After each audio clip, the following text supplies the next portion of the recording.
Sean and RJ on 105.3 The Fan. Play action, Tua rolling to his left, stops. Nobody's open, Joe. He's going to be sacked back in his own territory at the 47-yard line. Tua's down. He got body slammed. He got thrown down, and they're coming out right now. Jimmy had time to get rid of it. Instead, he gets thrown down hard, and he's not getting up.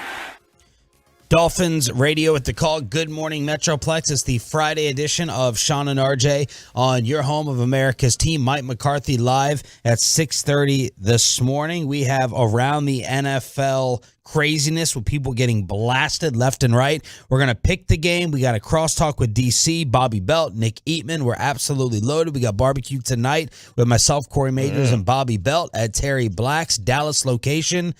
The Miami Dolphins lose their first game of the season, but that is a distant second thought as Tua Tagovailoa goes down again right before halftime last night in a scary situation that has taken over the sports world.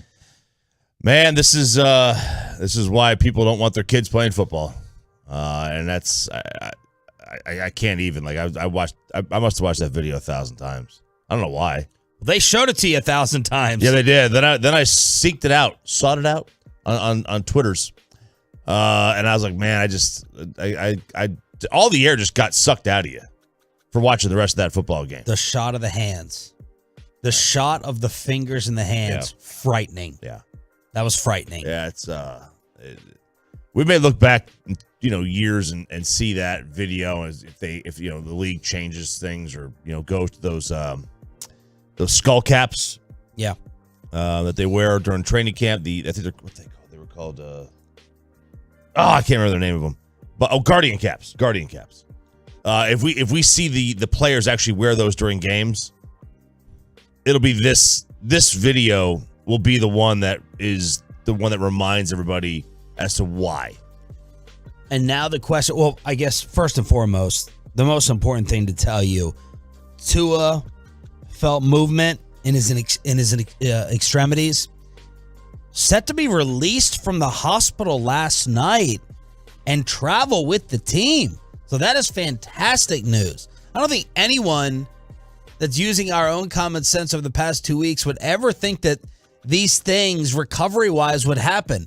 Tua goes back into play the second half against the Bills. As Miami said, it was just a back and neck issue. And then last night, he's able to travel with the team back home after being released from the hospital, feeling again in all of his extremities. That is fantastic news. But the world is pouring down on the Miami Dolphins, a sketchy organization to begin with over the past couple years because of their owner, Stephen Ross, Brian Flores lawsuit, Tom Brady punishment, Sean Payton rumors, all those things. And Choppy, the question is, were the Miami Dolphins negligent, and are they going to be found guilty of causing long-term or short-term harm to Tua and his career because of their medical decisions? I'm going to guess no, because he was cleared. And the NFL cleared him. Like, the independent neurologist cleared him. So I'm going to guess the answer is no. Like, Mike McDaniel's not a doctor. Now, you could say, you got to protect the player from himself, right? The Heat did this with Chris Bosh. Chris Bosh wanted to play, even though he had blood clots. The Miami Heat were like, you're not playing. Yeah. You have to protect the player from themselves. There was one Tolo last night that just would not stop. There's a few other people on social media saying, what about Tua's responsibility? What if everything was 50-50 and they left the final decision up to Tua? Why aren't we blaming him whatsoever? And I always blame the employer, especially in sports, when the athlete is always going to want to get out there. So the way that this all worked technically, and we'll ask McCarthy how it all really goes at 6:30 this morning. Tua gets hurt against the Bills, tries to stand back up, falls to the ground. Everyone assumes he's out for the day. He is gone for the second half. You have a Miami Dolphins doctor and an independent. Now, I don't know whether this independent neurologist is assigned by the league or the team goes out and gets him. That's a little small detail I would like to clarify. But he was apparently cleared by both. Now, Florio asked the Dolphins twice. He has not received a response. How did you clear him from a neurological standpoint? All right. How did you determine that he didn't fall to the ground against the Bills because of something having to do with his brain or his head? And he did not get a response back. Tua was getting irritated, according to Mike McDaniel, over questions at halftime. He's like, I'm telling you, it's my back and my neck. It is not my head. Cleared, back into play, banged up throughout the week. Plays last night off to a nice start. Looked pretty sharp with some of his throws, and then gets slammed down. We got a 10-minute stoppage in play, and here we go again, and the internet lost its mind. Yeah, it did. It did, and I can't blame him. I can't blame the internet for losing its mind. It should have. That was scary, dude. Like, that was enough to. I wonder how many people. I would love to see the change in TV ratings at that play. I would love to see it. I thought you were going to say the change in household decisions with the parents going, well, nope, he ain't playing. That, but how many people turned the game off because they were turned off by the sport? I was turned off by the sport last night. I don't think I don't think people turned it off. I mean, if I didn't have this show to do, I would have turned it off. I was turned off by that. I don't want to see that. I don't watch football for that. I'm sorry, I don't. I don't watch it for that. The rest of that game, I watched the game totally differently after that play. Shannon Sharp tweeted, that's a serious injury. Tua shouldn't have been out there with Sunday-Thursday turnaround. Sometimes players need protecting from themselves. Dolphins failed Tua. Chris Nowinski is the founding CEO of Concussion LF, a neuroscientist and former WWE superstar. 5 hours before the game, he tweeted, if Tua takes the field, it's a massive step back for concussion care in the league.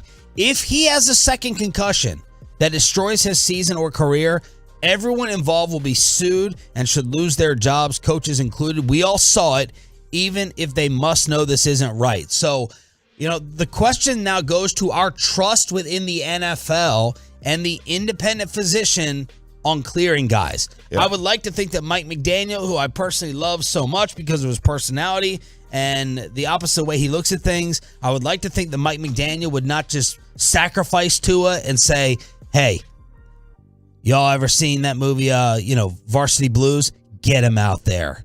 Get him out there. He's fine. We need to win this game. I'm hoping that was not the case, but we don't have a high trust in the National Football League when it comes to these issues to begin with. No, we don't. Look, doctors can make mistakes. They can make mistakes, so maybe the neurologist got it wrong. Maybe he misdiagnosed him. It happens. I'm sure it's not the first time. It won't be the last.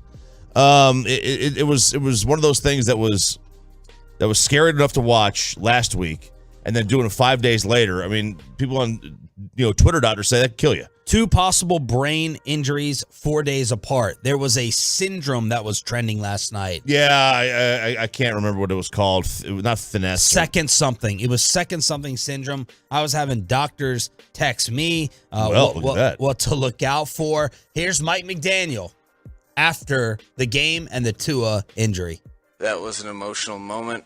That is not part of the deal that anyone signs up for, even though you know it's a possibility in football to have something that you have to get taken off. The best news that we could get is that everything is checked out. All right, so there's Mike McDaniel. Truckwreck.com text line. There's Reddit posts about people turning the game off after Tua got slammed down. I quit watching. I don't understand how people have such strong takes without ever evaluating him. I stopped watching. Wait, say the last one? I don't understand how people have such strong takes without ever evaluating him.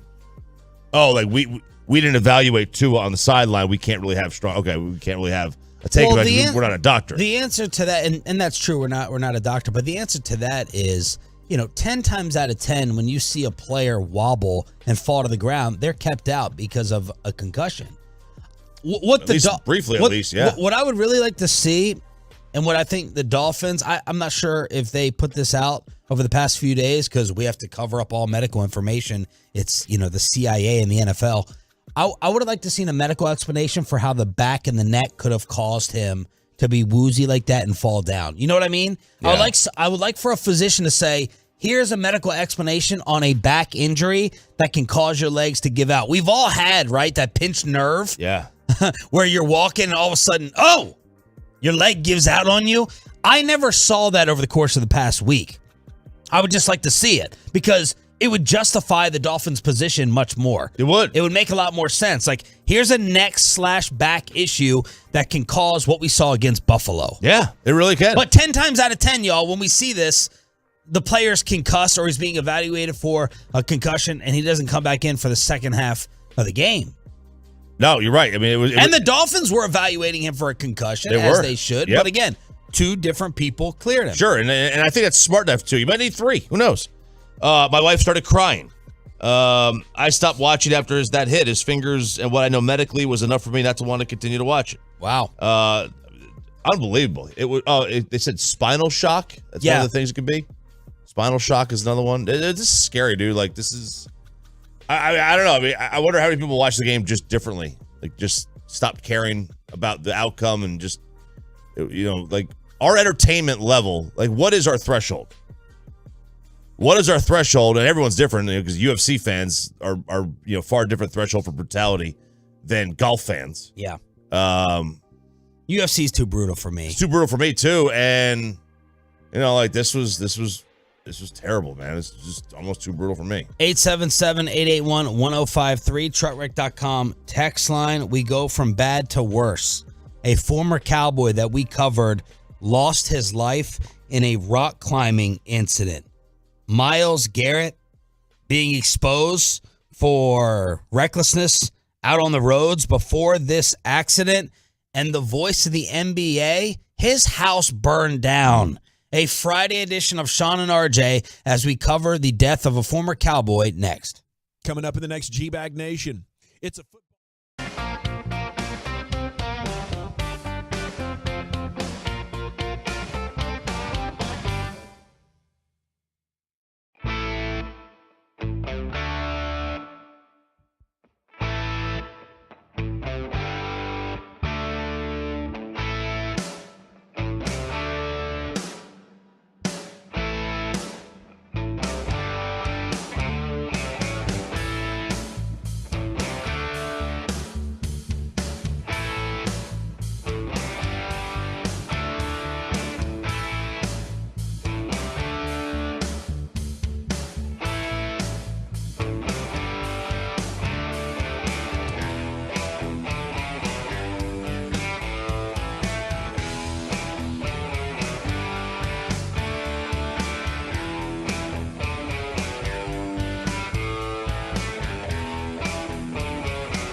edition on DFW Sports Station 105.3 The Fan. We'll start previewing the Cowboys and the Commanders at 6 o'clock. Mike McCarthy live at 6:30.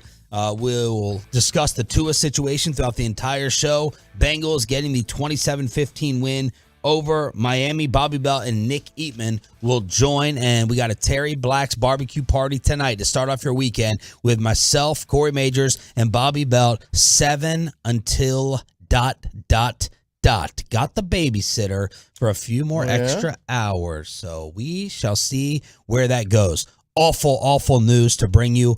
A guy that we covered here, former Cowboys tight end Gavin Escobar, was found dead on Wednesday in an apparent rock climbing accident in California. He was 31.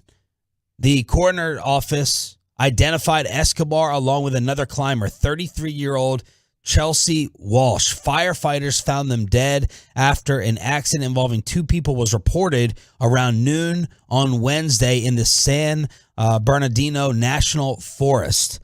So officials indicated the 2 of them died at the scene while climbing a, quote, rock face. I don't know what that means. A small amount of rain fell in the area earlier in the day, but we don't know how much of a factor that was. Gavin Escobar, just as a refresher, Cowboys second-round pick in 2013, spent 3 seasons with the boys, last played in the NFL in 2018, and he had been working as a firefighter in Long Beach, California since February.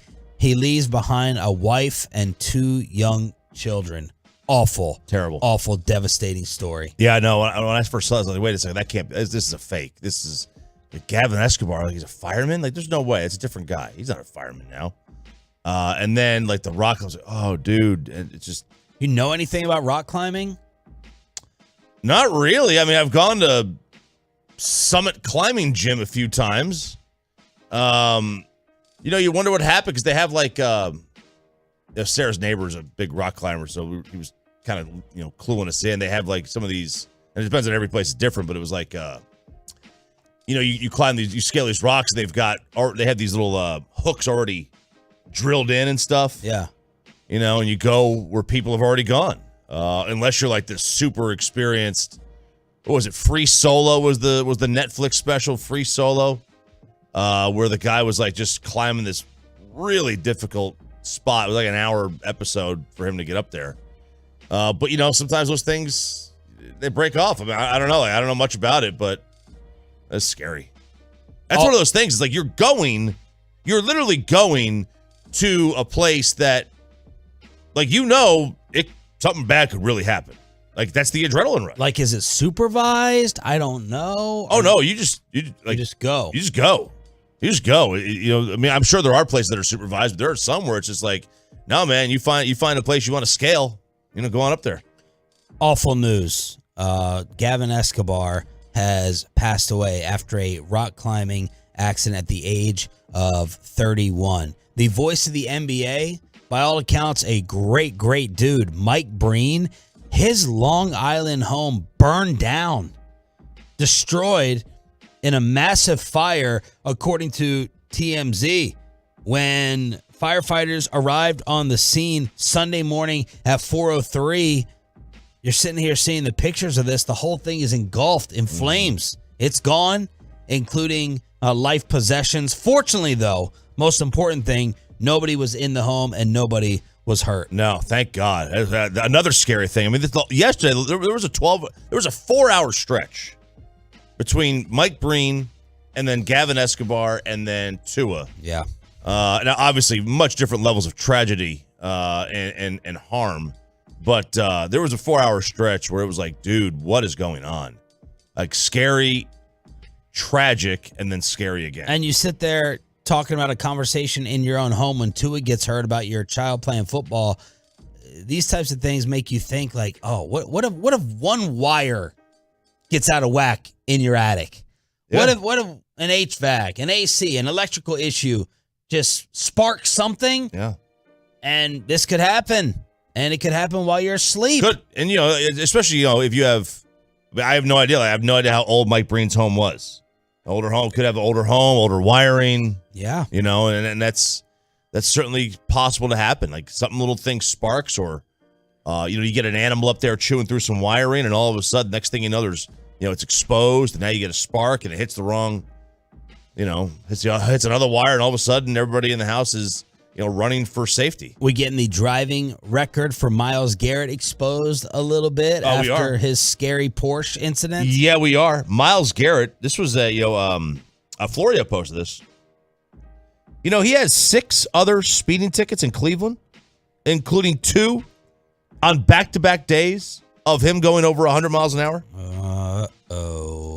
Like he was issued a citation for this one as well. Failure to control his motor vehicle. He was traveling at an unsafe speed for the type of roadway he was on, driving 65 on a road with a 45 mile per hour speed limit. So 20 over. Of course, we've all done that. Yep. But this is a history that says that Myles Garrett needs to chill and relax a little bit on the pedals. Since 2017, at least 6 speeding tickets, according to KYC.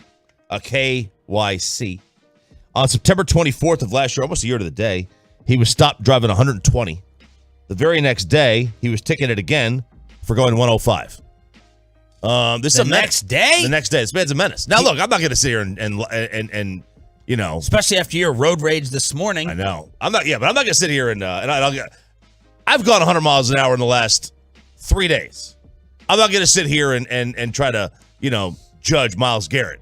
But if I've gotten 6 speeding tickets, since 2017, I might think twice about it. But to do it the next day too. The next day, if you got ticketed, at 120 yesterday, I don't think you would go 120 today. I would not, because I probably wouldn't have a driver's license, because my name's not Myles Garrett. How does he have a driver's license? What is the standard for getting it taken or suspended? I thought 25 over is reckless driving. 25 over, they wouldn't take it. I don't think they would take it, but it's a reckless drive. I was always told it was a reckless driving charge. But I don't know what the standard is. Obviously, it's more than 120. That's obvious. By the way, I road rage incident today. A little sidebar. What happened? Came in a couple minutes later than normal. Westmoreland and 30, there was an accident this morning coming in. So it's about, a couple miles west of downtown. And all the left 2 or 3 lanes were blocked off. So we were in the right 2 lanes. And I'm in the left of the 2 right lanes. And we're getting ready to pass fire trucks. Fire trucks, massive accident. Huge accident. Hope everybody's okay. And this guy pulls over from the right lane into my lane. I'm like, okay, I'll let you go, man. I don't know why you're trying to get over here. All of a sudden, he just comes to a stop. So I look over and I'm like, is there somebody in front of him? No, he's just standing there looking at the accident. So I lay on the horn. He starts to move a little bit. Then he stops, slams on his brake again. And I'm thinking, okay, I'm getting shot. It's over. Road rage incident. No, the guy just wanted to stop and watch. I finally was able to get around because a truck was coming on the other lane, so there was a little bit of a gap there. I get around, I speed off. He's still there as I'm speeding off, just looking at this accident. Stop looking at accidents as you pass them. And then if you want to look. Don't come to a complete stop. Yeah, not a complete stop. So you take some photos. Yeah. What are you a traffic reporter? TMZ? Yeah, I don't know. It's terrible. You all have words? Stare down? Oh, yeah, I gave the look. I gave that little look as you drive by. That look at 4:45, the broad daylight. With the tinted windows that you can't see through. I kind of give him a glare, like, oh, look at you, man. I want to see what you look like. I want to look at the face of the person who would just stop in the middle of the highway to look at an accident. Mike McCarthy live at 6:30 this morning. We have a lot to discuss, including the status of his players, the mental hurdle for Michael Gallup. What's going on with Dalton Schultz and Tank Lawrence? Let's start previewing the Commanders for Sunday's game right here on the Fan. We'll do it next. Inside the Star with Sean and RJ on DFW Sports Station. You're listening to Sean and RJ on the Fan. Coming up at 10 o'clock, it's Corey Majors, Kevin Hageland, and Mike Bassick, the KNC Masterpiece.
Fort Worth. Always live on the free Odyssey app. From the MyFitnessStore.com studios, it's Sean and RJ on 105.3 The Fan. From news and notes to the coaches and players for America's team, let us go inside the stars on 105.3 The Fan. Absolutely loaded week. Loaded. And it's a loaded Friday here on Sean and RJ. Mike McCarthy, our new best friend, I used to be nervous for McCarthy, and now I get excited for it as he joins us every Friday at 6:30. We got to ask him about the Michael Gallup mental hurdle, how that works for players in general. Gallup had a full practice as he works his way back from the ACL. He said he was good to go physically, but there's a mental hurdle he has to get over. The playmaker, Michael Irvin, in the final hour of yesterday's show, Mike heard us discussing this topic, and he hit us up, and he goes, don't worry, I'm on the case. I'm on it. He said, with the breaking of scar tissue, the knee will click, and you think it's another ACL. Hard to get over this. I will text him or walk across the street and knock on his door to talk to him about it. I had a Hall of Fame career after my knee, and so could he. Do you ever break something or sprain something really bad? I did my finger. I couldn't bend it at first. And is this the Stephania Bell training camp incident where we had her look at it? I believe it was. And I finally just I forced it to close my finger. And when it happened, I felt like this, almost like those sticks, those glow sticks that you crack. Yeah. It almost felt like that, only thicker, right? Because you had to break through that scar tissue to get it to move. Now that's just a finger, right? And that was nothing was done to it. I just all I have is stitches on it. That's it. But I had to do it, and it was that was the only way it was going to move. And now there was a mental hurdle there. Now I can only imagine you compound that with your career, your life, your health, your ability to walk, your knee.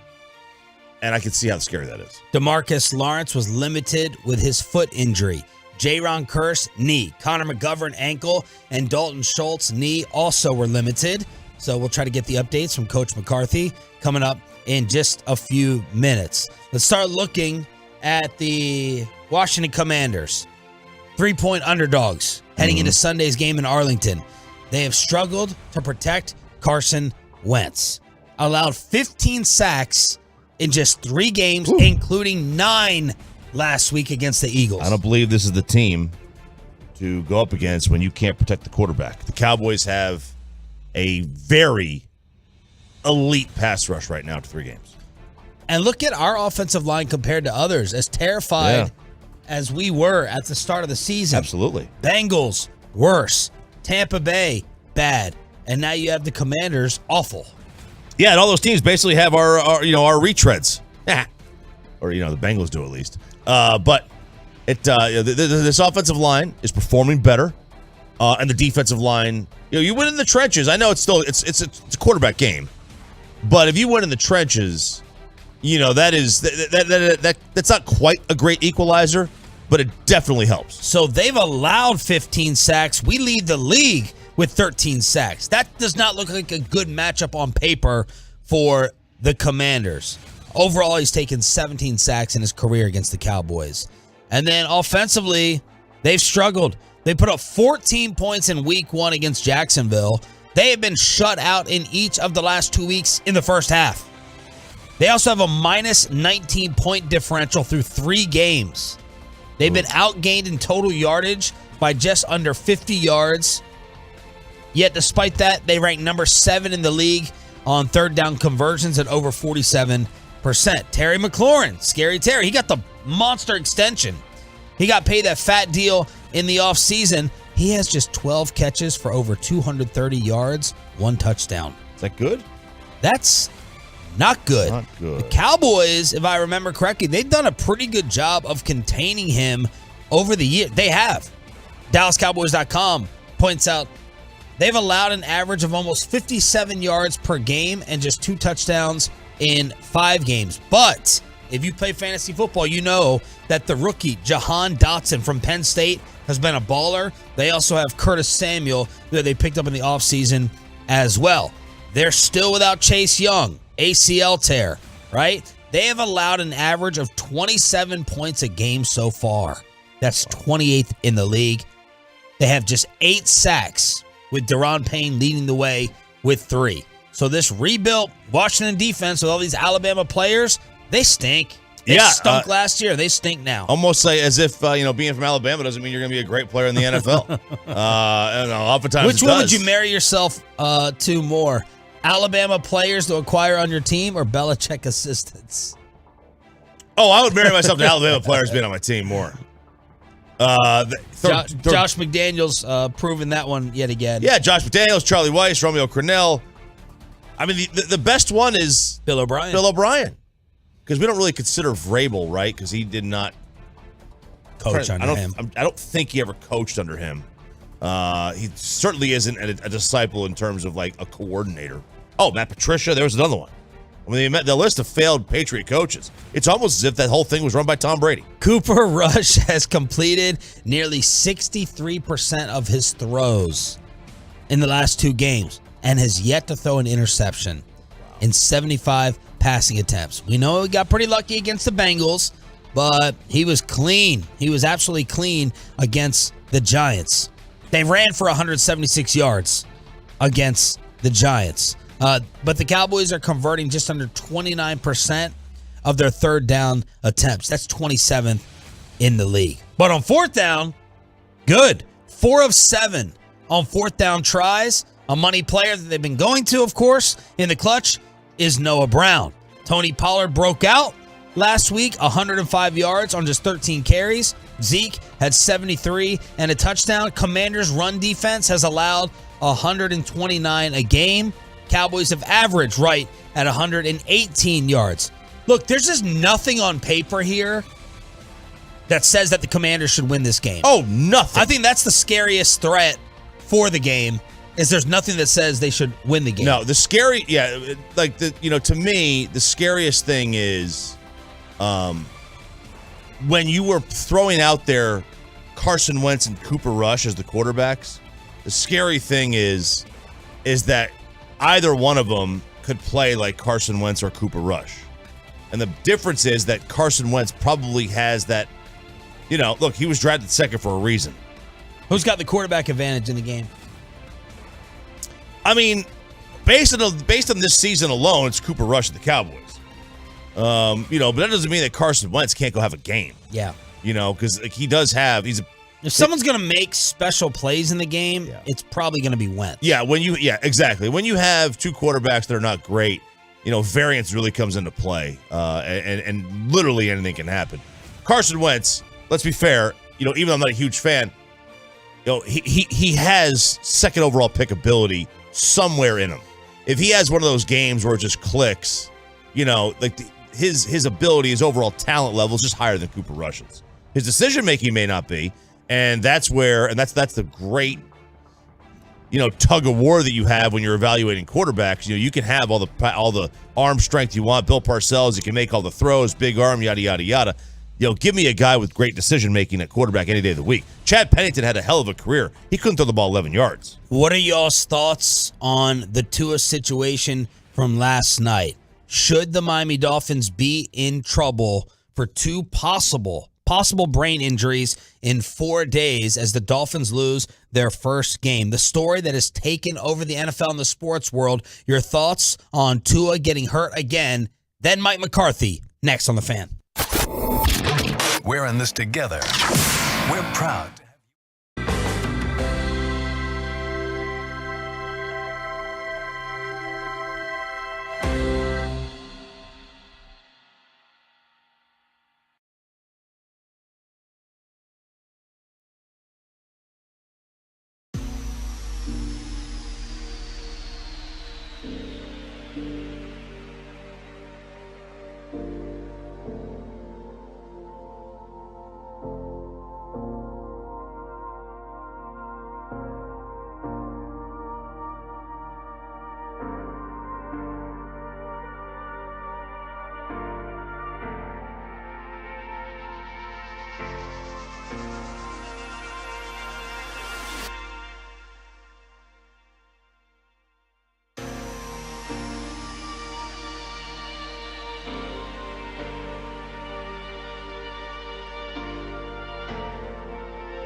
So companies that hire drivers and put them in a big truck should be held accountable for what happens when one gets hurt. So frankly, you need Frankel and Frankel. The consultation is always free. Visit truckwreck.com.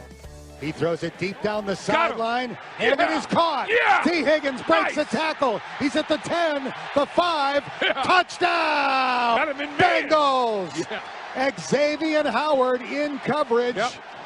T. Higgins made the catch, broke out of an ankle tackle, and took it in for the long touchdown pass on 3rd down and 11. Bengals radio with the call. Cincy gets the win over the Miami Dolphins. Miami loses their first game of the season. That was on Bengals radio. This is Sean and RJ, and Mike McCarthy is coming up live in 15 minutes. He is turned into Can't Miss Radio every Friday here on Sean and RJ. But, of course, the big story, it's not that the Dolphins lost with Teddy Bridgewater going in the second half. It is another injury for Tua getting slammed down, his fingers just curled up. And immediately the internet was all over with the different diagnoses. Decelerate posture, secondary shock. I'm seeing all these different terms that are out there as all of us were terrified and scared for Tua just days after what happened against the Buffalo Bills. But the great news is he was conscious and feeling all extremities at the hospital, and the Dolphins even said he was expected to be released last night and be able to travel home with the team. That is amazing news. It's amazing news. I'm surprised. Yeah. I'll be honest. Like I assume they flew home. They didn't take a bus. Didn't Urban Meyer it? They didn't Urban Meyer it. Like if I'm sitting there on the ground with my hands unable to move, they're in a like. What's that rigor mortis type state, right? Am I getting on an airplane with the the change in altitude pressure? I don't know. I have no idea what it is, but yeah, the old days they used to say like don't go to sleep with a concussion. I think now they've changed that a little bit, and they're like, yeah, they kind of want you to go to sleep with a concussion. It's okay to sleep, whatever. Yeah. So as we've gotten further along with understanding of head injuries, which we're still very very. We know less about the brain than anything else in the body.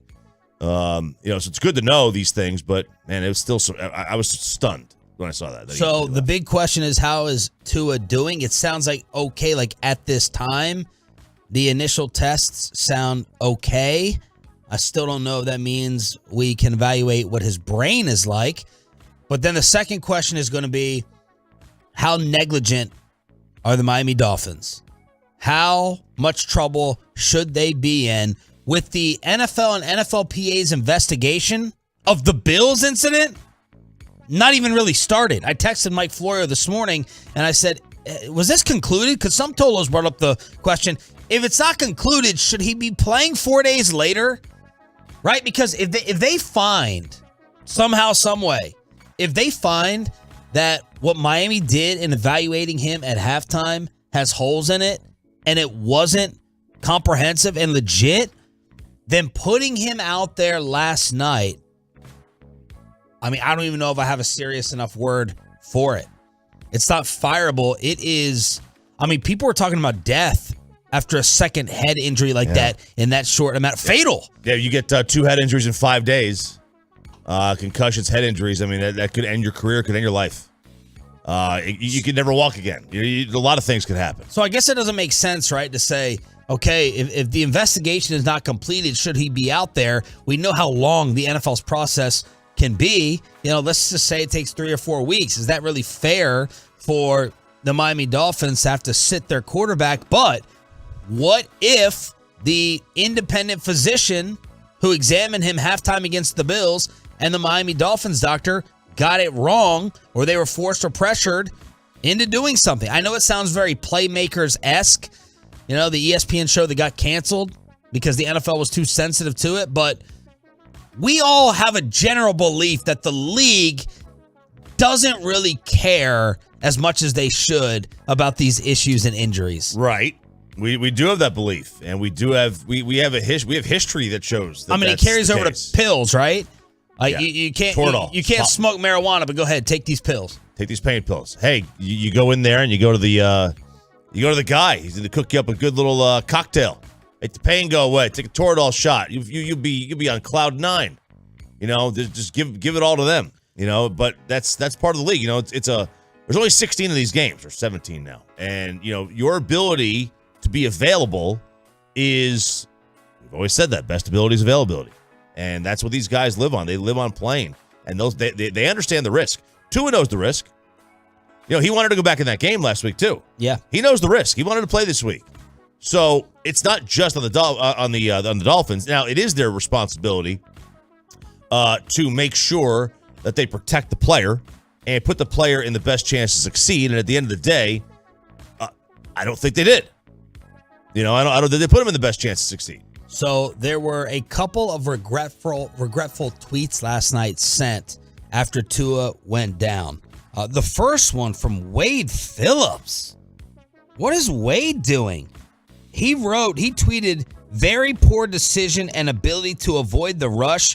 No wonder he has been hurt. What?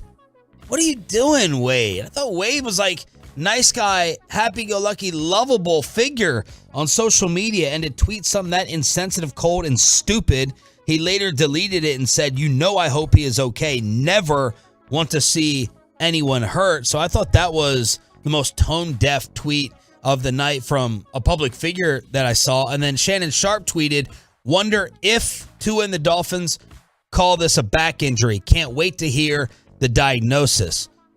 Then he quickly followed up. He said, I deleted my previous post because it wasn't the right thing to say. I apologize for my lack of sensitivity. I believe the Dolphins lied about Tua's injury and put him in this predicament. Again, I apologize for lapse in judgment. And I even tweeted when he went down, here we go again. Yeah. And when we came back from commercial break and he hadn't gotten up, I was like, that even feels a little off in terms of tone. I was trying to just reference it to the Bills game, here we go again. Yeah. But I even ended up deleting that. And look, and maybe Wade even did the same thing. He saw that he deleted it after the commercial break. You know, maybe he didn't see the severity of it initially. You know, he very possibly could have missed it, right? You know, I don't know. But it is, look, this is one of the dangers of in the moment. You know, you want to have in the moment reaction, and sometimes those things happen. You know, you don't know the full story yet. 877-881-1053, truckwreck.com. Text line here on DFW Sports Station. We're live on the Fan Cam, live on Twitch, and live on YouTube. Let's ask Mike McCarthy how the protocol works for the Cowboys. Are we going to these padded helmets eventually? What's up with Michael Gallup and that mental hurdle? Let's preview the Commanders on Sunday with Mike McCarthy live on 105.3 The Fan right after this. Coming up in the next G-Bag Nation.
Time for the Mike McCarthy Show. Every single Friday with Sean and RJ on your home of America's team. It's DFW Sports Station 105.3 The Fan.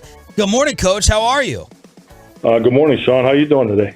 Doing well. Choppy, how are you? How are you? Yeah, there's that RJ. Is he there? Yeah. Yeah, I'm drinking my black coffee right now. So am I. Here we go. Yeah, buddy. We're in a good mood. We're in a good mood again. So thank you for that right off the bat. You're welcome. Let's keep it going. All right, random question of the interview right off the jump. Belichick was messing with reporters, saying he's not a physician, he's not a doctor, talking about Mac Jones. Your coaching career, if you had another profession, you have the most knowledge that would lead you to being a doctor, a lawyer, or a therapist dealing with all the people that you deal with in the organization?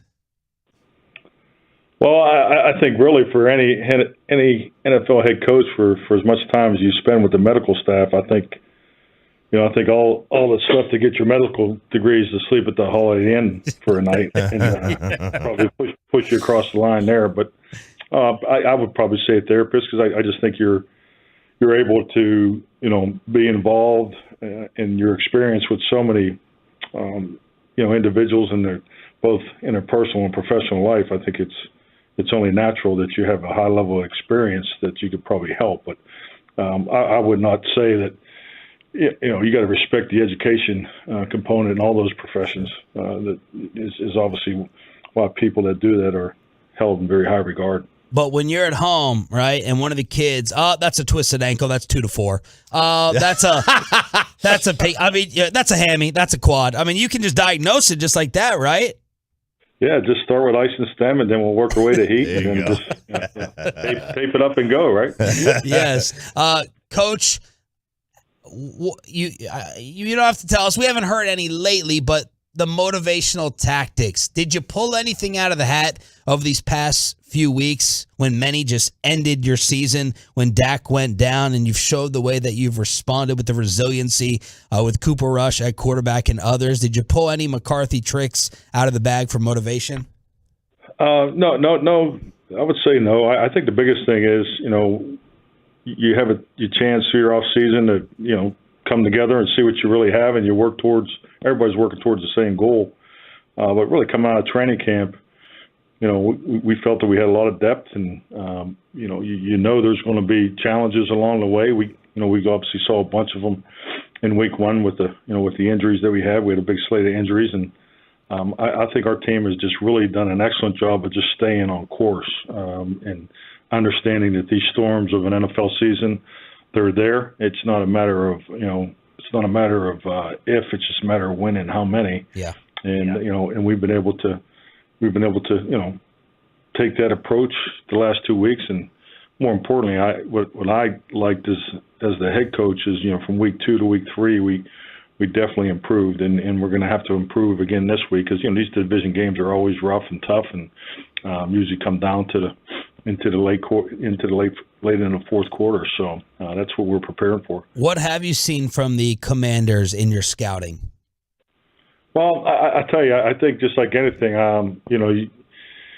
watching their game, Sunday live, and then watching it again, on the coach's tape, you can't just get caught up in the score, the box score, and so forth. So I mean, this team has some tremendous strengths. Obviously, their personnel, they have experienced personnel. I definitely like some of their young guys, particularly Dotson, the receiver that they added, the young man from Penn State. Mm-hmm. So this is a well-rounded football team, both offensively and defensively. Mike McCarthy joining us here on 105.3 The Fan. Michael Gallup, how do you deal with because he has said he's been cleared, but there's a mental aspect of getting over the mental hurdle, obviously returning from the injury. You take us through the process for how you deal with a player who's been cleared but still can't play.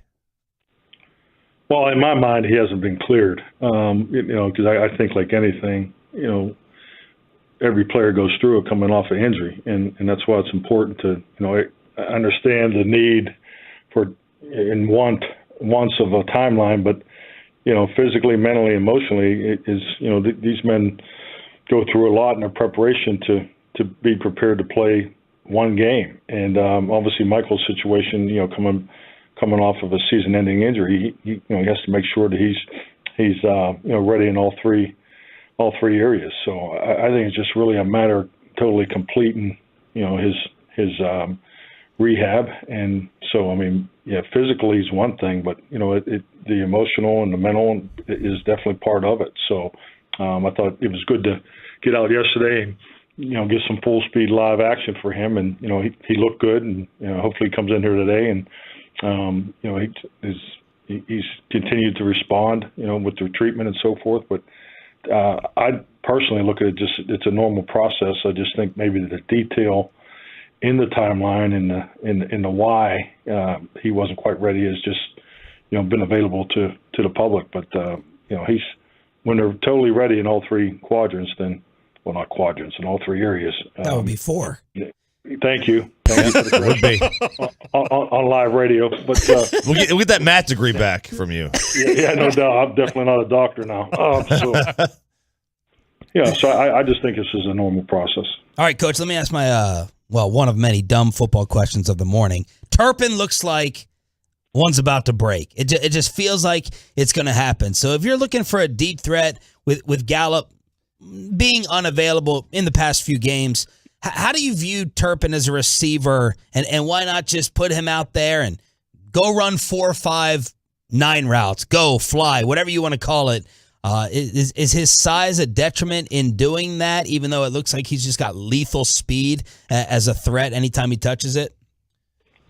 I think that's those are all good thoughts. Thank you. But I think the biggest thing is I think you got to look at Terp's arrival in training camp. So I think he's improving each week with his wide receiver responsibilities and opportunities. So I think as time has gone on, I personally definitely don't look at him as just a returner. So I think he's done some really good things at the wide receiver position, and but how the game, you put together a game plan with all those kind of possibilities, but how the games unfolds is really is the way it shakes out. But I think your thoughts are all excellent. Oh, can't believe I said that. Yeah. Let me pop up the collar of my sweatshirt. Feeling good about myself right here. Well, maybe we should just stop right here then. No, Coach. I get so much more to get. Come on, we're so happy and thrilled with you every single week. Someone who was much maligned, we may have been wrong about it at training camp, was the kicking situation. And Brett Maher, I know it's the kicking game. It's not the sexiest thing, but I think we need to give credit. What can you say about the job that he has done, considering the different moves that you guys made during camp and the way he started his season? I'll tell you, obviously I know Brett was here before, but this is my first time to work with him, and I had a chance to watch him work out last year. He was involved in a workout, and then obviously when he came back this year, the talent is, impressive. Just his ball strike has been outstanding, but I just love his level of confidence right now. And I think it's, a huge credit to him but also to the battery, Brian and Jake and John Fossil and Stu. I just think that, the way those 5 guys work intimately together, the confidence that Brett exudes right now, it's impressive, and you just need to continue to build off it, but he's off to an excellent season. Coach, how does your Jason Peters plan evolve after what we think is an excellent debut against the Giants? How do you guys move it forward now? Well, we're just trying to get Jason more reps. I mean, it's not that he, needs to know how to, we all understand his level of experience and the level that he's played in this league a long time, but it's just the connection, the communication, being in sync, with the guys, playing next to him, and obviously his ability to play multiple positions is so impressive, especially at his age. I mean, I can't get over how great his feet are, still at his age. So we just continue to work him in there. How are you feeling about Schultz and Tank playing on Sunday? They both practiced well yesterday. They both took their full slate of reps. So hopefully today is our chance to go through a bunch of meetings in a mock game, and then we have the state program there from 12:30 to almost 2:00. So I usually have a pretty good idea by the end of today where guys are. And sorry, I should have said Demarcus, not Tank. Tank, yeah, right. No, I got it. No, you two taught me that. Yes, my first year. I was like, who's Tank? I didn't have all the nicknames down. No, now you do. Now you got them all. Tank, absolutely. Yeah, why not, Coach? I'm sure you saw what happened last night with Tua, and obviously 4 days ago, he had another injury in the game against the Bills. What is the protocol when a head injury happens like that? Is obviously the NFL has a role in this? Take us through the protocol on the sidelines there and the decision to let a player return? I'll say this. I think the protocols that are in place now are, obviously tremendously better than they were, 5, 6, 7 years ago. So, but the medical staff and all the information that goes into that, you just got to really trust your medical people there. I saw the aftermath of it. I had the game on, but I wasn't watching it live when it happened. So and hey, trust me, there's never a moment when one of the players goes down in the game. Even in our Monday night game there at the end, even if it's a player from another team. Those are tough moments, and from my personal experience, and I've unfortunately stood over some neck injuries where the medical staff, especially at that moment, the work that they do is so important. So I don't know exactly the specifics of how it all went down last night, but I would trust the process. I don't think anybody's trying to put a player in further risk, especially in the time of an injury and so forth. But I think the medical people have definitely are playing it high in caution compared to years ago, and I think it's definitely better for our athletes and our players. Do you? I know the players wore these things during training camp. Do you see a time where they actually wear those guardian caps during the game, or something similar to it? That's an excellent question. I think that. It's called a filibuster right here. But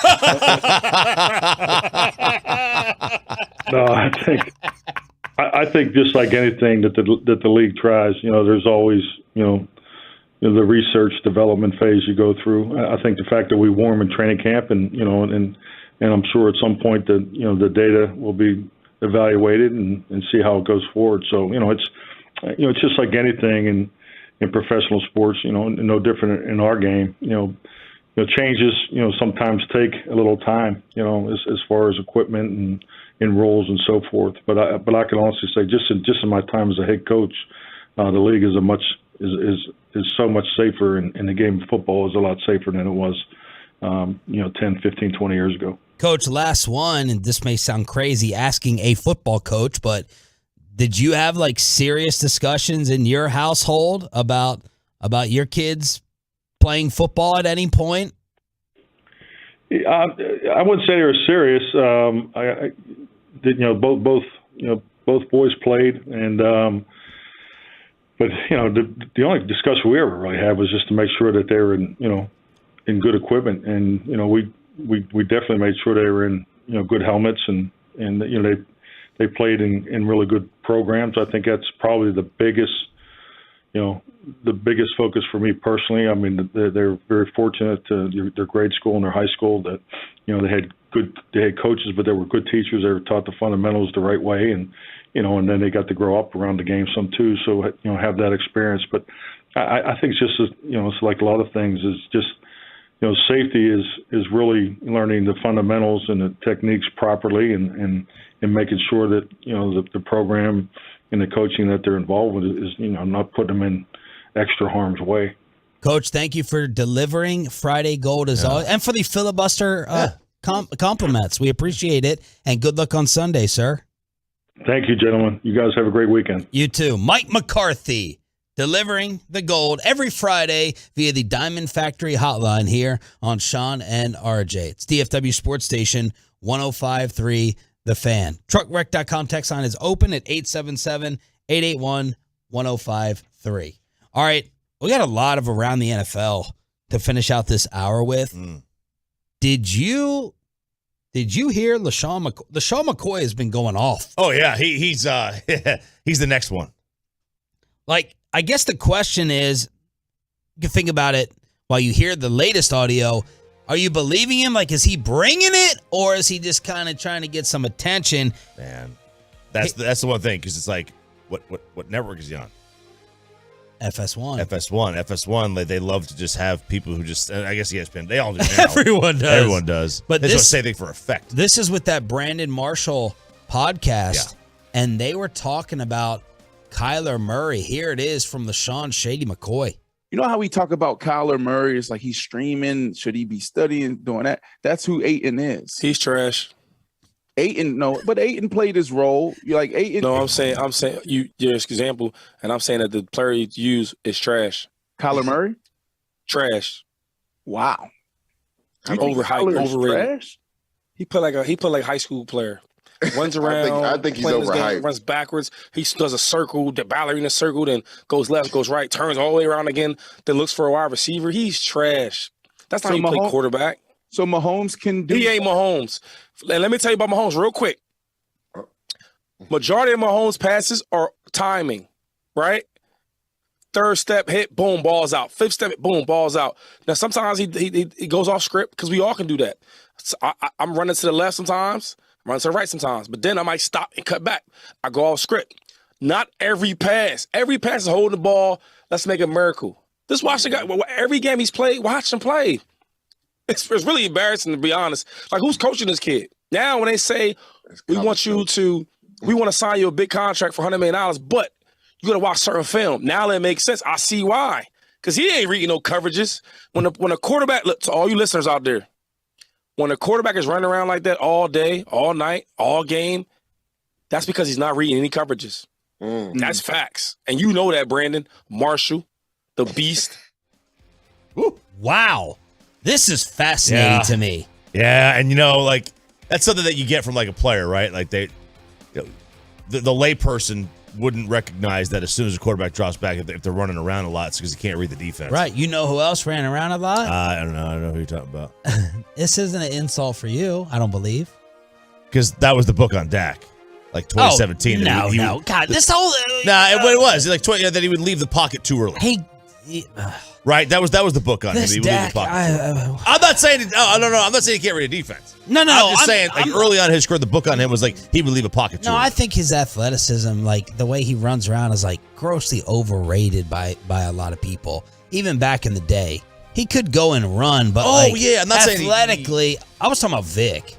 Oh, for sure. So the book on Vic, and Vic admitted this later on, he didn't work in the film room. Well, he was one of the worst quarterbacks ever. One of the worst quarterbacks ever? As the number one pick. He fumbled in 84% of his games. That's inexcusable. Is Mike Vick going to have a better career than Jalen Hurts? Oh, I'd have to go back and look. I don't know. You think Mike Vick was a bad quarterback? I think when you fumble in 84% of your games, you're a bad quarterback. Wow. Okay. Resurrecting the Falcon franchise? I didn't say it wasn't electrifying. I mean, I didn't say it wasn't electrifying. I'd like to see his playoff record as well, but man, hot take off of the fumble stat from RJ Choppy. But I just think it's a great football argument. If you drop back and run around that much, we're all kind of captivated by the athleticism, the video game. Oh my gosh, this guy, he's Mike Vick reincarnated. But is it because he's not hitting the reads and making the throws on time? That's LaShawn McCoy's point. Yeah, I mean, and maybe that is. Maybe the reason that he has to run around is because he doesn't know how to read the defense. Stop playing Call of Duty. Stop worrying about double XP weekends and get in the film room. Maybe that's why Cliff Kingsbury had to, or who's their GM? Is it Steve Keim? Is he the GM? For the Cardinals? Yeah. Maybe he had to put that in the contract because he knew that he can't read a defense. He got to go run around. That's interesting. It's a crazy, But I love that someone as established. Shady McCoy was nasty. He was a damn good player. He was incredible. I love that he's willing to put his name on something like this. Brandon Marshall thought he was talking about DeAndre Ayton. He did. And he was trash. Yeah, they were doing a Phoenix Suns segment. All of a sudden turned into, world news. I can't wait to see Kyler's response to this. Oh, I know. Because he'll have something to say about it. He's not shy. Yeah, he normally is shy, but he fires back, especially when he was questioned over studying tape or not. All right, headlines are coming up at 7. Bobby Belt at 7:20 right here on DFW Sports Station. Thanks for being a Tolo. That stands for Turn It On, Leave It On. How about Brent Jones? Do you remember him? Tight end. He was the tight end for the San Francisco 49ers, and he went on NBC Sports and blasted Jimmy Garoppolo and the 49ers after that Dan Orlovsky moment. The 49ers insult to injury with this game, Sunday Night Football, in front of a national television audience. And, you know, the honeymoon for Jimmy Garoppolo, it was quite a story a week ago when he came in and played pretty good football, and the 49ers beat the Seattle Seahawks. Well, the flip has been, or the script has been flipped because he played horrible, as did the entire offense. And so the 49ers have a lot of work to do to try to get back on their feet against an NFC West team that, of course, won the Super Bowl and enters this game next week with a 2-1 record, the Rams. Okay. Let's hear cut 2 if the fire and the nastiness was thrown towards Jimmy G in this one. Well, I think it was all of them. I mean, there just wasn't, other than the second drive of the game where it looked like the 49ers offense was moving right along, they just couldn't get anything going. And you really have to wonder. I mean, this is a guy that did not do anything in training camp. He was throwing off to the side, didn't take one snap of practice at all during training camp. And, last week when he got in, he said he could play with some freedom.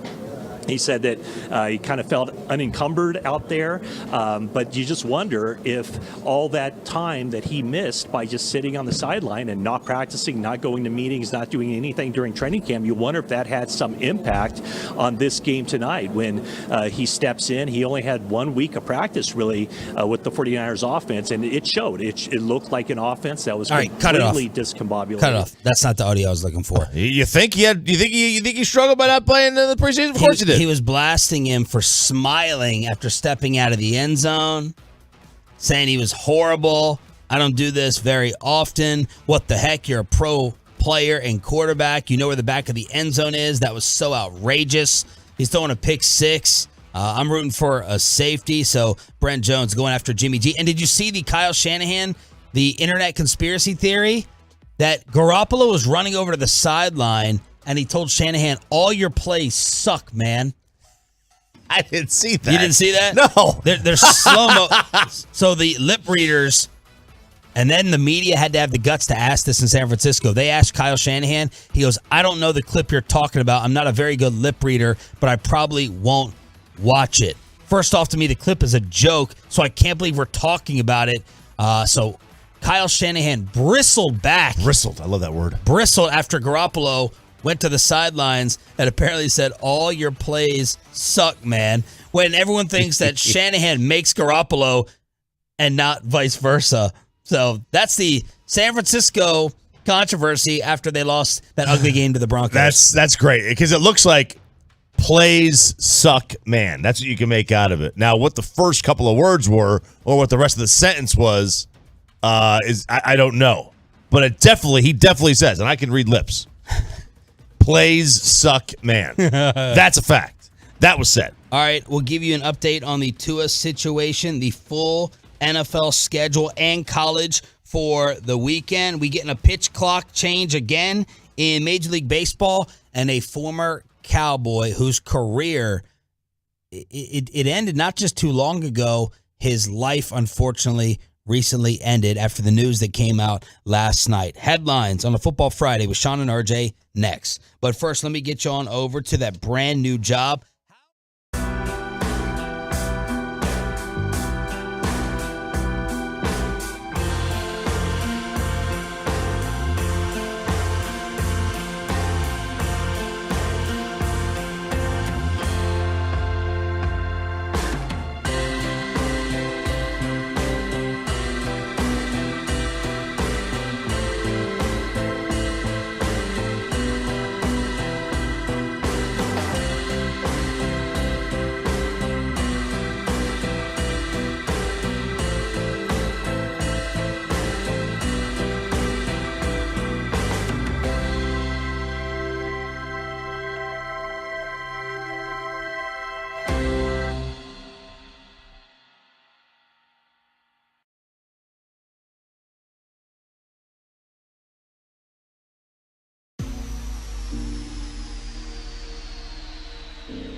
From the MyFitnessStore.com studios, it's Sean and RJ on 105.3 The Fan.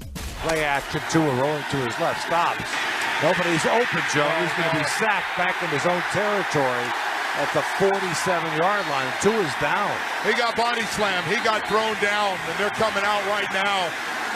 Jimmy had time to get rid of it. Instead, he gets thrown down hard, and he's not getting up.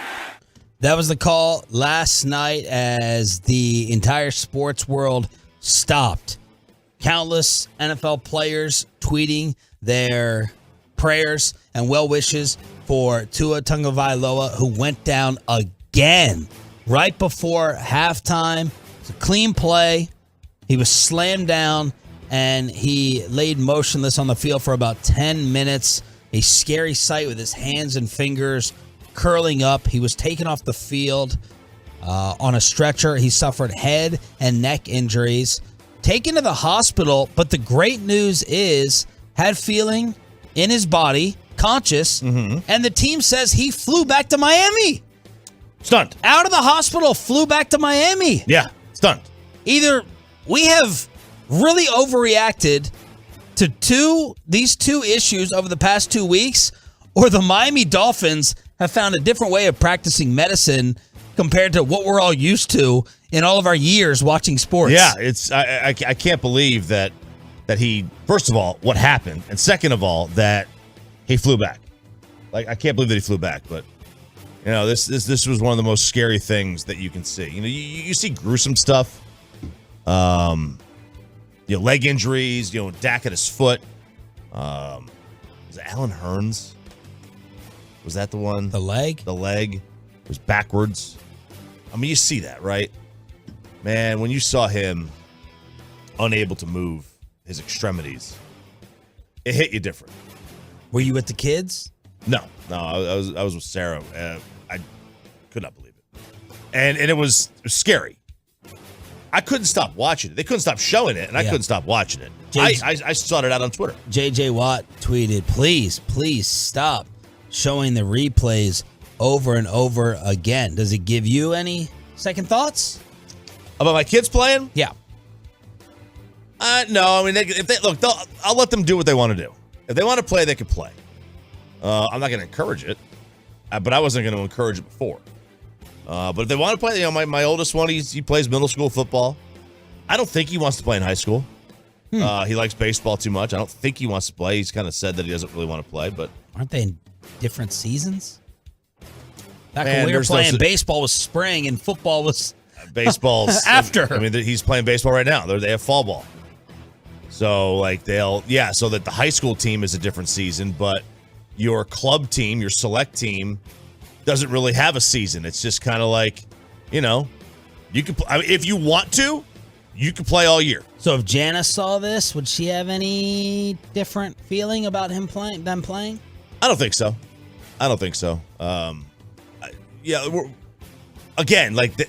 He could play, but we're not going to encourage it. We're not going to encourage him playing. Mike McDaniel was asked about another Tua head issue after the Dolphins lost to Cincinnati. That was an emotional moment. That is not part of the deal that anyone signs up for, even though you know it's a possibility in football to have something that you have to get taken off. The best news that we could get is that everything is checked out. McDaniel also said, I do not have patience or will ever put a player in position to be in harm's way. Says it's good Tua doesn't have anything more serious than a concussion. And this guy who has kind of taken over medically since yesterday, Chris Nowinski, verified PhD. He works as a neuroscientist and has been studying concussions for a while. He tweeted, I don't think this guy gets it, McDaniel. A concussion is a traumatic brain injury, and posturing suggests brain stem injury. It's pretty high on the list of serious medical consequences of football. So the NFL and the NFLPA's investigation of the Bills incident, that is not complete. So how much trouble are the Miami Dolphins going to be in here based upon all the heat that is coming down on them? I mean, how much trouble is Mike McDaniel going to be in? Like, the buck stops with him, right? Or does it? You know, he can only go based on the medical information that he gets, and if they said he's okay at the time, then I guess that's what he looks at. But, you know, there is, and we can hindsight this all we want. He should have held him out.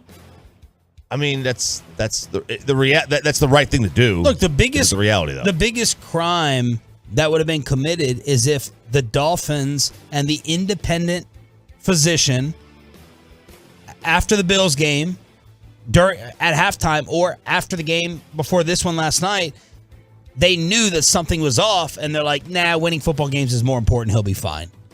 Or was it legitimately, their story is it's a back and a neck? I feel like the smoking gun that could have gotten the Dolphins off the hook, and maybe I just haven't seen it, is for them to have explained, or a physician somewhere to explain, how the back injury could have caused him to buckle and collapse.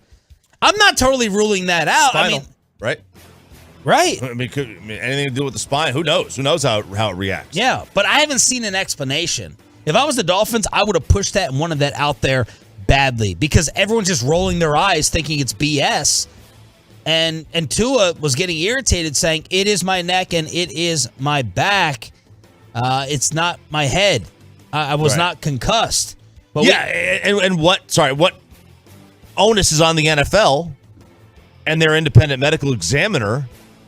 Because, you know, the notion is the Dolphins are like, oh, you know, he's fine. It was a back. Well, was it the Dolphins or was it the NFL that said that? Or the notion was that, hey, I think he was concussed, but he can still go back out there and play. That's what we don't know. That's what this investigation that Florio told me this morning is just getting started is supposed to determine. So now the concussion issue is back after a back-to-back incident with Tua and the Miami Dolphins as Cincinnati won this game. Is it even worth asking you any takeaways from the actual game on the field? Look, I mean, that is your takeaway. The takeaway is, again, you know, why are you kicking a field goal from the 1 yard line? Well, they were going back and forth with short field goals. I know. It's just, I get it with Miami, right? They had backup quarterback in. I can make the case. Yeah. I wouldn't. I still would have gone for it. You got Joe Burrow. You're down a point. You kick a field goal. Come on. Horrible news that we got yesterday as former Cowboys tight end Gavin Escobar was killed in a rock climbing accident in Southern California along with another woman. He had retired from football. He had been done playing and became a firefighter. And he was out rock climbing, and firefighters found him and this woman dead at the scene. It's tragic. I didn't know he was a firefighter. I didn't know he was a rock climber. None of that matters. I was just really, really surprised by all that. And to see this, 31 years old, family, it's terrible to see. And you wonder what happened. You know, did he slip? Was he roped in? You know, was he tethered to something? What was going on there? Quiet guy. I'm trying to remember. I don't remember really him ever talking. Yeah.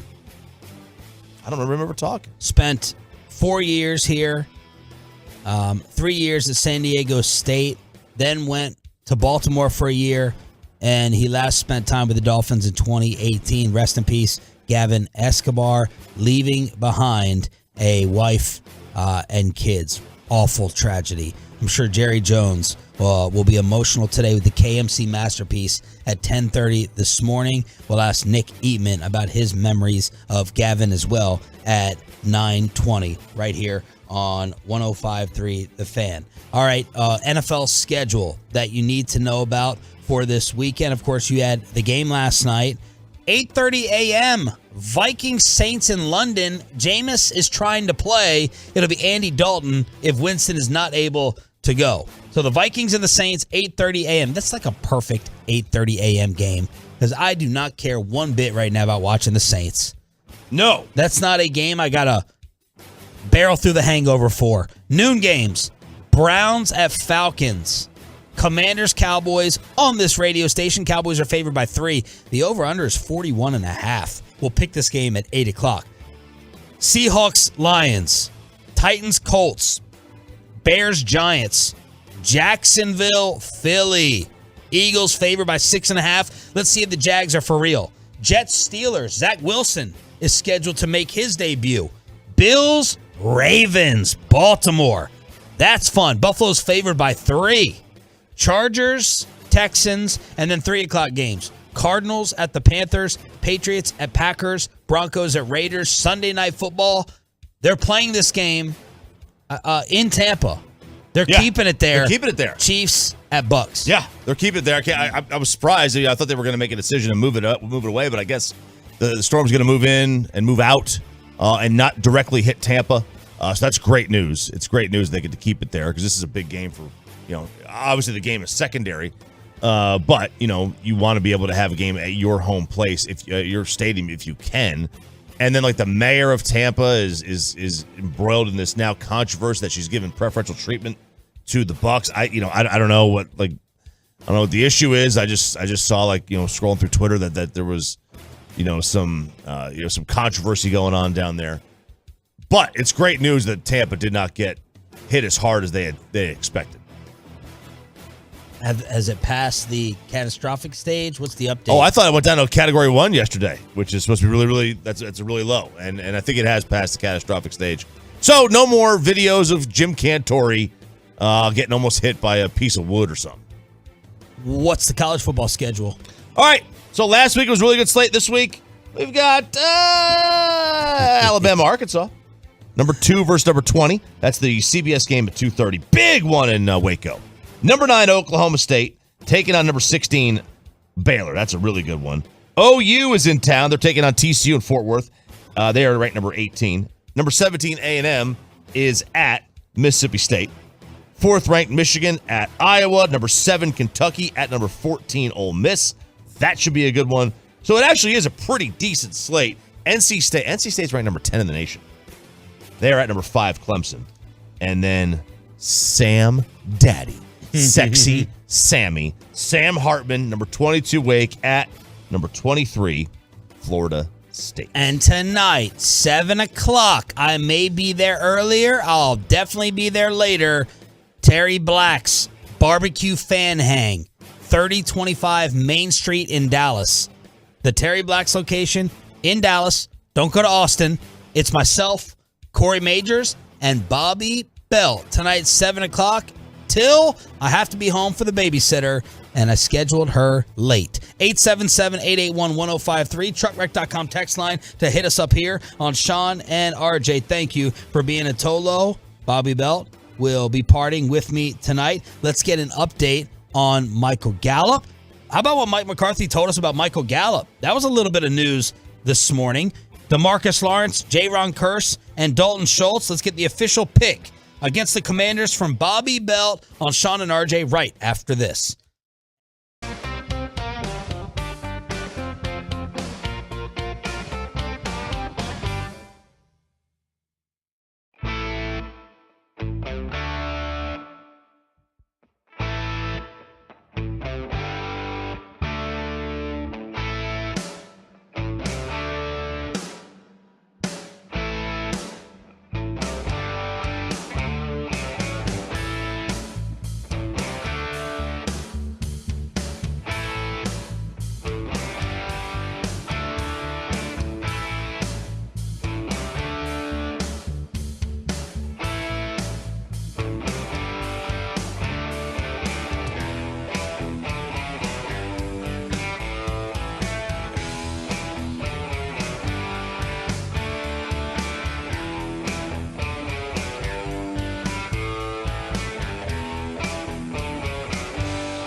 As always, it's a football Friday.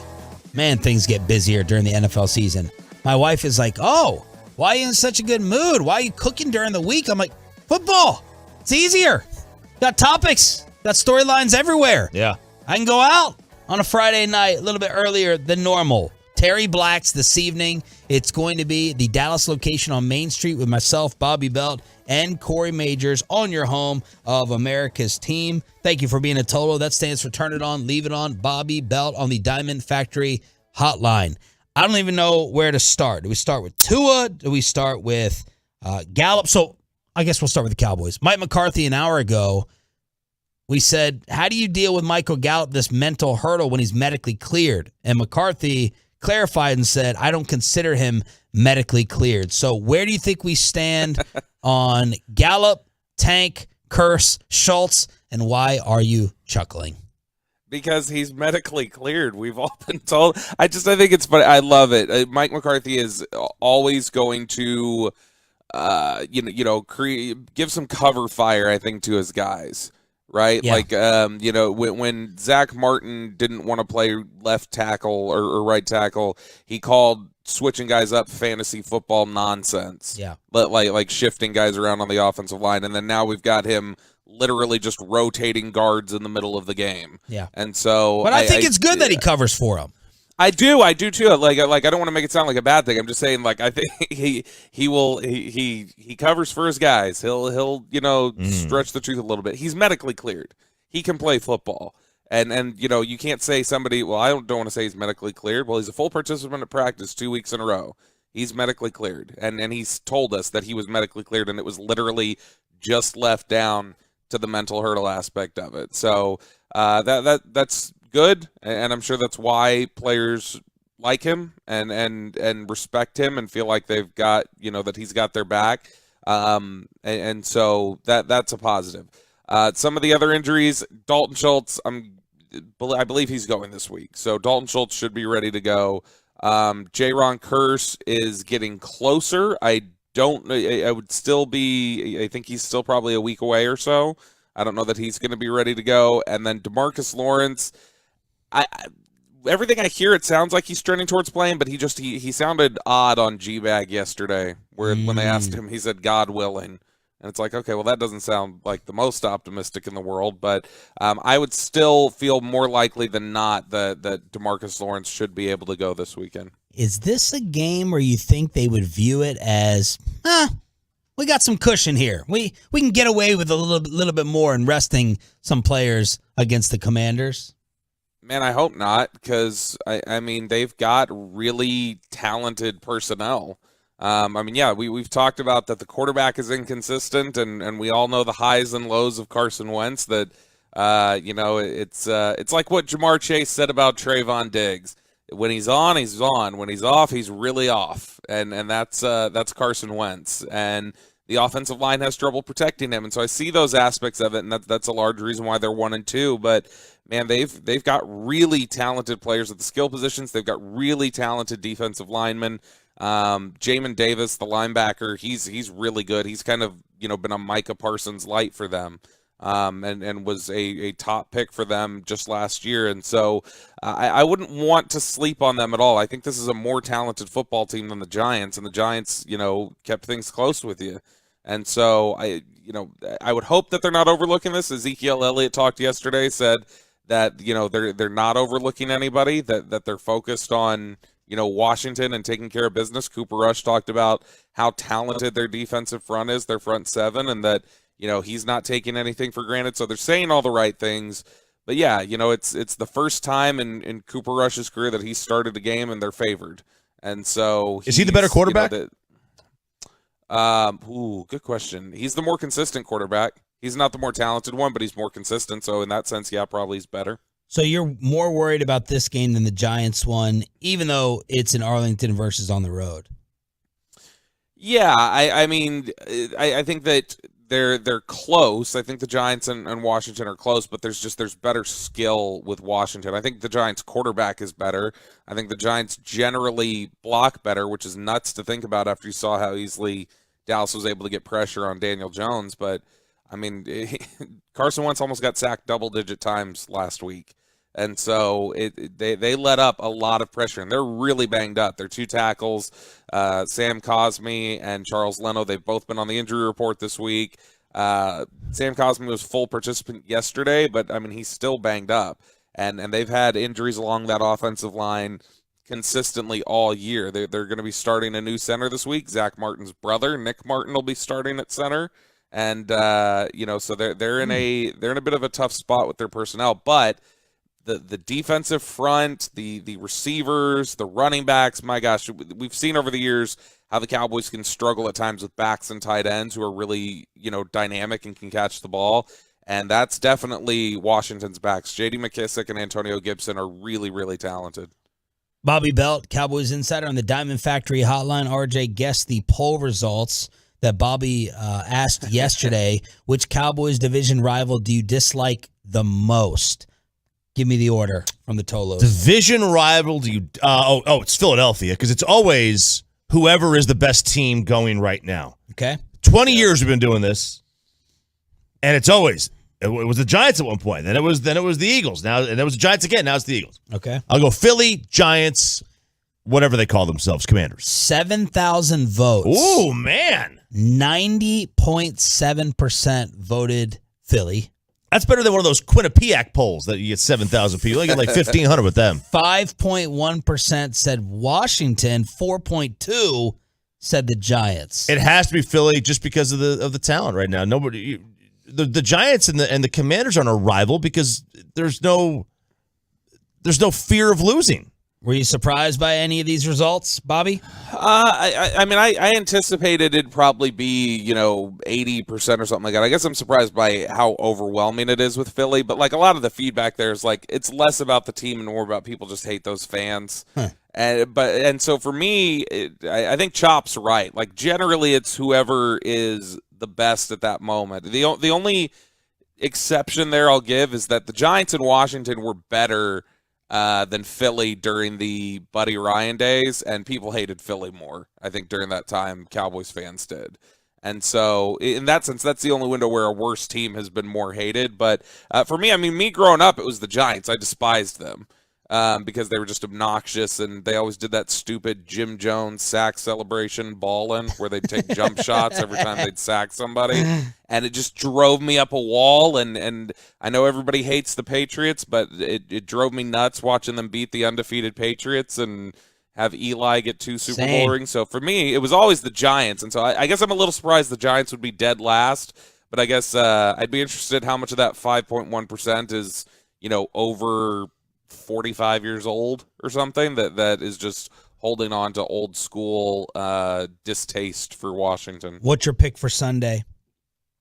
I got the Cowboys again. So I'm going 23-21. So I got Washington actually covering the spread. But okay. I think that it'll be as much as, it's been nice to see Dallas win these football games and see the fight that they have, the offense is still, it's a struggle at times. And so I still think that, they're going to have a tough time putting points up. But ultimately, I mean, this defense is just really, really impressive right now. And, they're doing it without all those turnovers that they had last year. That was how they really made their mark last year, was getting all those takeaways.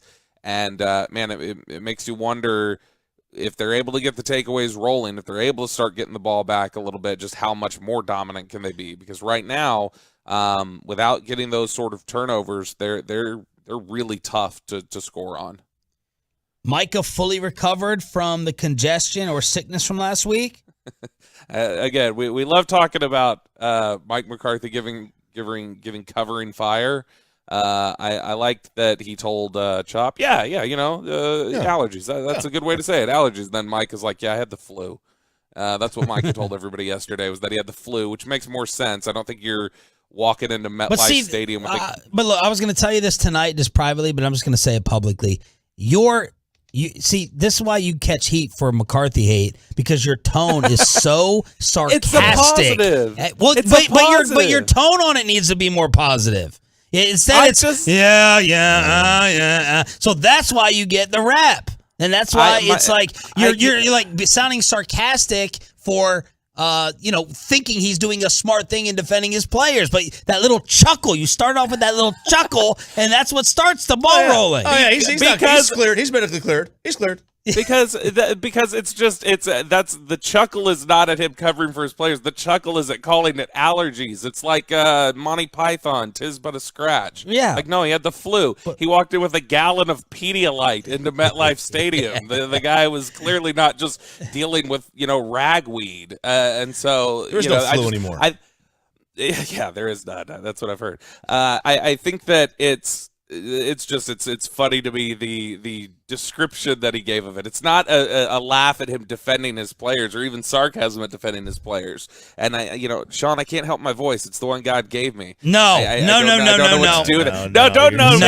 trying to help you out. You can give. We're gonna go through voice exercises tonight. We're gonna go through We're gonna go through training exercises, and you are smarter than that. You are able to adjust. So I'm not buying it. Belichick does the same thing. He doesn't give the media anything day by day. Yeah, they all lie. They all lie. Right. No, yeah, but that's what I think is funny. Is generally somebody just goes day by day.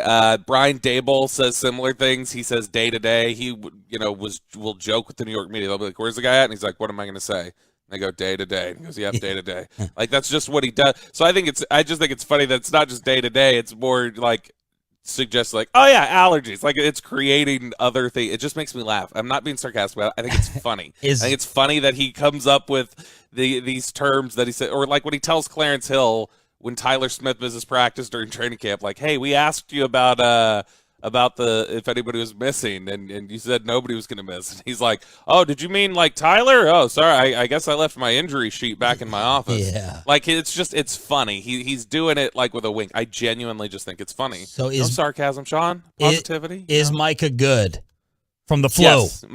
Micah says that he feels better than he's felt since college. So he physically. So he's ready to go, says that it's like night and day compared to last week. He did not feel good. I think I told you guys that when he stood at his locker post game, it was 30 minutes after, and he had sweat pouring down his face. Like, he was still clearly not feeling great on Monday night. Bobby Bell right here with Sean and RJ 105 through the Fan. Now we got to shift to some serious stories. Before we get to last night, your coverage or thoughts on Gavin Escobar passing away, the former Cowboy tight end, in a rock climbing incident. Yeah, it's just that sucks. And I had a couple people text me last night their thoughts about it, and everybody's just hurting right now. Everybody liked the guy a lot. He was I saw David Hellman said something last night that is similar to what my memory is of him in the locker room, which is just, he was always joking around, always happy, always smiling. And so it sucks whenever you see, it's a little jarring whenever you see anybody that, you've covered or stood next to, and you find out that they pass away at such a young age. Had started a new chapter in his life as a firefighter in Long Beach. And so sad story. Leaves behind, wife and 2 kids, and I know a lot of former teammates were hurting last night. They always called him Pablo, as Pablo Escobar, of course, but they got a lot of former teammates last night that were in some pain because there really was. I know we always talk about it that nobody disliked the guy.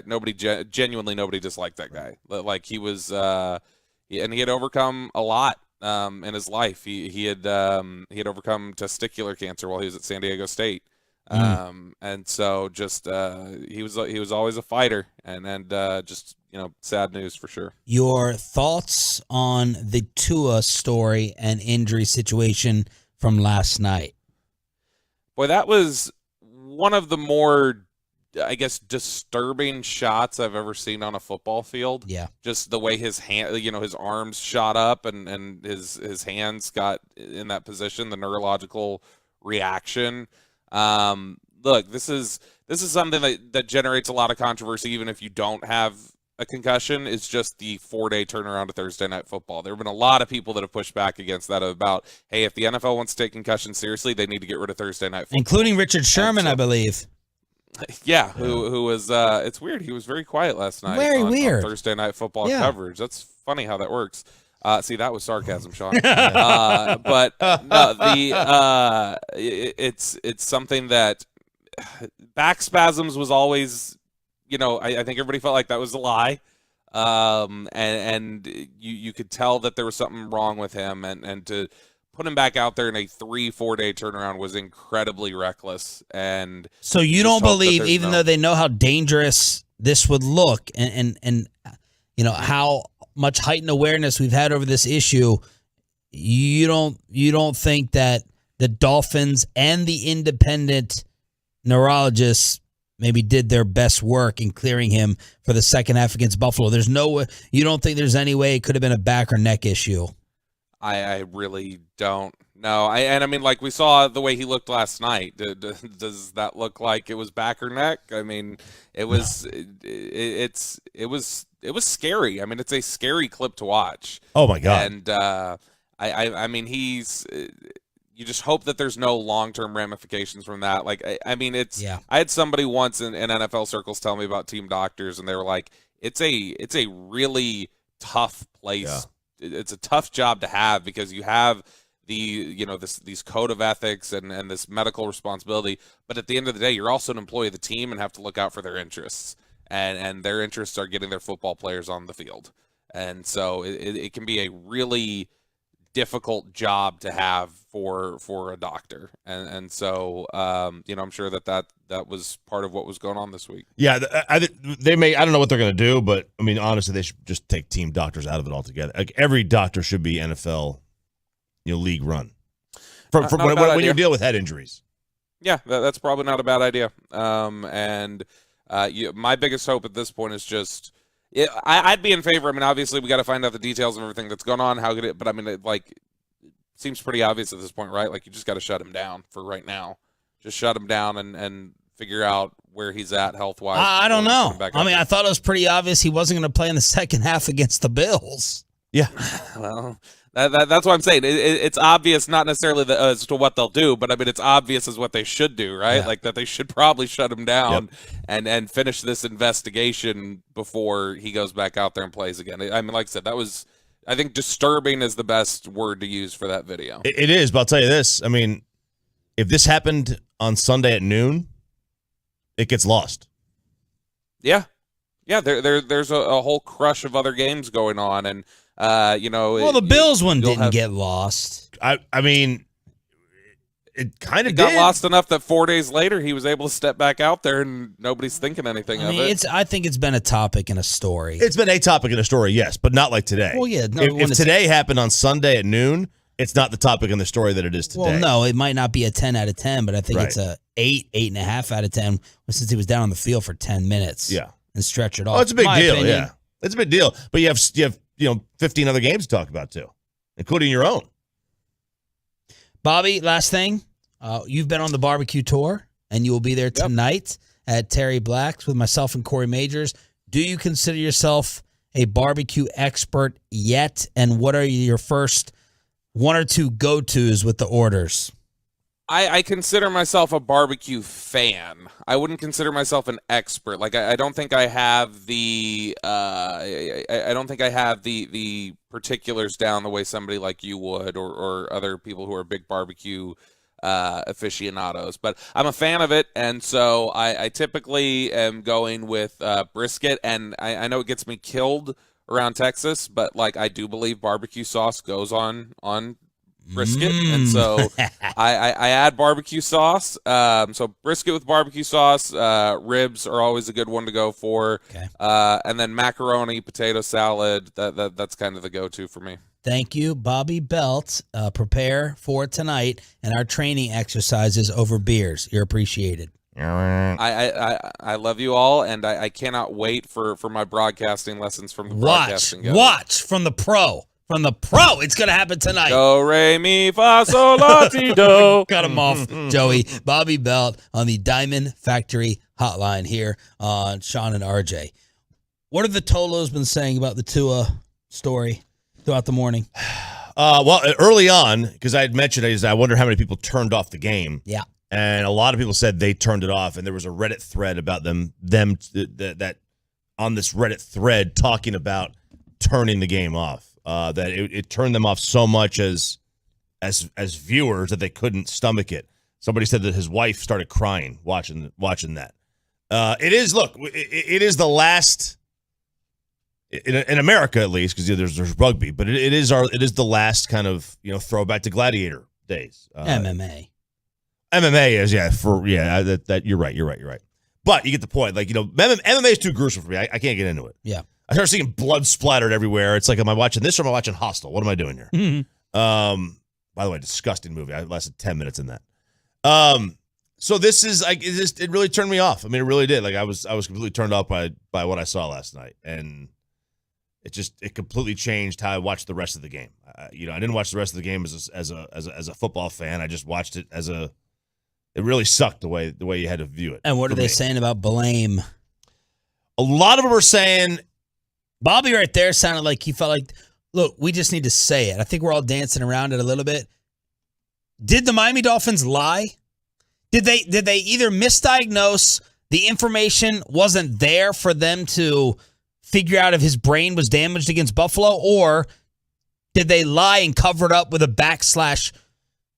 /neck issue? Yeah, I mean, like what most people were saying in the fan text is one thing. Him having a concussion last night does not prove that he had a concussion on Sunday. There is no correlation. Okay, that's true. You cannot make it may be a correlation, but you can't make that assumption based on last night. Okay. You and me and Bobby and Coach Mccarthy, none of us evaluated Tua on the field last night, and none of us evaluated him on the field on Sunday. We have no idea. They're never going to tell us either. Now, should they tell us? That's a different story. But they're never going to tell us. So, I mean, it's Which way are you leaning? I'm leaning towards Tua was concussed against Buffalo, and that should have kept him out for last night. I'm leaning towards he was concussed, and it should have kept him out. But I'm not going to blame the Dolphins on this. I'm going to blame the medical examiner who misdiagnosed him. Why wouldn't you blame the Dolphins as well? Because if the independent neurologist said he's not concussed, what else do I have to go by? The doctor, the Dolphins team physician. And if the Dolphins he's a physician as well, or right. she. And did he say that he was concussed? They both cleared him. Right. So if you're Mike McDaniel or Stephen Ross or right, whoever their GM is. Tom Brady. Yeah, Tom Brady. Like, what are you going to do? Like, Mike McDaniel's not a doctor. What's he going to do? Say, no, I viewed it on TV. Okay. So I can't blame the Dolphins. I blame the medical examiners. Albert Breer tweeted, this is part of the SCAT test that doctors use to assess NFL players and either clear them to return to games or keep them off the field in the event of a head injury. Again, they're not testing for concussions. They're testing for symptoms. Here are the 5 categories. Lying motionless on the playing surface, yes or no? That was yesterday. Balance / gait difficulties, motor incoordination, stumbling, slow, labored movements. That would to me, these are all about applying to the Bills game. Yeah. Lying motionless, I don't I think recall. he was motionless. So I would say no to that one. His balance was definitely off. Number 2 is definitely yes. Disorientation or confusion or an inability to respond appropriately to questions. We don't know. We don't know. He was walking like he was disoriented, and he was holding his head. That one we don't know. Blank or vacant look, we don't know. Facial injury after head trauma. Doesn't appear. He definitely stumbled. So that's the observable signs. Step 3 is the memory assessment. So that's coming out from Albert Breer. Yeah. Again, it's easy to look at it and say he was concussed. And I think he was. But I'm not a doctor. I don't know what goes into all that. It was easy to look on Sunday and say, oh, man, when you stand up and all of a sudden you basically fall back down to the ground. I mean, I know my first thought would be, and that's concussion. And then you send him over to the sideline and you run all your tests. And if he passes them, I mean, boy, it's tough. It's a tough spot to be in. Let's get to some football picks. If you are a degenerate like Ralph James Choppy, hit it. A little bit of a rebound last week from the week before. Nice. The week before, I was trash. And I would like to pull a Mac Brown here and say, I want to apologize to our fans for last week, or 2 weeks ago. Last week, rebound 7-5 last week. That's a winning record. As Peyton Manning said, you never went broke making a profit. Yes. So 7-5 weeks throughout the rest of the year, we will take that one. Yes. Let's see. I've got 7 selections in college football and 5 in the NFL. Which would you want first? Let's go college. All right. Give me Houston minus 2.5 against Tulane. I love Michigan minus 10.5 against Iowa. What does Iowa stand for, Joey? Idiots out wandering around. I haven't heard that one. There you go. That's what you got. Give me Kansas plus 3. TCU plus 7 against Oklahoma. That's right here in Fort Worth. Mm-hmm. Arkansas is a 17.5-point home dog to Alabama. Arkansas should be in the top 10. They should have beat A&M. They were about to have a 21-7 lead. I think they have completely missed the boat on this line. I love Arkansas plus 17.5. Maryland minus 7.5 against Michigan State. And sexy Sammy, Sam Daddy, the future Heisman Trophy finalist. Oh, Wake Forest finalist. I didn't say winner. Oh, Wake plus 7 against Florida State. NFL. Cleveland minus 1 against Atlanta. How is Cleveland only a 1-point favorite on the road against Atlanta? I think that Myles Garrett may play. I would think he's doubtful, but he was back in the facility. Look, the Falcons, they've been competitive. I'll give them that. I think they've been a little more competitive than you give them credit for. They lost by 1 to the Saints. They were getting blown out. They were down 28-3 against the Rams. They lost by 4. They beat Seattle by 4.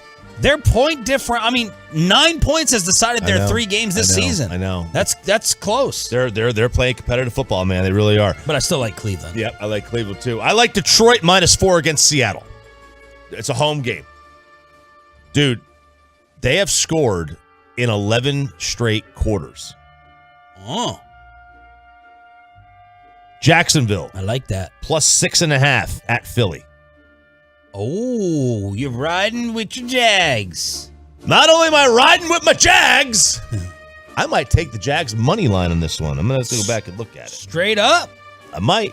And then the Chargers minus 5 at Houston. Okay. Houston's kind of like the Falcons. They're tough. There should be no. I don't know about tough, but a little bit of a nuisance. Yeah, they're a gnat. They're a gnat that won't go away. But look, the Chargers gotta. If not now, when? Right? It's time. It's time to put something good on the board here. So there's your picks. At RJ Choppy with the degenerate selections, I have other picks from Bet Online that you can go and gamble on today or this weekend. Which week Well, the Eagles, by the way, they got last night correct. They said, when are the Dolphins going to lose their first game? The favorite was last night. That hit since he won. When will the Eagles lose their first game? Jacksonville. Hosting the Jags is the favorite. Then at Cardinals, then Cowboys at home. By the way, Tolo D, basically show producer, sent me PFF having the Eagles offensive line as the best in the National Football League. Next NFL coach fired or resign? Oh, is Matt Rule? He's second. NFC. NFC. Fired or resign. Let's go with Cliff Kingsbury. It is Cliff Kingsbury, 3-1. Then Matt Rule. Then McDaniels tied with Nathaniel Hackett. How's Hackett going to get run first year in? I know, right? Frank Wright, Ron Rivera, Pete Carroll, Vrabel, Tomlin. Mike McCarthy has dropped all the way down to 33-1 to get fired or to quit. Next quarterback to lose starting job other than Trubisky. Next quarterback to lose their starting job other than Trubisky. Trubisky's been taken off the board. Okay. Well, I mean, they're probably going to say Tannehill. He's second. Okay. Geno? Yeah. Good job. Geno Smith won. Then Tannehill. Remember what we were saying about Geno after the opener against the Broncos? That maybe Pete Carroll found or resurrected something? Geno, Tannehill, Davis Mills, Mariota, Baker, Jameis. Will the Chiefs and Tampa Bay Buccaneers play again in the Super Bowl? If you believe yes, it's 25-1. How many 3-and-outs will the Broncos have this week? The over-under is 3.5. They had 8 last week. Oh, God. Wow, the over-under is 3.5. I will take the over. Okay. Right? I don't know. That seems like an easy one, no? What will be higher? Philly's first half points in week 4 or their second half points? They've scored 72 points in the first half and 14 in the second half, including 0 in the last 2 games. Wow. They scored 24 points a game basically in the first half, nothing in the second. So you can bet on if they score more points in the first half or the second half against Jacksonville.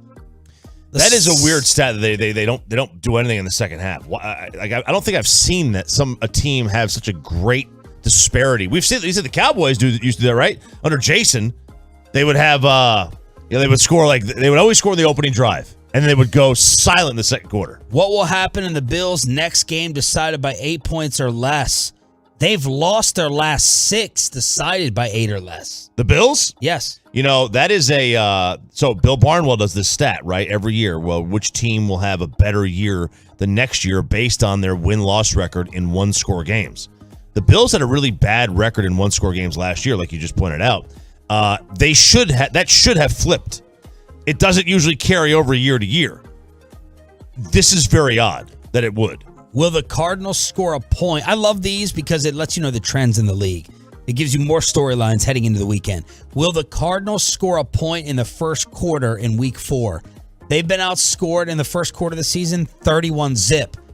Arizona has not scored a point in the first quarter. Wow. Will they score a point in the first quarter in week 4? The favorite slightly is yes. Yes, it has to be yes. I mean, it's good. They're good. They're a good team. These are some of the things you can bet on. Bet online if you want to go ahead and throw out some more wagers. There's one wager you got to make. If you could find the bet, will Cliff Kingsbury have a winning December? But the answer is no. Well, the odds are going to probably be no. The odds are going to be no. Vegas knows the history. Yep, there you go. Let's pick this game on Sunday. Is there any way the Cowboys can lose to the Commanders? It doesn't look like it on paper. Official picks for Sunday on The Fan and the 5 things RJ wants to see from America's team next.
MyFitnessStore.com studios, it's Sean and RJ on 105.3 The Fan.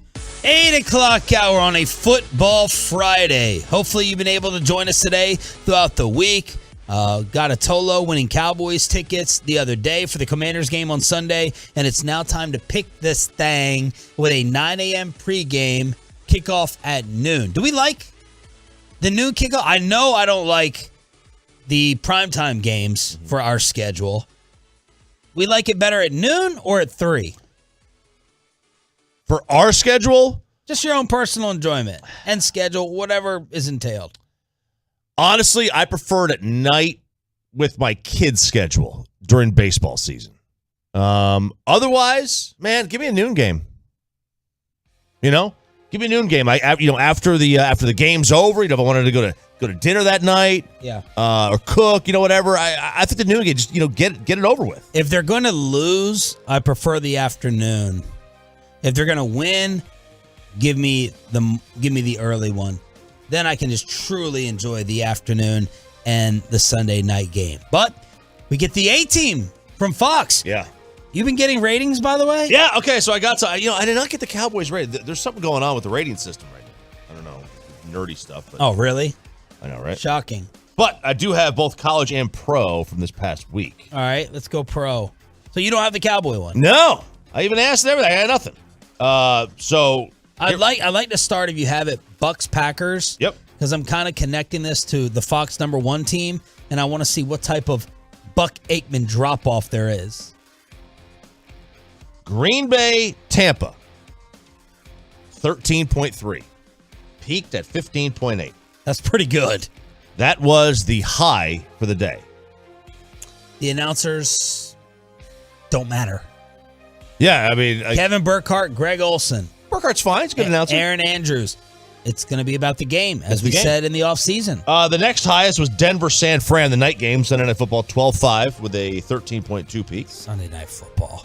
Invincible. Then third was KC-Indy, 7.2 with a 9. And then bringing up the rear was Philadelphia-Washington with a 6.8 and a 7.4 peak. Okay. College, just real quick. College the week before was down. It was down. A&M and Arkansas led the day, 4.9. Texas and Texas Tech got a 4.7. K-State, OU, a 4.2. Tennessee, Florida, 2.2. Ohio State, Wisconsin, 1.1. Clemson, Wake Forest, 1.4. Okay. So some 4s and the 5s. Yep. That's it. See if we can get these Cowboy numbers at some point in time. All right, who y'all picking and why? Let's get it on record. Truckwreck.com text line 877-881-1053. If you missed Mike McCarthy giving us some more radio gold, we're going to bring it back to you at 8:40 this morning. You have any trouble with this pick? Was this pick easier or more difficult than the Giants one? Oh, man. This is pretty easy. I think they're both about the same. I don't really have anything for either team. Okay. It's like they're very similar in their quarterback. Like they both have... Wow. Oh, you talking about the Cowboys and the Commanders or the Giants and the Commanders? Giants and Commanders. So we are lowering Carson Wentz to a Daniel Jones level. I think Carson Wentz lowered himself to a Daniel Jones level. Like they are both incredible physical talents. Is Daniel Jones an incredible physical talent? I don't know about his arm. He can run around. He can run. I mean, look, you don't get drafted that high without having some kind of arm talent, right? I don't think, not anymore. Tua? What were you seeing from Tua's first half last night before he got hurt? He did have the underthrown pick. His intermediate throws, I did think he had some zip. I was a little surprised by some of the zip. When he tried to go deep, he had a great touch pass, but the ball to Tua, that was an opposite field throw as well. But, I mean, the knock on him coming out was arm strength, and he got drafted high. Yeah. I mean, I don't know. I just don't consider Daniel Jones a great physical specimen, even though he can really run around. He could definitely run around. Anyway, I think both quarterbacks are, they're bottom 5 quarterbacks in the NFL. What a fall. Right? What a fall. So this is probably a better team than the Giants overall. But it's a home game. So anything that made them the better team was offset by that. So Not really a big, difficult decision, and I'll probably regret that because at the end of the day, we're looking at them saying their quarterback stinks. Hey, we got a backup quarterback too. Right. And would anyone pick I guarantee you on the text line, nobody would take Carson Wentz over Cooper Rush in this game, even though Wentz is more talented. Nobody on that text line. Nope, they're not. We'll say it. Nope, they're not. All right, the Cowboys are favored by 3, and the over-under is 41.5. I will take the under and the Cowboys. Let's see. Here we go. Trucker.com text line. 35-3 Cowboys win, and we have a quarterback controversy going into next week. Whoa! Daniel Jones has eyebrow power. You could see them things in the shadows of the helmet. Yeah. Flacco-esque. Yep. Cowboys by 10 or more. Wentz will have trouble hitting the ground with a pass. Much less a receiver. Daniel Jones had the fastest on-field speed in all the 2021 season. Wow. 31-17 Cowboys. Wentz on his third team. Cooper finally expressed 30 points. 31-17. Wow. 24-17. Wow. The line is 3. You should be acting like this is Alabama versus Savannah State. I don't know why everybody's so confident, when you have a backup quarterback. Okay. I get it. So what's your score? 17-10. 17-10. Way under. So are you going to hammer the under with your bet? I try not to bet the Cowboys all that often. I just think I get a little bit blinded by it. I'm too close to it. But yeah, I would hammer the under and the Cowboys by 3. Okay. So before the Commanders-Eagles game, I was going to pick Washington to win this game. But Philadelphia and their pass rush got to Carson Wentz 9 times. I don't know, how I compare which pass rush I would take. I just know the Cowboys do have a dangerous pass rush, and Micah Parsons is healthier. But I was going to... Carson Wentz threw 4 touchdowns and then scored points against the Lions to open up his season. And I was like, Cowboys and Cooper Rush aren't going to be able to score with that. The only way they lose this game is if McLaurin and Dotson go off and do damage. McLaurin has not. Jahan Dotson has been a dangerous weapon. My head is telling me one thing different from the heart. My head is telling me the Cowboys can't lose this game on paper. My initial gut was going to be to pick Washington, but man, Philadelphia humiliated them. Yeah. How much better are the Eagles than us? I'm trying to take that into account. All right, with the right quarterback, significantly. So your mind's telling you no, but your body's telling you yes. I'm gonna pick the Cowboys 23-20. 23-20. I do think we are, a little bit too high and mighty on Cooper Rush. Yeah. Oh yeah. Like he's not that 34, 35 points. Oh, okay. But man, if they can, we will be okay in all day on Monday morning. 23-20. I'll go with the Cowboys, but I was going to pick the Commanders before they got smoked by Filthy. But everyone on the text line is going with Dallas, right? 21-17 Washington. That was the first one I've seen. 2017 Cowboys. 27-17 Cowboys. 28-14 Cowboys. Cowboy fans are delusional. Washington wins a close one, 20-17. 17-10 Commanders by 7. 17-10 Cowboys. Wow.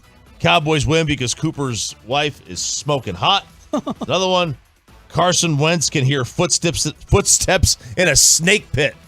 That's good. That's a good line. All right. There's the predictions coming in. Kellen Moore and Mike McCarthy were commenting on Cooper Rush. There's some buzzwords here that jump out to me. See if y'all agree. You can just see the confidence. I think anytime you see, this is Kellen on Cooper. By the way, I heard that they are pretty good friends. Just to keep that in mind. Really? Kellen Moore and Cooper Rush are pretty tight as friends off the field. I can see that. Yeah. I'll bet. Look, same age, journeyman quarterbacks? Journeyman, same age, and probably Cooper Rush is probably destined to be a coach. Why? You see backup quarterbacks be coaches, they want to go into coaching because they basically spent their entire careers being a coach. It's an easy progression for them. So I look, if I was a backup quarterback in the NFL, and I didn't make Dak Prescott money, I'm making Cooper Rush money, which is still a good salary, really good salary. I would like, why not? I've basically been a coach anyway. Why not continue it? Here's what Kellen had to say. I think anytime you see a quarterback take his drop, hit the back foot, see it, trust it, and let it rip, that's confidence right there. You're seeing a lot of that in Coop right now. So I was thinking about timing with Dak, the way he's giving Cooper Rush compliments. Anytime you see a quarterback take his drop, hit the back foot, see it, trust it, let it rip, basically get the ball out. McCarthy on Rush. We talk about his intelligence. He's very, very high in instinct and awareness. He anticipates things very well. His ability to throw it early, get the ball out, and anticipate. I think you see him have more and more confidence. He's just playing to his strengths. Now, I know I'm emphasizing certain words, but this is the way I was reading it. Anticipation. I do think Cooper Rush may have an anticipation advantage on Dak. Small sample size. Bobby Belt would laugh at that. But I've seen Dak throw behind guys too much. McCarthy. The game mentally comes easily to Cooper. He's been around for quite some time. He has experience, been in and out of a couple of systems, so that's helpful. He has total command of the language. That is important. So there you go. With a little preview, you got 5 things you want to see on Sunday? I do have 5 things. 5 things I want to see from this Cowboys team this Sunday. Number 1, more Tank. Mike is plays. If he plays, right? But when I say more Tank, I don't just mean Tank. Oh. Like, Micah being on the edge is going to make one-on-one matchups for everybody, right? Doesn't matter who it is. Tank, Dorrance, doesn't matter.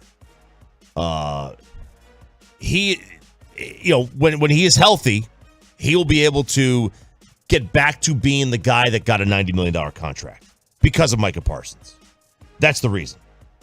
Pollard over Zeke. The dude got like 10 a carry last week. Right now he's the best running back in this football team. And if his blocking is remotely up to par, then you have a real discussion on your hands. Because what does Zeke do better than Tony Pollard right now? Block. Pass block. Yeah.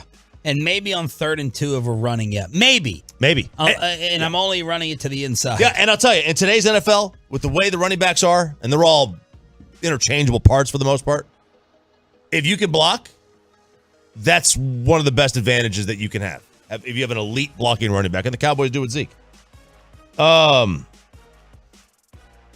Regardless of Dalton Schultz, I want to see Hendershot and all these tight ends, the tight ends who are athletes. I want to see, and this is not just for this game, this is for the rest of the year. I want to see them stop using tight ends as a safety net. I want to see them using tight ends as a weapon.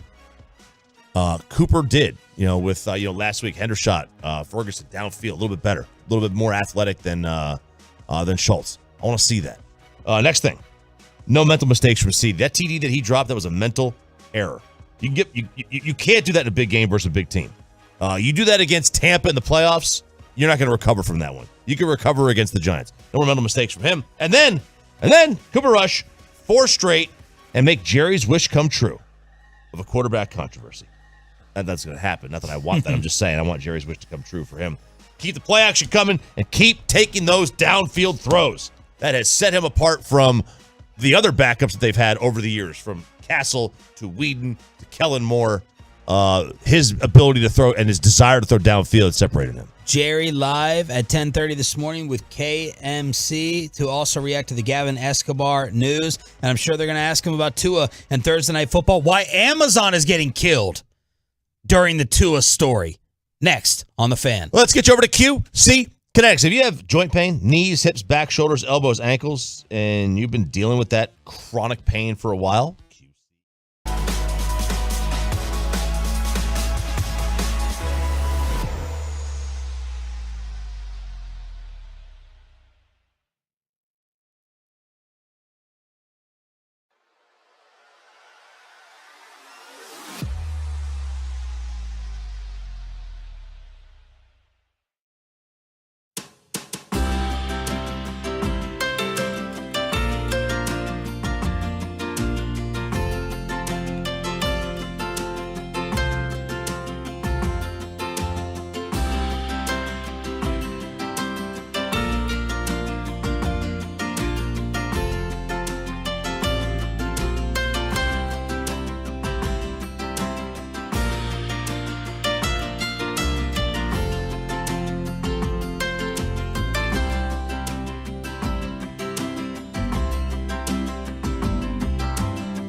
Here on DFW Sports Station 105.3 The Fan, Mike McCarthy will be joining us at 8:40 this morning. We're going to crosstalk with DC Radio at 9 and Nick Eatman at 9:20 to make his Commanders pick and talk about the passing of former Cowboys tight end Gavin Escobar.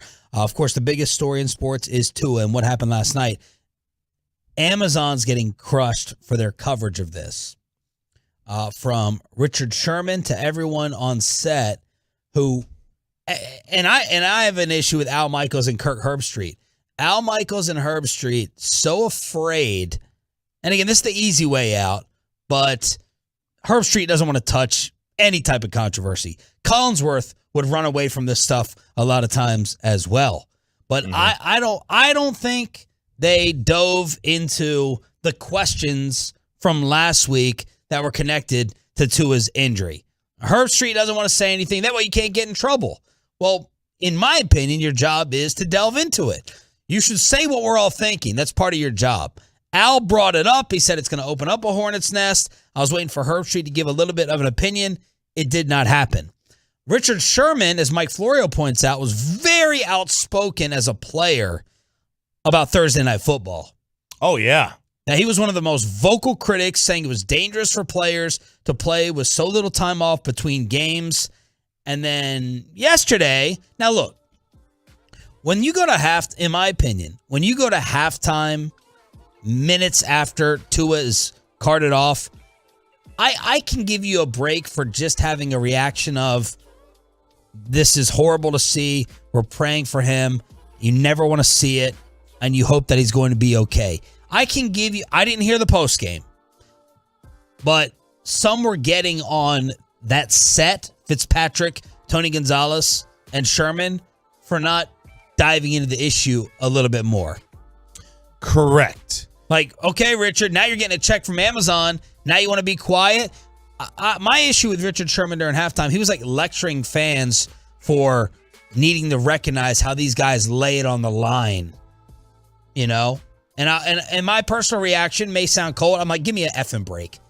These guys get paid millions of dollars. They want to be out there, and they love the limelight, and they love playing a sport for a living. So give me a break about how we need to sit there and bow down to these players for laying it on the line. But Sherman kind of had that attitude of, y'all shouldn't get on us. You know, and you want to criticize us, and you take us for granted for going out here, instead of talking about whether the National Football League, with Roger Goodell in attendance last night, or the Dolphins lied or were at fault.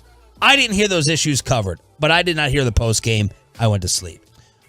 Same. I didn't hear the post game either. Yeah, I didn't hear them covered at halftime because they weren't covered at halftime. I do wonder, Amazon being so new to this, if that played a role. Shouldn't. It shouldn't. Because they don't. It's not like they're not newbies everywhere. Their producers have done this before, and the hosts have done this before. They're just doing it with it's not like this isn't Al Michaels' first game, is it? No. He's called a game before. So yeah, they do have a responsibility to cover it. And Al never dives into this stuff. I don't know how you view his job. He floats the topic. He brings it up like, hey, the talk shows are going to talk about this tomorrow. And then I expect the analyst, Aikman, I think, does the best job of it. Romo's afraid. Collinsworth afraid. And Herbstreit don't want to touch it either. And I think Troy Aikman always, to his credit, gives a bold, strong opinion, even if it's negative. Well, like Al, they call Al the 33rd owner in the NFL. Right? Yep. So who do we see at Jerry's party every year? Al Michaels. So he ain't giving up that Nobu sushi buffet. No, he's the 33rd owner. So it's like, from his standpoint, again, he is. He doesn't have to give a hardcore opinion. In my opinion, as the play-by-play guy. He's not the opinion maker. It's like Malika Andrews. We probably should have played some Malika Andrews audio this week. She's getting destroyed. People are trying to take down her career for, according to the internet, some being unfair to Stephen A. Smith, unfair to Ime Udoka, unfair to the replacement coach. People are bringing race into the issue. Yes, because he's got some checkered, I don't know if I want to say legal He's had some legal issues in the past. She brought it up. Yeah. But she's also, been shown giving a lot of opinions. Like, the Golden State Warriors aren't going to repeat. Are you serious? And it's like, you're the host of the show. Your job is to set up the opinion makers are the analysts, and you're a little bit too opinionated. That turns, of course, into a sexist argument. But that's what I think of with Al Michaels, right?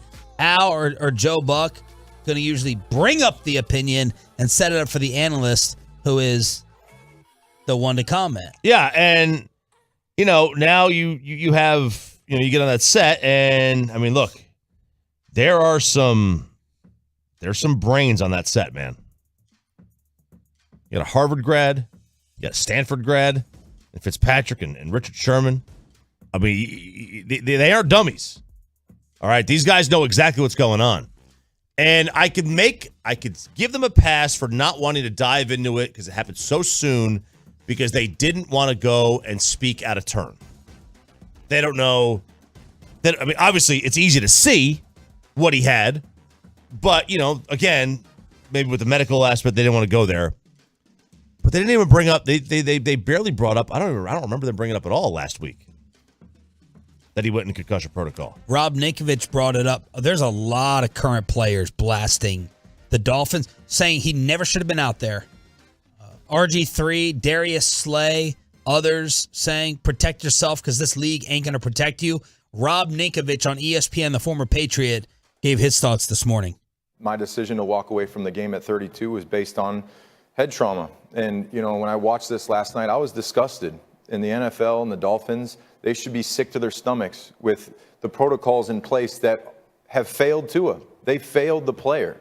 And they're supposed to be there to protect the player from the player hurting themselves.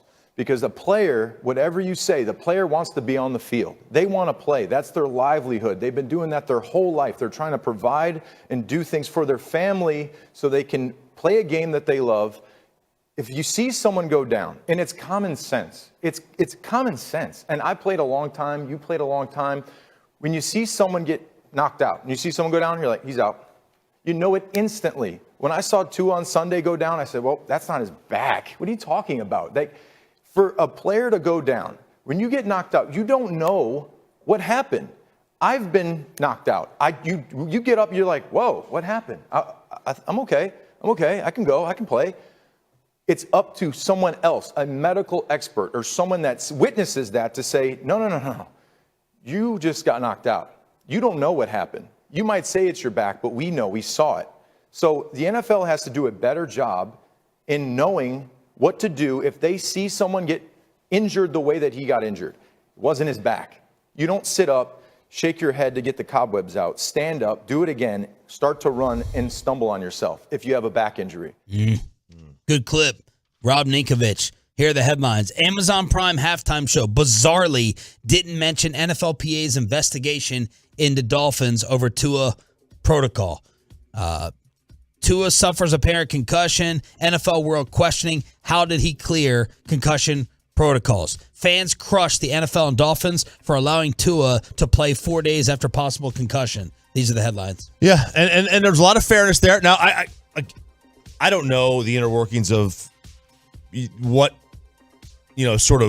gavel overlord the NFL has on these other TV partners, but is it possible the NFL said to them, hey, let us do the investigation without commenting on last week? Can we finish that? And maybe they said that to him.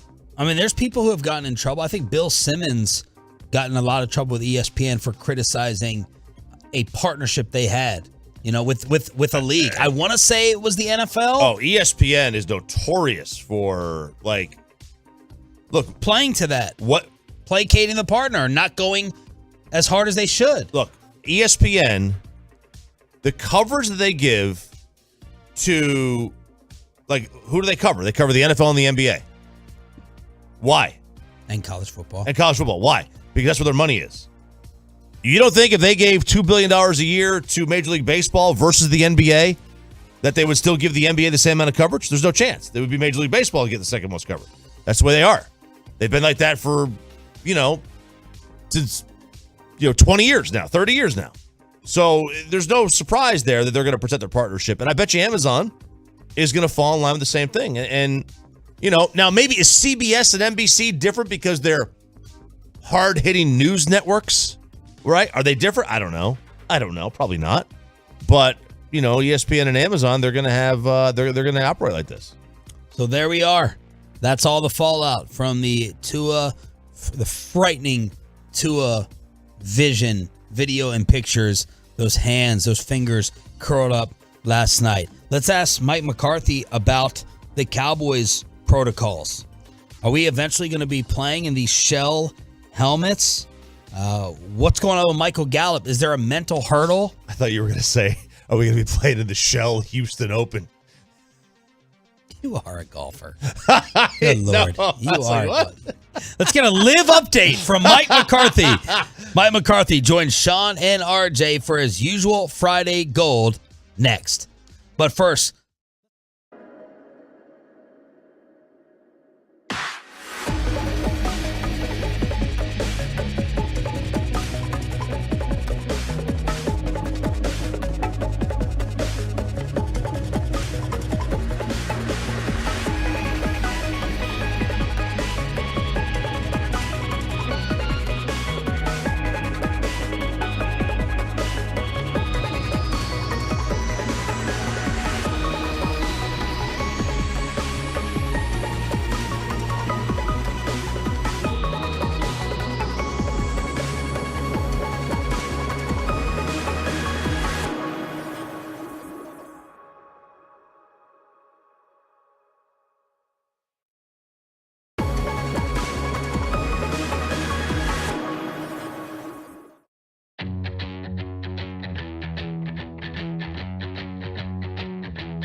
service provider, taking care of your project or special event, no matter the size from start to finish. Buyers Barricades, the Texas Authority, and Barricade Rental. Visit buyersbarricades.com. It is now time for the Mike McCarthy Show. Every single Friday with Sean and RJ on your home of America's team. It's DFW Sports Station 105.3 The Fan. Good morning, Coach. How are you? Good morning, Sean. How you doing today? Doing well. Choppy, how are you? How are you? Yeah, there's that RJ. Is he there? Yeah. Okay. Yeah, I'm drinking my black coffee right now. So am I. Here we go. Yeah, buddy. We're in a good mood. We're in a good mood again. So thank you for that right off the bat. You're welcome. Let's keep it going. All right, random question of the interview right off the jump. Belichick was messing with reporters, saying he's not a physician, he's not a doctor, talking about Mac Jones. Your coaching career, if you had another profession, you have the most knowledge that would lead you to being a doctor, a lawyer, or a therapist dealing with all the people that you deal with in the organization? Well, I think really for any NFL head coach, for as much time as you spend with the medical staff, I think all the stuff to get your medical degrees to sleep at the Holiday Inn for a night and probably push you across the line there. But I would probably say a therapist, because I just think you're able to be involved in your experience with so many individuals in their both in their personal and professional life. I think it's only natural that you have a high level of experience that you could probably help. But I would not say that you got to respect the education component in all those professions. That is obviously why people that do that are held in very high regard. But when you're at home, right, and one of the kids, that's a twisted ankle, that's 2 to 4. That's a that's a hammy, that's a quad. I mean, you can just diagnose it just like that, right? Yeah, just start with ice and stem, and then we'll work our way to heat, and then just tape it up and go, right? Yes. Coach, you don't have to tell us. We haven't heard any lately, but the motivational tactics. Did you pull anything out of the hat over these past few weeks when many just ended your season, when Dak went down, and you've showed the way that you've responded with the resiliency with Cooper Rush at quarterback and others? Did you pull any McCarthy tricks out of the bag for motivation? No.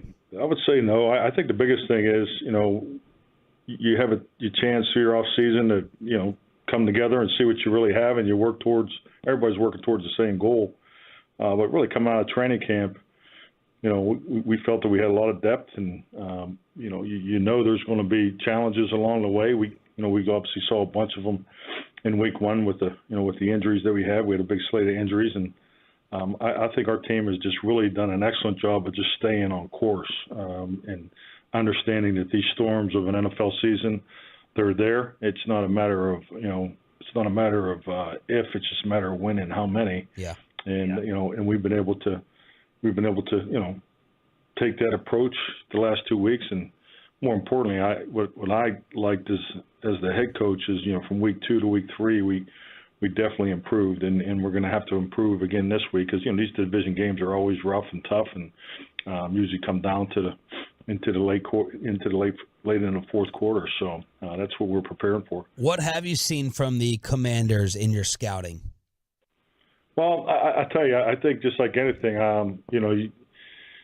watching their game, Sunday live, and then watching it again, on the coach's tape, you can't just get caught up in the score, the box score, and so forth. So I mean, this team has some tremendous strengths. Obviously, their personnel, they have experienced personnel. I definitely like some of their young guys, particularly Dotson, the receiver. They added the young man from Penn State. Mm-hmm. So this is a well-rounded football team, both offensively and defensively. Mike McCarthy joining us here on 105.3 The Fan. Michael Gallup, how do you deal with because he has said he's been cleared, but there's a mental aspect of getting over the mental hurdle, obviously returning from the injury. You take us through the process for how you deal with a player who's been cleared but still can't play.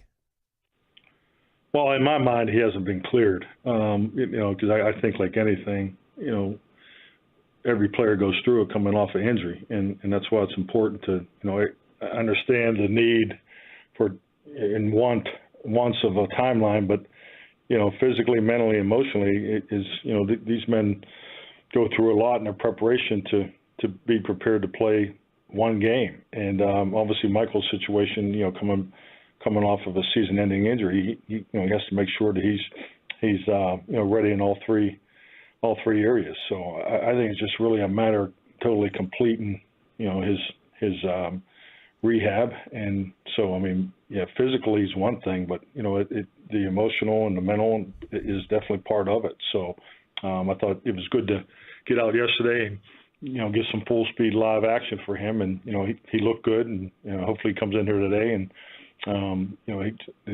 he's continued to respond with the treatment and so forth. But I personally look at it it's a normal process. I just think maybe the detail in the timeline and in the why he wasn't quite ready has just been available to the public. But he's, when they're totally ready in all three quadrants, then not quadrants, in all three areas. That would be 4. Thank you. Thank you for the question. on live radio. But we'll get that math degree back from you. Yeah, no doubt. I'm definitely not a doctor now. So I just think this is a normal process. All right, Coach, let me ask my one of many dumb football questions of the morning. Turpin looks like one's about to break. It just feels like it's going to happen. So if you're looking for a deep threat with Gallup being unavailable in the past few games, how do you view Turpin as a receiver, and why not just put him out there and go run 4, 5, 9 routes, go fly, whatever you want to call it? Is his size a detriment in doing that, even though it looks like he's just got lethal speed as a threat anytime he touches it? I think that's those are all good thoughts. But I think the biggest thing is I think you got to look at Terp's arrival in training camp. So I think he's improving each week with his wide receiver responsibilities and opportunities. So I think as time has gone on, I personally definitely don't look at him as just a returner. So I think he's done some really good things at the wide receiver position, and but how the game, you put together a game plan with all those kind of possibilities, but how the games unfolds is really is the way it shakes out. But I think your thoughts are all excellent. Oh, can't believe I said that. Oh. Let me pop up the collar on my sweatshirt. Feeling good about myself right here. Well, maybe we should just stop right here then. No, Coach. I get so much more to get. Come on, we're so happy and thrilled with you every single week. Someone who was much maligned, we may have been wrong about it at training camp, was the kicking situation. And Brett Maher, I know it's the kicking game. It's not the sexiest thing, but I think we need to give credit. What can you say about the job that he has done, considering the different moves that you guys made during camp and the way he started his season? I'll tell you, obviously I know Brett was here before, but this is my first time to work with him, and had a chance to watch him work out last year. He was involved in a workout, and then obviously when he came back this year, the talent is, impressive. Just his ball strike has been outstanding, but I just love his level of confidence right now. And I think it's, a huge credit to him but also to the battery, Brian and Jake and John Fossil and Stu. I just think that, the way those 5 guys work intimately together, the confidence that Brett exudes right now, it's impressive, and you just need to continue to build off it, but he's off to an excellent season.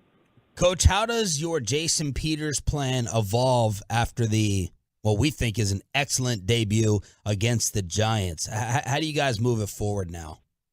Well, we're just trying to get Jason more reps. I mean, it's not that he, needs to know how to. I mean, we all understand his level of experience and the level that he's played in this league a long time, but it's just the connection, the communication, being in sync, with the guys, playing next to him, and obviously his ability to play multiple positions is so impressive, especially at his age. I mean, I can't get over how great his feet are, still at his age. So we just continue to work him in there.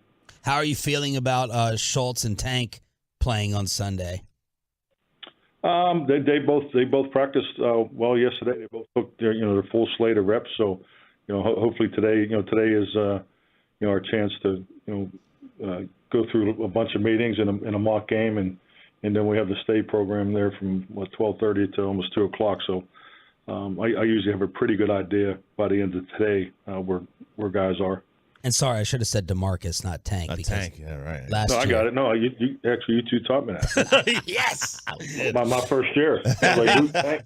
I didn't have all the nicknames down. No, now you do. Now you got them all. Oh yeah, Tank, absolutely. Yeah, why not, Coach? I'm sure you saw what happened last night with Tua, and obviously 4 days ago, he had another injury in the game against the Bills. What is the protocol when a head injury happens like that? Is obviously the NFL has a role in this? Take us through the protocol on the sidelines there and the decision to let a player return? I'll say this. I think the protocols that are in place now are, obviously tremendously better than they were, 5, 6, 7 years ago. So, but the medical staff and all the information that goes into that, you just got to really trust your medical people there. I saw the aftermath of it. I had the game on, but I wasn't watching it live when it happened. So and hey, trust me, there's never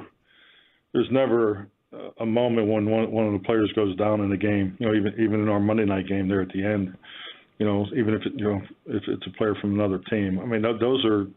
Those are tough moments, and from my personal experience, and I've unfortunately stood over some neck injuries where the medical staff, especially at that moment, the work that they do is so important. So I don't know exactly the specifics of how it all went down last night, but I would trust the process. I don't think anybody's trying to put a player in further risk, especially in the time of an injury and so forth. But I think the medical people have definitely are playing it high in caution compared to years ago, and I think it's definitely better for our athletes. There's Mike McCarthy with us every Friday here on Sean and RJ. Let's crosstalk with the enemy. Little Commanders crosstalk to make the picks for Sunday. Next on the home of the Cowboys with Sean and RJ.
HD1, Dallas-Fort Worth. Always live on the free Odyssey app.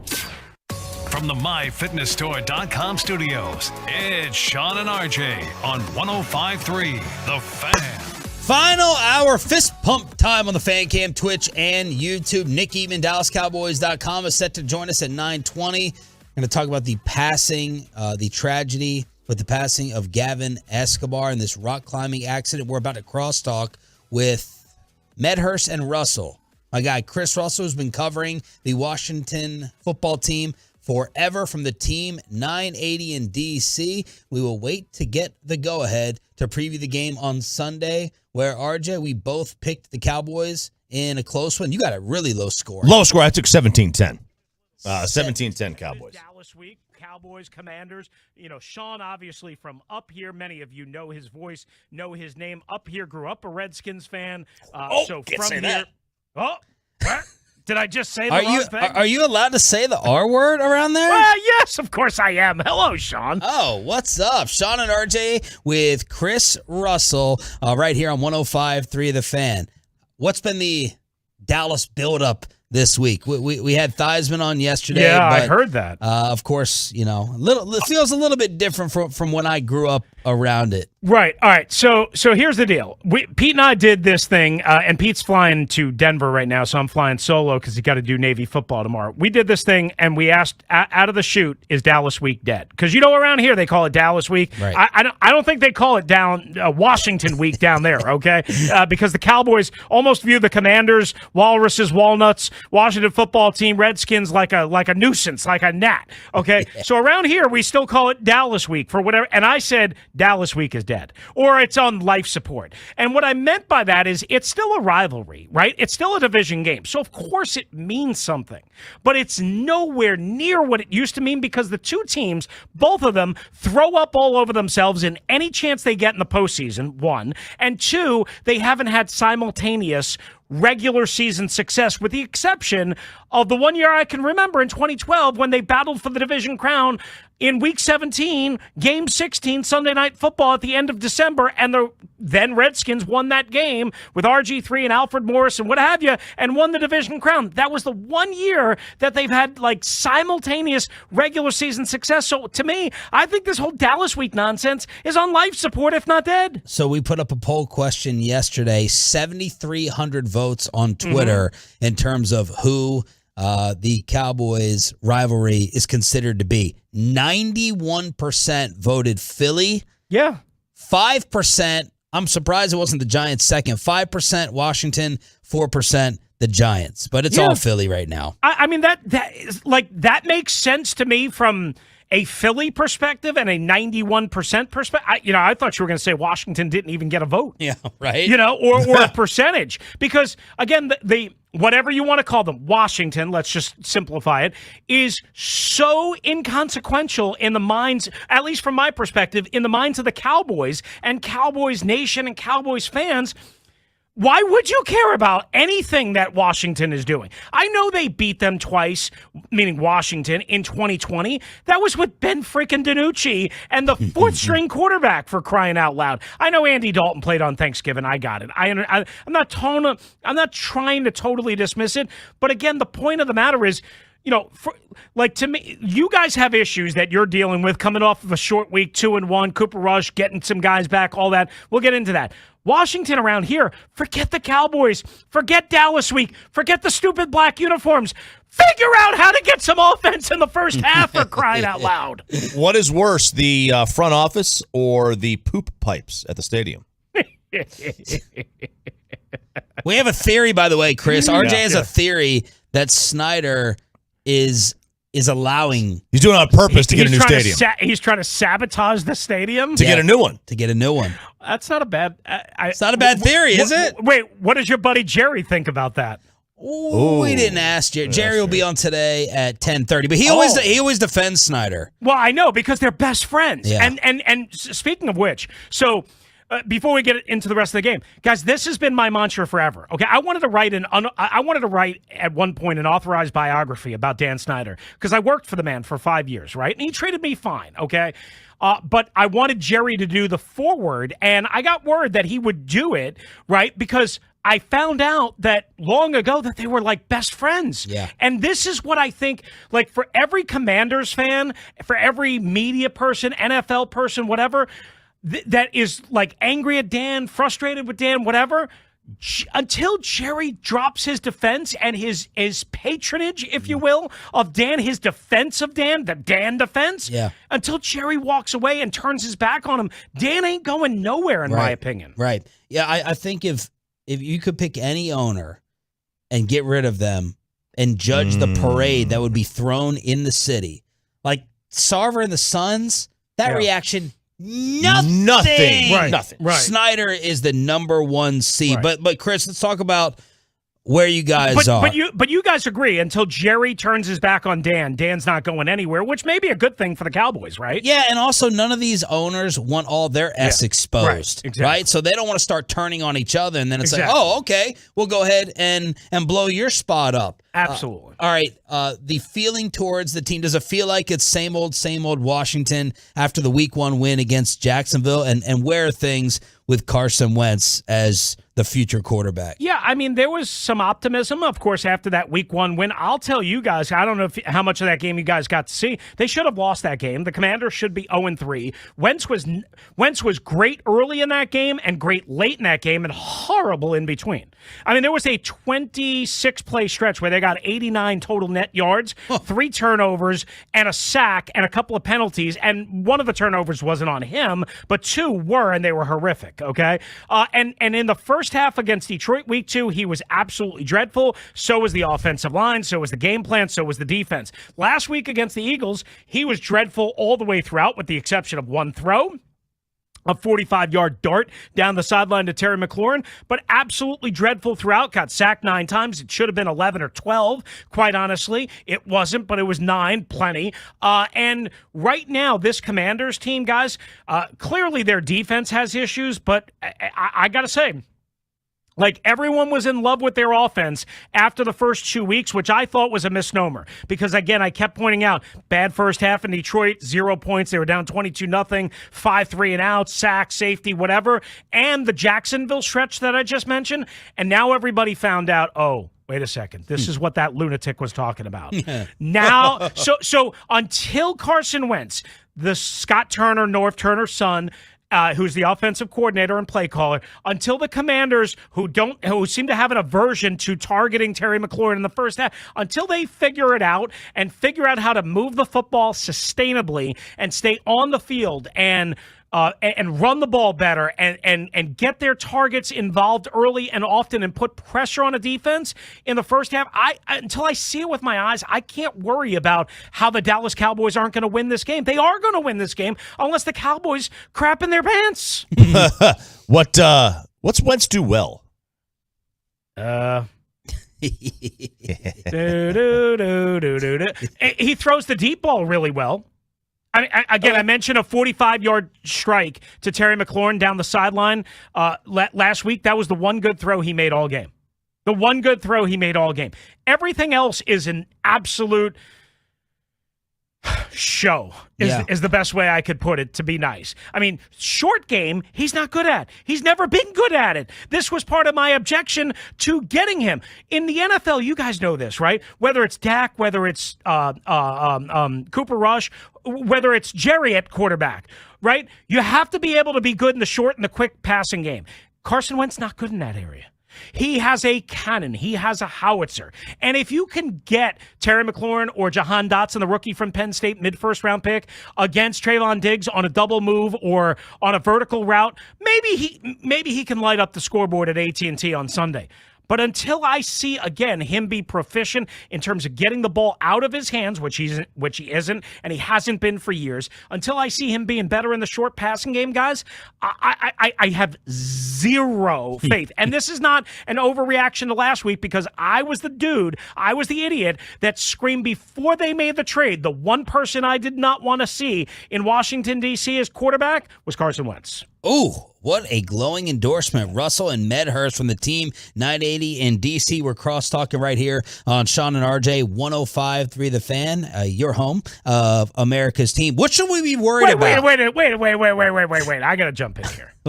You know I love you. RJ, I don't know how you put up with him every day. But Why not? The whole America's team is just such nonsense. Nonsense. It's a technical term. It's technical. It could be technical. It's a technical term that you could wipe your patootie with. Chris, who owns all the first take topics and who dominates all the Sunday night ratings? Who is number one, even though we haven't done squat in 25 years? What's the answer? That's just my point, is everybody talks and hypes and the Dallas Cowboys, and Stephen A. Smith is making $10 million a year. Like he needs another job like he got here with Odyssey. He's making $10 million a year living off of the Cowboys, and meanwhile, they throw up all over themselves in every big spot that they get. Wait, Stephen A. Smith is with Odyssey now? Yeah. You didn't know that? He's an insider? I did not. Well, now he's doing like 3 podcasts a week. Okay. Like he needed another job. I know. But anyway, my point being is he lives off of I understand the ratings. I understand the eyeballs. Why do you think the Commanders are wearing black uniforms this week? Yep. You know, facing the Cowboys. Yes, it's to get the most eyeballs on them because they're taking pre-sales now for them. Instead of bringing down the stupid benches in retaliation, which they did last December 26th, this was their answer. Why do they always want to play down in Dallas on Thanksgiving when the NFL allows it? It's because that's the most eyeballs. So I get it. I understand that. But if you took that same poll in D.C. towards the rival, would we be one or would Philly be one? I think the Cowboys would be one. Okay. But I would say, surprisingly, there's been a lot of people sentiment for the first time ever agreeing with me this week on Twitter and on the phones yesterday that Dallas week is on life. You know how they call it Dallas, which again, you guys don't call it Washington week. Right. Okay. Call it Dallas week, that it's on life support or it's dead because again, no playoff success for either team. And there hasn't even been the simultaneous regular season success. The one thing I would say, the Cowboys, a lot of regular season success, right? I mean, but just no postseason success in the last quarter. The Washington, as you guys know, has had way less regular season success. Does it feel like a culture change finally under Rivera and Del Rio, or does it still feel toxic? Oh, it felt good in 2020, like there was a changing of the guard. And I think Ron has brought some level of respectability to the organization and dignity, but it's just not enough. 22 for hard out. Hasn't been there. And because they've made so many mistakes in so many other ways. We can go earlier if you need to go earlier. Those of you in your audience, I don't know if you guys talked about it. They just didn't do a good enough job honoring the legacy of Sean. Sounds good. Retiring his number, it was like a mishmash. And because of all the Dan stuff, from the harassment and from the legal end, and because he won't stop suing people, and because they've made other mistakes and haven't win enough, it feels like Ron has turned around some things, but clearly not enough. And I know you guys hate Mike McCarthy, or not hate. Hey, he's our best. We have him on. He was just on with us. We have him on every Friday. I shouldn't say you guys. I'm saying Cowboys fans. Sorry, my bad. Cowboys fans hate Mike McCarthy. They think he's a fool. I think Mike McCarthy's fine. I think he's a pretty good coach. Whatever. I mean, I'll just say this, okay? Ron, for the first time, is feeling heat around here. Like the heat that Mike gets all the time down there, yeah. Ron is starting to feel the heat from a football perspective because people don't see enough progress. So now they're starting to lose patience with the overall direction of the franchise on the field, along with some of the mishaps off the field. All right, Chris, tell us what we should you have to answer. Yes. What should we actually be afraid of in this game, and who is your official pick Sunday? Okay. You should be afraid of Terry McLaurin, Jahan Dotson, and Curtis Samuel, the threesome there. Okay. If they get untracked, and again, if they can attack the safeties and Trayvon Diggs and get Trayvon maybe a little aggressive, maybe a little overeager, you should be afraid of that because Wentz can make you pay. That's number one, first and foremost. You should not be afraid of their pass rush. You should not be afraid of Washington's secondary. It stinks. You should not be afraid of their run defense. They're lousy too.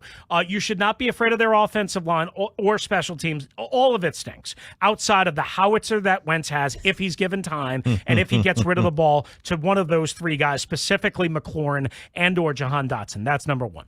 And then my official pick, I don't know where you guys are going, but my official pick that I made on I haven't made it on the radio show, but I made it on the Locked On Commanders podcast, which you can listen to and watch. Odyssey! Oh my God. And it's on the Odyssey app too, boys. Stephen A. I got 3 jobs. I just don't make $15 million a year.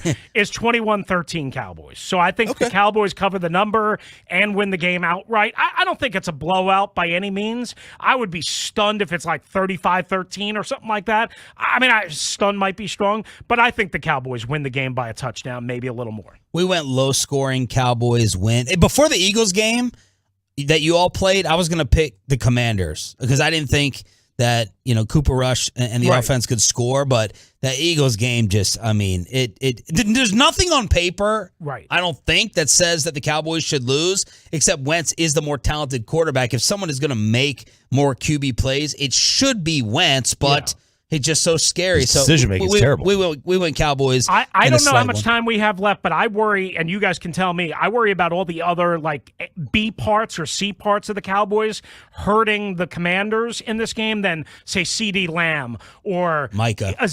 Or Micah, right? Not that I'm not worried about those guys. I'm worried about the Noah Browns. I'm worried about Dalton Schultz if he comes back. I'm worried about Gallup if he comes back. I'm worried about, like, help me out here. One of those defensive line guys. Pollard or Dorrance Armstrong. Pollard. Armstrong was the kid that I was thinking. Pollard, obviously. That's what I'm worried about, breaking the back of the Commanders in this game. Thank you, brother. This was fun. You always keep it real. Enjoy the game and try to survive the season as always. My guys, I'm so jealous of you that you get an NFL owner that you can talk to every week and an NFL head coach. We get none of that around here. So you guys are the best. I love you. Even though you're Cowboy stinkers and all that stuff. Thank you, Chris. There is Chris Russell. He can talk. Yeah, he can. He's full of energy. Yes, he is. That was a segment off for us. It's early in the morning. He's full of energy. Not for him. 10 o'clock there. Yeah, it's true. All right, so there it is. A little perspective. It already feels like season over for them. The team 980 in DC. That Jacksonville win.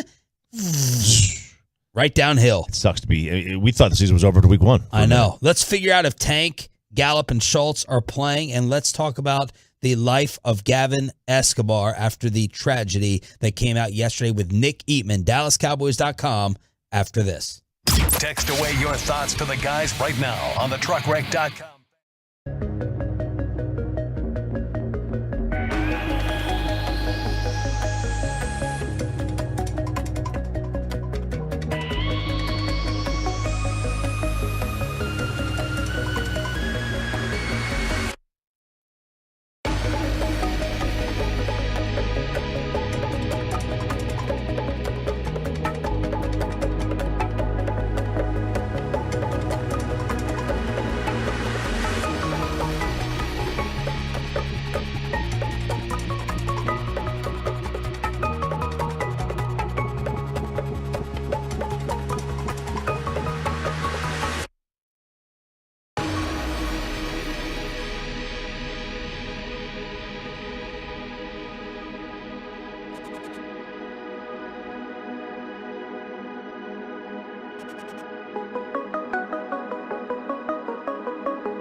visit truckwreck.com.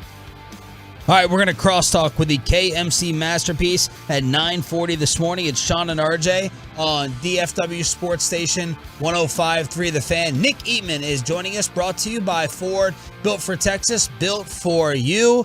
I didn't get the clear communication with Joey. Did you see the Tua injury last night? Man, I didn't. Unfortunately, I heard about it, and when I was watching, they said he was at the hospital, but I didn't see it. Unfortunately, I was dealing with the Gavin Escobar story, and so I didn't really watch much of the game. Well, let's take it on over then to Gavin Escobar. You can hear it in your voice, your memories of Gavin, who passed away at the age of 31, along with another woman after this rock climbing accident in California. Yeah, it's just sadly, like this year is just something ridiculous when it comes to these, former players, former coaches, staff members. It's really been piling up. But Gavin wasn't a guy that I knew really well. I mean, he was kind of a quiet guy. I think there was a lot of hope that he would be a really, really good player. He's got great size, good pass catching ability, but he wasn't really that open, and I didn't talk to him a ton. But the thing that gets me is I'm just staring at this story right now. At the age of 31, and a father and a two and a husband, and serving his community, working for the fire department. So it's just it doesn't matter what it is. It doesn't matter what kind of player the guy was and all that. You're just looking at the husband and the father and the community member more than anything. Absolutely. Impossible transition over to game day. How are things looking for Tank and Gallup and Schultz playing? Well, it was only 4 days ago. I was talking to you guys on Monday. I was like, "Oh, Gallup, he's gonna play." I just wasn't sure about. I mean, I thought for sure he was doing that. So I say all that to preface here. I mean, they can change everything, but from what it looks like, it does look like all those guys are ramping up. I could see Demarcus Lawrence definitely playing. He says he's feeling better there with his foot. He did get to come back in the game, so that's always a good sign. Schultz, I think Schultz was pretty close to being ready for last week. So I think same thing goes with him. He's practiced. He's good. And same with Gallup. Obviously we thought he would play. So CeeDee Lamb saying he expects a big game from Gallup. So he's practiced all week. So unless there's any kind of setback, I think all three of those guys are going to play. Nick, how can the Commanders win this game? Well, they can win if the Cowboys really just can't run the football and can't block the middle. Those guys, Bama boys in the middle, and that Sweat. I almost said Keith Sweat. Don't do that. Don't do that. That'd be a lot cooler if it was. But Montez Sweat. He's wrecked some games here against the Cowboys. He's been a really, really tough player for them to block. And so, if those guys get after it and cause turnovers, I mean, it's one thing to, stop the run and pressure, but if those things lead to short fields and turnovers and anything to give Carson Wentz a little confidence, get those playmakers involved, I think that's kind of what happens. You've seen, next thing you know, you're down 10-0 and then you're scrambling. And then you kind of wonder what would happen with Cooper Rush having to really scramble to get back in the game. I mean, it hasn't always started perfectly for him, but the defense has played well enough to keep it going. That's what happened Monday night. That's what happened the first game he started against Minnesota. And so, if they ever got down 14-0 and didn't really lean on the running game, you wonder what it might look like then. But, I think that as long as the Cowboys don't really beat themselves, they should be able to win this game. Over under 2.5 Micah sacks. I like the under on that because we're talking career days. I think one for him. He didn't sound either he's not sounding that confident or he has figured out Romo's got after him and how to do interviews and not say a damn thing. he says like the perfect thing, and it's like, wait a second, you're supposed to be this great quote, like you're, like you guys, he's saying stuff like he said yesterday. I thought it was funny. He was like, hey, if D-Law gets 3 sacks and Dorrance gets a sack or 2, and I don't get one, I mean, as long as we get sacked, that's all that matters. And you're like, that's a great answer. You're lying. Right. You're lying. Yes. But good job, PR staff. He's like the Mike. He's the Mike McDaniel of players. Like, I want to see how much this McDaniel personality lasts based upon how long he coaches. Right now, he's amazing. Yeah. Oh, yeah. And that's usually, usually you say that, everything's amazing until you start losing games. But I mean, I guess they did. But I remember the New England game last year. I mean, CD walk-off touchdown, overtime. I mean, Diggs with another pick. Great game. And, man, Micah was pissed off because he just didn't get a sack, didn't play as well as he wanted to play. And, you just kind of found out a little bit right there that, his expectations and his standards are a lot higher. And his teammates know it. That's why they were kind of making fun of him, because they know, that's probably why you asked the question, because they know that he knows that, not getting a sack doesn't sit well with him. Nick Eatman on the Diamond Factory hotline from DallasCowboys.com. I want to talk about Michael Gallup a little bit. Gallup talked about, and correct me if I'm misinterpreting the quotes, but he basically said he was good to go, but it was a mental hurdle. We had McCarthy on this morning, and he said, well, I wouldn't go as far as saying that Gallup was cleared medically and physically. What's going on there? I think it's I don't think it's 2 separate boxes. I think it's one box altogether that they have to check. It's not, well, the mental is good, but the physical is not, or vice versa. I just think it's an all around, are you ready to play this game one way or another? Monday Night Football, all that, is your body going to be kind of, amped up? Is this the smartest play here? And again, I'm just kind of speculating because I don't know, but I think that it is a situation where, he's been practicing all week, but as far as throwing him out there, maybe he just didn't feel ready, or the training staff just didn't think that this was a good opportunity in this stage to put him out right there. They thought maybe it might be better, put him on a Sunday game against Washington and just give him one more week. Again, I don't know all of it. I don't think it's that big a deal. I don't think this is a guy that mentally doesn't like football or scared to play, scared with the knee. Okay. I just think that, it wasn't the situation that they wanted, for that week. That's really all I can add to that. I don't know. Your pick and why? Well, I like the trend I see with the points. I see the Cowboys have scored 3, 20, and 23, and they have allowed 19, 17, and 16. So you keep doing that, and you're going to have a great season. So I'm going to stick with that. I think the Cowboys are better. I think that they're still in that hungry mode. I don't think they're looking past anyone. I think they're better. They're going to show it. I think I'm going to go 24-12. Wow. I'm going to keep the scoring trends. Have you been able to convince anyone in that building that Rush should play against the Rams if they win Sunday? I don't know about. I'm not convincing anyone about anything, but I do think he will play against the Rams, win or lose. Really? I mean, yeah. Whoa! Bury the lead. Why? I'm not seeing. You guys think Dak is ready? How many weeks? How many weeks would that be? It'd be 4. 4 weeks, right? That's the low end. That's the low end. Is this more Dak or is this more Cooper Rush that you're saying? More Dak. Well, I think it's me personally. It's a little both, but I think. Didn't he grip a football? Didn't he throw and grip a football the other day? Okay, we're not chunking it to 50 yards down the field. I mean, we're just throwing, or barely just throwing the ball around. I don't see it being 8 days away from playing. And honestly, okay, that's why I said all along about if he keeps winning games, I think it's buying you time for him to come back with a healthy 2 thumbs. I said this on a crosstalk show on the Fan the other day with Kevin Gray, Patrick Creighton, Nate Newton. I was like, it's not about playing the hot hand. It's about playing the healthy hands. Right. I'm playing the healthy hand, and if he happens to be hot, even better. Wow. Put that on a T-shirt. Get that over there. Not and playing the hot hand, playing the healthy hand.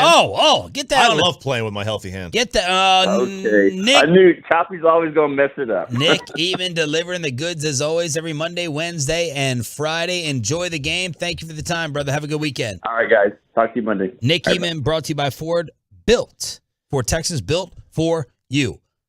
We may have to lead crosstalk. Oh, no. Where is he? We may have to lead crosstalk with the K and C masterpiece. We'll get their immediate reactions to Tua last night next. Let's get you over to Boomer Jacks, your official Game Time head.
There we go. I was like, my earpiece wasn't working. And your mic is off. We're off to a good start. Joey, we got this, man. Well-oiled machine, All Joey. right. He'll get there. All right, I heard your tease. I made it. It's a late night last night, guys. Would you party? Rangers went 11 innings. Fart Chugging knockers booze. kept scoring 1 run apiece in overtime. And, That would be extra innings, Mike, not overtime. That's how tired I am. And, Baseball player. What time did you get home? I was like, Dylan Moore, when Dylan Moore stole third base in the 11th inning for the Seattle Mariners. No one I knows said, what you're talking about. Well, I didn't know who it was either until he stole third base, and I said, I love you, Dylan Moore. And then, no, in 2 weeks in the playoffs. And then Seattle got a hit, and the game was over. And that was the joy of last night, is we were just like, just somebody win. We don't care who wins. Just somebody win this damn baseball game. Did they clinch? No, it's one. So they're if they were to lose out, Baltimore were to win out, it would be a tie. But Because they had the longest streak of it goes to the playoff-lessness. Sacramento Kings as soon as Seattle clinches the playoff spot. Now, let's talk about Thursday Night Football and to a T. I heard your tease. I'm going to throw out my opinion, and then Sean and RJ, I know you guys have talked about it, is to me, in a weird way, and I know this isn't probably the most popular opinion, that's football. That's why I don't want my kids playing it. That's why it is a very dangerous sport. I get that hockey's dangerous because of concussions and stuff that can happen in hockey like that. For some reason, I don't know if the public or it's just me, I don't see hockey the same way that I see football in the head injuries and then the paralyzation that can happen in the sport. I know we haven't had a person paralyzed in the NFL in a long time, but I mean, to me, I get where people are like, I can't believe he was playing, but I don't know. Yesterday on y'all show, were you guys saying, I can't believe Tua T's playing in this game? This could be the worst thing that could happen to football in the last 10 years if Tua T plays tonight. Great question. No. Now, we're not hyper-focused on the Miami Dolphins. Right. And I also didn't know, like, the medical extent or where the investigation was. I texted Florio. He goes, the investigation and the NFLPA, it hasn't really begun. So I think we all agreed that was a concussion against the Bills. I do think that. I think so. We did say that. There's no way that was a back issue. Right. But I think it's a good point. Like, were any of us sitting there alarmed that he was playing? I mean, to us, it wasn't that high on the topic tree. No, it wasn't. The topic tree, good reference. It wasn't, but I guess what I think is, like, we don't know what the doctors said on the sideline, after that game. If they cleared him, like, what do I have to go on? Me watching it on TV and watching him stumble is not enough of a reason to keep him out of the game. The doctor's examination is the reason to keep him in or out of the game. And Two doctors. And if they cleared him, like, what can I do? I can't do anything to Mike McDaniel about that. Now, the NFL may say, hey, dude, like, we got to do this to save face, and they do something about it, but what do you think they're going to do? I think they're not going to do anything. they're probably not going to do anything. Nothing. But, I mean, would it stun me if they did something? No, and stun me, but I don't think they're going to do it. Yesterday, people were like, oh, all of the trainers and coaches for the Dolphins are going to lose their job. That's not going to happen. And Tua's going to retire. That's not going to happen either. Might. Like, I would be stunned if that happened. But the punishment, whatever the punishment is from the league, it's going to be whatever. Is it an exaggeration to say the biggest outcome of all this could be Tua's health? That's the most definite thing that could happen. I'm wondering, Kevin, if he plays the rest of this season. Now that I could see. Like, either we're all overreacting to these back-to-back issues, or the Miami Dolphins have found some type of miracle of modern medicine. He checked out of the hospital. Concussion water. Like, rank. That's right, Like, Corey. rank Russell Wilson. Rank the And medical TB12. developments of all this seriously. He played in the second half against Buffalo. Right. He checked out of the hospital last night, and then he flew home with the team. Yeah. I was told that wasn't he in the locker room with a neck brace on, like walking around with them too? Like, that's, I wouldn't even, what we saw on the field versus being able to stand up and walk around and communicate with other people doesn't make sense to me. So we're all overreacting, or the Miami Dolphins are practicing some. I think there might be a little bit of an overreaction. Here's what happened. He got knocked out. That's what happened. In which game? in the game last night. Okay. All right. Because you see stuff like this in UFC and boxing. As soon as his fingers were up like that I knew 100% he had been knocked unconscious. And then the immediate jump to it was, well, that's a sign of nerve damage. Well, like, I guess as they are doing the testing, we'll find out more about that. But what that's a sign of is you've got knocked out. I've seen that in many a UFC fight. And so if you think about it just from that perspective, if someone gets knocked unconscious, it is not that unusual that you would take them to the hospital, they would regain consciousness, and they would send you home with somebody. Like, you're not responsible for driving. They'll tell you not to go to sleep for a certain amount of time. And so, like, I didn't think it was that shocking that he left the hospital and went home with the team.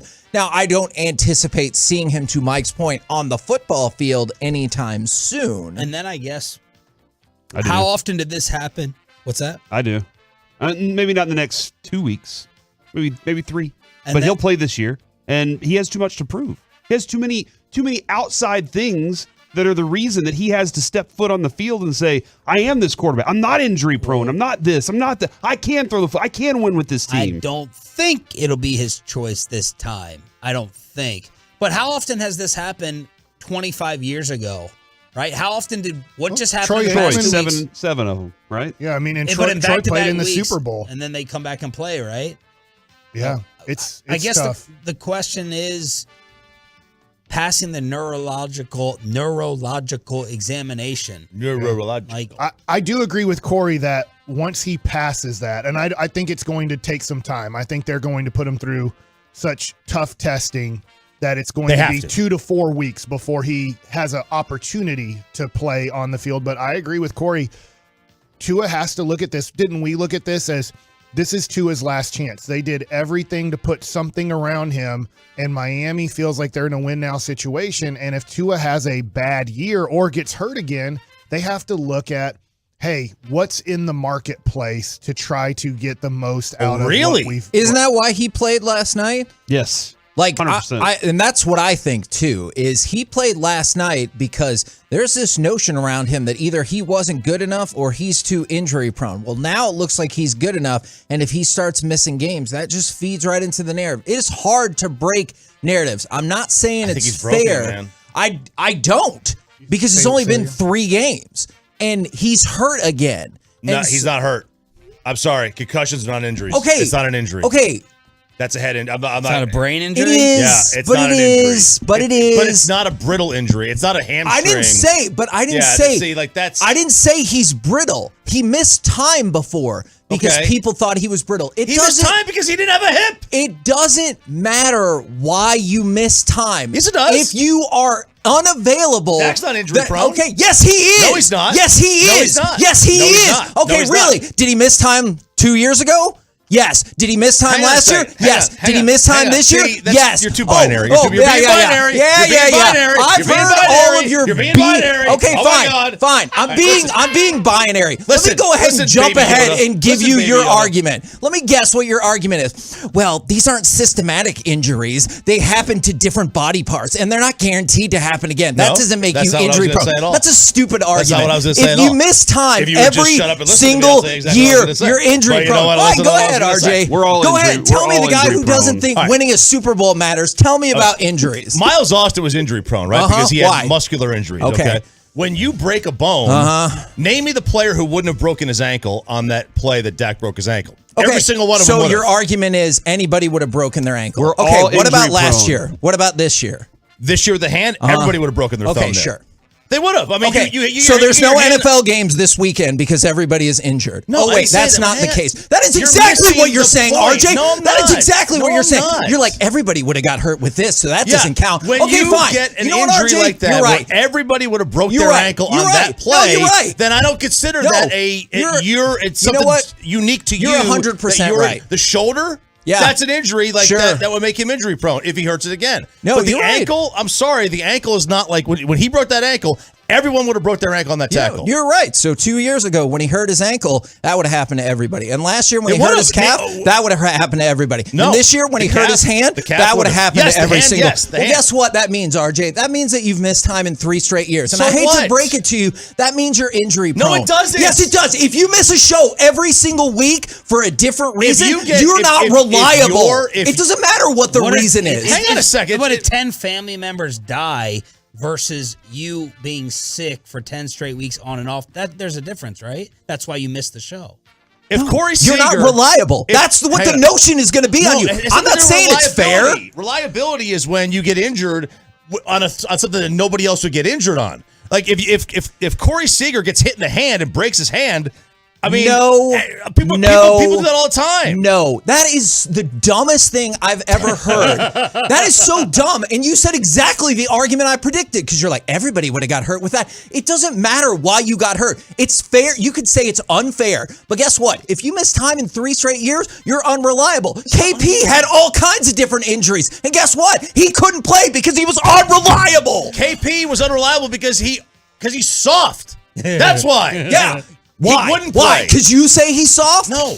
Just because he wouldn't play. He wouldn't play. I'm jealous that G-Bag gets to replay this for a whole segment for G-Bag of the day. This is fantastic. Well, that was my crosstalk. Sorry. I know. That was good. That's your best crosstalk you've ever done, Mike. Corey. Yo. What's coming up on our show? Hey, we got Jerry Jones today. I'm bringing that heat with him. Why, Jerry? He's going to ask if Dak is injury prone. And then we got Tony. I did ask him that. I'm going to ask if he's disappointed Dak didn't heal fast enough to play in this game. I still like you, RJ. If I get into a car accident every single month, but none of them are my fault. Am I a bad driver? We should call but Frankel. people, people are going to say that you're unreliable. People are going to see you're unreliable. Hit the button, Mike. All right, coming up next. Your insurance company will say you're a bad KMT driver. masterpiece I won't. With Jerry Jones next on the Fan. Terry Black's tonight, y'all. Terry Black. Your mom's house later. Oh, God. And continue.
From the MyFitnessStore.com studios, it's the KNC Masterpiece on 105.3 The Fan.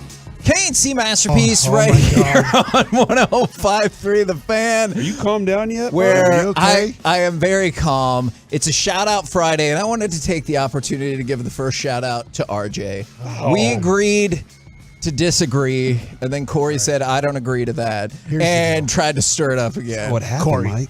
How'd you sleep last night? I slept just fine, actually. I That's slept great. That's great for you. Yeah. I'm just wondering this. Baby Noah might have not had the best of nights sleeping last night. Got cranky Kevin today, huh? And the Rangers decided to play a 4-hour baseball game last Okay. night, which got me home at about 1:20 a.m. So it's on me today. That's about the first time Noah woke up. Yeah, so it might be on you. So there's two people that are sleep deprived that might start screaming at each other at some point during the show. You're the guy who got the sleep last night. Okay. I'm going to try really hard to make a no scream guarantee for the rest of the show. Somebody just asked, was that the first time you didn't intentionally light the fire on this show? Me being the person, because usually I do drop that grenade and then walk off from you guys, but you guys did that on your own. That was awesome. Now, I'm not planning on this. Now, that's how you kick off a Friday, Kevin. From now on, that's what I want you to do every time. I will try not to do that. At one point, you guys sounded like Dumb and Dumber when they're in the car with the guy in the middle, and like, no, you didn't. Yes, I did. No, you didn't. Yes, I did. It did sound like two That's 8-year-olds fair. arguing over whether or not they ate the last peanut butter and jelly sandwich in the fridge. That is 100% fair. Wait, you have pre-made peanut butter and jelly sandwiches? You don't? No. Wow. Oh, man. That'll be our new controversy. I wanted to give a shout out. So this is from Robert. Shout out Friday. Any chance I can get a shout out to my son, Blake Freeman, and his best friend, who's like my son, Alex Holman. I'm not going to say what they call him. They're 19. He texted that in. I'm not going to read that part. They're 19 and pulling 100+ hours a week in Kermit, Texas, and listen on the app. Also to Peyton, who had the transplant, and you shouted out when he graduated. He's going 70+ hours a week in Stephenville, and he listens on the app too. They all have their S together, and they're extremely planned out for the future. He said he is very proud. So there is your first shout out, or second shout out after RJ for putting up with me.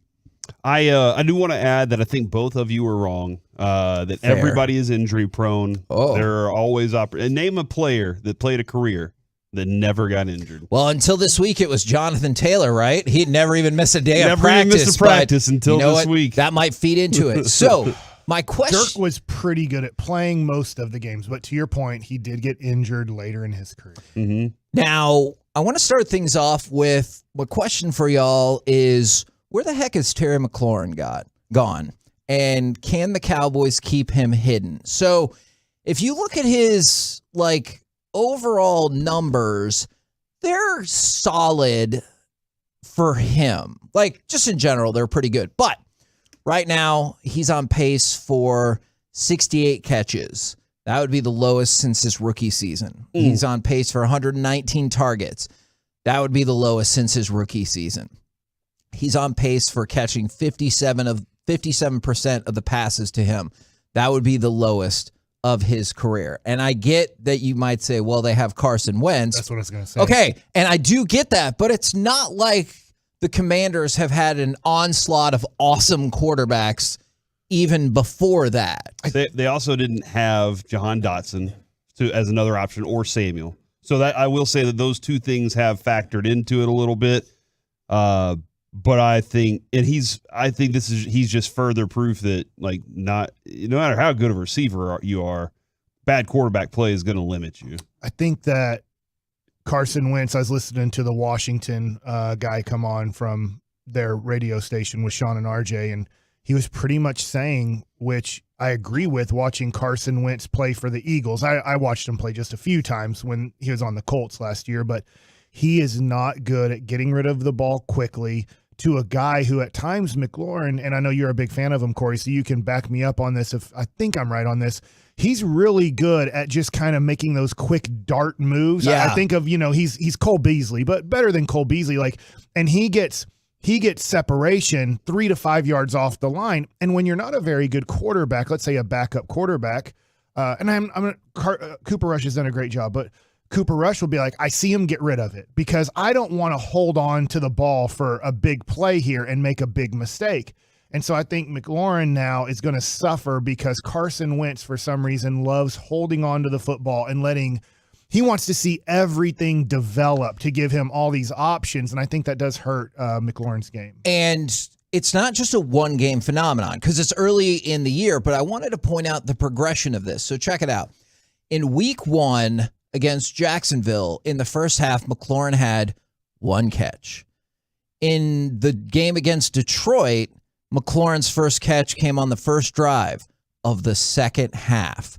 And then last week against Philly, he was targeted just 1 time before halftime. So one thing that you've seen is he has been virtually non-existent in the first half of these games. So that being said, I'm throwing this out, and we can still talk about McLaurin, and I know people are going to think I'm sleep deprived, which I am very much. I just have this funny feeling, and Cowboy fans are going to like this.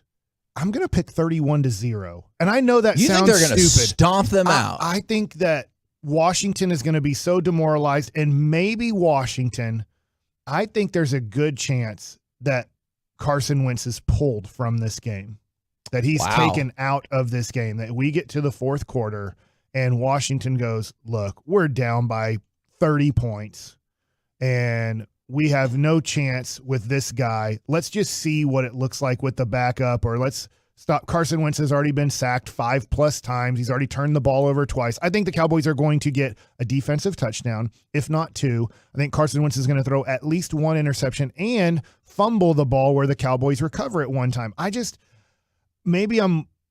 know if it's overconfident, but I just feel like Washington is going to get destroyed by this Cowboys defense and just put Cooper Rush in unbelievably great situations. Yeah, last year alone, how many times did it look like it was a both pick party and sack party at the same time? Yeah. Like and they didn't change much on the front of their offense.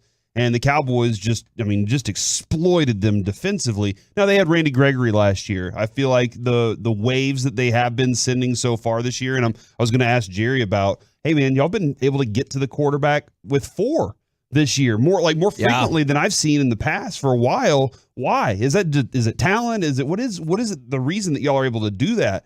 Carson Wentz is scared to throw. You're right, Mike, man. Cooper Rush trusts what he sees and just lets it go. And that's a huge factor in what they're doing right now. Carson Wentz does not. Watch every time he's sacked. He gets sacked early in a game, Mike. He immediately starts holding on to the ball. Like, he immediately starts going, oh, crap, I got to make this huge play to win the game on this one throw. That's how he thinks every throw has to be. With Terry McLaurin specifically, he is very good at a lot of different things, and I'm sad that his career has been with Heineke. Yeah, the slew of quarterbacks he's had. Do you know how many times he broke 100 yards last year, Kevin? I don't. 3. Okay. 3 out of the entire season, and he had more games where it was 46 and 23 and 22 yards. And at the end of the season, I think the last 7 games, didn't crack 100 yards. Wow. And didn't score a touchdown. So this has been like I don't think he had just a few touchdowns last year, man. He's only got 17 in his career. I would love to see this receiver with a good quarterback because I think that would be a massive difference for that guy. I just don't want to see him with a good quarterback in Washington. So that's my desire. Now, there are some tremendous shout-outs coming in early this morning from these 682. Shout out to my guy Ricky Brown, who's headed to Florida to help out the hurricane victims. That is tremendous. And then we get this. I want to shout out my wife in Dallas from the 469. You can drop in names in these if you want. She was able to hold down the house with a newborn and a 14-year-old by herself while also working from home while I was out of town in Oklahoma City. And then this is incredible as well. From the 214, shout out to my wife, Heather. As she was driving to work, she saw a toddler walking down the middle of the road without any parents. She stopped and called the police, probably saved the kid from getting hit by a car this morning. So, wow, shout out, Heather. Yeah, that is. You're a like badass. It's like Ron Washington when I was a little baby. Yeah, Ron Washington saved Mike's life. Real quick, can you tell that story for people who've never heard it? Well, when my dad was playing for the Twins and Ron Washington was playing for the Twins, him and Gary Ward, who did play for the Rangers at one point too, I decided back when there were no car seats in 1979 or 1980, I decided to open up the door as a 2-year-old, and then I rolled out of the car into the street, and Ron Washington and Gary Ward were walking back from like eating lunch and then ran out into the street and picked me up. That's an amazing story. You know what Wash said afterwards when he handed Mike over? He said, "That's the way babies go." Yeah. That is tremendous. If that's what you're bringing today, we might just hang back the rest of the day. I like it. We're the KNC Masterpiece right here on 105.3 The Fan. Show on 105.3 The Fan. Yes. Coming up next, more of the Corey Majors Show. Besides Cowboys Commanders, which NFL game are you most looking forward to this weekend? We'll do that next right here on The Fan. Man, if you're an adventure.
Piece on 105 through the Fan is brought to you by Buyers Barricades, and it's brought to you by Frankel & Frankel. There's a reason you need a special license to drive a big truck, so companies that hire drivers and put them in big trucks should be held accountable for what happens when one hurts you. Frankly, you need Frankel & Frankel. The consultation is always free. Visit truckwreck.com.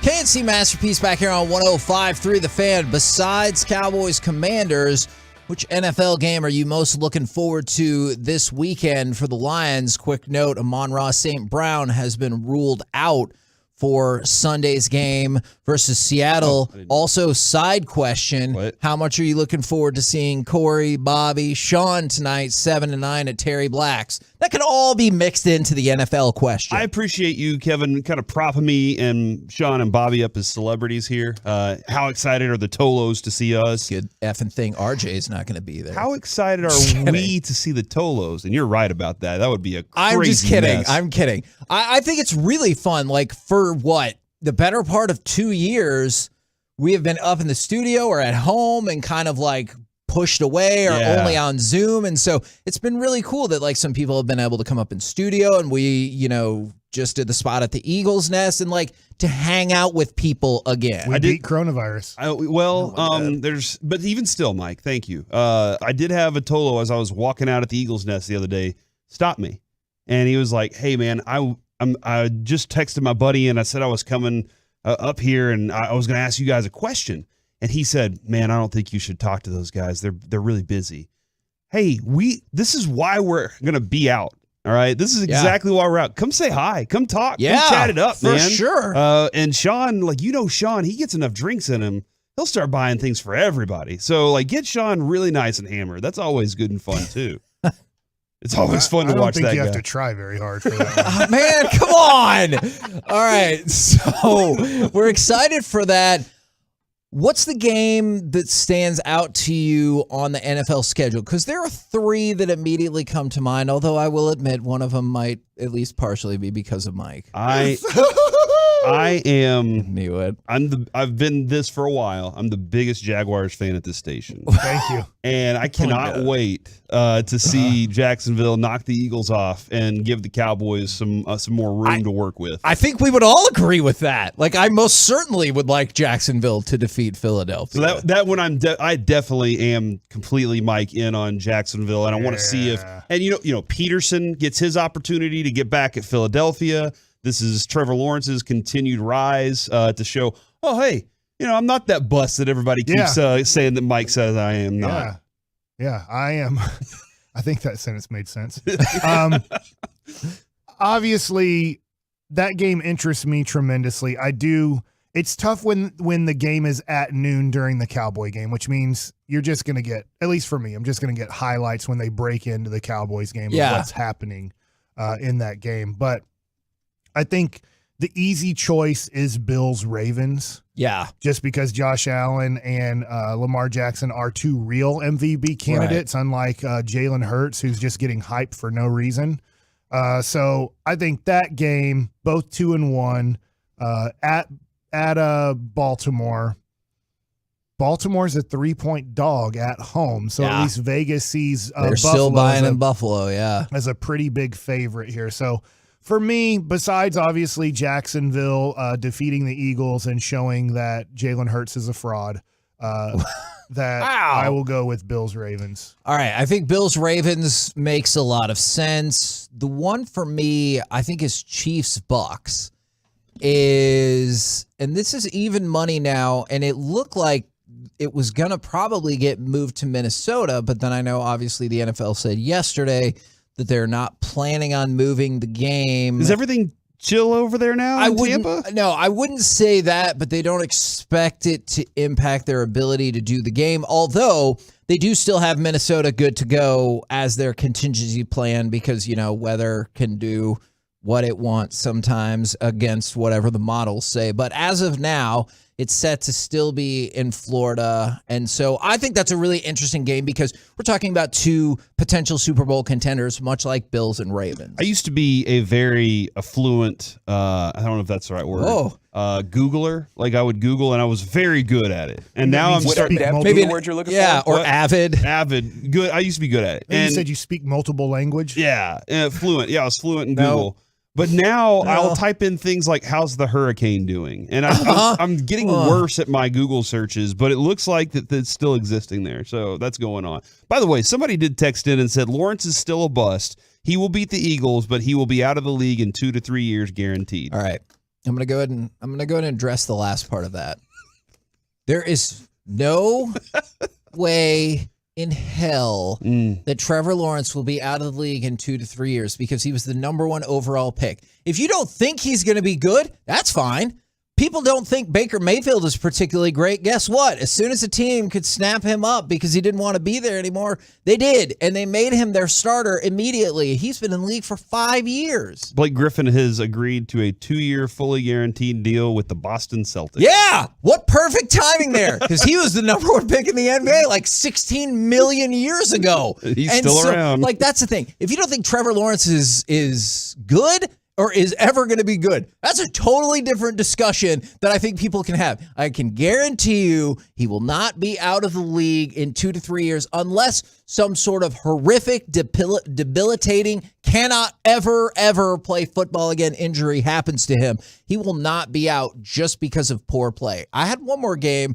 I might seem like a spare game on the surface, but Jets Steelers? No. You want to watch Zach Wilson get after it? I don't. I'm not a big fan of Zach Wilson anyway. All right. Do you care at all, especially kind of for you, Mike, about Titans Colts to see if either one of these teams will try to take? Yes, kind of. Yeah, I am. The battle of the running backs. And Henry versus Taylor. And to see if Jacksonville is going to have a team alongside them, because these are the two teams that you would have imagined would have been at the top of that crappy division. I just wrote that game down because I'm like, oh, this is an interesting game right before you said it, just because the Jaguars are going to shock the world and make the playoffs this year. And this game needs to be, I don't know who I want to win or want to lose. I would like for them both to get L's in somehow, some way, but I guess I will go, since the Titans are 1-2. Who do you guys think is better, the Titans or the Colts? Take away the game. Colts. Do you think the Colts are better? Yeah, I think the Colts have a better defense. Titans' defense is washed. All right, so we need the Titans to upset the Colts? I mean, for your Jaguars idea, I would think that is accurate. All right. A couple more shout-outs on a shout-out Friday. I want to shout out my son, Mason, from the 903. He's serving in the Navy and is about to be deployed for 7 months. Really proud of this kid. Man, there's some amazing shout-outs today. Great kids. And there's then, an 8:30 game. Yes, the London game from the 281. Shout out to my wife Dana. Our baby's due date was October 20th. She had an emergency C-section 2 weeks ago with our baby still in the NICU. She's been keeping me going insane through this emotional roller coaster. Obviously, our thoughts with you and prayers with you, Dana, the baby. Let us know as soon as you can how things are progressing. We're the KNC Masterpiece right here on 105 Through the Fan on a Shout Out Friday. Coming up next, we will talk with Dallas Cowboys owner and general manager Jerry Jones right here in your home of the Cowboys, 105 Through the Fan. Coming up in the next G-Bag Nation.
Masterpiece on 105 through the Fan is brought to you by Buyers Barricades. If you're in need of traffic control or barricade rentals, Buyers Barricades is a full-service provider taking care of your project or special event, no matter the size, from start to finish.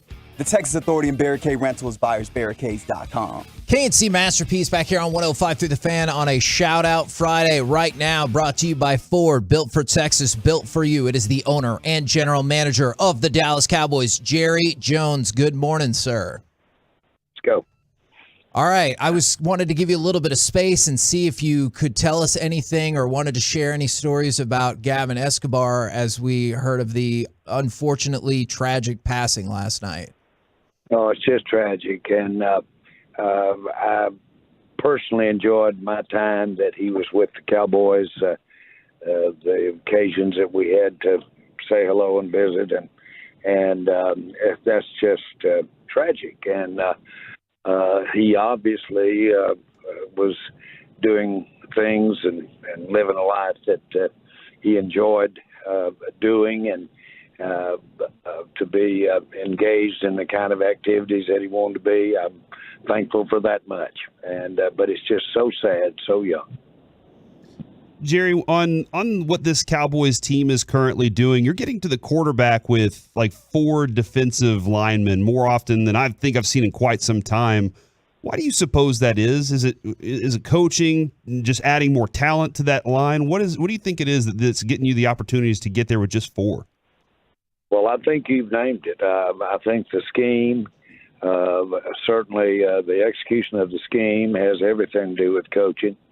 And then again, of course, the players that can do that and execute and have the, if you will, we call it the quick twitch, the quickness, at the same time have enough length to also be effective pass rushers. We made a key decision when we decided to, let's say, not go with Randy. Randy would be, is a Galloway, Gregory. Randy Gregory is. He's a really top player, but we ended up getting 3 players for what we would have had Randy for, and that's exciting. And that in line was what I'm going to add: rotation, keeping them fresh. That's a big deal in your interior and your fronts. And we happen to be, that's one of the strengths of our team is our numbers inside as well as the outside pass rush. With that conversation, I know there are a lot of people involved in that conversation, but did you go to Dan Quinn and say, do we need this guy, or can you do it with these other guys? Is that part of the conversation? No, I decided that we were going too much on that guy. We could have 3 other guys better. That's where that logic went. I didn't have to go to anybody on that. Now, obviously, the Cowboys have been hit really hard with injuries, but I believe it was yesterday, maybe the day before, CeeDee Lamb said, if there is a positive, one of the positives is everybody counted the team out and they've all kind of bonded over that and maybe become a little bit closer because everyone has had to step up. Have you seen that as a possible potential positive to some of these injuries? Oh, I think it is. To address this adversity, losing Dak so early, but to address that from within, which meant everybody step it up a notch. Everybody execute a little more of a mental attentiveness, of physical. Everybody add 1% or 2 or 5% to everything they do positively. Watch your mistakes, just awareness. Get on our game a little more to overcome. I'm going to use this analogy. We've seen in our physical makeup, we've seen handicaps, or we've seen some areas that have diminished physically. Well, you make up for that. The body's a wonderful thing, and you make up for it with another trait in your makeup. And so I think that's what you're seeing in this team, and a big part of that would be just a resolve, band together. We can make it. Dak gives us a lot of things to look forward to. Tyron Smith gives us a lot of things to look forward to. Let's hold the fort, or let's get the job done while these guys aren't here, because we could have them all when we get to the playoff time if we do a good job to get there. Jerry, on paper, the Cowboys look much better than Washington. Is there a specific player or anything on Washington's team that worries you? Yeah, the thing that worries me, not a specific player, is the general defensive front, and it is outstanding. And they have as good a personnel as I've ever seen put together, and that's a challenge. And so our guys, especially our offensive line and our blocking schemes, and get our run going the way we had it going the other night, so we can balance it out and give us a chance passing wise. All of that's going to be a challenge against this team. That's their strength. Now, after this game is over, we saw Dak throwing the ball lightly at practice. Is there a strong possibility that he is able to play next week? Yeah, I don't know. I just don't know. I don't know that anybody does. You'll have to see how the strength goes. No one knows that until you try and evolve. He's obviously, if anybody in the world can get back out there, he's going to get back out there. And he's a major part of what we're all about. He's a major part of it daily. He's a major part of it out there right now. But it's important that we all understand that he'll give it every go. What is really good, though, is that we've got somebody that's playing excellent in Cooper. Excellent.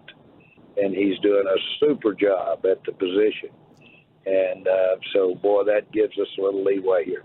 Does it ever give you any, especially if the Cowboys are to win again this weekend, does that give you any pause, even for just a second, that Cooper Rush keeps winning and maybe he keeps rocking with this team?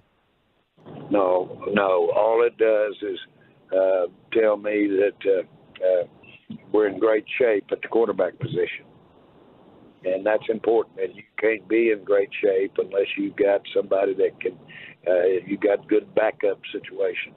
That bothered me real when we lost Dak so early when it first happened. Boy, I thought, what have we got here? But we went within. We called on Cooper. We've turned out here as we're in good shape at backup quarterback. And we're all feeling the rush, Jerry. All right, so when Gallup is finally out there, and I don't know if you can give us any update on him at the moment, but when he's finally back out there, is there a part of you that's like, hey, I want to get the ball to the guy that we're paying? Or are you kind of like, you know what, I don't care. This Noah Brown kid keeps making grabs. No, I don't care. I don't care at all. Matter of fact, it should happen, frankly, that the guys that you're paying should open it up for the guys that you're not paying. Okay. Since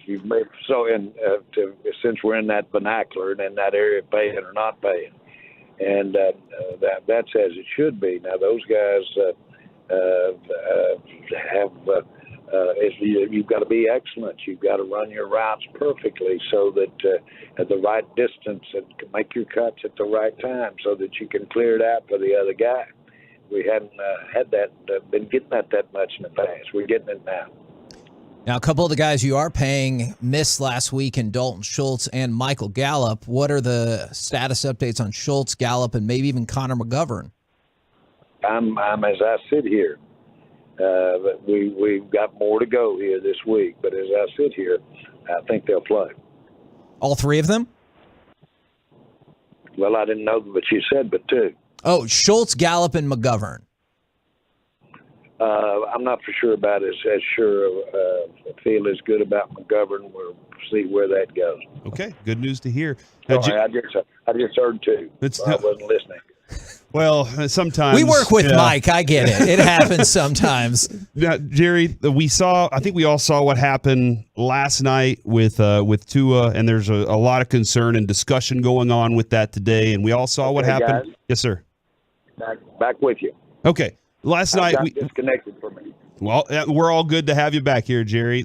We saw last night Tua had a very scary moment in the game, and that happened on Sunday too. And then there's this small window for him to be okay. I'm kind of curious how much the responsibility is on the player versus team doctors to let you know that maybe I can't go, and then how much pressure is on these guys to play through these kinds of things. Yeah, I didn't say it, so I won't speak to it. That specific incident, I'm aware of it, but I didn't see it.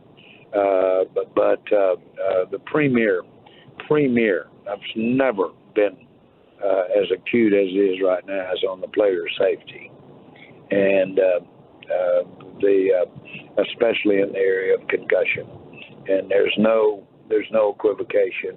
Matter of fact, it really doesn't even make any sense when you think about how the impact that he has at the position as well as the player on the team. So you want to do the right thing there, and this thing has just progressed so much over the 30 years that I've been involved in pro football and the years when I played it. Talk with Jerry Jones right here on 105.3 The Fan, I hope. Is Jerry, we still got you? All right, we might have to reconnect with Jerry in just 1 second. I was trying to decide, Kevin. It sounded like an airplane or on a long road trip, and I couldn't decide like which one was going on there. Quick question: have you ever made a phone call or whatever on an airplane? Yeah, but it's not going to be good Really? from my phone in like an American Airlines line. It's going to be their Wi-Fi and it's going to be spotty or something like that. I can just imagine Jerry has some sort. He's got AT&T, bro. I mean, like he works with AT&T Stadium all the time. So he's got AT&T, the hookup there. So I imagine that it's a lot better. All right, we got Jerry back. Sorry we lost you for just a second. Guys. No, that's my bad, guys. I'm in a car and I'm driving along, dropping you out. Problem. We were speculating if it's possible we could have been talking to you on a plane. So I appreciate that. Appreciate that update. Now there was a time. I'm flying low. I'm on this road, but flying low. There was a time where actually there's been multiple times where it's felt like Washington and Dallas was the premier rivalry in the NFL. Obviously, you look back at the early 90s and like that would be deciding, who is going to win Super Bowls and the like. Do you still feel like the Dallas-Washington rivalry matters? Well, I do, and you knew that'd be my answer. Mm-hmm. As Nate Newton, the great Nate Newton once said, let's give them some capital punishment. That is the nation's capital. So, Jerry, when it comes to you doing these interviews, owners and general managers, a lot of them don't do interviews. Yeah, got it, guys. You got me? Okay. I was talking about owners and general managers. You come on our station twice. You talk a lot about your organization. It really helps the media. It helps us talk about the Dallas Cowboys, get more insight. How come other owners or general managers, because you know so many of them around the league and around the world that are in other sports, how come they don't talk about their team like you do? Well, I would say in the case of the general manager, he has to be sensitive and has an accounting to a higher, let's say, grade, a higher grader in his owner. And the owner generally has to have deference to the general manager relative to talking about players or deference to the coach. Well, that's one of the positives of our structure. We don't have those issues. So the chain that you have there between the owner and the coach, and if you even will, the players. I talk to players when a coach might not know that. I talk to the other teams when the owner of the other team, of the other clubs, might not know that. Well, I know who's talking to everybody, and I know what they're saying. And so that gives us better insight. Jerry, this is more of a general Jerry Jones question, but a friend of mine and I were having a conversation, big Cowboys fans whole life, and we were just kind of going back and forth the other night, and he said, Jerry just needs one more Super Bowl, and then he can kick up his feet and relax. And my take is that Jerry Jones is too addicted to the NFL to not be both feet in at all times. Which one of us is right? Is another Super Bowl enough to satisfy Jerry Jones? I don't know. I'd love to be at peace. I say that smiling. I'd love to have peace. I'd love to have peace just in general. But there, as the old boy song says, there ain't no peace. And I've never had a time when I didn't feel like I had an urgency about doing it, whatever it is. Certainly a Super Bowl is the thing that a check can't write to get. I know how to compete or risk or have emphasis. I'd rather spend it over here than spend it over there financially. I know how to do that. But Super Bowl is only one gets to win it. There's a lot of people going for it. And there's a lot of ambiguity. There's a lot of things that can go wrong in your plans going toward a Super Bowl. So it's probably the most difficult thing that I've ever tried to do is relative to other things I've done with my life. And so it's a challenge, and therein lies the secret. That's how come you want it so bad, want to try for it so bad, want to do everything that you possibly can do to get it. If I thought there was one person out here that could get you a Super Bowl, there is not. Player, coach, manager, what? There is not. All you got to do is look around and see how few have gotten them and see how few there are that get them and how many they've gotten or haven't gotten. Belichick's about as good as I've seen. But the bottom line is that's the goal, and of anything I touch, other than my family and those things for all of us, anything I touch, it's the highest priority I have. Well, we appreciate the insight, as always, good sir. Always looking forward to Fridays, hoping for another victory on Sunday. We'll catch up with you next week. I agree, and that is the Super Bowl. All there is 0 in on Sunday. Let's get this Washington team. Perfect. There you go. Thanks, guys. Jerry Jones, owner Jerry. And general manager of the Dallas Cowboys right here on 105 through the Fan. I mean, there's a whole bunch of stuff, but biggest thing I took from that, Gallup, Schultz looking good to go, and then McGovern will wait and see. Although I know there was some thought that maybe Gallup would have been good to go last week, and that's going to be partially on his field. But Gallup and Schultz being back will be interesting to see how Cooper Rush can utilize them. How do you stand on Gallup at this point? Like seeing what Cooper Rush has done with those two guys and the way they've had to use the protections. Now, okay, don't you feel like you're like, okay, let's get Gallup out there in those situations so he's opposite of CeeDee Lamb, but now you're taking Noah Brown off the field.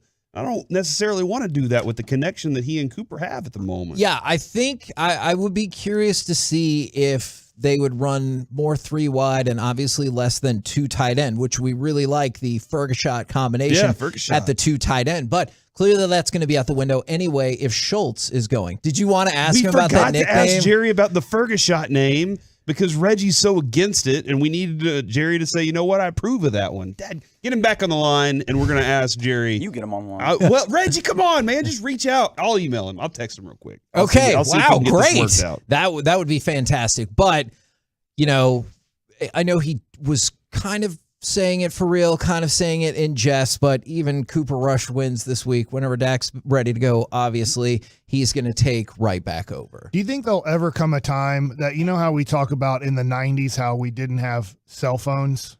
So you had to use your phone and collect calls and what can you get for under $1? And Terry Bradshaw and Mike Piazzas are like, you can talk on the phone for 20 minutes for $1. Do you think there'll ever be a time where cell phones actually work while you're driving well? There is. Remember when you used to drive and your phone calls would drop all the time? And there's a spot on 75 yes, that will always drop out on you. Yeah, it's right next to like Walnut and Royal. It's right in that area. Every no matter time. what. All right. We're the KNC Masterpiece right here on 105 through the Fan. You got a couple of different options right here. Do you want to talk about Donovan Wilson, or do you want to talk about the adult Happy Meal?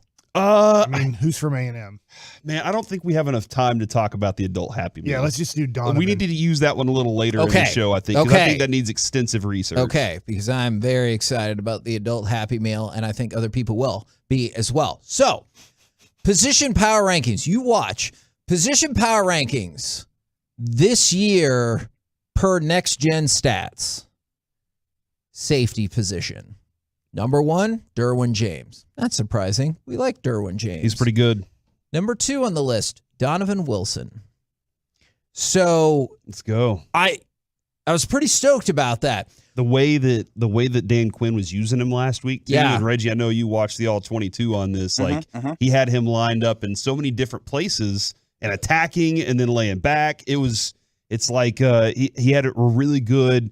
I compare it to the pitcher or a catcher calling a game. The way that he was using Donovan Wilson last week was awesome. And you could see him move all over the place. So he lined up in the box 41% of the time and then went to deep safety 44% of the time. So you're talking about, I realize it's slightly off, but that's almost an even split of when I'm going to push you up into the box and when I'm going to line you up as like the legitimate deep safety. And check this out. Obviously, he leads all safeties across the league with 4 quarterback pressures. That's on 11 blitzes.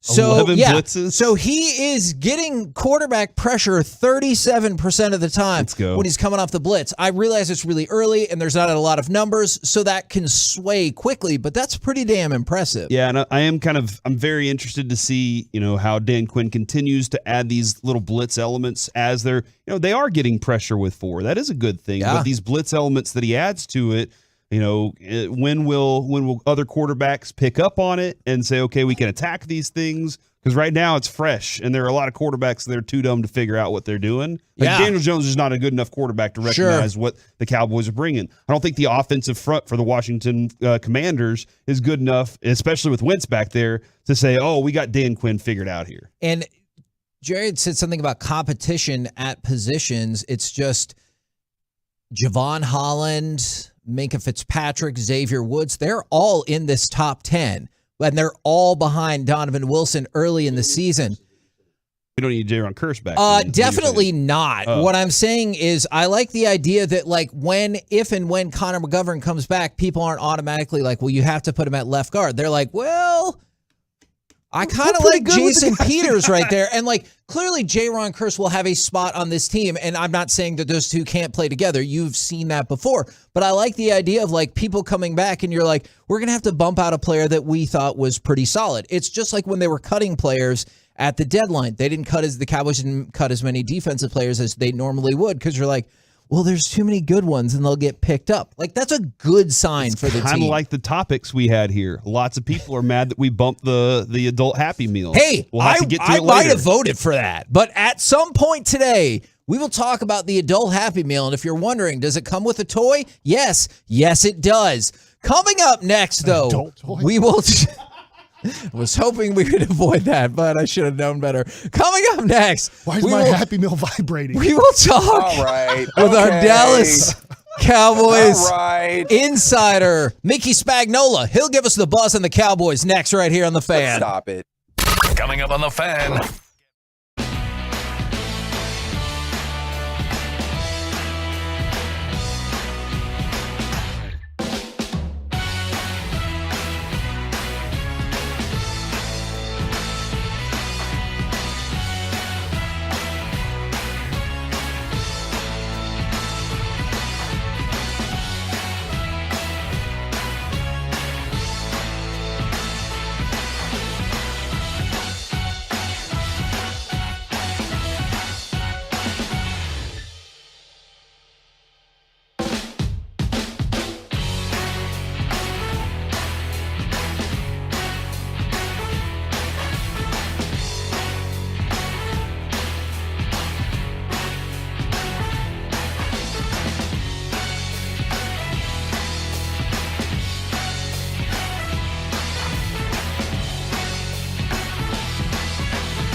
Odyssey app. From the MyFitnessStore.com studios, it's the KNC Masterpiece on 105.3 The Fan. KNC Masterpiece right here on 105.3 The Fan right now. Brought to you by Ford. Built for Texas. Built for you. It is our Dallas Cowboys insider, Mickey Spagnola. Good morning, sir. Good morning. Everybody's blood pressure good? What? Okay. Were you listening to our crosstalk this morning? Oh, I laughed my you-know-what off. Sure. I'm going, you know what? It's really good for somebody else to get involved in something like that other than me. Yes. I already talked to RJ, and I made sure we're good. He's like, we're good, bro. I'm proud of you guys. Okay, thank you very much. Now, passion. Jerry, I don't know. I think it was a little bit more than that. Yeah. Sometimes, but that's the thing, Mickey. Sometimes I vary between passion and just being a jerk. And See, so I figured I was counting on something like that out of Corey, but not you. You're so level-headed. Yeah. No emotion most of the time until Choppy made you snap. I think that's the thing is sometimes Choppy just agitates me, and he knows that he does. But also, I think it gets too pent up. It's like the time I broke my headphones. Is I was like, I think I'd been too anger-free for too long, and then just explodes in this Like fit you of threw rage. your headphones down? Yes. Yeah. My Is that like being on the sideline and taking your I went tablet and throwing it Yeah. on? I went Ken Dorsey. I went Tom Brady. It was during a difficult, personal time with baby stuff, and my therapist told me it was probably about something beyond just because we were talking about, the Raiders or whatever, and I just flipped out. So, Well, it just makes me feel better about myself. Okay. That's all. Okay, That's good. Because That's I've good. been known to throw things around. And that's why we're here, Mickey, to make Yes. sure that you feel good about you. Yeah, right. Yeah. Before we exactly. man, talk about sarcasm. I wish that right was there. right. Yeah. Before we get to the serious Cowboys discussion here, when was the last time, or if ever, that you had a Happy Meal? Have you ever had a Happy Meal before, Mickey? Oh my God. A Happy Meal. Yeah. I'm going to say Oh, you mean From Mickey at the D's. Happy Meal place? Did you it's McDonald's though, right, Mickey? Yes, okay, yes. I'm just making sure. Yeah. I thought he meant, I was happy with a meal. Yeah. I would probably say never. Okay. All right. Good. I just I'm trying to gauge everybody's. That's We have a kinda story sad, that we got though. to get to eventually. Well, they about- didn't have Happy Meals when I grew up. Okay. But now they have. But you know grown-up what? Happy They Meals. had a McDonald's, and we thought it was the biggest thing in the world to go and sit in the car and eat a hamburger. Okay, Mickey, I have huge news for you next week. I know we got a lot of Cowboys stuff to get to. I promise we will. I swear. But starting next week, McDonald's is going to be putting out Happy Meals for adults. For adults? That's right. Yeah, they're going to put adult toys. No, That's not Mike, true, Mike. Stop it. Adult. I like that. That's good marketing deal. See? It's 11 o'clock in the morning, for God's sakes, Mickey. Don't encourage him. All right. Yes. Okay. Serious football stuff. But we had one of the first McDonald's ever where I grew up in Chicago. Your face, Kevin. You thought they were started in Texas, didn't you? I did not, because I saw that movie with Michael Keaton that's right. about how they stole the McDonald's and stuff like Big that. golden arches. Yes, absolutely. Now, I saw the stat about the Cowboys defense, and it's quick. I hear you laughing over there. I hear that. Hey, he's excited. It's Friday. This is great. It's another stat. Okay. Go Yes. ahead. No, I got another stat, but this one I think you'll like. Okay. All right. So last year, 4 sacks and 8 takeaways through the first 3 games. This year, 13 sacks and 2 takeaways. It just seems fascinating to me, what a drastic flip that is, even though it's worked out great for the defense in both instances. Are you surprised to see that much of a drastic flip? Not really, because I think takeaways, They vary. Yeah, I mean they just kind of happen, and you play hard, and a lot of it has to do with what's the other team doing, Right. right? I mean, sometimes you're not so sly out there that you figure out, I'm going to get an interception now, right? Yeah. No, sometimes they throw it to you, or the ball gets tipped and it lands in your lap, right? So, yeah, I don't know. I mean, they can say they coach takeaway. They don't coach takeaways. Give me a break. Now, they may coach on, okay, when you got a guy tied up running the ball and you try to, knock it out, that's one thing. But, the guy's got to cooperate with you. Same thing with interceptions. You like interceptions, but you don't like script them into your game plan. Even against Carson Wentz, do you not script them in your game plan? Well, I don't know, but you just look at how many touchdowns he threw in those other 2 games, right? So, no, I just think they sort of happen playing hard, and when you put pressure on opposing quarterbacks, normally you get some takeaways. It hadn't happened yet. But maybe they're getting the guy on the ground instead of scaring the daylights out of him, and he throws it to you. Can you imagine the drill where you go in and you're like, hey, we're not practicing interceptions here. Wink. That's kind of you got to figure out those things just happen sometimes in games. There's a handful. There's a handful of quarterbacks I can see going, the hell we're not. But I like the idea of the sacks because last year they were middle of the road when it came to sacks.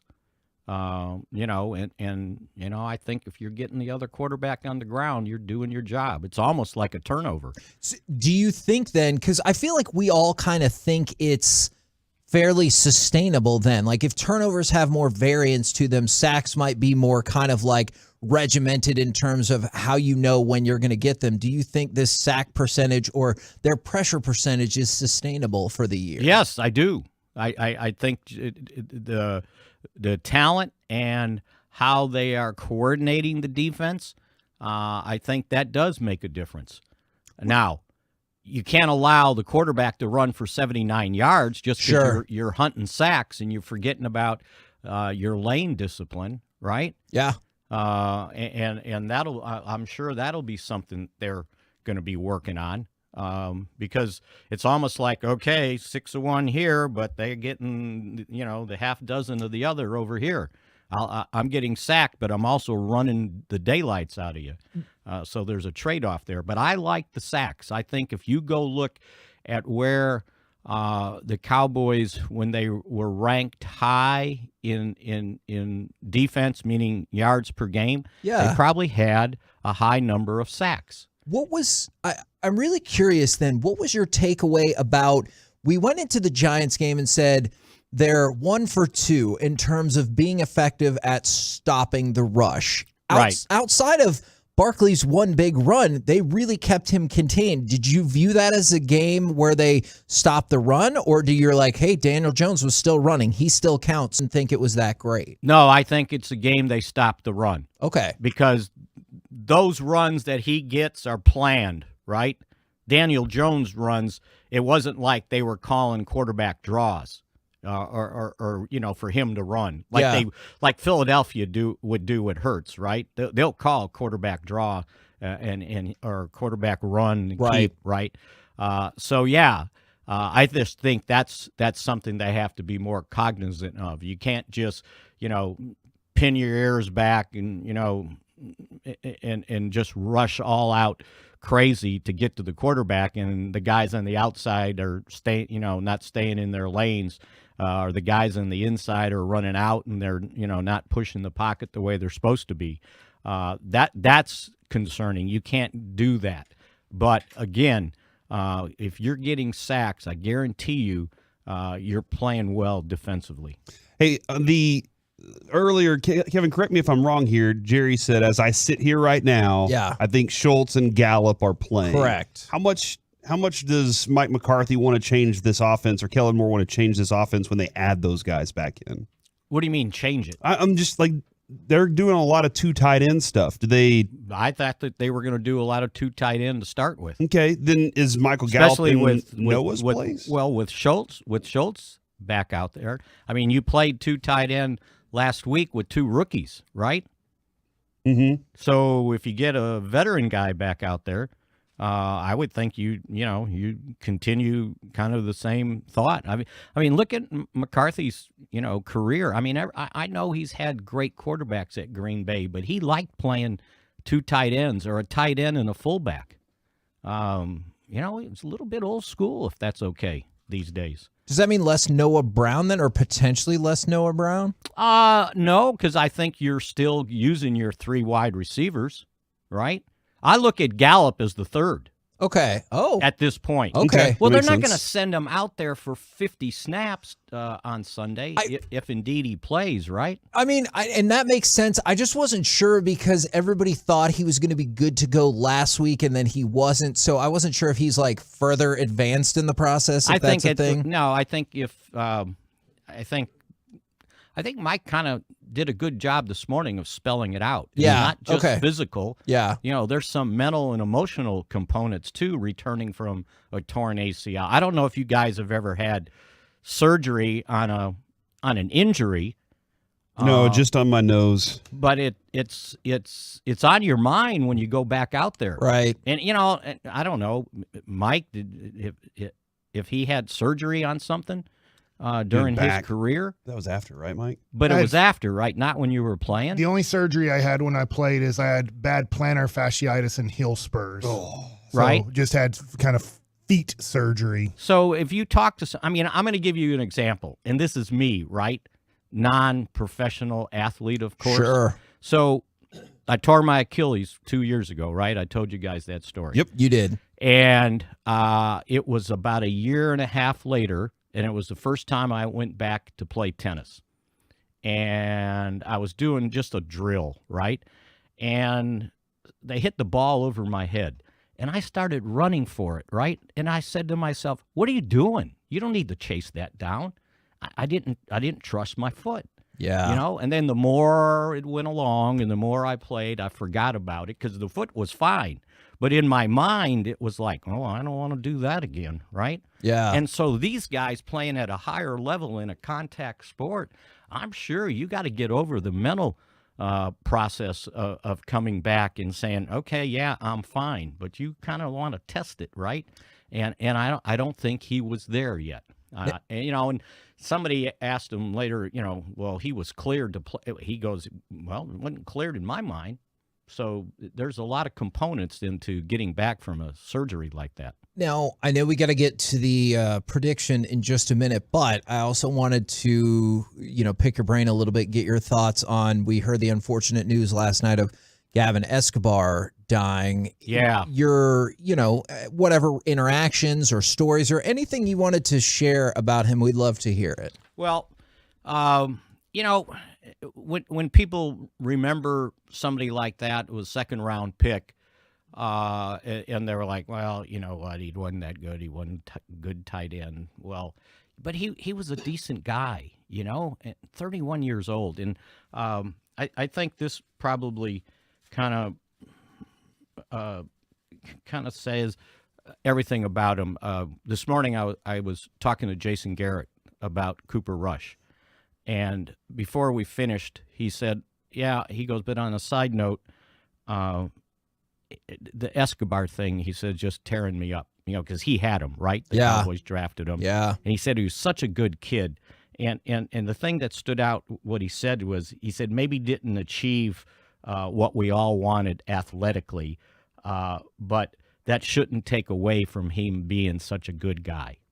And I thought that probably summed up his career here. So yeah, that's just heartbreaking at that age with a family, and to I read as much about as I can. God, he's climbing the face of a mountain. Yeah, and he joined the fire department. Yeah. And and so and that's this has been a hard year around here, right? Yes, because there's a lot of people that I don't know that the public knew much about Gavin or, the fans or whatever, but the people in the building here knew about him. Yeah. And, and I think that they pretty much have taken it to heart from what I've heard. I know it's kind of anticlimactic after that, but could you still give us a prediction, please? I will. After much thought, You're just now guessing this, aren't you? Mickey, no, actually, you're not going to beat my score. Actually, when I heard you guys screaming at each other, I said, "Oh, they're going to ask me for a prediction." When I was and he's like, "And they're going to be pissed if I don't have it ready." I better be real careful what I say today. I came up with Cowboys 24, Washington 13. Okay, so the points go up a point. Yep, and the points defensively go down a few. Love to hear it. Thank you very much. And thanks for that story from Garrett. Really appreciated that insight right there. Now behave yourselves the rest of the day. Yes, sir. Can't make any promises. Oh, my God. All right, there you go. Mickey Spagnola from DallasCowboys.com. Wanted to give a few more shout-outs because, man, the shout-outs are always super great, but there's been some truly incredible ones today. Let's go with this one. I want to shout out. This one's really funny. I want to shout out my dog, Frankie. He put his life on the line and gobbled up a huge spider running across the porch. This thing was headed straight for me, obviously trying to end my life. That dog is a hero. Oh, my gosh. I think there might be some sarcasm in there. And then shout out to my son, Dylan, from the 469. I had an emergency procedure last week, and he stepped up so big. In addition to working his own job, he's been coming around to help with stuff that I'm restricted from doing. I don't know where I would be without him. That is super cool right I'd like there. to give a shout-out to Rick Ratley, who messaged me. He delivers propane to my good friends over at Lone Elm Whiskey. What about propane accessories? I'm not sure about propane accessories, but I'm presuming something that contains propane. I don't know how it all works. I'm sure he does, but he's a big Tolo and wanted to say hey to everybody out there. Love to hear that as well. Continue to send in your shout-outs at 877-881-1053. And coming up next, we will talk with our MLB Odyssey insider, Tony Gwynn Jr. Plus, finally, we might be able to talk about the adult Happy Meal. Next, right here on The Fan.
Masterpiece on 105 Through the Fan is brought to you by Frankel & Frankel. There's a reason you need a special license to drive a big truck. So companies that hire drivers and put them in big trucks should be held accountable for what happens when one hurts you.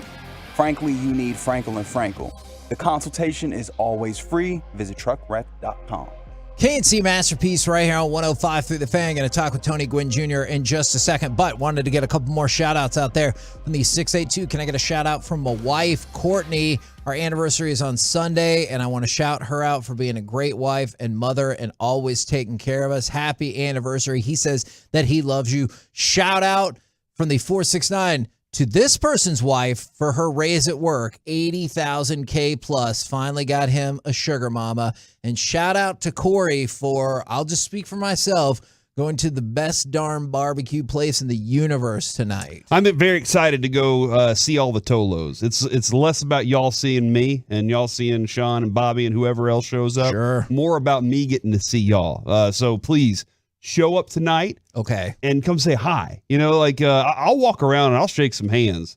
I'll grab some people. All right. I'll say some things to you.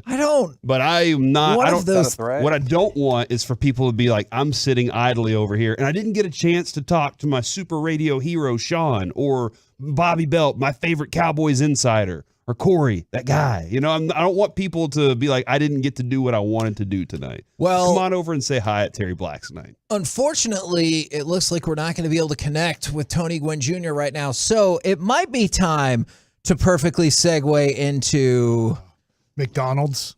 Do you want to segue into McDonald's? All right, let's talk about McDonald's, and then maybe we can talk about a little bit as well. So I thought this was a joke at first, but then I started reading the article, and it's 100% a real thing. Is they're making a Happy Meal for adults. So I swear this is a real thing. I like it. McDonald's, or the Happy Meal place, as Mickey called it. Go ahead. What makes you happy? Doing the show with His you lover. guys. No, she thinks that's gross too, and she likes you, Reggie. So be careful. Text in what makes you happy. Okay. I want to see if you had a Happy Meal.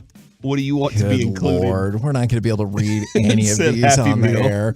All right. So McDonald's is reimagining the Happy Meal in conjunction with the Cactus Plant Flea Market. So the Cactus Plant Flea Market is a fashion and product line known for being a favorite of Kanye West, Tyler, the Creator, Pharrell, and on and on and on. Like, it's really I've heard well of them. appreciated in the celebrity world. So they have designed a box in the label's signature style.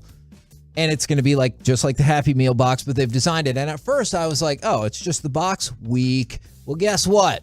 You can't have a Happy Meal without a toy. So starting on Monday. What kind of toys make adults happy? An adult Happy Meal. There are toys in the Happy Meal for adults. I'm going to say it like that specifically, but it's the Hamburglar, it's Grimace, but they're designed in their style. So they have like two sets of eyes. It's kind of freaky to look at, but I know what he's saying. if you order the Happy Meal for adults, there will be the Cactus Plant Flea Market toy included in every box as well. What is Cactus Plant Flea Market? Is that like a big time? Are they big time? We just freaking talked about that. I'm going to go look it up real quick.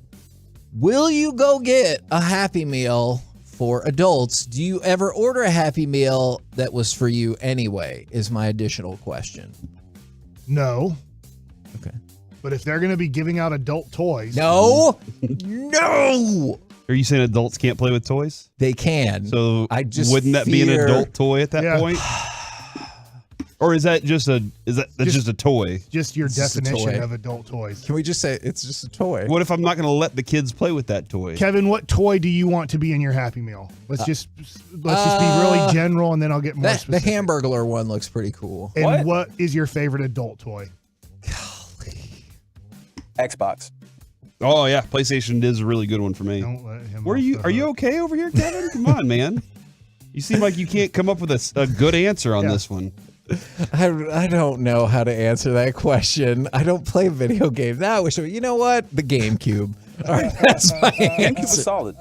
You ever play Time Stoppers on GameCube? I have. Yes, I actually really like the GameCube. Man, they had a Simpsons game on there that was awesome. They had a couple SpongeBob games on there that were great. If I type in adult toys, Don't. On the work computers? well, Don't I'm do logged that. in as Choppy. From okay, then you know what? Go ahead and do it. From the 254, no, they said I'm not going to get a Happy Meal, and then from the 972, this might be the most reasonable text. Just give up, Kevin. Like it's already you're not going to be able to stop it, so just give up. All right, so I do have a question. You're a collector, yes, and Mike, you're a collector. Yeah, one of my favorite ever cards is the McDonald's cards of 1986. Got that Jerry Rice? Do you collect anything other than cards? Like, do you have anything else that you're like, I also collect these too? Or is it just cards pretty much? Because I think for Kevin, for the most part, just cards. Kevin will put together Legos. Yes. But I don't know, do you break them down and then put them back in the box? No. Okay. I collect them because especially we like doing the city sets because they can all go together. You keep the boxes? Yes, of course. And the instruction manuals because I've seen way too many people selling on eBay without those things. And the price that you can sell some of these back for is astonishing. I know like a lot of people will collect these toys from McDonald's. They have people that have like collected all of them or they seek them out. And these things never made it to sundown around my house, like growing up. They just, by the time we got to the dark, it was broken or it fell apart or something. All right now, he heard this conversation. He's like, I got to be part of this. On the line, Odyssey MLB insider Tony Gwynn Jr. Insider Calls, brought to you by Driveway.com. Looking for a car? Go to Driveway.com, where you can get pre-qualified, buy car, and get it delivered. Good morning, sir. Morning, gentlemen. How you guys doing? We're doing really good. I got to ask you, we were just having this conversation. Did you know that starting next week, McDonald's is going to come out with Happy Meals for adults? No, I did not know that. Was there ever a Happy Meal toy that you remember from when you were a kid having like, because as kids, we all like things that are like kind of small, maybe sometimes kind of crappy. Was there ever a McDonald's toy that you're like, I love this toy? Oh, man, I thought I was going to love every McDonald's toy, but as I just heard you guys say, by the time you got to the crib, that thing was gone. It was broken. It was lost. They last about 2.5 seconds. So I don't expect it to be any different with the adults. So Tony Gwynn Jr. joining us right now. Tony, Ohtani almost throws a no-hitter last night. Wow. He was 4 outs away, I believe, from getting that done. Gave up a couple hits in the 8th inning. I'm going to have a question about American baseball here.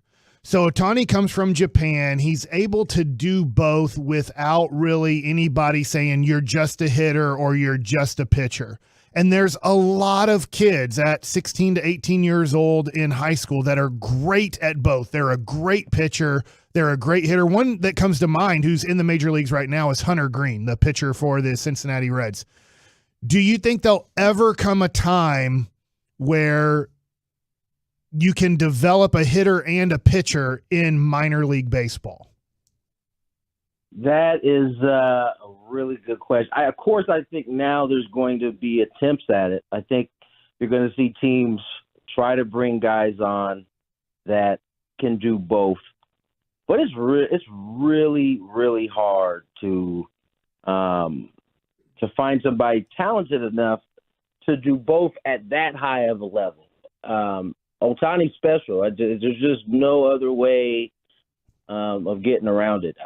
I've played with a bunch of guys that were tremendous at one in high school. Some were at both in high school. Some were tremendous at both in college. But that everyday grind of being an everyday player, it's going to have to be a DH, right? Because you're not going to be able to play the field.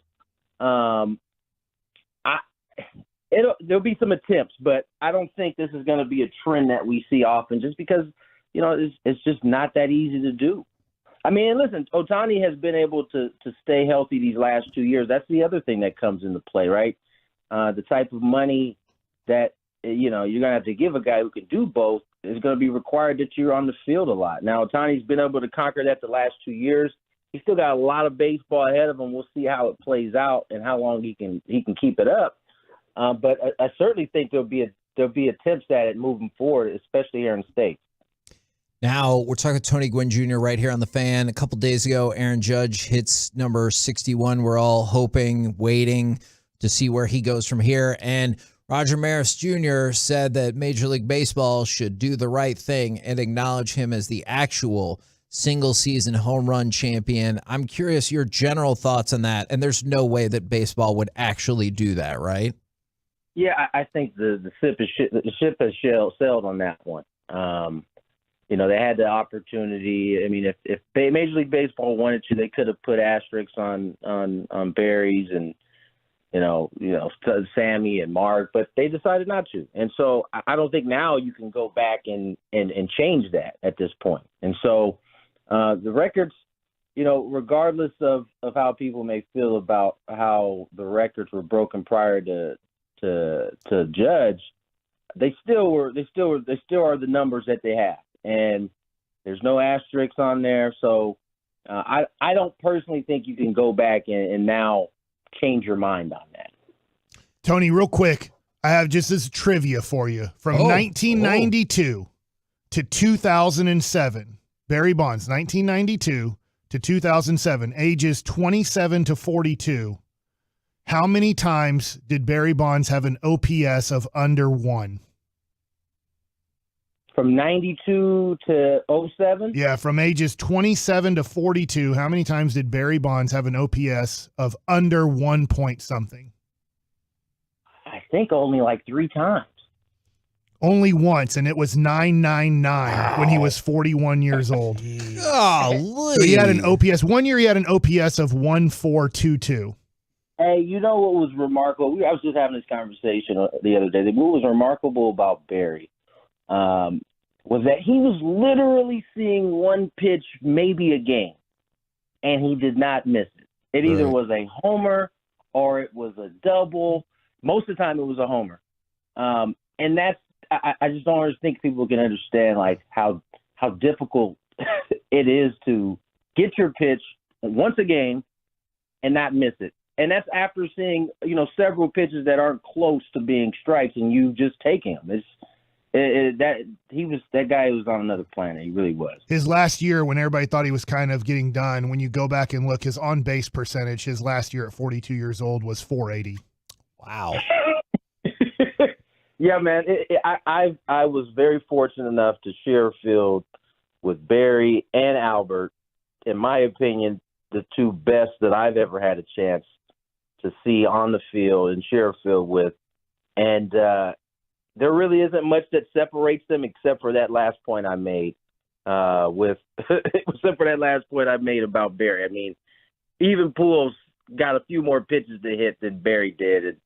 And they both are phenomenal, though. Just for example, on base percentage for Aaron Judge this year, .425. Barry Bonds last year at 42 years old was .480. Wow. It was funny. During that Toronto series, before he hit the homer, I watched like 4 of his at-bats, and they were pitching him very much like Barry. Like, it was like nibble off. And the only time they got strikes is when he expanded the zone to swing. And that's just something, and we've talking about Barry, that's just something that he didn't do. He didn't expand the zone. If you didn't throw him a strike, he was going to take his walk, and that was just going to be it. But if you made a mistake, he didn't miss it. And we're getting a chance to see Judge do this at an extremely high level. I know we were talking about Ohtani and what he's doing. If I had a vote, it would definitely be Judge. His years offensively has just been phenomenal. Appreciate it very much, good sir. We'll catch up with you again next Friday. All right, gentlemen. You guys have a good weekend. There you go. That was Odyssey MLB insider Tony Gwynn Jr. Insider calls are brought to you by Driveway.com. Head to Driveway.com today to shop more than 25,000 new and used cars and driveways nationwide inventory. Coming up next, Gridiron Gravy, a big honor for Romo and a big pain for Pro Bowlers. Next on The Fan. All right, let's talk about DF.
This segment of the KNC Masterpiece on 105.3 The Fan is brought to you by Classic Chevrolet. When the time comes to sell your vehicle, Classic Chevrolet will buy it for full market value and not a penny less. That's pricing true to their Texas values, and it's the right way to do things. So find new roads and visit Classic Chevrolet. Relax and enjoy the difference. KNC Masterpiece back here on 105.3 The Fan. Right now, it's time to go around the entire NFL and dip into some gridiron gravy. With mustard. I just want to point out, Kevin, next Wednesday might be the last time that Reggie ever dips. It won't. What? Do we need to have a big party for him? I think we should have a big celebration for Reggie. He likes But I'm already telling you, it focus won't being be. on him. We can, But also, he's right about that. we can point all of our We'll get him a attention Happy to Meal. Reggie. All right, that's a great idea. We'll get you an adult toy. It won't be. I'll be back sooner than you realize. Yeah, like the next week. Really? All right. Congratulations. So, all right, let's give you some football info. Michael Thomas out for the Saints Sunday against the Vikings. Jameis Winston doubtful, so it's looking like Andy Dalton will probably get the start for the Saints. I mean, think the about pond. it. Look how good Redheads are doing this year. Cooper, feeling the rush. You mean Cooper? Cooper? Is there any other redheaded quarterback? Carson Wentz. Oh, God. Technically correct. Is he red? Yeah, then I just brought it down a whole bunch. I think Cooper Rush is better than Carson Wentz. Yeah, I think you pegged it on that one. Stop. So you think Carson Wentz is better than Cooper Rush? Reggie? I beg of you, stop. Okay. Do you think Andy Dalton's better than all three? No. Or than all two? The other two? Andy Dalton did go, what did he go, 5 and 6 here? Something like that. I believe that is true. Cooper Rush is trying to become the first quarterback in Cowboys history to start their career 4-0. Now. Well, it's happening. Yeah, okay. So, Brian Hoyer looks like he's going to get the start, but Mac Jones supposedly still telling some folks that he might be able to play. Meanwhile, Myles Garrett and Jadeveon Clowney are officially listed as questionable going into this weekend. Jadeveon Clowney's having injury issues?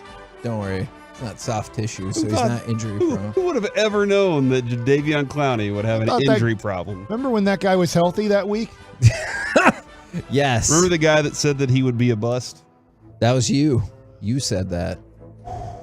I love being right about I do draft remember picks. that. I 100% remember that. Draft All right. expert Corey Majors. So here's a positive. The Glazer family, owners of the Bucs, they announced that they will donate $1 million to assist relief efforts following Hurricane Ian, and they're going to allocate the money to support those most impacted by the storm that has clearly been problematic for the state of Florida, and looks like it's going to be problematic as we move up the coast for several other states. So good job, Glazer family.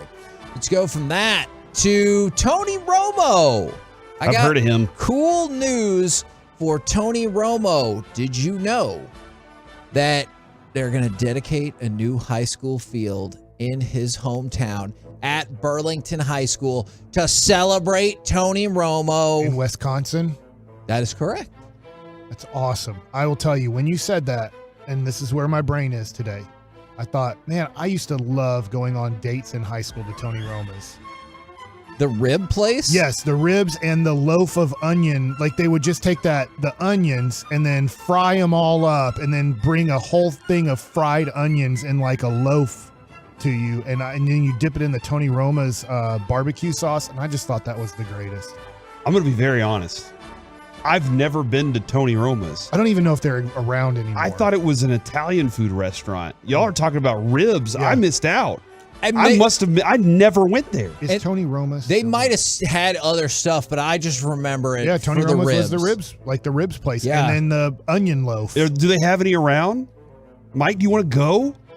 I don't. Oh, Tony Roma's is in Denver, Colorado. Oh, yeah, I'm not making. Well, Mike likes Denver. Home of Tony. I think they went away. They must have not been that good. I mean, honestly, I thought they were good, but if they're all gone, it's kind of like Black Eyed Peas. I liked Black Eyed. Wasn't that was a restaurant, right? Yes. Yeah. I liked that place. It was good. I think it was called the Black Eyed Pea, but you know, I understood you didn't mean the band. Yeah. Mike, Yeah. do Tony Romo's getting a field named after him. Does Duncanville need to name their baseball field Mike Bassett Stadium? I would say the best ever Duncanville baseball player, I'm going to lean towards Todd Ritchie. He was a first-round pick by the Minnesota Twins and had a decent career. I believe we have 9 or 10 major leaguers from That's pretty Duncanville, so it's a incredible. little bit tough. Right? Tony Romo came from a nowhere place where nobody ever makes it, so Man, he's going to be bird on Burlington. Yeah, he's going to be like Tough, praised a lot more. Tony Romo, we can't believe it.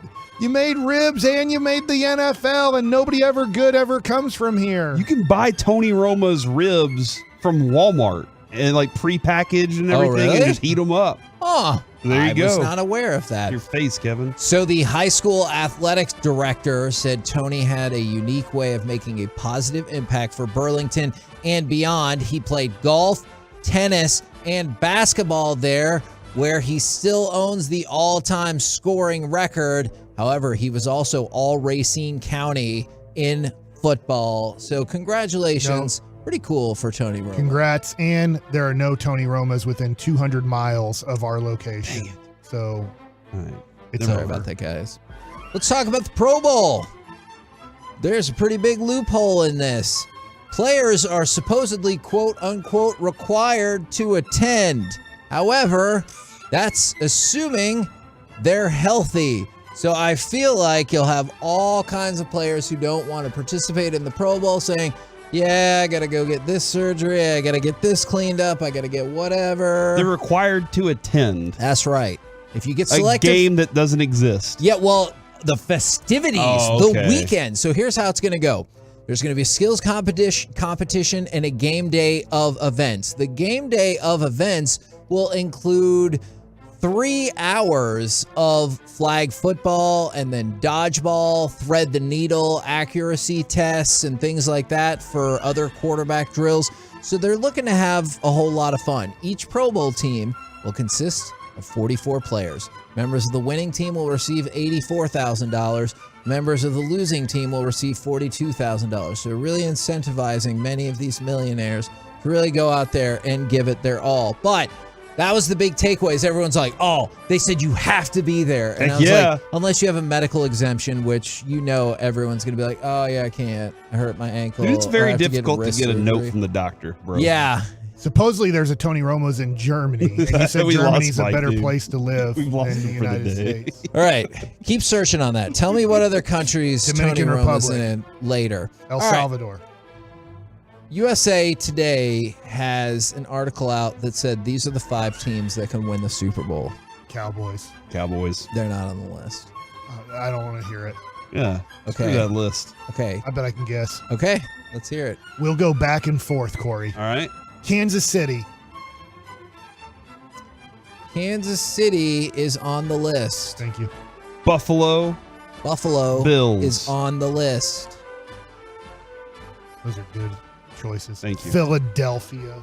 Philadelphia is number 1 on the list. And in your heart. Don't worry, though. Jalen Hurts will show who he is after 17 weeks. When was this created? This article came out during the day yesterday.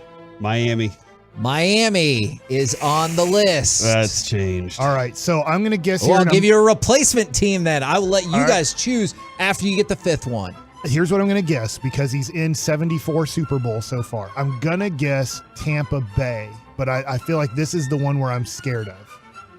I'm going to guess Tampa Bay, and I'm going to change it. It's Tampa Bay because of Tom Brady and that defense.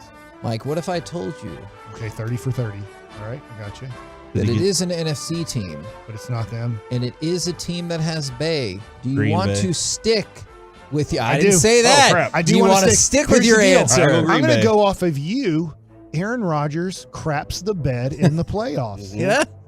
And Tom Brady doesn't. So if we're talking about bed crapping, I'll go with Green Bay.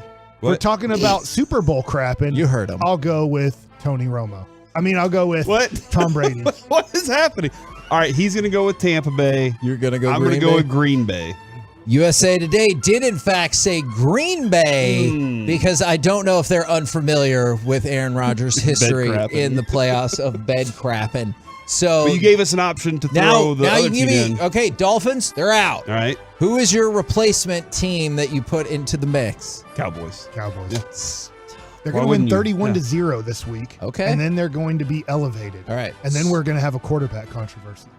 Jerry said this morning that was not going to happen. Oh, yeah, because Cooper's going to take us to the promised I heard land. what he said a week ago. Okay, fair enough.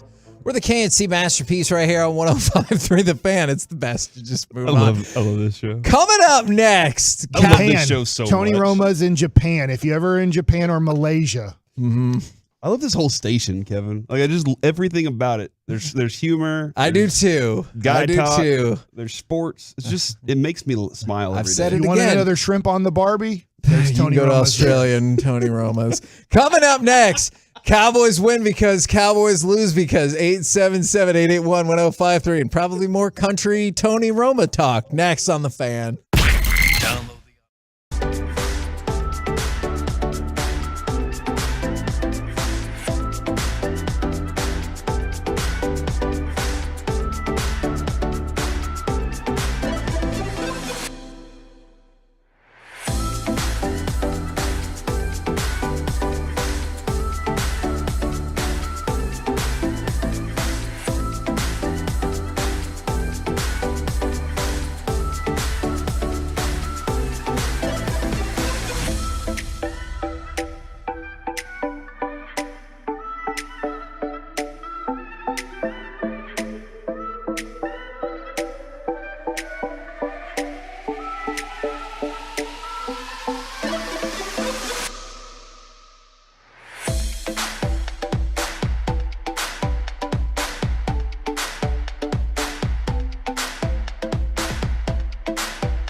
From the MyFitnessStore.com studios, it's the KNC Masterpiece on 105.3 The Fan.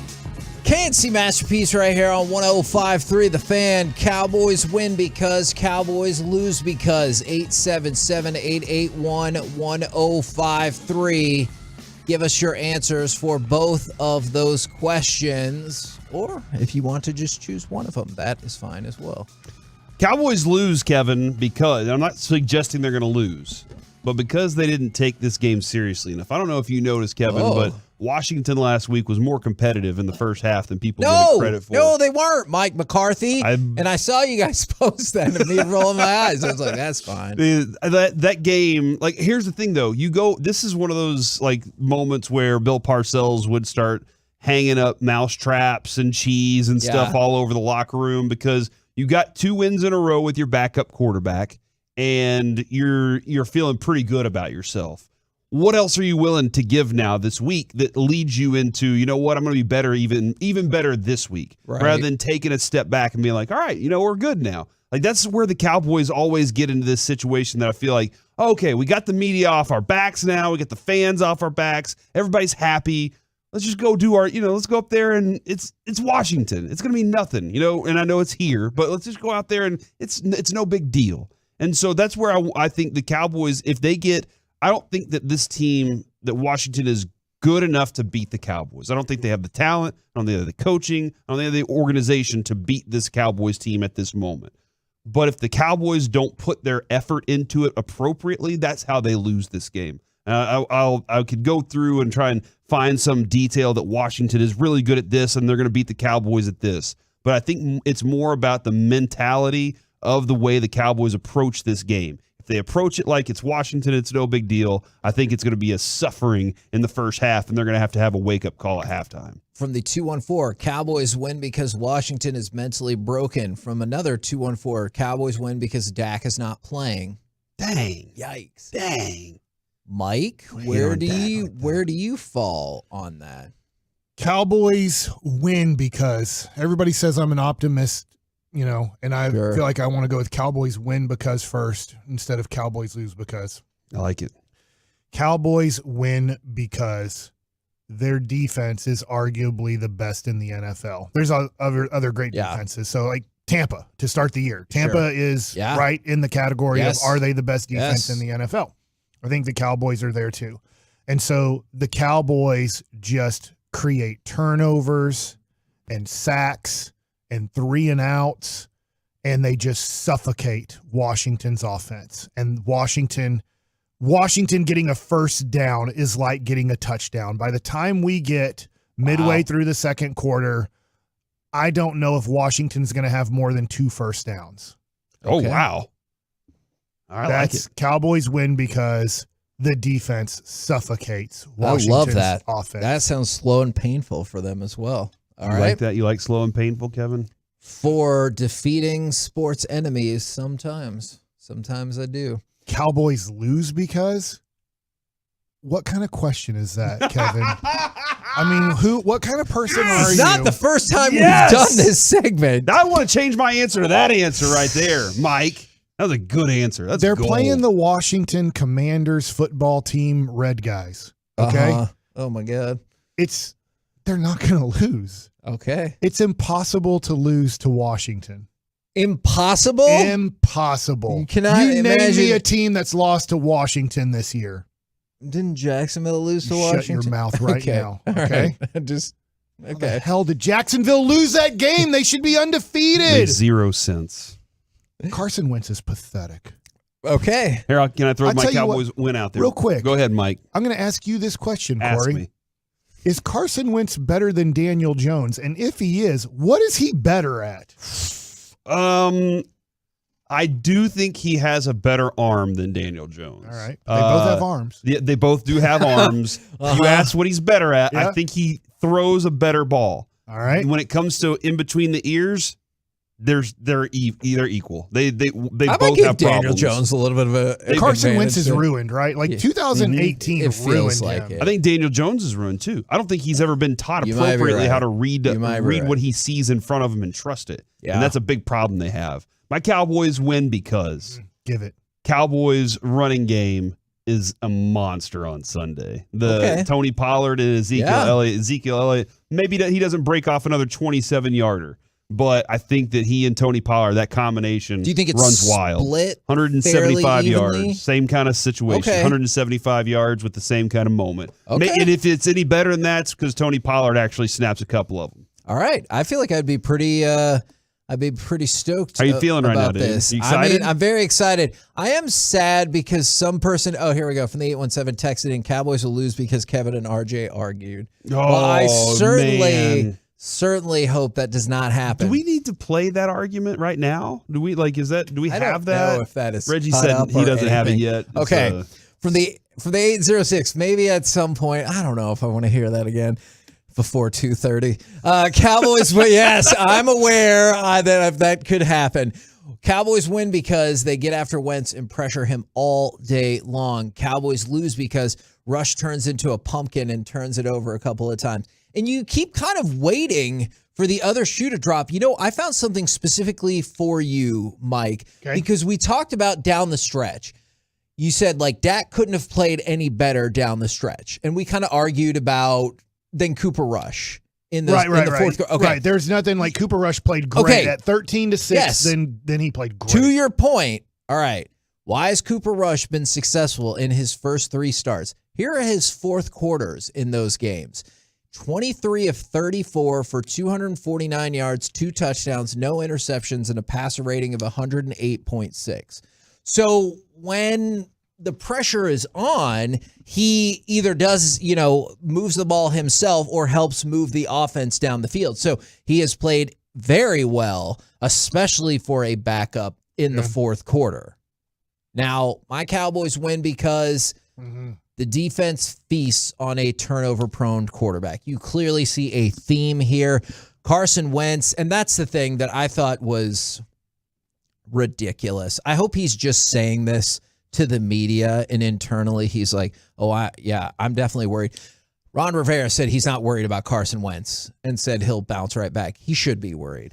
Man, do you want him to say that too, though, if you're Carson Wentz and the rest? Like, if you're the rest of the team, would you be more like, okay, I trust this guy if he came out and went, I am concerned about our quarterback right now, and this team has to play better for him. Don't come out and say that. But internally, I hope they're like, hey, we can't turn over the ball like that. And hey, offensive line, you can't be giving up that kind of pressure. Or guess what? And I would point right at Carson Wentz and be like, he's going to turn the ball over. Have you seen what this guy does? Yeah, so you guys have to work together. That was a thing that Choppy said last week. And then we brought it back to the conversation was Daniel Jones is the type of quarterback that will put one up. You don't have to force it. Like, you don't have to jump on routes and do risky things because Daniel Jones will give you those opportunities.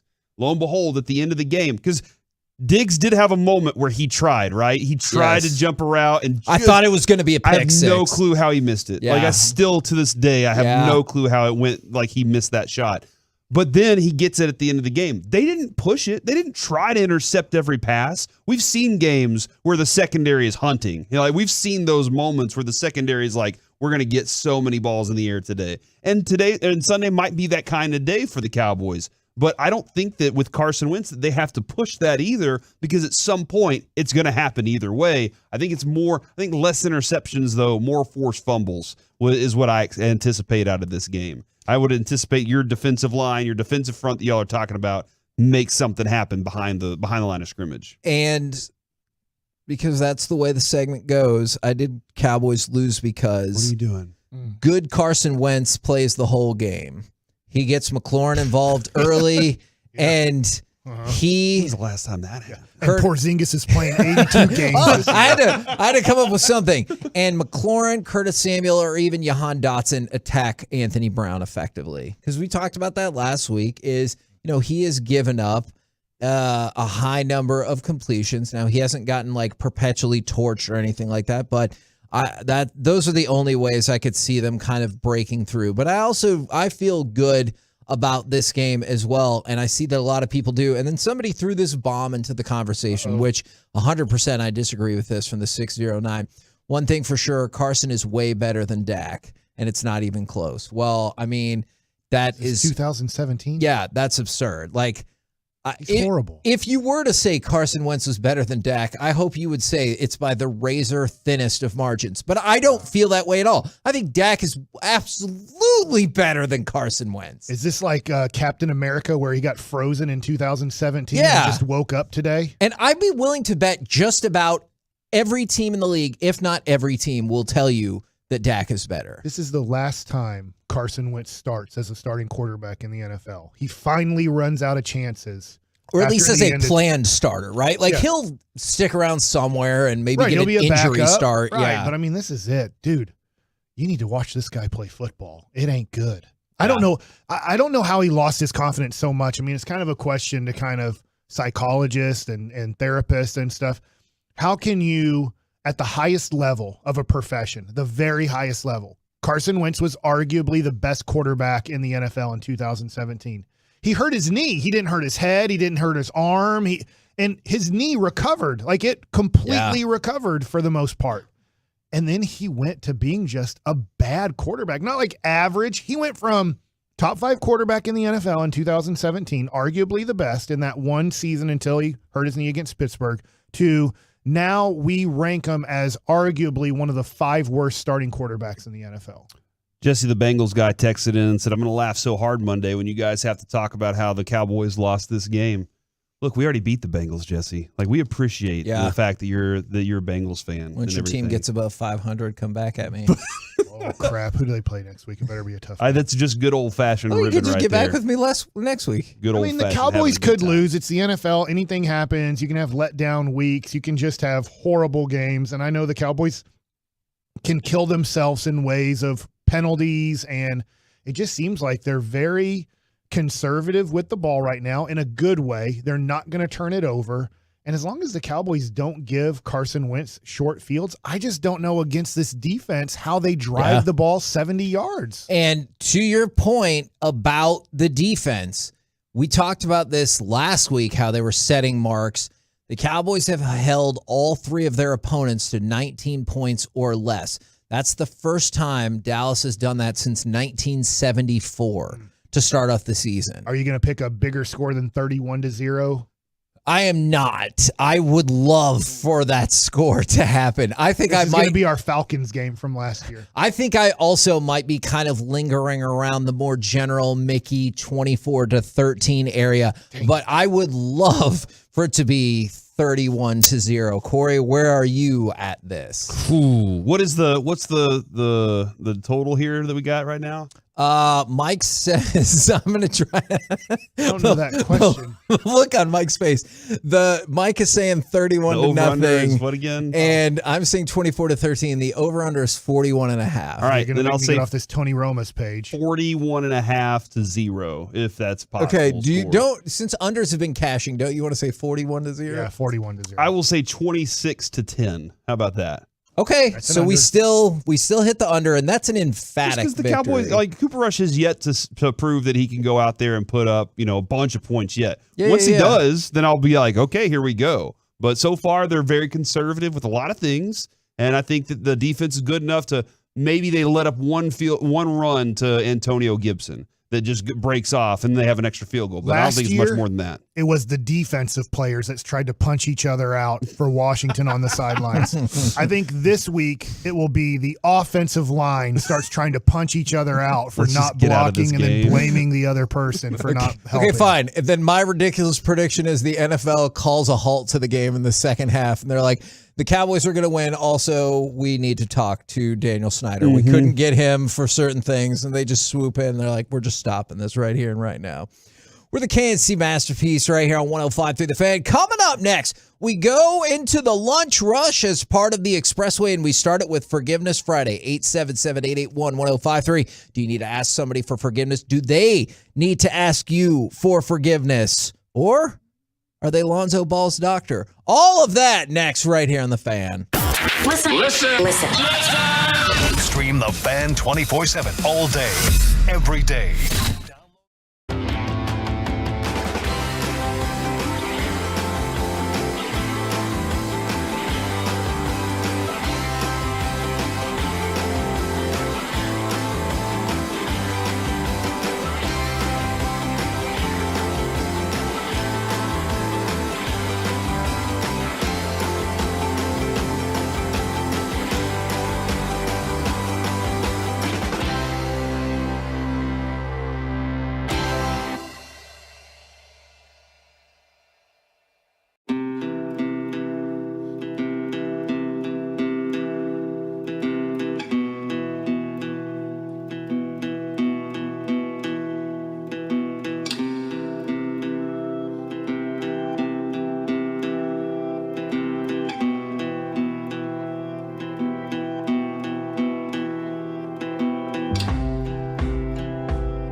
KNC Masterpiece right here on 105.3 The Fan. Thanks for getting away with us. I wanted to mention this real quick, and we see this quite a bit.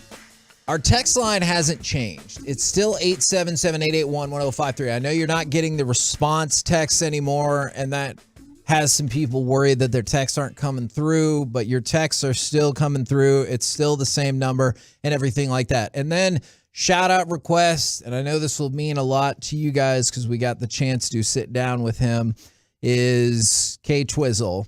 He said, shout out to y'all and Spittle for letting me come up and watch the KNC Masterpiece last week after his girlfriend Jamie passed away from breast cancer. And he said, shout out to Jamie and her family. They're heading down to Austin this weekend to celebrate her life, and he's toloing all the way down there. So, yeah, absolutely shout out to you, to Jamie, to the family, and I hope the celebration goes exactly how you want it to go. I think he also wanted to add in letting me watch KNC work their magic. I think that's kind of where he wanted to go with that. Because that's kind of what it is. Somehow, this show magically gets on air every day and produces gold.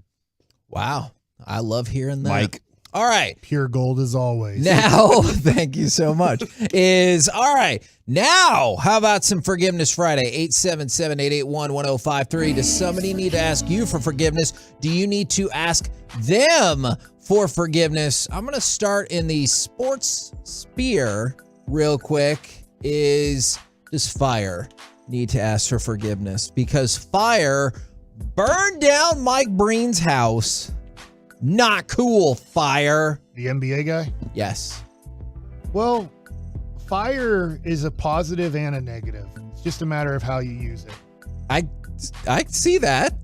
Man, Mike's right. I don't know if Mike's ever been more right. Yeah, it's like water. What he just said. Water's done a lot of damage recently through a hurricane. That is But true. we also really need water. Our bodies are made of water. Maybe 90% or more. You make some great points You ever there. been thirsty, So I Kevin? think fire and water are very good. Okay. But can be very bad. Earth also. And wind. Are you guys ever scared of your house being airbender. fired, of being burned down? I don't know if I was. I do worry about that. When I leave the house, I usually check the oven and the stove, just because there's been times the other day, for example, I got back from the Rangers game and looked, and my kids kept the oven on at 400 degrees because they made a pizza at night. And I'm like, this oven's been on for 7 hours. I know that probably can't cause a fire. I know more of like the gas being on, but it just kind of like, hey guys. I am more concerned now because there have been 2 occasions where I've walked into the house and heard the microwave is on, and Lucy was reheating mac and cheese with the fork in the microwave. Oh no. So there have been 2 moments where I've had to be like, hey, Luce, we can't put metal in there. So I am more concerned than I've ever been before that's a situation. I know this is parenting 101. Don't do this. I just went to the extreme one time when I came home and the whole house was unlocked. And I said, hey guys, you got to lock the house. Somebody could come in here and like kill us.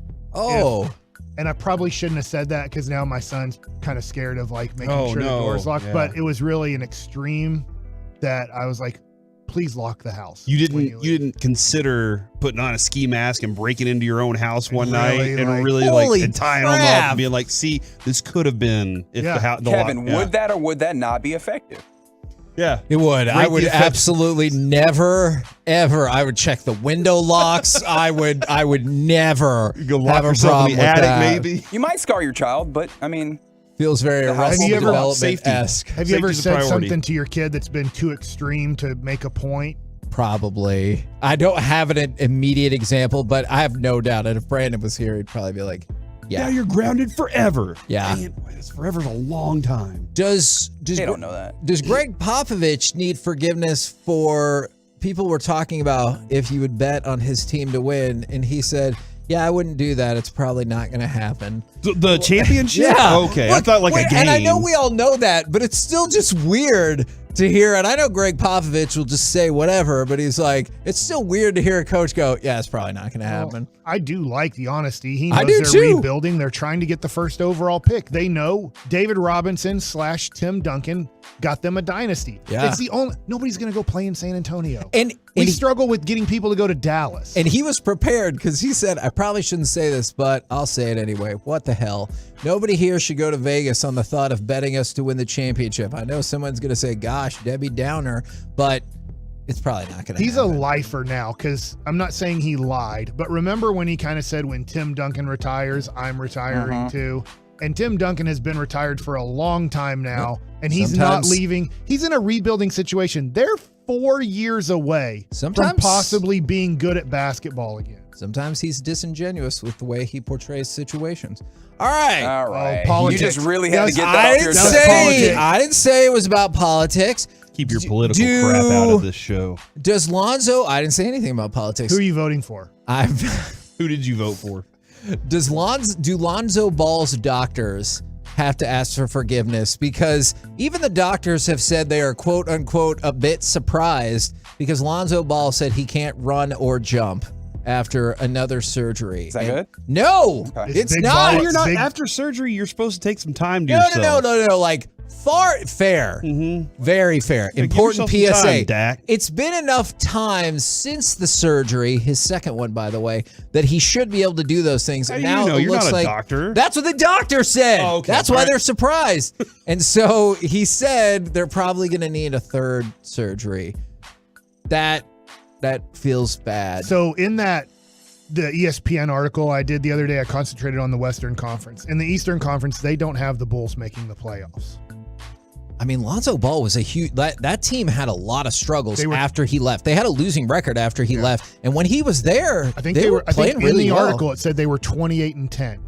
Yes, and then he got hurt. I know Caruso got hurt and other Right. things like that, but man, they fell hard. They were the number one seed for a minute there in the East. I just wonder with Lonzo Ball, like, is he going to, when you talk about injury prone, I know it's different. He was never Penny Hardaway. You know, he never got to that level. He was expected to be great. I thought he was going to be great too. I thought he was going to be kind of a walking triple-double in a low range, like 10, 10, and 10 type of guy when he came out of UCLA. Yeah. But I don't know if you can really trust him the rest of his career. And not in a bad way. I think he's a good guy. I get it. But he just can't stay healthy. And now you're looking at him missing at least the first month of the season, if not most of the season. From the eighth, Let's go get DeMar DeRozan. I mean, I would What love a great fit. Well, to have hold on. DeMar Hold on. DeRozan. I'm sorry, both Mavericks of you. don't think he's good. I don't think Jay Crowder's good either. Should Brian Windhorst apologize then Oh, what was he thinking there? for saying on Bill Simmons' podcast Yeah, this is stupid. that LeBron, it might be his final phase would be with the Mavericks, the final phase of his career, Why are we doing hinting this? that LeBron would want because he loves Luka so much. Why? Actually, you know what? I changed my mind because it's Brian Windhorst who built his career out of knowing LeBron or whatever. That's a fact. So we have to draft. maybe I do believe in this. We have to draft Bronny James. Deal. That's a All big right. key to No this. problem. Really? Yeah, you got a problem with that? He moved up in the standings. It doesn't mean he has to play. Second, didn't he just sign a major extension with LA? I thought it was just 1 year. Just But 1 year, wasn't it? Was it? But was it 2 year with like the option, right? Oh, 1 and 1. Let me go Yeah, double check. I'm trying to that's look. what I Hoops Hype's thought. going really slow right now. But you know what? I will say if it was any other reporter, I'd be like, stop it. But since it's him, Yeah, it's a 1 and 1 with okay, the player option. that makes sense. The LeBron whisperer is what you call That's him. right. You've From always the said. 575 I need forgiveness. Sometimes I feel like an insane ex for sending all these texts, especially if I don't get an immediate response. Well, just read your text on the air. Boom. Also, you should definitely not feel like that because I know it feels like we're talking just to you. There's a lot of people listening. And so thus we getting a lot of texts. And if we don't always respond to them, it's not because we don't see it or it's tough. Or it wasn't great. Right. I'm sure it was. Yes, Corey. I can't decide who needs forgiveness here. Can I ask you a quick side question? Yeah, sure. Go ahead. How many consecutive texts can you send before you need to stop if there's no response? 3. Mm-hmm. 3? That is the answer. Okay. Oh, wow. And I then did not you realize there give was a it up for scientific while. consensus. Yeah. Okay, And great. it also can depend on how aggressive the first 1 or 2 were, too. Also how you text. Like some people are like a piecemeal texter Oh my where God, I kind hate of those one people. message ends up as 3 messages anyway. And you feel popular Just send for me a a second. paragraph. Yeah. I'll read it. Yeah. I don't need 16 different texts. All right. Mike, this is directed to you. I don't know who needs forgiveness here. But in Mavs practice today, Jason Kidd said the guards get to pick any center they want and go one-on-one against him. Josh Green could have called out any center on the Mavs team, and he picked Dwight Powell. Release him. And then absolutely sauced him and scored. Oh! Then Hardy. You're saying that he picked, I want to go against Dwight I want to go Powell. against Dwight Powell. Oh, that's a great decision. This kid. I was surprised you said that. I thought like he could pick one center to like play with him. No, to go against. And I was like, this kid knows nothing about basketball. And then Hardy picked Maxey, and I don't know exactly the outcome, but I know that Josh Green from what at Mavs FFL said, he picked out Dwight Powell. That's what I was thinking. Like, Would it have been problematic? I wonder if he's off the list at that point. If they're like, okay, now you're off the list. Now you can pick out of these 4. And but yeah, so they that is leadership. You're building confidence in all your guards. Mm-hmm. From the 817, I need forgiveness on Forgiveness Friday. I gave my girlfriend COVID, and she's currently missing work right now. I mean, I always think that depends. Like, that probably wasn't malicious, Go right? Get her a Happy Meal. Yeah, actually. She'll love Grimace. Somebody texted in, please forgive me. I asked my wife what kind of toy she wanted, maybe without the full context of the Happy Meal for adults. The adult Happy Meal. No, I don't think we should say With it the adult like toy. that. Mm-hmm. I think it's honestly, if McDonald's isn't going to do it, if you're struggling, I think that this isn't a bad idea. Well, how are you going to explain that when you're taking your kids and you're like, hey, we're going to get a Happy Meal for you, and then also... They don't know what it is. You say, hey, look, it looks like this is, they must have given me some lipstick. They don't know. Mike, these kisses on the internet, dog. Dude, can you imagine though? Like, what is the Kevin? Answer this question. Adults can have toys too. That's fine. So, like, why do I'm we not have to against that differentiate concept. between adult toys and kid toys? Like, why can't we just say toys in general? Just because I don't want there to be any confusion. I do not want there to be an all people Happy Meal that includes that and a kid gets it. Oh, Kevin doesn't want all people to have. Wow. Yeah, I don't Look at want. you. You know what? You're not going to including all trick people me. here. You're not going to trick me into yelling out what I was thinking in my brain. I would prefer if kids don't get the things in their Happy Meal that y'all are referring to. He doesn't want kids to have happiness. Weird. I don't understand where you're going with this, man. Okay, I'm going to switch topics. Does Bleacher Report need forgiveness for listing the Texas Rangers as one of their sleeper teams for 2023? Why are we doing this? Sleeper team for what? To get to 500? The championship. That's not going to happen. Every team has a chance. You believe that? Yes. You went to Brian Adams. Is that what they taught you at Brian Adams? Hey, Probability. guys, we Look, have a chance. We have a chance to finish not last in our conference, in our district. Okay. Because we have Sunset and North Dallas and Molina. Oh, burn. North Dallas That's is like at right that down time, the freaking at that street. time. But we always knew we had Skyline To and your Carter point, and Kimball to deal with. Brian Adams did make the playoffs. Yeah, in your face, Kevin. And then they just had to play teams out of DISD. Yeah. And then it ended. Because those teams have things. What? Baseball programs. Yeah. What they're called. What are your thoughts, Kevin? Could play Bishop Dunn. You beat them. On North Garland. I really felt like once we started letting more smart kids in, our football team declined in quality. Oh, man. Kevin is saying football players can't be smart. No, that's not what I'm saying at all. I just noticed, and I don't know if this is direct cause and effect, is when we became an academy, our football team got worse. Yeah, probably so. That's probably a huge factor there. I mean, are you look- going to a high school football game tonight? 877-881-1053. Which game and who are you rooting for? I actually am, but then I'm leaving when the game starts. There you go. What? I have to go to Elton John tonight. I get to go to Terry Black's and hang out with people. Okay. So that's where my focus is. But I know a lot of people have other things going on. Come see us. 7 and 9, and knowing the people involved, I feel very confident it'll go longer than that. But can I ask a question? So what gets accomplished when you show up to the game but leave before the game starts? Is this just for your daughter? Tonight is senior night. Okay. Oh. So there's a lot of things that are happening. My wife told me I have to wear a navy top, and she's wearing red because Bishop Dunn's red and navy. And then we have to be there at 5:30. I don't even know what's happening, honestly. This is not me being the best parent and knowing everything. My daughter is a cheerleader there, so all the senior cheerleaders, we're doing something where we walk them out on the field or something like that. Yeah.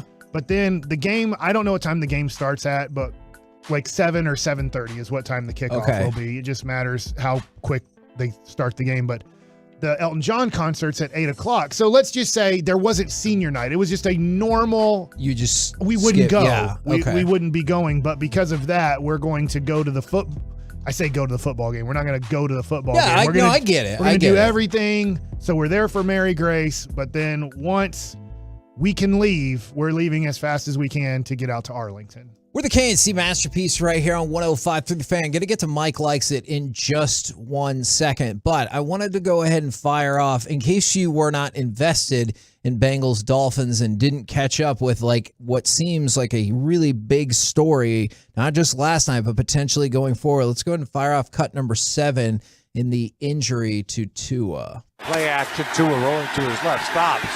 Nobody's open, Joe. He's going to be sacked back in his own territory at the 47-yard line. Tua's down. He got body slammed. He got thrown down, and they're coming out right now. Jimmy had time to get rid of it. Instead, he gets thrown down hard, and he's not getting up.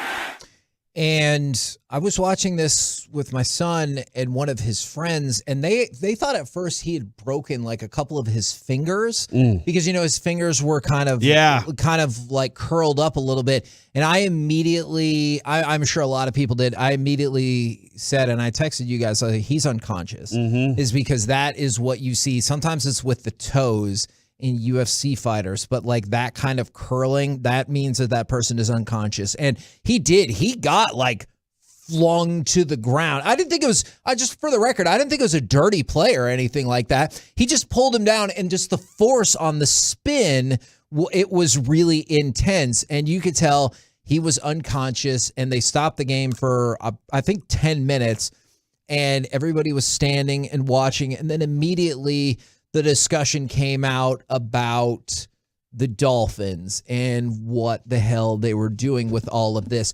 This would not have been a concern whatsoever if not for last week. But obviously last week, it looked like Tua might have had a concussion, and they sent him right back out there. And then they were like, the NFL investigated it, said they followed the protocol, and he was fine. He went back out there, gets knocked out, and I don't know when he's going to come back to play. And I asked Jerry about this morning when I had my interview with Jerry Jones, Kevin. You were there. Thank you for showing up. The conversation is whose responsibility is. I have a really difficult time thinking the doctors aren't doing their jobs.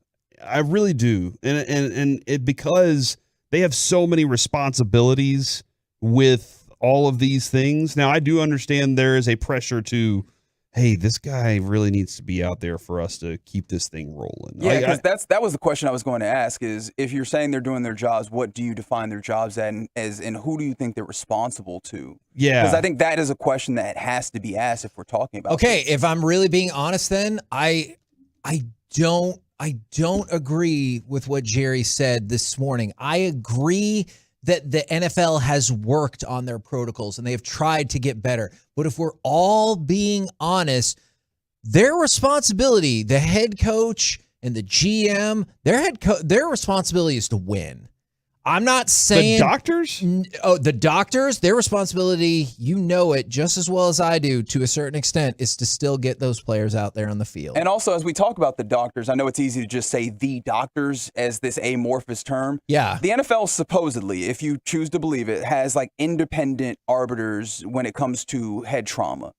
And these are the people that are making the determinations when it comes to concussions. Am I right, Kevin? Yes. And okay, so I don't want to just like bash the Dolphins and say they're evil and bad and that's all there is to it. I will say a couple of things. All right, it is possible that he, in fact, did not have a concussion last week. And the reason why he had this issue is because he got almost like kind of flipped and he rotated over where he got slammed to the turf. It is entirely possible that this is a standalone incident and he got knocked out because you play football, to Mike's point, and you got flipped to the ground by a dude who weighs like 300 pounds.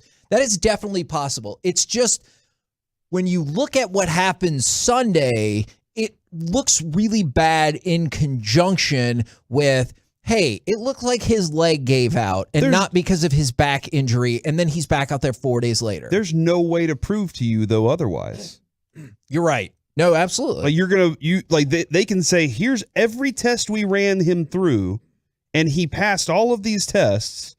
What else are we supposed to do? And this morning, and I know the Players Association is investigating. Did they launch their investigation today? I thought they launched it last week. And so what's different now? And Sean said he texted with Florio. And Florio was talking about this and that. Even on Pro Football Talk, Florio has things in quotations. Mm-hmm. So to let you know, he does not believe the legitimacy of any of this. And I bet there's a group of people who not believe the legitimacy of any of this. You saw the text. I retweeted it. Some of you guys might have as well. Did you see the text from Chris Nowinski last night? Yes. Okay. Do you know who that is? He's Dirk Nowinski's. They spell their last names differently. Doctor, right? Yeah, he's a doctor. Now, do you know what he used to be? A team doctor. He used to be a wrestler. Team wrestler. So I actually know a lot of the background of Chris Nowinski. WWE? Yes. I didn't. When you say wrestling, I didn't know if it's like real wrestling or legitimately, he was in WWE. He did a reality show, Tough Enough, and he did a really good job. And he's a very hateable person because of the character he had. He went to Harvard and he was not afraid. Oh, and he's also the founding CEO of Concussion Legacy Foundation. Yeah. Well, I'm going to get to that. Like, that's how we got to this point. Okay. So his character was like really hateable because they'd renamed him Chris Harvard. And he came out in like a Letterman's jacket. And he like had a very jerk-like hateable character. But it looks like he had a future. Well, then he got a concussion, and then he got another one, and then another. Like, it happened in rapid-fire succession, where at first the concussion was not diagnosed appropriately. Like, I would have to go back to double-check, like, if it was on purpose, but I thought at the time it just wasn't registered appropriately. So I'd be willing to bet that Nowinski might have some issues with the concussion protocol, the way it's structured to begin with in the NFL. So what happened was, when he was in the WWE, like, he was on one of their pay-per-views at the age of 24. And then within a couple of years, he was out of the sport because of all those concussions, which is why he transitioned over to the Concussion Legacy Foundation. That's why he started it. That's why he started doing further studies and participating in research and helping fund research and everything like that, because he was in wrestling and a bunch of concussions back to back to back that were either ignored or misdiagnosed led him to that place. So I wasn't surprised to see his text. It's just really heartbreaking that like what he said is exactly what happened. Mm-hmm. No, yeah, it is what happened. Again, it's like people are saying they tested Monday, they tested Tuesday, they tested Wednesday. Yeah. And you're trying to tell me that the whole organization said, just cover it up so he can play. Well, this is the thing, Corey. And then they tested Thursday, too, before the game. And they've covered it up. And then, like, I get it. He could have had a concussion. Yeah, maybe. But Corey, you're coming from a place where you believe the source material or the source that is giving you this idea that they tested. And I'm not saying that they did or they didn't. A lot of people don't have or don't feel like they have good reason to believe the NFL on these things. This is an organization that, as recent as, Kevin, if you remember 2 or 3 years ago, still operated on a place of race norming. Race norming, yeah, which was a scientific idea or an idea that different races had lesser capabilities when it came to mental faculties. And they adjusted their tests accordingly. And when I say that, let's say the quiet part out loud, the idea that black players had lesser functionality and thus whatever losses they had were not, factored in appropriately. Like they've had very recently things that you can that you can question them on when it comes to player safety and the way that they handle their players. So when it comes down to it, and they are the forces telling you we handle this correctly, I understand why people have a certain level of skepticism. Okay. I also am in a situation too where if the guy cleared the tests, right, then at what point does he say something? He can't. There's no way Tua could walk in and say, I can't play. There are too many things lined up and stacked up against him at the moment for him to say, I need a day off. It's too quick of a turnaround. I'm experiencing these problems. He needs to prove to the Lombardis out there that he can throw a football to Tyreek Hill, which he did throw a very short pass. The guy intercepted, by the way. He needs to step on the football field and show that he's worth the first-round pick. Actually, that the injury's not a problem anymore. I'm glad that you said that. I want to play cut one. I did not think that this would end up being a relevant cut anymore because of what happened to Tua and him getting hurt. But this is from the pregame. When we're talking about what people think of Tua, is it safe to say that Tua and the Dolphins prior to last night had been a smashing success to start the season? Yes. Okay. This was what Tony Gonzalez said last night before the game about what the expectations for Tua were. He's 9-1 in his last 10 starts. What do you need to see specifically? I need to see that game that he had against the Ravens, where he went out there, blew it up, 6 touchdowns, had 460-something yards. Can he do that again? Because that's what the great ones do now. That's what those guys like Tom Brady, Peyton Manning, Drew Brees, all those guys, that's what they do. They have those type of games. I want to see him be able to continue to do that over the season.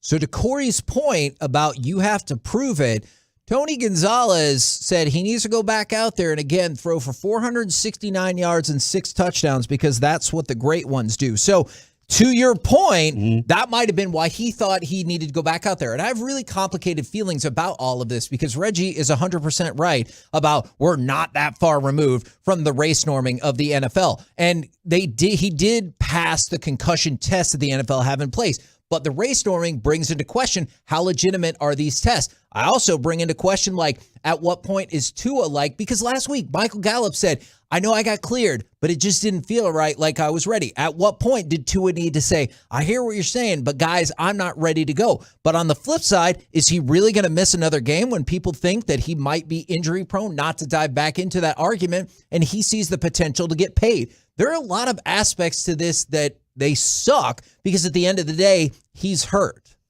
Where did that audio come from?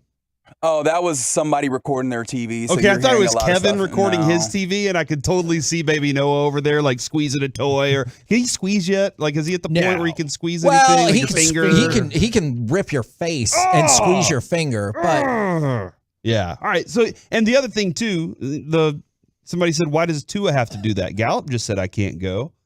Completely different situations. And I'm not saying it's 100% they're different situations Tua at all. They're like Tua's in a situation where he has things to prove, and then and you're in a quarterback too. That's a totally different place. Plus, Michael Gallup just got his money. Tua hasn't gotten, you even said it, big time franchise contract yet. And I don't want to make it sound like it's only the Dolphins that were pushing this narrative. I would love to hear from Tua. I would love for him to say, I thought maybe I had a concussion, but I needed to get back out there. Or for him to say, I didn't think I had a concussion at all. I know everybody reacted. I would love to hear his thoughts on all of this. I just want to point out one thing, and I think the NFL gets a bad rap for this as if they're the only ones to do this, is I saw multiple people talking about how the NFL chews folks up and spits them out. I hate to tell everybody this. That is corporate environment in general. The second you are not valuable to your employer or you cost too much for what you bring in, they're going to be done with you. I know the NFL does that. There's one thing, and you're not wrong there. I think the most uncomfortable part about it, because it's easy for us to be indignant about the negligence that seems very evident. But there's also the uncomfortable part of football maims people. there is no It safe, does. like No, there's it no does. safer cigarette on this. We've done what we can, and maybe there's more that can be done to make it safer, but there is no inherently safe football. And one of the things that I was thinking about is, even if you can maybe somehow create a delineation between last week was in fact what they said this was and this was a freak accident. This is what football does to people on a regular basis, and there is some level of us having to jive with the idea that we are part and parcel of this economy that creates guys trading on their body in this way. With that in mind, I'm dead serious asking, outside of just doing the right thing, what is the NFL's incentive for that? Ratings are higher to begin this year than they have been for a long time. It does not seem to have a negative impact on the viewership. I know Tua's hurt. Something amazing is going to happen in a Sunday game, and that's going to be the talking point. You're right. And I think the NFL should do something about it. But I also don't think the NFL really cares about things that don't impact the bottom line. So I'm curious, what will make them do something about it that's going to happen? Sorry, Mike. Hey, Kevin, I was looking at the run sheet, and it says the Lunch Rush Expressway back to Tua, and then in capital letters it says Mike likes it. Sorry, Mike. Right. Mike prepared an entire segment, didn't you? Right. So I have 10 seconds. I'm really sorry about that, Mike. I thought you said the run sheet mattered. You got me there. That is I true. did complain You're earlier like, this week Corey, about not reading the Corey, run sheet emails. You have the C block coming up. Do you think you're going to get to do the C block, or do you think Kevin's just going to do whatever he wants? I don't have a clue, man. I really just kind of show up and just hope every day. We're already 10 seconds over. So Mike Likes It was brought to you by nobody. I'm really sorry, Mike. Please forgive me. We're the KNC Masterpiece that right here on 105.3 The Fan. Wait until next week We're for going to talk that. about all the adult toys McDonald's could do. Coming up next, the C Block starring Corey Majors. How long before defenses figure out the Cowboys? How awful is Josh McDaniels? And how to get a free Fletcher's corny dog at the State Fair? Next.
From the MyFitnessStore.com studios, it's the KNC Masterpiece on 105.3 The Fan.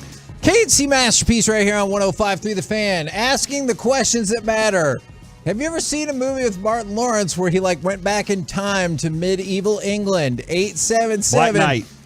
There you go. You have seen it. Did you see how he's trying to take another segment for himself? Nope, Mike? good point. Incredible. It's time. Back to the future. The audacity. It's They should unmitigated goal. It's pronounced Odyssey. They should redo Back to the Future and have Martin play the old man who creates the time machine, the flux capacitor. From the 469, shout out to my wife for putting up with me for 8 years. Tomorrow is their anniversary. Shout out to you guys for putting up with me not paying attention to the run sheet. Yeah, did you ever promise your wife something and then just totally bulldoze it? He didn't even call her your lover. Oh, your He lover. said Dang wife. it! Now, Mike growing. how about we do the C block with Corey Majors? Hit the music, Reggie. Yeah. Okay. Oh, wait. I got, by the way, I'm going to give you an opportunity to win free corn dogs from Fletcher's. Oh. Mike, I know this is the reason I'm bringing this to the table is because I know that Mike likes it, and There's no better way. By the way, I did have this written down because you did find a great article. I'm glad you're doing it right here. There's no better way to eat a dog than it be corn dog. Why would you say it like that? Well, there's hot dogs. Yeah. What are your thoughts? Well, it's a hot dog in general, but I mean, I didn't want to call it a hot dog. Is like you would, because it doesn't say corn hot dog. It says corn dog. So you can only say dog in that instance. Would you ever voluntarily eat a dog? No. Why? Got that dog in Because him. they're domestic. Yeah, I don't want to eat a dog. Yeah, but they have personalities. You don't know what they taste like. Do they? Yes, Or do we my just- dog has a Do we personality. just imbue them with personality to make ourselves feel better? No, she absolutely has a personality. Side note, how much would you spend on a dog if your dog needed surgery? $500. Hypothetically. What if it was $1,000 and you really I'm love the sorry. dog and your kids love the dog? I don't have much money. Okay. I feel like it's an animal, and the strong will survive. I would go to Spittle and say, I need a few more appearances to pay for this dog Whoa! situation. All right, if By the way, if you're listening. we're going to Terry Black's tonight, eating some barbecue. I don't know if they have dogs there, like corn dogs or hot dogs or anything. I will find out for you, though, Mike. Deal? Deal. There's no better way to eat a dog than to corn it. Or hot it. Because chili cheese dog's great. Oh, gosh. But that it's is not good. as good as a corn dog. Now you can do your thing. It's the C block, not Yeah. the Mike block. Yeah. We eliminated that. Why does Corey still get to do his segment? Do the right thing, Corey, and let Mike do his segment. It does seem appropriate to just share this with Mike. Kevin wouldn't do that, but I probably might. I had written down the Fletcher's corn dog thing because I thought this was very interesting. Okay. So we can share this. All right, we'll get to that in a minute, though. It's the all right? con of mammals, Kevin. Would you ever share a corn dog with a man? Sure, absolutely. Me too. Would you? Yeah, I think I have. Oh, okay. What if I took the stick out and then y'all ate at either end, Lady in the Met in the Tramp middle? style? It matters who the guy is. Fair. Not you. Holly. Man, that is valid. All right, so I wanted to get to this yesterday, but I didn't get to because ran out of time. But I don't like We ran out Josh of time. McDaniels. I don't like Josh McDaniels. That's right. And I don't know if y'all love Josh McDaniels or not, but I'm not a fan. No. And Tyler Columbus, who played for the Broncos, He discovered America. tweeted. No, he didn't. He did not. He's Tyler Columbus, not Columbus. He said, in honor of Raiders Week, I present a thread about my favorite Hurricane Josh McDaniels stories. It's insensitive. Number 1, after trading away the young nucleus of our offense, including Jay Cutler, Josh said to the entire team, quote, fellas, don't worry about the QB situation. I can turn a high school quarterback into an all-pro. Oh, dear. I love when coaches think that they're that good, and they're like, no, I got this. Number 2, after completing training camp with fully padded two-a-days as often as was legal, he hyped up a special reward after practice. It was an ice cream truck and a t-shirt that said Iron Man. Our reward was ice cream. Thanks for the creamsicle, coach. Number 3, every single day began with a 10-minute bad football reel from the day before where he would dog cuss you and your coach for any bad play from practice 24 hours ago. Set the tone for a real positive day from the entire team. Number 4, we had about 25 slogans painted on the walls. God forbid you forget one of the slogans was above the door entering the cafeteria. Josh would call players out in team meetings and ask what each slogan said. If you forgot a single word, butt chewing. Are you kidding me? This is Tyler Columbus, former dumb. offensive lineman for the Denver Broncos who played under Josh McDaniels, who I never really liked that much. Number 5, after the season, I had an exit interview with my coach. He spent 10 minutes telling me everything I sucked at, but he looked so depressed and miserable that when he was done, I didn't care what he said about my play. I was concerned for him. Coach, are you all right? Response. That's a hard man to work for. Me, so you're coming back? Coach, hell no. Me, you're getting fired or leaving? Coach, I don't care, but I'm getting the hell out of here. Wow. Number 6, these are just scratching the surface. Hold on, let's go to the next one. This is the last one. I will cap this thread with one final thought. Josh knew the X's and O's as well as any coach I've ever been around. You won't hear any former player saying he doesn't know football. He just didn't know how to handle people. So there you go. He says he learned from his mistakes. Time will tell. Yeah. Yikes. I didn't like him then, and I'm not a huge fan now. My question in this, actually, I'm going to move on to the next one, which I really wanted to get to. By the way, going to be at Terry Black's tonight, barbecue. Me, Sean, Bobby Belt. Somebody if you just haven't texted heard the that show's Sean extra and good Corey today. are going to be at Terry Black's, you have not listened to this station. You got a Tolo, baby. What'd you say, Kevin? Somebody just texted in and said the show's extra good today. I love y'all. Awesome. It's because there's so much Mike. That's true. And you're going to be at Terry Black's tonight on Main Street. In Deep Ellum. That's right. I'll remind you 2 more times before From the show's 4 to over. 7 o'clock. 7 to 9. 7 to 9 o'clock. Come on, That's Mike. it. I How are you quit. going to make that declarative statement about how you haven't been listening to this show and be like, what time is it again? Ingrained in my head. Do you want a free Fletcher's corn dog this year? Sure, why not? Hell yeah. I wish I could eat a corn dog every day from Fletcher's. Fletcher's Corny Dogs, I'm sorry, I said corn. Corny Dogs have 7 different stands throughout Fair Park for the state fair. And this year, the early birds will be getting a special treat. The popular concession stand announced recently that they will be giving away free corn dogs every Friday. Oh. To the first 80 customers in line at all 7 locations. So that's 7 times, that's 560. That's right. Along That's with a lot. Yeah, along with the Friday giveaway, Mike. So if you're not one of the first 80 at one of these stands. And they open at 10? Yeah, and they open at 10. If you're not one of the first 80, there's another chance to win. And I like What this one time's the our show most. start at? 10. What if I show up here every Friday at 10:30, but I promise I get a corn dog every time? Are you bringing us corn dogs? I don't think they give me 3. Then what would be our incentive to support You get that? 1 free one and buy 2, and we're okay with it. You're not a good teammate? 3. I think we've established that in the last 20 minutes. You're the best. Along with the Friday giveaway, You knew I had nothing. Fletcher's will also be giving away free corn dogs to anyone who finds the golden stick. Whoa. Which is a Wow. corn dog with 80 years printed on it. Whoa. That could 80 be one of the years of what? McDonald's adult toys. You get the golden stick. Yeah, that absolutely could be it. Reggie, are you okay back there? All right, Reggie's doing fine. If you find that stick in your corny dog, go to the Fletcher's and you get a free bag of goodies and free corny dogs. I need this. And some fun things. So Mike could be Okay, right. I do want you to win this. Just to show you how much I like Fletcher's corny dogs. This is celebrating their 80th year, by the way. One Christmas, my mother-in-law got me a Fletcher's corny dog t-shirt. Okay.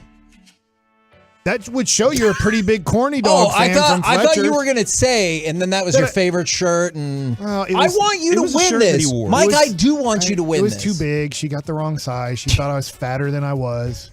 But it was really cool that I got a Fletcher's corny dog shirt. She just didn't know my Oh, size. could we just do the show from the fair?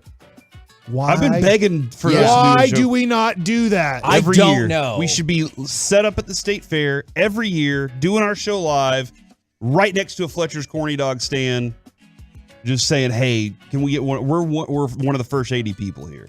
Let's eat." Yeah, I'm in. Let's that go, I Mike. support. Who do we need to talk to around here? Dan Galitz. All right, that's one person. Kevin, do you have another person? Probably Spittle. All right. That's like a logical answer to that. All right. Anybody else? Anybody have any other options here? I could be out there for Tim? Southwest Chrysler Dodge Jeep Ram. Yeah, that's a good one. We could take the Frankels out there. Yeah. With us. Platinum Chevrolet. Platinum Chevrolet can go out there with us. There's lots of options, Kevin. Yeah. I mean, there's Chevys out there. I support all of this. All right, and now I'd like to turn the final 4 minutes over to Mike, as he did not get to do his Mike Likes It segment, and I really think it's important that we get Mike Likes It in for the day. Or I can bring up a Cowboys That's topic. very democratic. Either way. I'll let you decide, Corey, because I feel like Kevin is like Nolan Ryan in the documentary. And at one point, Tom House came out there and was thinking about taking him out. And he's like, I'm not pitching good, but I'm way better than the horse crap that you have in the bullpen that's coming in. And I feel like that was Kevin's decision there in the last segment. He's like, listen, I'm way better than this, which is about to happen. And I think you're right. I think you might have been right, because I can give Corey my 2 topics. What if I told y'all something that would make y'all pumped? We are going to Fletcher's Corny Dogs? We're working on that. But today, when G-Bag does their show from Southern Leisure Spas and Patio in Flower Mound, they will be giving away fair tickets and Fletcher Corny Dog t-shirts. You're kidding me. I am not. You are joking. I am not. You crap me right now. By the way, that is crazy. It is Flagtober, and I've had multiple people that have asked me for a flag, so I feel like we need to get the information out on how to get one of those flags. That starts this weekend, I believe. That starts on Saturday, so I'm looking forward to that. What better way than to go out to Flower Mound, hang out with G-Bag Nation? Absolutely. Yeah, and tonight at Terry Black's, Mike, from 7 to 9, Tolbert Garage will also be giving away a free garage door opener and a chance to win a free grill. So those options are there as well.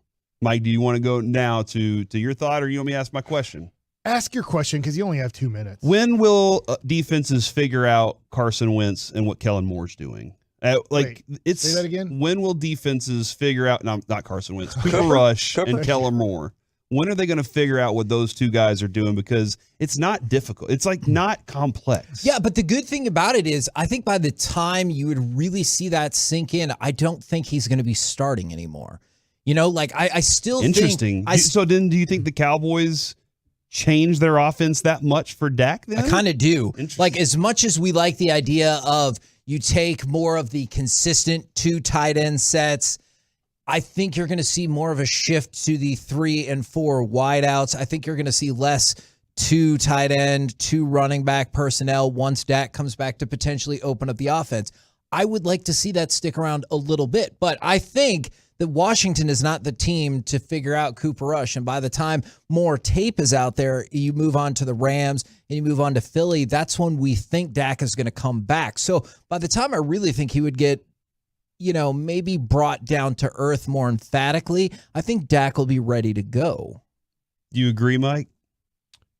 I think that's a really good approach to that, by the way. Yeah, and I think of it this way, is that Dak wasn't figured out at all in 2016. Now, Zeke was unbelievable, right? It was incredible. Zeke was the best running back in the NFL. Dak didn't turn over the ball, and it was just unbelievable combination. But in 2017, it took an off season, and in the off season, teams figured out, all right, this guy's going to be the quarterback of the Dallas Cowboys. Yeah. How do we take things away from, at the time, Jason Garrett and Dak Prescott? And they figured it out pretty quickly in the offseason. So I think it's a good question, and I just don't know in a regular season when a guy's a backup and you're not sure when the starter's coming back, how much they concentrate on Cooper Rush. Because right now, how much is Philadelphia advanced scouting and their coordinators looking at, when we play the Cowboys, what if Cooper Rush is the quarterback? And I think that is where it's a tactical advantage. Like, I didn't think it was a tactical advantage for Washington because they're like, it's serious. Mm-hmm. Dak's not playing.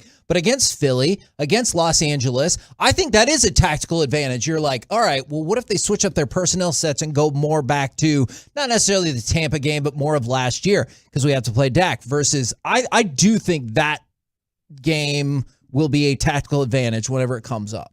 Now, Kevin, I know that we're supposed to do Mike Likes It or betting with Bassick in the next segment. I promise we will. Mike, do you think that's going to happen? It matters how no one feels. All right. I promise it will. Maybe you like jalapenos on your Whataburger and 2 Advil and you're ready to go another 9. Are we sure that we should do Masterpiece of the Week here? Man. From you wish, Reggie, that we would fail on that from the 214. Shout out to my wife, Robin. She is taking care of her mom who had full knee replacement surgery while still working. She is an amazing person. That is a super cool shout out right there. And I like this. Sometimes you need more realistic shout outs too. From the 817, shout out to me. I took a Calculus 3 test yesterday and a Physics 2 test today. Got an 86 on the Calculus test.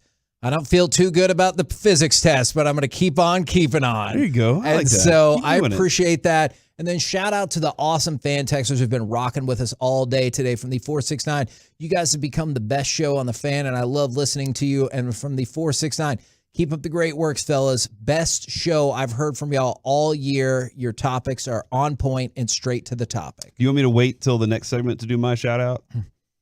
It'll probably be for Terry Blacks. No, it's not going to be for Terry Blacks. Even though I do want to try Terry All right, Blacks. next, I got a really good shout out. All right, really good shout out. Okay. Betting with Bassick, Masterpiece of the Week. All coming up next. It's the fastest segment on all of radio. And like I said, it's next right here on the Fan. Keep the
105 through the Fan is brought to you by Frankel and Frankel. There's a reason you need a special license to drive a big truck, so companies that hire drivers and put them in big trucks should be held accountable for what happens when one hurts you.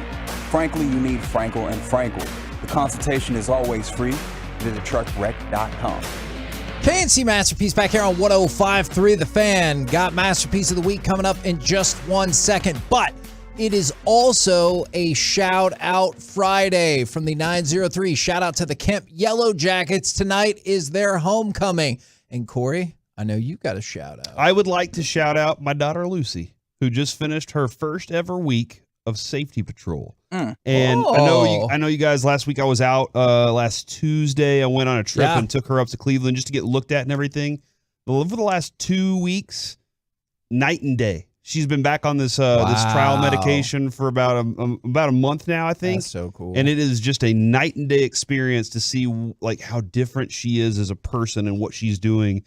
So anybody out there that's been following this journey along with me this entire time, that's the most recent update I have is there's something special going on with her right now that I love. So I'm really excited about it, and congratulations to her for finishing safety patrol today. Did she have fun doing it? She loved it. And Carter was doing it with her. Like he was on the same group. He hated that, but she absolutely loved it. Thought it was the coolest thing. She thought it was great because she also got the better spot. She got more cars than he did, and that's what infuriated him. Did she get like a sash and stuff? Yeah. They had a little vest with a stripe on it and everything. Better. Yeah, that sense of authority seemed to me. I knew that would be the part that you would enjoy. Yeah. I mean, big shock. Megalomaniac. All right, you might have a point on that. All right, now it's time. It hurts my feelings, but it's true. For some betting with Bassick. Where do we sit, Bassick? I don't even have it out right now. I'm so mad at you. I'm sorry. I know we skip Mike likes You're it. up $80. You're up $80. Corey is tied with me at $0, and you guys pick first this week, right? I pick first. I believe that is correct. He just got excited real quick. I did because there was no way I thought I was going to get the Dallas Cowboys. Can I just point out the honesty of this segment is the other day you thought I was up 100 and I was like, it's only 80. And now you're like, y'all get to pick first. And we're like, no, you pick first. So I feel like we're being pretty honest with you here. Thank you. You're welcome. I know, Kevin, you're a huge Steelers fan. It's been documented multiple times. I'm a huge Steelers fan. Why do you always have that ready to go so fast? Monkeys, baby. He's never had audio ready a single time. And I would say but that one crushes it. That's why. Yeah. Have you ever met a Steelers fan who's also a Cowboys fan? No, not a single one. So since you hate the Cowboys, Kevin, which means you probably like the Washingtons. Not true. You get Washington +3. All right. I think I could put a 0 on that, and the Cowboys still might cover. Wow. I will accept. Wash. No, I'm just kidding. All right. +3. Washington +3. Okay. All right. So here's my scary part here. I'm going to talk to you, Kevin. I'm not even going to look at Corey. Okay. If I don't pick Jacksonville, I think that SOB over there is going to pick Jacksonville, Well, and I'm going to have to root for the Eagles. Well, there is a track record of that happening. So I also think if you do not pick Jacksonville, you might be stuck. I love Jacksonville. At the same time, are they really going to go to Philadelphia and play close? What? That's all I want is for them to not just play they close. They lost to Washington, who stinks. Washington is one of the 5 worst teams in the NFL. That was the first game of the season. They figured it out since then. Huh. I wrote down them as my third play. My second play is Arizona +1 against the Panthers. I think the Cardinals are going to beat the Panthers. This is the battle of OU quarterbacks, Corey. These are your favorite 2 quarterbacks in the history of your life. Not really. Wow. Baker really Mayfield and Kyler Murray, both leaving both leaving our schools. Yeah. One left Texas Tech. That's true. The other left A&M to go to my school. To go to your school. That I didn't go to. So instead of picking Jacksonville, which I know I'm stupidly now going to get the Eagles on me, I'm going to go ahead and take Arizona +1, which means you get Carolina -1, Corey. Okay, so I need to write that down. Caro -1. All right. I was going to pick that game. I knew you were going to pick the Cardinals. Yeah, that was one of the 3 that I had selected. Right. So I we'll wrote see. down 2 others because I thought you guys were picking first, so I needed to write down 4 in case you guys picked the 2 that I liked the most. Do you want to go first? I would if I can. All right. You better not steal the one I have. I hope I don't. I would like the Monday Night Football game. Son. Was that really what you were going to pick? Which game is Monday night? I would like the Rams Oh, yeah. plus 1.5 against the 49ers. That is a fascinating line to me, and I'll take my chances with the Rams. Let me ask you this real quick. If you can click on it since you just picked, click on 2021. Did the Rams have problems with the 49ers, or is it they have problems with the Seahawks or something? They did have problems with the 49ers. Remember, they lost late in the season to them, and that got the 49ers into the playoffs. Yeah, for some reason, I like your pick. I think that when I looked at that line, I was like, the Rams should be favored in this game. But then I'm thinking there has to be history of somehow the 49ers somehow for the last 3 years. 49ers smoked him in the first game, and then the game that Corey referenced was the overtime game where our seeding kind of hung in the balance there too. I feel like there's a lot of games that I like this week. I like what you just picked too. All right, so Corey, what's your pick before we get to Masterpiece of the Week? I feel comfortable taking Browns -1. Cleveland is playing against a football team on Sunday, and they are giving 1 point, and I will take that one. Okay. I feel comfortable. So Cleveland's favored by 1 going to Suck Atlanta. on that, Falcons. Yeah, Cleveland -1 at Atlanta. Even though the Falcons actually are doing some pretty good things, it's not like they're just. Imagine betting against Drake London. It's Couldn't be weird. me. It is weird to me. I can't believe it. Here's an interesting factoid for you. Did you know that the Falcons and Lions are the only teams that are undefeated against the spread so far? But guess who was also on that list? The Dolphins. And so this is the week, huh? And they lost. And then the Chiefs might have a streak that's about to end. They've been favored for 26 straight games. That game against Tampa is now an even game. So, Mike, you see how what he's doing right now? He's trying to fun take facts? Masterpiece of the Week from you. No. We're the KNC Masterpiece right here on 105.3 The Fan. Now it's time for Masterpiece of the Week. She said, list this. What's happening, fellas? Whatever. Oh man, that came from deep in his spirit, like down next All- to his yeah. kidneys. You know what I mean? Way past the chest. That's right. In the cockles of his heart there. I wouldn't have said that word. Masterpiece of the Week is a segment that we do every week, in which we revisit some of the funny, stupid, or odd audio or things that have been said on this program, and we always have stuff to say because people like Corey say stuff like he just said. Yeah. What was that word again? Cockles. Okay, thank you. How many? Can you tell me something before we get started here? Sure. How many Mickey Spagnola approaches are there in this week? There is one, but there very easily could have been 2. Okay. He's trying. Yeah. He's trying. You need to listen at whatever 10, 20, and sometimes 11 when we have Mickey on, because that dude is trying to get Masterpiece of the Week every week. I believe you guys now. There's been a couple things he said. I was like, I don't know, but then there's been a couple things. And this one, I remember vividly. Me and Kevin made eye contact when it was said. So let's go ahead and play this as Mickey Spagnola joins Masterpiece of the Week, as he has for like the last month. Yeah, well, you don't want him to do that, I right? kinda So like you it. snap it off. Yeah, you could be telling, hey, wait, there's somebody coming from behind, you know? Come on, Mickey. What are you doing? Mickey. What is he supposed to say? You know, Valid, you might Mike. have a point because you can't say like there's pressure from behind. Well, okay, you get the idea. Do we? Mm-hmm. I mean, Kevin, you know what's going to happen next, right? Yeah, something to make me look stupid. That's right. Kevin said this. ass. Was that smart or Like as long as we're talking about my ass, was that I like smart that. or stupid on his part? As long as we're talking about what there? it was supposed to be in terms of things that I think are ridiculous or probably stupid. I didn't actually mean How like often my do you butt. talk about your behind? No, it's super. Or keister, if you it's will. super flat. It's a sad white person behind. You know. Is what that I'm way how talking your about. wife feels? Have you talked about this? she's nice, but deep down, I think she knows. She ever tell you, hey, I got this Brazilian butt lift Coupon voucher? workout program? She hasn't been should like, you need to be start." doing those squats or whatever. Yeah. Then I'll know. She's like, come Get on. some lunges Yeah. going on around here. Well, that part. Never mind. Reggie just played another clip. Okay, it also You has say to your deal with wife Kevin. needs to do lunges? No, I did not. Mike said this. Lovely. I don't want to sleep with you just because Tom Brady threw a touchdown, okay, Kevin? There's so many other reasons. Yeah. And now that I know you have a flat butt. There you go. Yeah. Now you're Changes definitely everything. out. Mike, are you a butt guy? I mean, Yeah, I like those. Okay. I mean, Good answer. I feel like there's a lot of things to like. That's right. It's like when somebody says, I'm a butt guy, or I'm a boob guy, or I'm a leg guy, or I'm a foot guy. Like, People do say that. I think Or a tongue guy. Lucius. Or an ear guy. Right. I think Lucius is a foot guy.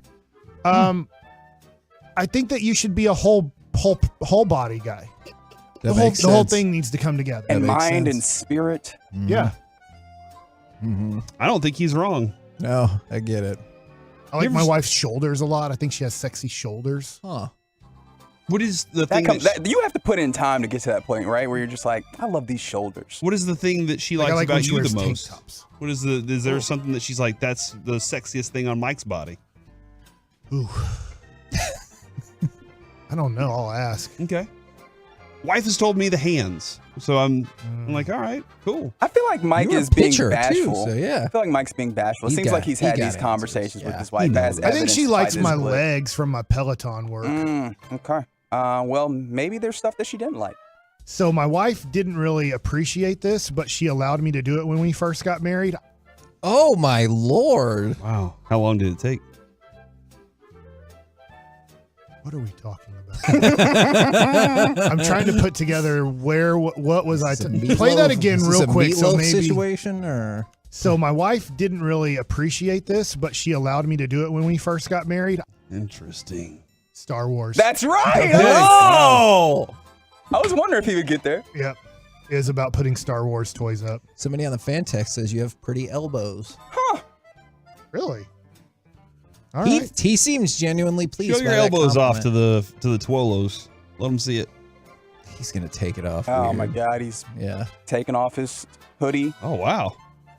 Those are nice. Those are impressive elbows, Oh, Mike. yeah. What makes an impressive elbow? It's smooth. I think you just know it when you see it. Yeah. You know? It's one of those things you just kind of have It's like to. art. Yeah. All right. Nobody has to define it for us. We just appreciate what we see. Okay, I respect Glad that. they didn't say another body part I had to show off. I don't Text think, in you're, if I you don't would think like you're Mike to show off. obligated to. I think he has to. No, Yeah, I don't think that's whatever how it they works. say, we have to do. No, not going to start that precedent. Text in 877-881-1053. They first have to say Simon says, though. Okay. Simon says, "Please keep all your clothes on." I agree. You're Let's. not Simon. You're Kevin. Fair. There is just a very loving and wholesome bond on this show, and it's between Mike and Corey. That As a shouldn't kid, surprise you. as a kid, ketchup, but as an adult, I've changed to mustard. You're my best friend. We've been besties for a long time. You Mike. gonna play toys with me? Absolutely. Thanks. Okay. And now that we know we can go to McDonald's and get adult toys, Yep. Can you play that one more time? Listen to just the two pals giddy playing with way their toys together. Mike says "okay" at the end. He's like, "Okay." That As a shouldn't kid, surprise you. as a kid, ketchup, but as an adult, I've changed to mustard. You're my best friend. We've been besties for a long time, Mike. You gonna play toys with me? Absolutely. Thanks. Okay. Okay. That was adorable.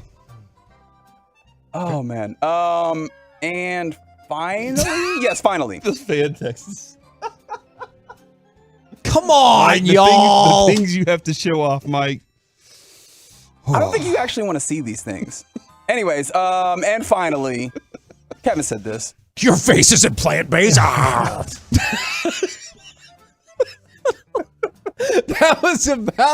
That was college football. The CEO of the plant company, Beyond Meat. yeah, bit a chunk out of that guy's nose, and so that was my thinking. I don't know. I know what I'm voting for, but if we have another one, it could beat it out. There's just too many good answers.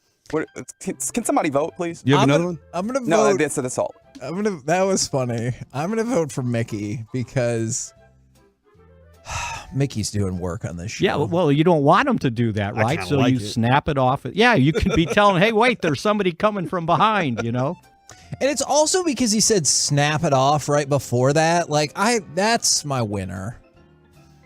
I'm gonna vote for you wanting me to sleep with you when Tom Brady throws touchdowns. There I you don't go. want to sleep with you just because Tom Brady threw a touchdown, okay, Kevin? I don't see why that's on me. Okay. God, I'm going to glad he vote. didn't get the 2-point conversion. Everybody right now in their mind is envisioning what that means. But it does. I don't know. I mean, I have thoughts. Name it. I can't. I'm going to vote for Mike and I shan't? playing with our adult toys together. Okay. That shouldn't surprise you. As a kid, ketchup, but as an adult, I've changed to mustard. You're my best friend. We've been besties for a long time, Mike. You want to play toys with me? Absolutely. Thanks. Okay. That is the most wholesome bit of content I think I've ever heard in this segment. It's pretty great. I'm changing my vote because I voted for you. Yeah. But you didn't vote for me during the expressway. Is that what we're supposed to? Okay. Great point. God. I know every run sheet email I send out now is going to be like, but is this really what we're going to do? Yeah. I'm going to be like, damn it. Guys, What? I lied. I just saved this for the end for myself. What? Because Mike has been doing this for like, Remote?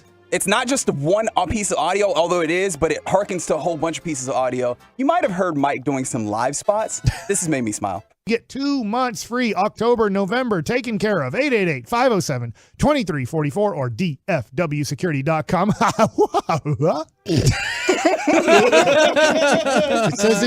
It says to do a spooky laugh. That's a good one.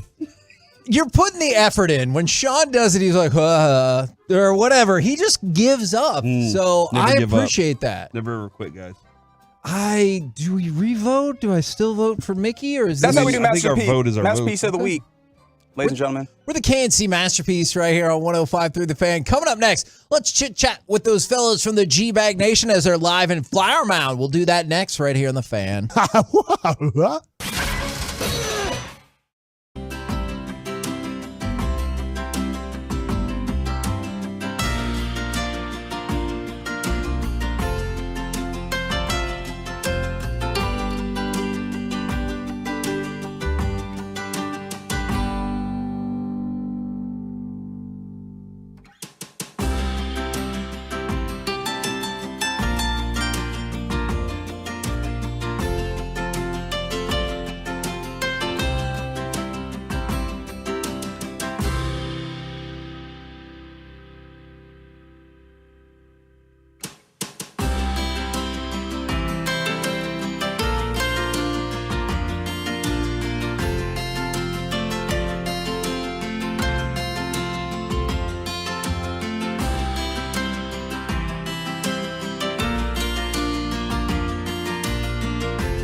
and condensing technology. Request a Navien because you deserve the best in endless hot water delivery. Learn about Navien's condensing tankless water heaters and find a Navien contractor at tanklessmadesimple.com. Count on Navien.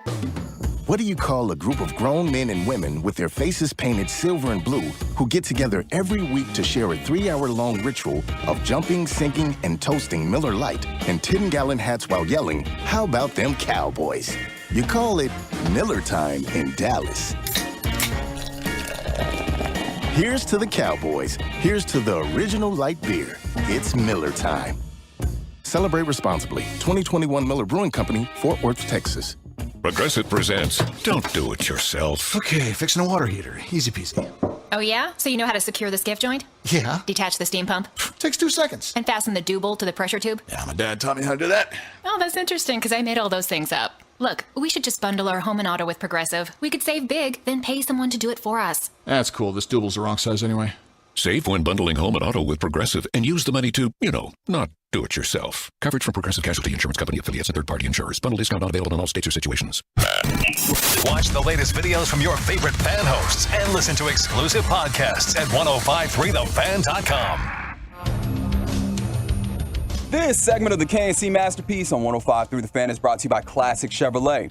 When the time comes to sell your vehicle, Classic Chevrolet will buy it for full market value and not a penny less. That's pricing true to their Texas values, and it's the right way to do things. So find new roads and visit Classic Chevrolet. Relax and enjoy the difference. KNC Masterpiece back here on 105 through the Fan on a shout-out Friday from the 903. Shout-out to my wife. 8-year anniversary on the 4th, and we both enjoy the KNC Masterpiece from the 254. Shout-out to the defending state champion China Spring Cougars, and their homecoming is tonight. So always get those shout-outs going all day long on Friday. Want to shout out the G-Bag Nation. Gentlemen, how is ya?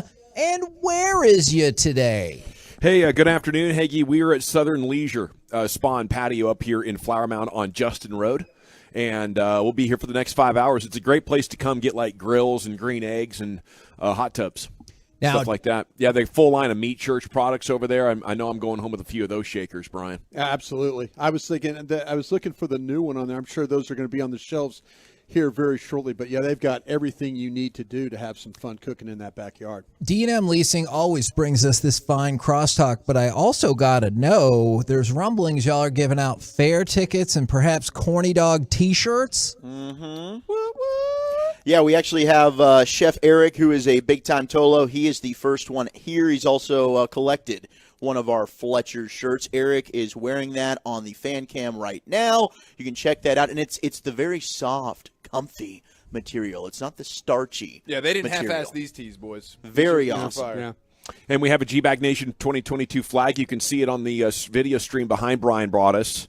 And Flagtober gets underway tomorrow, so you can come out here and take a picture with us and the flag and do whatever you want, man. Now, we were just getting some gambling going in the segment before. You gentlemen want to get involved in the games. Well, I was listening to that segment, and I missed when Mike and I used to make bets against each other. But Mike has stopped making bets against me. Like he's just going to be the house. And a big part of the value for me is Mike losing. So I'm gonna throw it down from here. I'm not making any more bets unless Mike does. All right. I want Dallas -3. I have Dallas winning this game 31-0. That's a good bet. So you just put the Cowboys. I got it. I got it at 31-10. So I hear you. All man. right, That's you want me a to good take another one since I haven't been picking? Because this Sure, one I'm not sounds so like sure you're on a about. roll. Yeah. I'm going to take Jacksonville +6.5. Oh, it's a good like bet. that. I like that a lot. It's good defense. We're going to see if the Eagles can actually execute like this against a good defense. So I look forward to that. I like a Baltimore +3 at home against the spread. I wrote that down earlier. I forgot who they're playing. No, they're playing But, Buffalo. Bills. They're playing Buffalo. Bills. Yeah. It's at Baltimore. That's a big game. I like the home dogs. All right, so that's 3 bets for us. All right, man. Does Eric Can or I- Zach want any action? Yeah, man, I got Mark 5 that. big ones. Mark that. I got 5 big ones on the Browns -1 going to Atlanta. All right, written down. Got it. Well, I got the Bengals yesterday. Yeah. How upset would you be, Mike, if I went Jags +6.5? Well, I just bet that one against Gavin. I took, if you want Philadelphia, you can put it on your list. He's a Jags fan. He doesn't want to cheer. You know what? against I'll go Arizona plus 1.5. I with picked Carolina. that one too. I really like that one. So you're screwed on that too. All right. Let me try and find something else here for you. That Go ahead and take the Commanders. You know what? I'll take the Chiefs to cover the 1.5 against the Bucks. It's an even It's right even now. So you like that even more then, huh? Perfect. All right. Chiefs. Give me the Chiefs straight up. No, that's a good pick. I'm a big. know the lines. I'm a big Well, Patty the Mahomes. lines are moving, Brian. The lines are moving. Oh, right. It's very fluid here. Very fluid situation. Yeah. That one moves quite a bit too because of the whole hurricane situation. Yeah, they thought the game not might as be fast moved. as the hurricane. The hurricane didn't move very fast at all. Yeah. It was a very slow hurricane. Nothing moves a line quite like a hurricane. Yes. No. Rocky like a hurricane. I kind of also like the Vikings 2.5 to cover against the Saints. All right. In London? Yeah. in Yeah. London. Well, it's a good game for. It's the weird one for that is kind of prime time there, so Yeah. it kind of screws up Kirk Cousins. But it's only 8:30 here, so it's the least prime time you can get. Yeah, I don't know in what to America. think. Kirk Cousins in the morning, you got to count on him. Yeah, but and there's no Michael Thomas. There's no Jameis Winston. But then again, we've seen Andy Dalton beat Minnesota before. That's true. I like your bets, Zach. Those are good ones. Thanks, buddy. They're probably going to fail. Now, are you guys excited that our crosstalk has been very polite and civil thus far, unlike this morning's crosstalk? Yeah, check out 2:30 today, Yeah. Heggie. Look forward to hearing it. G-Bag of the day. Yeah. Good job, Heggie. How'd you feel about that, Yeah. Heggie? Did you feel good? I texted RJ afterwards, and I was like, hey, sorry we were yelling at each other and disagreed. I hope I didn't say anything personal. And he's like, nah, we're good. You think he cares? It's RJ, man. That's Choppy's life. That's Yeah, have you ever 20% met of him? Choppy's life. He was already with on the his relationship. The second drink. he hit the elevator, he had forgotten about it. That's true. What are you talking about, Heggie? Yeah.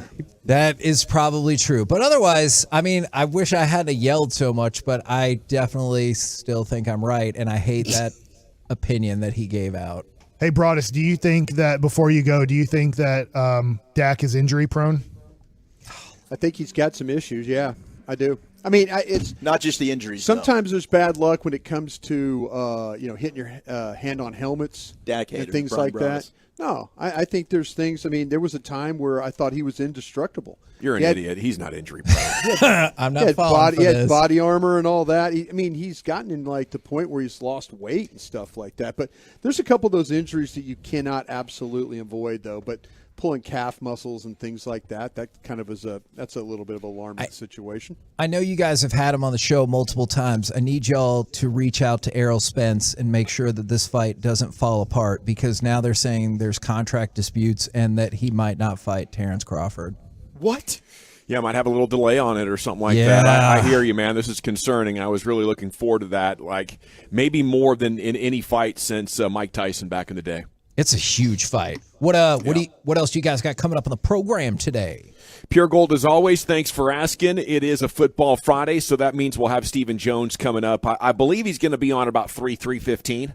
You know, he's floating. He's a very busy man. Arkansas and Alabama, big game, probably traveling. Yeah. Probably, yeah. He's out there in that F-150. Covered some serious miles. So we'll get Steve somewhere around 3:15 or so. All right, looking forward to that. Roll home with the G-Bag Nation or roll to Flower Mound to go see the G-Bag Nation and all their fabulous prizes as well. We have been the KNC Masterpiece. Make your way back with us on Monday, 10 a.m. to 2 p.m. right here on 105.3 The Fan. Say Terry Black's tonight, Kevin. 7 and 9, go see Corey, Sean, Bobby. Terry Black's going to be awesome. You're my best friend. We've been besties for a long time, Mike. You want to play toys with me? Absolutely. Thanks. Okay. Coming up on The Fan.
from the MyFitnessStore.com studios.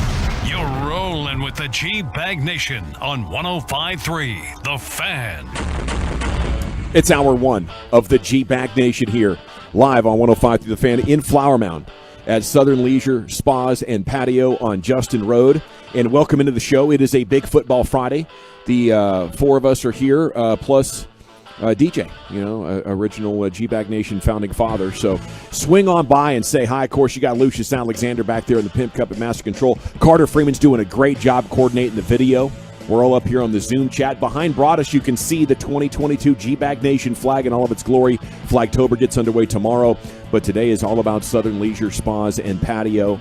And they have some amazing deals going on. 60-month, 0% APR on all hot tubs, starting at just $117 a month. They're a platinum-level Big Green Egg dealer. You know I love the barbecues and barbecues accessories, so I'm going to spend some money here today, Brian. I'll tell you what, I am right behind you in line on spending that. I'd never seen a green egg that was like a double XL. It's huge. I've never seen one that big, but, man, they got one here. That thing is on wheels, too.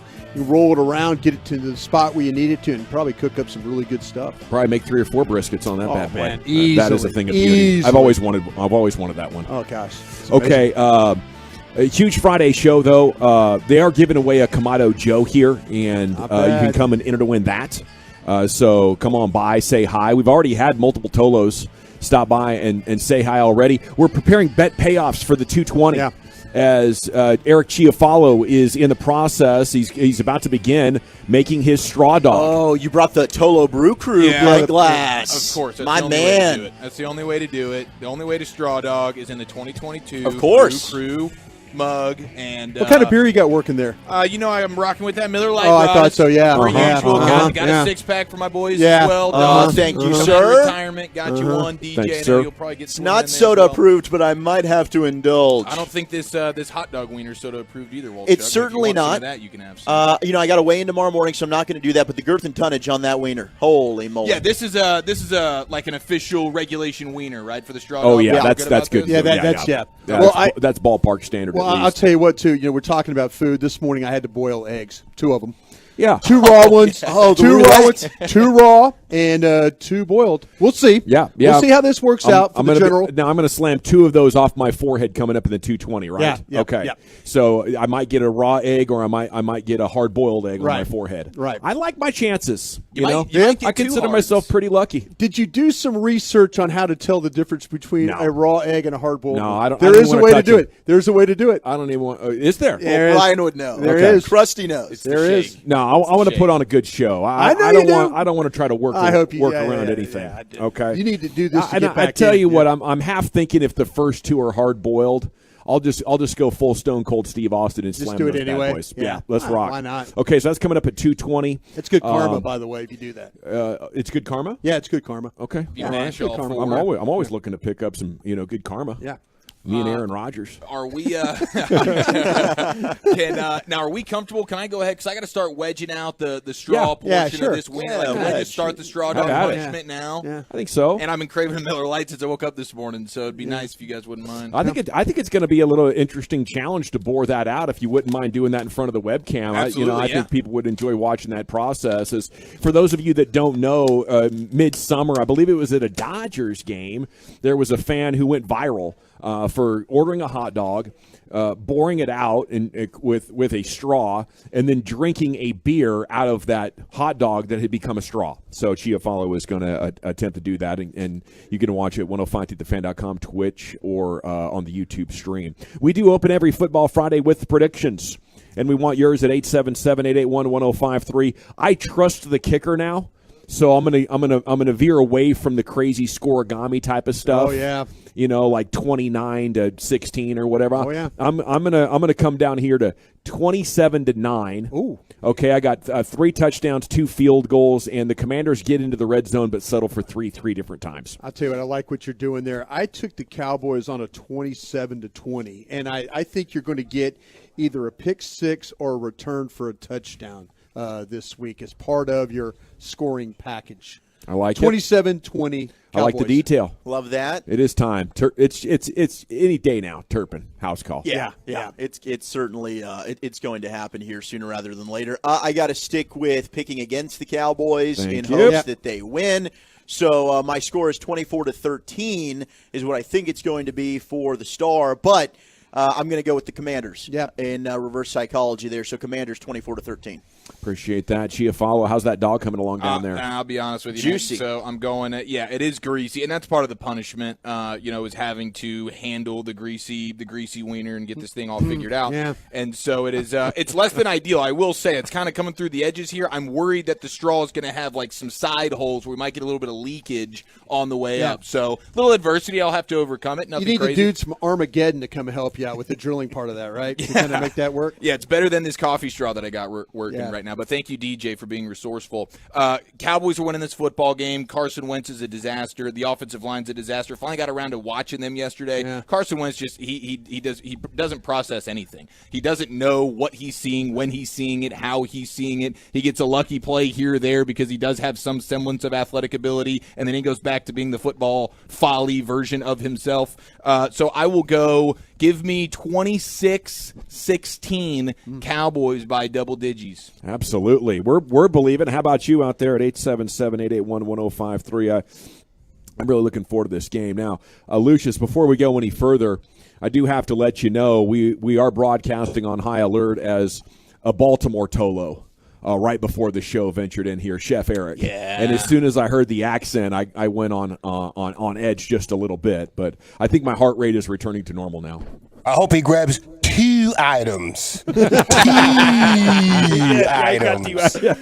was the specific word that he was wanting to kind of go to a little verbal confrontation with you, Lucius, on. It was that specific word right there, the 2. Yeah.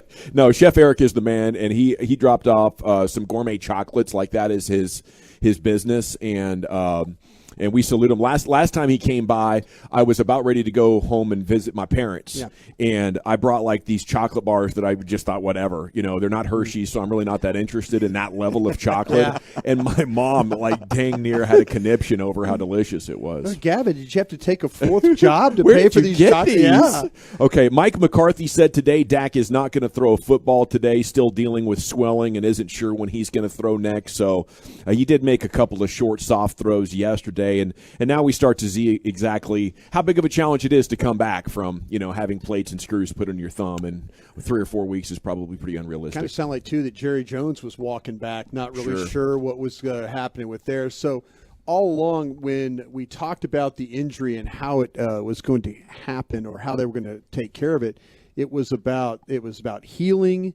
And then it was about the grip strength, and then it was about the swelling was involved too. So all those things, once they can reduce the swelling, then they can work on the grip and things like that. That was something that they talked about well before he even had these stitches out of his thumb and stuff. So, they're working through it. And fortunately, their quarterback is playing well right now. Their backup quarterback is playing well, and hopefully they'll get through another one, and then they can get their starting quarterback soon enough. It's just amazing to be 2-1. Once Dak went down, I think the possibility that the season would be lost before he returned and all that was out there. But this Cooper Rush storyline is just amazing. It's a massive blessing. I can't tell you how many times in the post game show after that Tampa game that me and Ari were having to deal with. All right, folks, fire up the draft show. When's the draft show going to start? And all that and. Not many people gave Cooper Rush the chance, or guys like Noah Brown or Tyler Smith. I mean, there were so many questions, after that first game, but they're finding a way to answer them. The final grip strength test before Dak walks out onto the field needs to be performing a straw dog. Yeah, because this is extremely difficult, right? You're doing all kinds of things. Yeah, with this I've resorted to because the coffee straw is not working like I had hoped. Mm-hmm. So I'm now having to resort to a little bit of like finger on each side, using the finger as a wedge here. And now you're not getting ripped it. Yeah, now there's some tear. I mean, it's you might have to hit Lowe's, get you a proper drill bit. Yeah, you're not wrong. How did this guy at Yankee Stadium successfully do this. And he was like so calm. Like he look at never this. took his eyes off the diamond either. Yeah, there It you was go. just Double straw, maybe. Maybe we need a better drill. one to a point. We need a better drill bit. Is put what we two need. in there. Yeah, the Fuse, durability of tool, one. and die. Yeah. Oh, Here we there go. you go. There we are. Now we're in, boys. Very satisfying. That's some good movement too. Yeah. A little Okay. up and down. Gallup, Schultz, Curse, their status is going to be determined following tomorrow's practice. Yeah, Good. that's and I was over at the Star today, working with our friends over there with Cowboys.com, and they were hearing the same thing, that these guys are starting to practice and they're working their way back into that. So we'll keep an eye on Curse and Schultz and those guys. That when we get to our pregame show on Sunday morning, we might have to be talking about, well, hey, they're going to have some decisions they're going to have to make about who they're going to put down on the inactive list. Are you getting some pull through, Chiafalo? Yeah, I saw you on the webcam. Is it functional at this point? We just got full on circulation here on both ends. So this is exciting. I did the test. I'm blowing out and I'm feeling air onto my palm as I blow through the straw. So perfect. I think that's encouraging. Yeah, surgery has been completed, which is very exciting. Now it's time to consume. All right. So we got the bet payoffs coming up at 2:20. The G-Bag Survivor Pool, where every week each of us pick a game, and if you lose, you have to do a bet payoff to get back in, and you have to go all 18 weeks. Okay, so who knows how many more of these? I think Chief's 2 for 2 so far. He is. Yeah, he's 2 for 2. And biggest loser. I think Wolchuk's the only one that has not had to do a payoff yet. So he's a football guy. Okay, nothing definitive on Jason Peters, right? They just continue to have conversations. Yeah, I said this morning again with Cowboys Break. I was hoping that you could start Farniak and play 1 and then play 2. Go ahead and put Jason Peters in there if you want. Yeah, the hell, man? But that the thing that Jason Peters is telling people is that, the ramp-up period about getting conditioning, he's done that. And then last week it was like, okay, this is my preseason game. He got that. So, don't be – Does he need 2 more weeks of preseason? No. Joe Philbin, don't feel free to put him in there when he's ready to go. I think he'll be just fine. He was telling Nick Eatman that, hey, I felt like I could have played the whole game, but – the fact that they got him through this last game, and these two, when you talk about the Commanders, those defensive tackles are not going to be easy to deal with. No. And I'm not really interested in seeing Farniak handle that job, even though Farniak has played pretty well. But Jason Peters just a little bit better.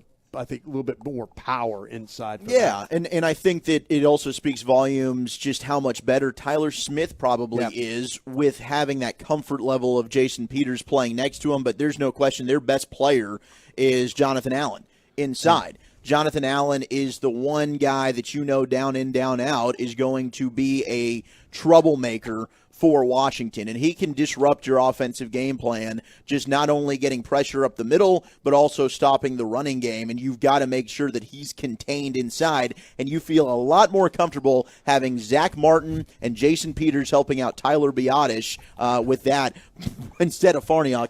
It's incredible. You're like doing a great job I'm trying to stay focused. No, you are. You're doing a great job, and Eric is over there, and I'm struggling hard, boys. Yeah. So the suction wasn't quite as strong as it needed to be. Well, no, I mean it's to get the liquid up there, like getting there air you go. up there. Oh, there you go. Now you've pushed out dog. We have debris. We have debris in there. Yeah. Debris will help. So I'll be. Yeah. Now we have wiener bits inside. How of many the straws brew. do you have in there? I got 4. 4 coffee straws in there right now. So Lord. hopefully that's enough to do the trick there, gentlemen. Well, it's quite interesting to observe this and I know people at home watching on the stream are having a great time. And I did want to talk about something because you guys are talking about something I'm very passionate about, which is Farniak not playing on Sunday. Watch 5 seconds of Washington football and know that Jonathan Allen is coming to eat you, Farniak. Yes. Let's play with 4 linemen, Peters. If you're not ready, if you need to rotate out because you need a breather, we'll just run with tight. 4 every shoulder time. to shoulder, 4 guys. I There think you go, man. He's so good. Jonathan Allen is a monster. He's good. Okay, something other people are very passionate about right now is talking about this Tua story, and very scary for him and the Dolphins last night against the Bengals. Concussion suffered. Why are people so convinced that the Dolphins are negligent here? Is there information that I'm missing? Is it just supposed to be obvious that because he was concussed Sunday? Or is there a paper trail of them going against what the independent neurologist said? Why are people so passionate about this? It's the video. It's just like anything. You hear about it, and it's like, okay, and then, now there's a video, and I'm seeing it, and it's nuts. And the video from Sunday is Tua getting slammed down where his head clearly slams on the back, the back of his head slams It's down whiplash, onto the turf, and then he stands up and he takes a couple of steps, and then his legs like collapse under him, like somebody who had just gotten like a concussion of sorts or knocked out or something. And so it doesn't look like anything other than, hey, you have a head injury there. And then he goes into the locker room and comes out within, basically minutes, and it's like, no, he's fine. It was just his back. And it's like, okay, like that's fine. But from what the normal person who has no medical background like us is looking at that going, that dude looks like he was just in a knockout fight and he's woozy and stumbling around. So to tell me it's a back injury doesn't come across like it's very true. And here's also what is just disturbing is you had other doctors, and Brian, I know you've pointed this out. Nobody really knows unless you're the team doctor and you're not examining these players. So we can all be like armchair doctors, and these guys can tweet it out. We've got Dr. David Chow who does this stuff, but there's other people that are specialized in this that came out and said the team handled this poorly. They can say what they want. Tua was concussed. I just think big picture here, we've seen this be such a problem with concussions and CTE. We've had former players that have taken their own lives from this. We need to be better about the sport, right? We need to step in as human beings and look after these players and say, hey, maybe we're diagnosing this as a back injury, but we're playing a Thursday night football game, which is hypocritical in the NFL to begin with. They care about the money. If they want to stress player safety, they shouldn't be playing Thursday night football games anyway. They're doing it for the ratings, and they're doing it for the money. They're not doing it to benefit the players. That sure as hell doesn't. It's a short week. Tua shouldn't have been out there regardless. They should have said, Tua, you might be healthy. We know you want to be out there, but we're not going to have you playing. Teddy Bridgewater should have started that game. It's easier to say it now after the injury happened, but the team and the players, you need to take it out of their hands here, and I think Miami mishandled this situation. So you think the NFL should, make it mandatory that you can't play on Thursday or that you miss at least one If there's game? a head injury, absolutely. Yeah. Yeah, I just don't. I mean, I think the Dolphins are going to follow the protocol and get an independent neurologist to look at it and say, okay, he's clear. That's our starting quarterback. He's playing, right? And that's exactly what, because the guy that cleared Tua there is. Yeah. It's brought to you by the NFLPA. It's not a Dolphin doctor. And you can get your bell rung a little bit and even be a little bit woozy and not get a concussion. That is possible. But what did the NFL go ahead and advertise this as? It was Tua versus Burrow. Yeah. That's what they advertised this as. They wanted the rematch of LSU Alabama. So it wasn't good for the NFL if Tua didn't play. So I can understand fans being a little bit skeptical of, what really happened behind the scenes here? Because we've seen the NFL do a little tomfoolery before. All righty, we got to run. We're coming back with our bet payoffs. Can Chiafalo get a functional straw dog? And can I pick the 2 eggs that aren't raw and slam them against my forehead? Plus, we'll pick Week 4 games to see if we can actually survive a week. All we have to do is pick a winner, not even against the spread. Can we pull it off? Next in the G-Bag Nation. I want to chat about my friends at Absolute.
On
105.3 The Fan, sponsored by Blue Nail Roofing. All right, welcome back. It is the G-Bag Nation here on 105 through the Fan Live Southern Leisure Spas and Patio. Justin Road here in Flower Mound. Come on by and say hi. Take a picture with the 2022 G-Bag Nation flag. There's 3 convenient locations. If you need anything in the world of spas, sauna units, you want one of these saunas that are all the rage to make yourself healthier, they got them here. They got all the barbecues and the green eggs and stuff like that, and they have a Kamado Joe giveaway that's going on. But right now it is all about our G-Bag Nation Survivor Pool and the bet payoffs. We'll get an update on Chiafalo as he's working on that straw dog, attempting to pull off one of the viral hits of the summer MLB season. And I got 4 eggs. I need to smash 2 of them against my head. And let the bet pay off ensue. Segment is brought to you by the Frankels. If you are hurt in an accident and it's not your fault, call the Frankels 214-333-3333. Go online to truckwreck.com.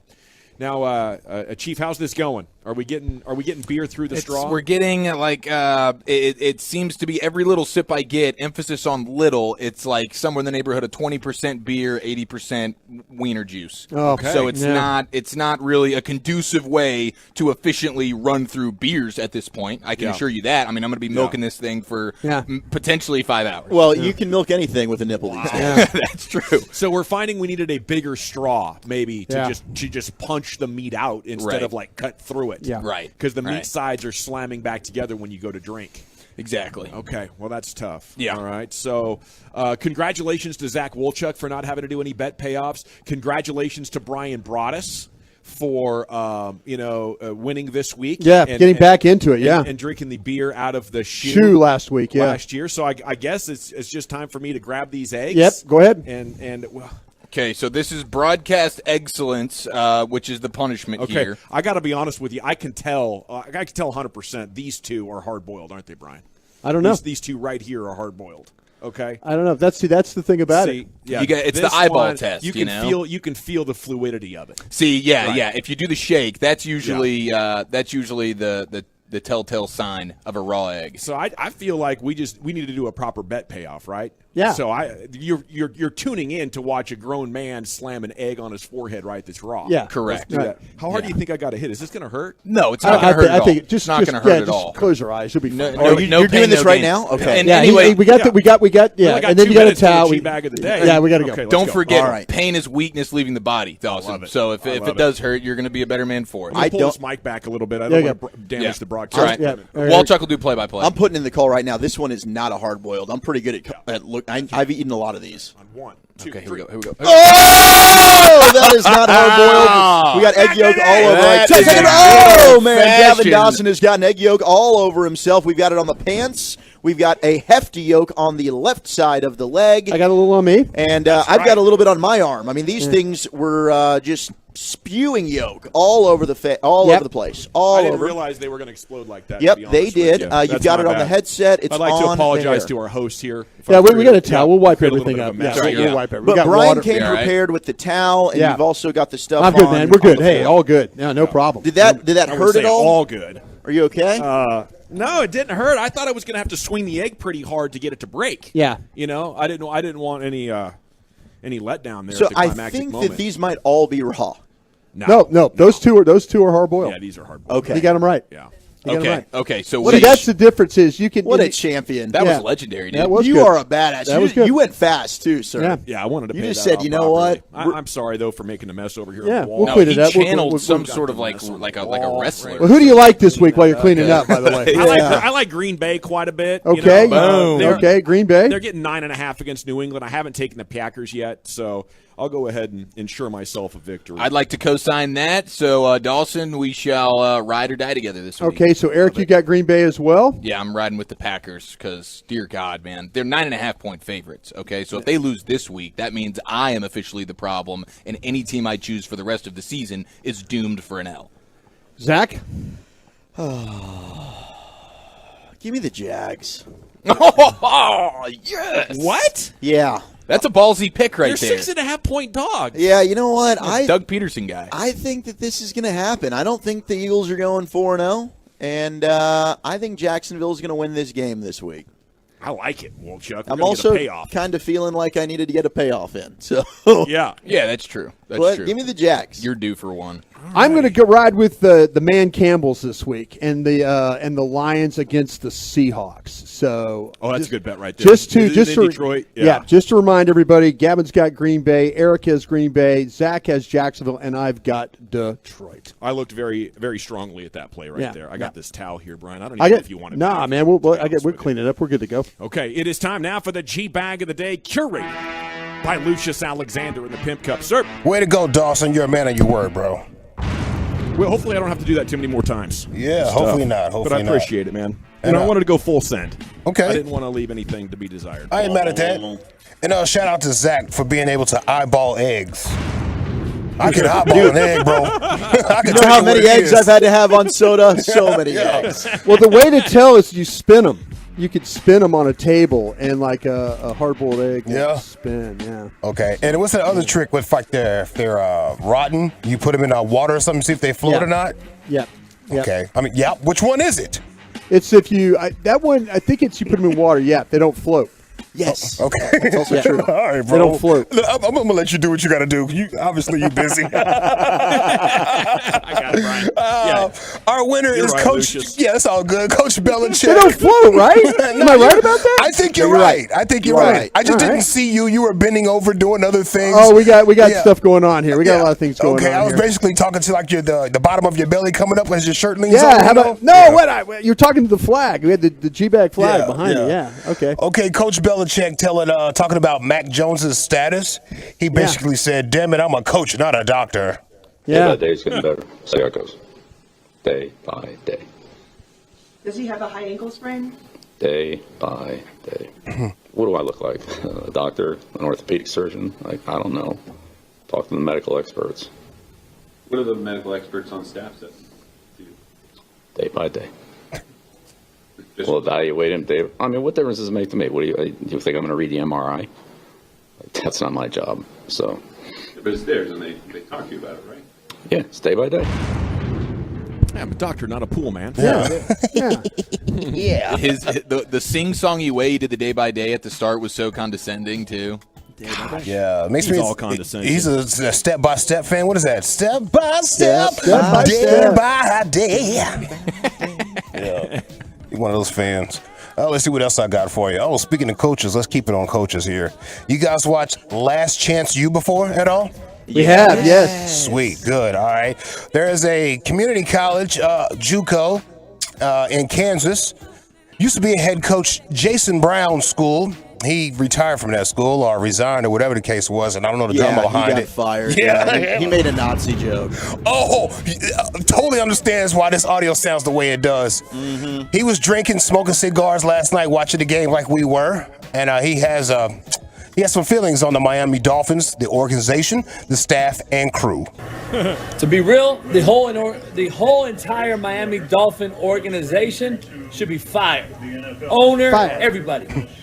The NFL should be fined by an outside agency. Roger Goodell and the NFL player protocol safety protection bull should be fired and fined to the utmost limit of the law. That's a travesty what just happened right now, and you'll be lucky if this mother don't have traumatic long-term effects. And we want to protect the players by taking out kickoff and all this bullshit. But you can't recognize the difference between a back injury and what happened last week. Like we're a bunch of and we don't understand that his head rocked off the ground last week. And you want to cover it up? Don't ever talk about the New England Patriots, mother. This organization right here, after Flores and now this, is as shady as it comes. Real talk. Somebody needs to say it. Stop with that ass hiding around behind the back. Tua just got by your organization and the league. Real talk. Share this. He had a cigar in his head. He had a glass that had some type of no ice in it, but it was a dark drink in it, and I bet you it wasn't tea. No, I bet it was probably whiskey. Yeah, so that's your coach. So he was a last chance you guy. He was a head coach. Yeah, man, he was a head coach. He was a wild animal. Did he treat his players as well as or as poorly as the Dolphins? How did this guy lose his job? Just being a bad coach? Yeah, I think his personality and his antics had quite a bit to do with it. Gotcha. Yeah. Probably want to check his likes on Twitter. Probably tell you more. Yeah. He's a better live streamer anyway. He really is. By the way. Let's see. Oh, we have Kevin and RJ had an argument during crosstalk. Here we go. Here we go. Oh my gosh! Why they give me all of this audio? This is a whole lot. I'm just gonna play a little bit. Jeez. And if he starts missing games, that just feeds right into the narrative. It is hard to break narratives. I'm not saying it's fair. I don't, because it's only been 3 games, and he's hurt again. He's not hurt. I'm sorry. Concussions are not injuries. Okay. It's not an injury. Okay. That's a head injury. It's not a brain injury? It is, yeah, it's but not it an injury. is, but it is. But it's not a brittle injury. It's not a hamstring. I didn't say brittle. But It's not brittle. Not brittle. I didn't say he's brittle. He missed time before because people thought he was brittle. He missed time because he didn't have a hip. It doesn't matter why you miss time. Yes, it does. If you are unavailable. Zach's not injury prone. Okay, yes, he is. No, he's not. Yes, he is. No, he's not. Yes, he No, he's is. not. Okay, No, he's really? not. Did he miss time 2 years ago? No, he's not. Yes. Did he miss time last year? Yes. Did he miss time this year? Yes. You're too binary. You're being binary. Yeah. I've heard all of your binary. Okay, fine. Us and them. I'm being binary. Let me go ahead Listen, and jump Baby ahead Yoda. and give Listen, you Baby your Yoda. argument. Let me guess what your argument is. He Well, said Baby these aren't Yoda. systematic injuries. They happen to different body parts, and they're not guaranteed to happen again. That Oh, doesn't make that's an a injury. condescending- That's a stupid That's not argument. what I was gonna say If at you all. miss time If you would just every shut up and listen to me, single I'll say exactly year, what I was gonna you're say. injured. Right. Fine, go We're ahead, all RJ. We're all Go injury- ahead. Tell we're me all the guy who injury doesn't prone. think winning a Super Bowl matters. Tell me about injuries. Miles Austin was injury prone, right? Uh-huh. Because he had Why? muscular injuries. Okay. When you break a bone, Bro, I can't have had to pull back, but that is great. Yeah, so good. Oh my God, Kevin was. Yes, he is. Yes, he is. Yes, he No, is. he's not. It's not an injury. It's a head in. Then he has to. He has to If we bail. were Why on does the Peggy plane, have to apologize for that? He doesn't. He shouldn't have to apologize. Don't my apologize for gosh. that. The way he said it, though, if we were on a playground, we were kids, I would have 100% threw the ball at him. What Go home. Bam! I would hit him with the ball for sure, bro. It's good sports radio, Yeah. if you ask me. Oh, it was fantastic. I love that. Apologies necessary. Okay, any others before we vote, Lucius? Man, we are already at the 37 joint. You want me to do another one for real? no. No, I'll let's take do it. it. Slamming eggs off her Let's face. go. Yeah. Yeah, I'm let's about to go. puke. All right, Are is you it okay? our champion? Is it last No. chance coach with a 2-T rant, or is it Heggie versus RJ? That's my vote. Yeah, I'll double down. Yeah, 100%. Lucius? Yeah. I like the last. It doesn't matter. It doesn't matter, bro. Wolchuk. I think Eric's going to be sick. I am. Well, I'm going to vote for Kevin and RJ. Okay. Yeah, we got it all. Let's clean sweep. Okay, it's 5-0. Yeah, Let's go down to the end of this broadcast table, get the update from Chiafalo. Is Wolchuk is reporting true? Yeah, I mean, it's the disgust factor is really starting to set in, and you can't get the beer down. It's hard to get the beer down. Maybe 1 ounce has been drinking so far, and you're already sick. Yeah, at best. Yeah, Oh, at no. best. Oh, There's my just goodness. so many hot dog wiener dribbles inside of it now. Debris, that a lot of debris in there, yeah. I mean, it You is- best believe if you yak, I'm falling Well, into the bathroom with there's a with part the of me camera. that really wants to vomit. Maybe we pull the dog and have him slam what is a beer hot dog soup at this point. Oh, jeez. I'll do that outside because I will puke. I will do it, but I will have to do that outside. Well, I got too much Yeah, respect we're for make a mess of the the show. They're already bullfrog looking spas. at us for our egg deal. This wonderful showroom at Southern Leisure Spas and Patio. I don't think we're getting invited back. We have most of it cleaned up. We got Krusty's Corner coming up next. Where are we headed with Hey, that, guys, sir? it's Friday. Let's do that sports mix. We'll do that next. But first, let's talk about the deliciousness that is Miller Lite.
If you're in need of traffic control or barricade rentals, Brian's Barricade is a full-service provider, taking care of your project or special event, no matter the size, from start to finish.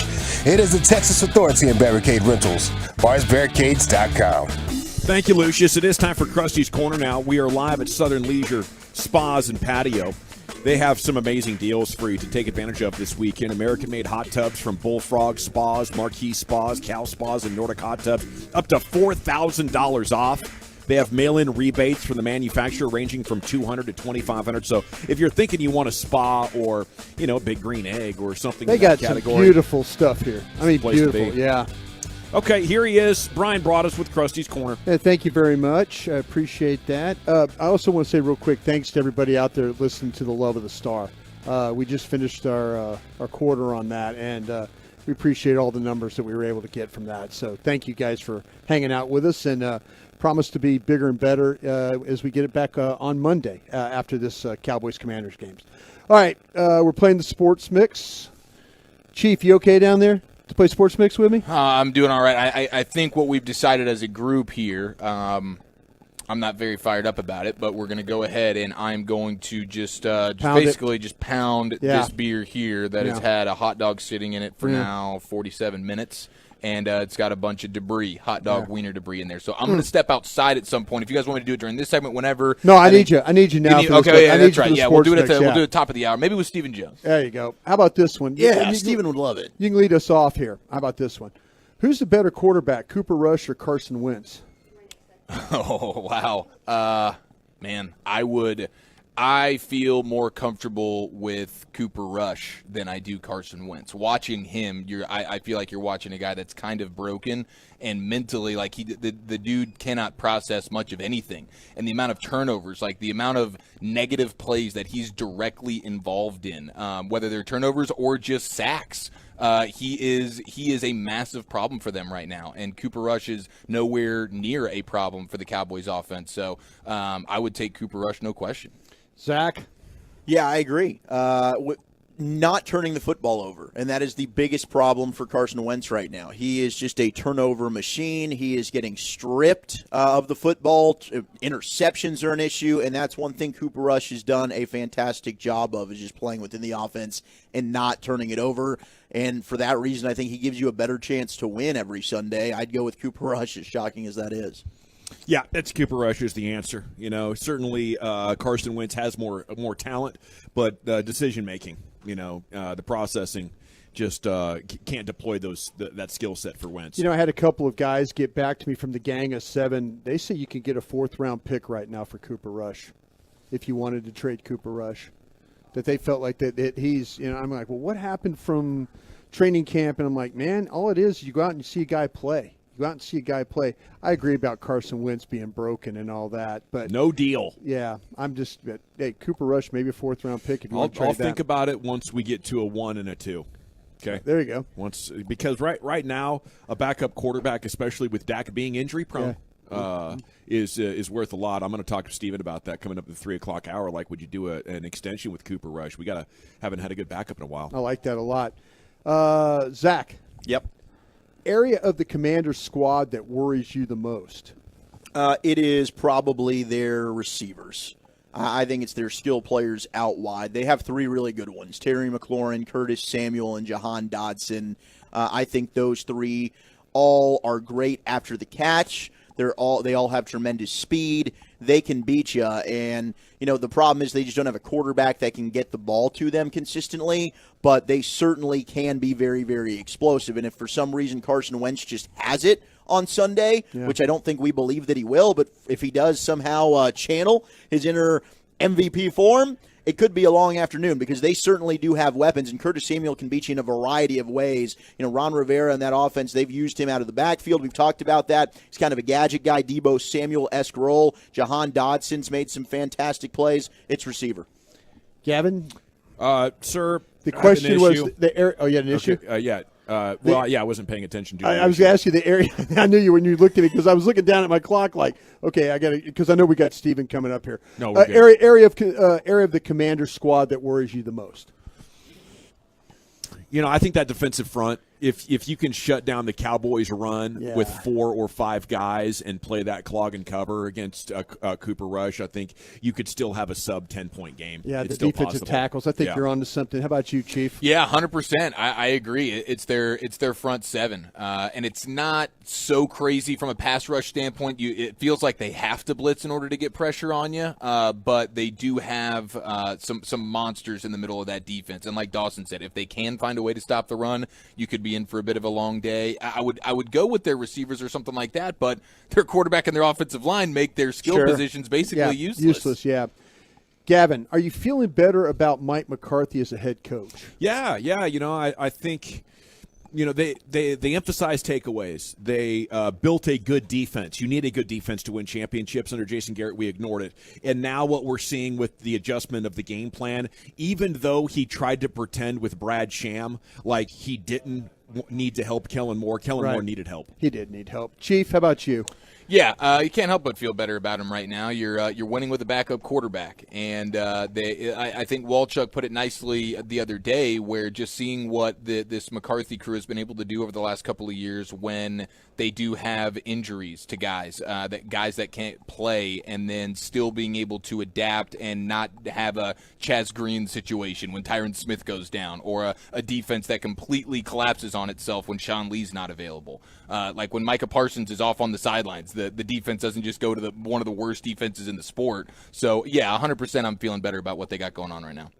Zach? Sure. I think you have to be 2-1 in this situation when we were kind of feeling they're left for dead after you lose Dak Prescott and that crappy performance in week 1. I think you have to be feeling great right now about Mike McCarthy. I'll tell you what I do, and I've been super, super critical of him. The fact that he even talks about, people I'm visiting with over there saying, hey, Mike clicks over, tells Kellen Moore, hey, I got 2 plays ready. We're going to go for it on 4th down. The fact that they're communicating, I think even with, after week 1, maybe McCarthy not so involved. Weeks 2, 3, and this week, I think that he is being more involved. So I'm feeling better about him as a head coach. Zach, I got you for this last one here. Bigger game from the Cowboys wide receivers or their defensive backs? Ooh, I'm going to go with the Cowboys wide receivers in this one. I actually do think you're going to get Gallup a nice game in his return. I think I like some of the matchups for Gallup with the height advantage, and I think that the Cowboys are also going to make a concentrated effort to get him involved early. I think it's important in his first game back, especially in the opening drive. Wouldn't be surprised if you see Kellen Moore, with those scripted plays, and it's official now. He's off the injury report. Gallup's going to be playing. We can get confirmation from Stephen Jones, but I'm seeing a lot of the beat writers and Ian Rappaport now say, hey, he's not designated on the injury report. Good sign he's going to be suiting up, playing on Sunday. I think Gallup has a big one. Gavin? I got my trackpad reactivated, but I need a repeat of the question, Brian. Bigger game from the Cowboys wide receivers or their defensive backs? you're going to need a bigger game from the Cowboys wide receivers. We need to get production in there. Gotcha. Yeah, let's do it. It's DBs all day for me. It's a product of the quarterback they're playing and the O-line they're playing. The front seven is going to wreak so much havoc that the back-end guys are going to benefit from it. We're absolutely going to get turnovers in this game, and you get a defensive score from a Trayvon Diggs or something like that. Boom, let's party. There you go. Gentlemen, thank you for playing the mix. Thank you, sir. And we now have 1 hour down, 4 to go. Southern Leisure Spas and Patio, Justin Road in Flower Mound. We have Fletcher's Corny Dog T-shirts to give away. There's fair tickets that are going to be given away. There's an enter to win for the Kamado Joe just sitting right over there. It's like the Big Green Egg, but better. And they're giving one away, so come enter to win right here. A full suite of Meat Church products. What do you need? Pellets, charcoal, Justin Road in Flower Mound. Pick up a home sauna. A spa, whatever you need, they got it here. 5 biggest storylines for Cowboys and Commanders. And then Stephen Jones coming up next here on 105.3 The Fan. I want to chat about my friends.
MyFitnessStore.com studios.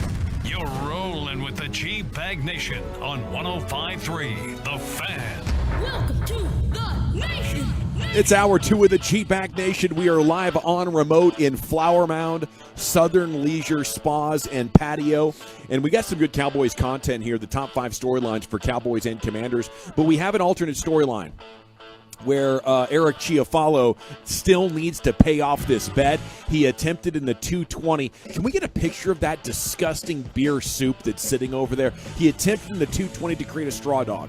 Went down to the racetrack, got a hot dog. He was pouring it out with coffee straws, but didn't get it done. He cannot drink the beer out of the straw dog, but he's got to pay the bet off. Yeah. So what has he agreed to do?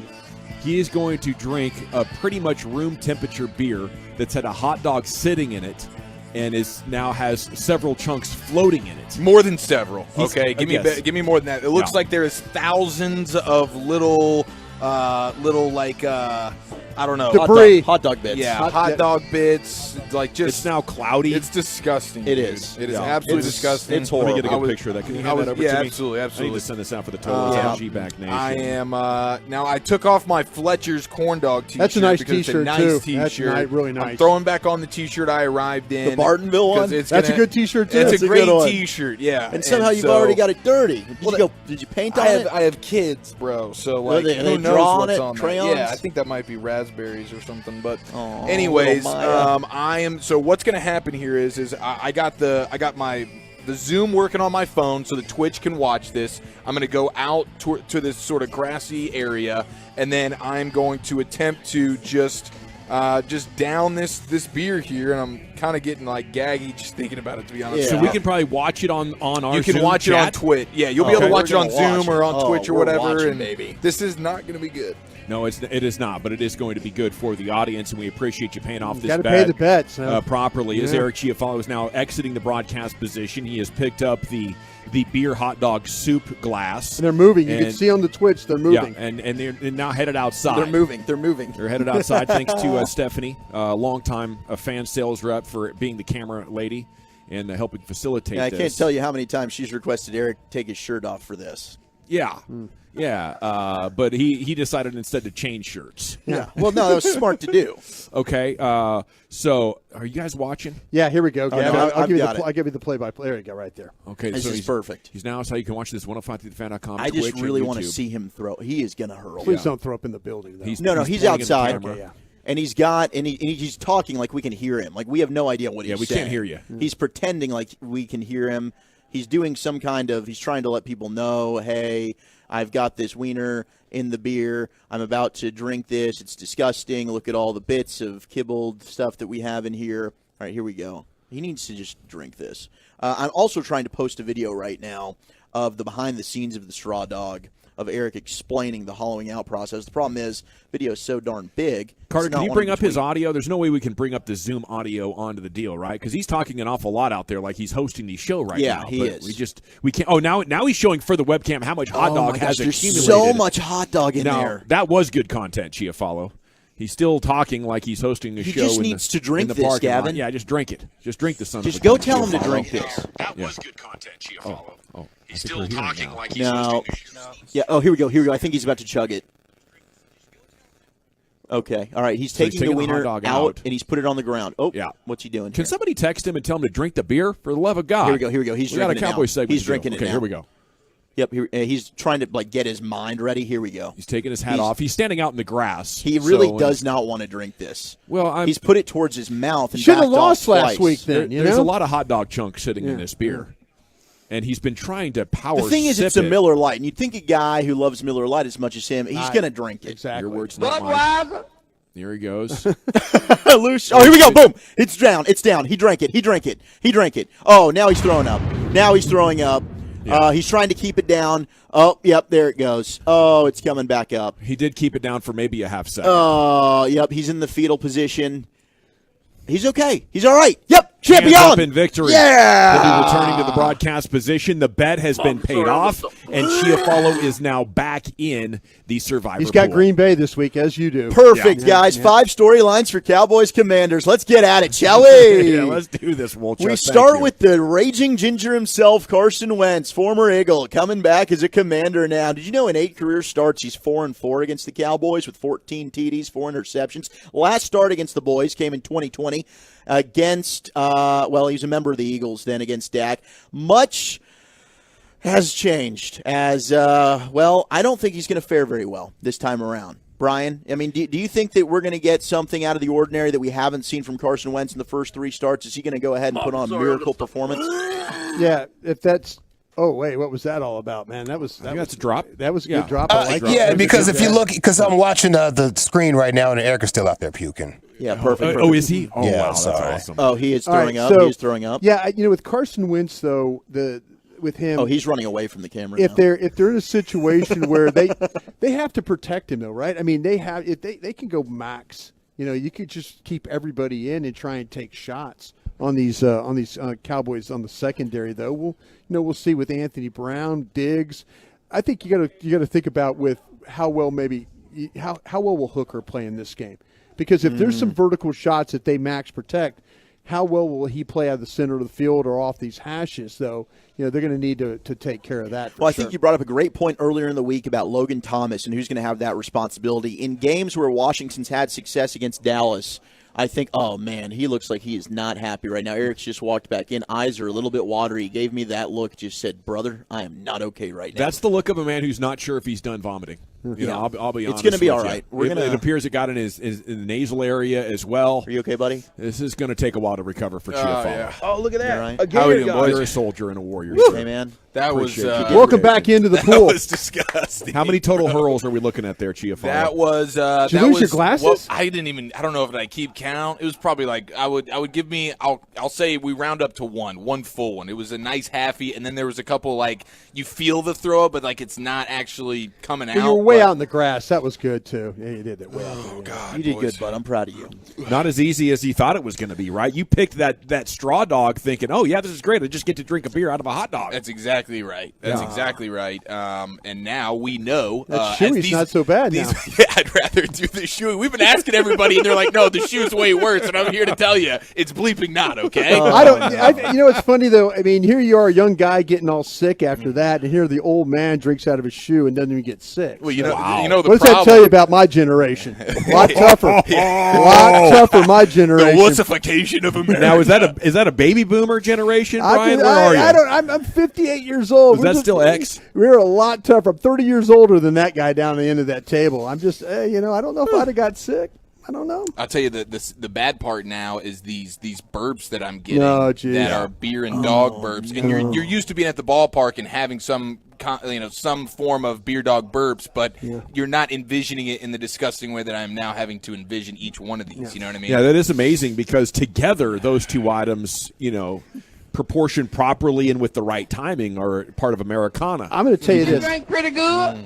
If I lose next week, I will do the straw dog, and I'm going to do it the right way. How about that? Okay. Wow. Double shaming of Chiafalo. Literally. See, Eric, I'm trying to have your back here. Thank you. Broadus is stomping on my head while I'm drowning right now, just throwing me to the lion's I'd say you're den. a little bit of an embarrassment right now. I think you did a great job. You took it like a Our champion. show has a lot of pride, and I think you kind of let us down, to be honest with you. I think you held it down, brother. Hey, I don't know, man. For real, though. I'm not sure about you anymore. Shout out to Stephanie. Shout out to Stephanie who got me a fresh cold Miller Lite right after that whole Yeah, thing. well, was your shirt up a little bit? Because that's why. Yeah, I had to show a little skin. Okay, what do we have? We have four more Cowboys Commanders. Cowboys, right? Hooker, don't let him play. Hooker, make sure you do your thing. Don't let the tight ends beat you. Washington's offensive line's been ass. They've allowed 15 sacks in 3 games. All right, so the Cowboys, I think, are going to get all over them. I think the Commanders are going to try really, really hard to avoid that. I would not be. They're surprised probably going to go max if, protection. Yes, they're going to max this thing. They're going to screen it, whether they get the screens off or not. That's the whole trick for them. You just can't let them beat you with a big ball over a top twice. There you go. Yeah. Now, will Terry McLaurin be a factor in this? He's got just 12 catches for 230 yards, 1 touchdown. He does not perform well in the first half of games. I think that might be something Washington tries to get him involved earlier, but we'll see what Terry McLaurin does. Diggs has done a good job against him. He certainly has. Him, yeah. Absolutely. Also, Washington, right now, they've allowed an average of 27 points a game defensively. That's 28th in the league. They record just 8 sacks. Deron Payne is leading the way with 3. I was not super impressed with their front 7 last week watching them against Philly, other than Jonathan Allen. Montez Sweat was okay. Yeah, Jamin Davis, the linebacker. Linebacker. He's got 3 sacks as well. Watch for him as that 5th rusher. As a blitzer, no question. Yeah. For the Cowboys, on the other side of this, Michael Gallup, of course, making his return. That's a big storyline. We'll have to watch that. Cooper Rush, he's been exceptional through his first 2 starts this year. And, you know, when you look at what he's been able to do specifically, third down conversions will be big, but also they've been successful on 4th down with Cooper Rush. 4 of 7 4th down tries they have converted, which is a pretty extreme rate. The running game, Tony Pollard broke out last week, 105 yards on 13 carries. Zeke, 73 yards and a touchdown. Commanders have allowed 129 yards on the ground per game this year. The Cowboys have averaged just 118. Not bad, but you'd think the Cowboys are going to be able to have some success on the ground. Keep the balance going, though. We talk about it's not just put Zeke in there first and get the third series. It's like shuffle those guys back and forth. Make the Commanders have to deal with both of those guys on the field or one or the other, but just don't make it, hey, we're going to have to do it like, you know, where they said third series, we're going to give it to Pollard. No, keep that good balance where you're getting these guys involved. No question. And then you look at the Cowboys secondary. They're giving up 176 yards per game. They've allowed 2 passing touchdowns. Those are pretty solid numbers. We talked about the receivers that they have for the Commanders. I do think they've got some talent. But can Carson Wentz get any time to be able to deliver them the ball? No, he can't. No, we got to be real about this, right? The Cowboys have a great defense, and Washington is a highly flawed offense with a really bad quarterback. That's what we're looking at right here. Yeah. The Cowboys should go and embarrass Washington over the course of this afternoon coming up on Sunday. Yep, there you go. There's the big facts, big things to watch for here in this Cowboys-Commanders game. Thank you so much. At 877-881-1053, it is the G-Bag Nation. And, you know, we have your text message interaction from time to time. You can also interact on Twitch and in the YouTube chat as well. I know Brian is always hanging out. It appears the color is returning to Chiafalo's face. Yeah, the Miller Lite helped him, I think. Yeah, that kind of brought me back to life a little bit. It's these burps, though, now, It's a good question from the 214. They said, Eric, you're never going to eat another hot dog again. What is the over-under on how long it's going to be before you put another wiener in your mouth? Oh, gosh. The good news is baseball season's about over. So if I can just get through the next month without going baseball hot dogging, I would say opening day 2023. Okay. All right. Sounds about right. Yeah, that does sound about right. Sometimes you have a traumatic event. You know, some people like tequila. Apparently, they didn't have the experience I did in high school. You know what I'm saying? Yeah, that's me. Right? yeah. Some people just absolutely love it. They're taking it whenever they can. But you know, you have one of these moments, and it will take you months, sometimes years, and sometimes never. Maybe minutes. That's what happened with me with happened to me with Taco Bueno in high school, man. I don't know if it was the cigar or the Taco Bueno, but something tore me up. Never blame it on Taco Bueno. And it had to be the cigar. It's been a while since I've had Bueno. Okay, 775. Tampa had 7 sacks and 4 picks in one game. The Cowboys will be laughed out of Texas if they don't beat Washington by at least 14 points. Yeah, Philly piled up 9. I don't know. I think at some point as a coaching staff you have to be serious about your limitations, and you don't repeat that same mistake. No. Like, say what you want about their coaching staff. These guys are it's Scott Turner, right? I mean, Scott Turner's the son of Norv. He's been around football. He's going to make an adjustment. You're not going to pile up the sacks. Yeah, they were not. They're not going to let you just have free rush on. And it's a little bit though on Carson Wentz. Can he play faster if he continues? But we've seen Carson Wentz where, you know, the arm talent is tremendous though, but what's between the ears sometimes holds him back. And I've seen sacks on 3rd and 5. You cannot take a sack on a 3rd and 5 or hold the ball away from your body when you're trying to escape and have them knock it out of your hand. So there's things that he still does that you could talk to him, hey, you got to protect the ball, and he still makes the same mistakes Yeah. Those are the quarterbacks that you love to play against. You do. Yeah, you do. And maybe it'll be an opportunity to get like interceptions if you can sack fumbles. If you can get pressure. You know, I the last time they played this team, was it a 50-point performance? You know, this is doable. Yeah, sure was. We do have the so the final injury report for both teams is out. It looks like Demarcus Lawrence is going to be a go. He does not have a designation. Sweet. So the only questionable, the guys listed as questionable are Jaron Kearse. He was limited all week in practice. He is questionable. Connor McGovern's questionable, as is Dalton Schultz. But otherwise, Michael Gallup should be good to go. Demarcus Lawrence should be good to go. And listed as questionable for the Commanders is Charles Leno Jr., their starting left tackle, who has been limited the last 2 days with a shoulder injury. And Brian and I both said, watching him, not very good on that left side. All righty, it is the G-Back Nation here on 105 through the Fan. We are standing by for Stephen Jones. So Stephen's going to join us. We'll get his thoughts on Cowboys, Commanders. Chiafalo has biggest L, biggest tub coming up a little bit later on. All right. I have to imagine the events of this show might be making an appearance. No question about it. Yeah, I don't know if people understand exactly how disgusting that was that Chiafalo just had to go through in order to get back in our survivor pool. We do it every Friday at 2:20. Okay, we are live, though, at Southern Leisure Spas and Patio, and this is a tremendous place to be if you need anything in the spa, sauna, or outdoor patio living type of genre. Platinum level Big Green Egg dealer, which means they have over 180 accessories for eggs of all sizes. They are giving away a Kamado Joe. You can come and enter to win that. 60-month 0% APR financing on all hot tubs, with payments starting as low as $117 a month. All right, so heading into the fall. That's good hot tub weather, isn't it, here in DFW? Oh, yeah. Okay, we're coming back with Stephen Jones here on 105 through the Fan. Text away your thoughts to the guys right now on the truckwreck.com fan.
spas and patio. If you have ever wanted a hot tub or a big green egg, it is a great time to come in here and get one this weekend. Plus, you can enter to win a Kamado Joke. They're going to do the drawing on Monday, so swing on by. We're off the Justin Road location in Flower Mound, but there's 3 different ones here across DFW, and they are a platinum-level big green egg dealer. Thanks for making this part of your day. We're still standing by for Stephen Jones. Very busy day up there at the Star, so Stephen's going to join us when he can. We have some really good Cowboys questions for him, so I hope you can get an opportunity to listen to that when it does happen. All right. Segment here is brought to you by the Frankels. If you're hurt in an accident and it's not your fault, just call the Frankels, 214-333-3333, or go online to truckwreck.com. I believe Chiafalo has some fun with sports audio for us to engage in right here. Yeah, absolutely. Got a couple of clips for us. Michael Irvin, Reggie Bush, and one of them involving Broadus's old fella, old teammate, old brother, Sean Payton. Sean Payton. Yeah. It's actually a Sean Payton story brought to you by Reggie Bush. And so we will get to that here in just a moment. But I did want to play this Michael Irvin sound because he was on with Rich Eisen, the Rich Eisen show. And I guess Michael Irvin heard a quote, from Jalen Hurts, the Eagles quarterback. And it rung so true, and it must have felt like to Michael Irvin like something he had never heard before, and so he thought this quote and this analogy or whatever it is that Jalen Hurts said to his teammates was so spectacular that he had to talk about it with Rich Eisen, and this feels like Michael Irvin sort of at the height of pleasure. Here he is, playmaker. This quote, this saying that I heard Jalen Hurts say, I get chills thinking about it. He said, I said to all my playmakers, we cannot just feel the temperature in the room. We must be the thermometer. Oh, snap! Oh, do y'all get how great that is? Oh, snap! All of my playmakers. We can't just receive what's going on in the game. We gonna set the tone every Sunday out here. And then they put that damn tape on every time one of them make a play. I saw Devontae Smith jumping up, taking balls down like he was the 6'5" Arthur Warren Brown. I said, oh God, this is ugly. This is ugly. What is going on? This is... And that quote, we cannot just feel the temperature in the room. We must be the thermometer. Something like that on top of them capes, I'm sorry, somebody better do something about what I'm seeing. I'll be honest with you, I don't even know what that means. Okay, I think he means thermostat. Yeah, I was getting ready to say, bro, my man has got the quote all the way wrong, even though he's still making the point strong. Yeah. It's be the thermostat, not the thermometer. That means the thermostat sets the temperature. Yeah, there you go. Now you turn yourself up to the appropriate temperature to kick butt in sports. That's so good. Yeah. It's Michael Irvin season. There's no doubt about it. Mike. Yes. I was trying to figure that out, and I was like, man, that didn't make a hell of a lot of sense. No, it didn't. But if you, I was thinking, you're giving the temperature? No, you're not a reporter of the temperature. You're setting the temperature to what you want, and I think that's huge right there. And for a sports leader like Michael Irvin, who's always capable of doing that. Right? It's one thing for you to be able to do that, but can you communicate that message to your teammates? And that's how you get to a level of intensity where you can win 3 championships in 4 seasons and not have distractions tear you down. You have to be conscious and aware of that level of energy and intensity that you're bringing. Now, I don't know. I don't know if you can do it as Jalen Hurts and the Eagles. Like, I think the other interesting thing about when Michael Irvin talks about having that intensity and that focus and that leadership is he talks about it like they didn't have the most talent in the NFL for 5 years. Like he and champions on loaded teams will talk about how you got to look each other in the eye. It's like, well, no, you kind of ended up with more talent than everybody. There's that part of it too that I wonder about. Like if Michael Irvin didn't have that ability to adjust the thermostat, Cowboys are still winning lots of Super Bowls. Yeah, and I don't know. Jalen Hurts, he is definitely sort of the flavor of the month right now. These guys love him, and I do think those leadery qualities that we talk about with, like a Dak Prescott, it seems like Jalen Hurts kind of possesses some of that. Oh, no, there's no doubt. I mean, he had a lot of comparisons, I think, to Dak from that regard coming out of school at Alabama, right? I mean, the question marks were him as a passer. And certainly Lincoln Riley helped him a lot at Oklahoma when he moved from Alabama to OU, but the leadership traits were always there. This year, it seems like it's really just coming together. But I will remind people, everyone wants to crap on Dak Prescott right now. The first 7 weeks of this time last year, nobody was crapping on Dak Prescott. He was the MVP frontrunner for the first half of the season. Everyone's loving Jalen Hurts right now. Let's see if he has a Denver Bronco game and then comes back down to the earth at some time this year. Absolutely, yeah. It's a long season. Maybe Jacksonville. And he's benefiting quite a bit. I hope it is. Yeah, Walchuk is banking on that right now. So thank you to the Playmaker for relaying that information. Though it was, though he misquoted Jalen Hurts, it was clearly something that's kind of struck a nerve with the Playmaker. He wanted to let the people know. And the mythology around Jalen Hurts is growing by the second here. Like there's doomed for some sort of crash at some point because you have quotes from the OC in Philly. Did you guys see this?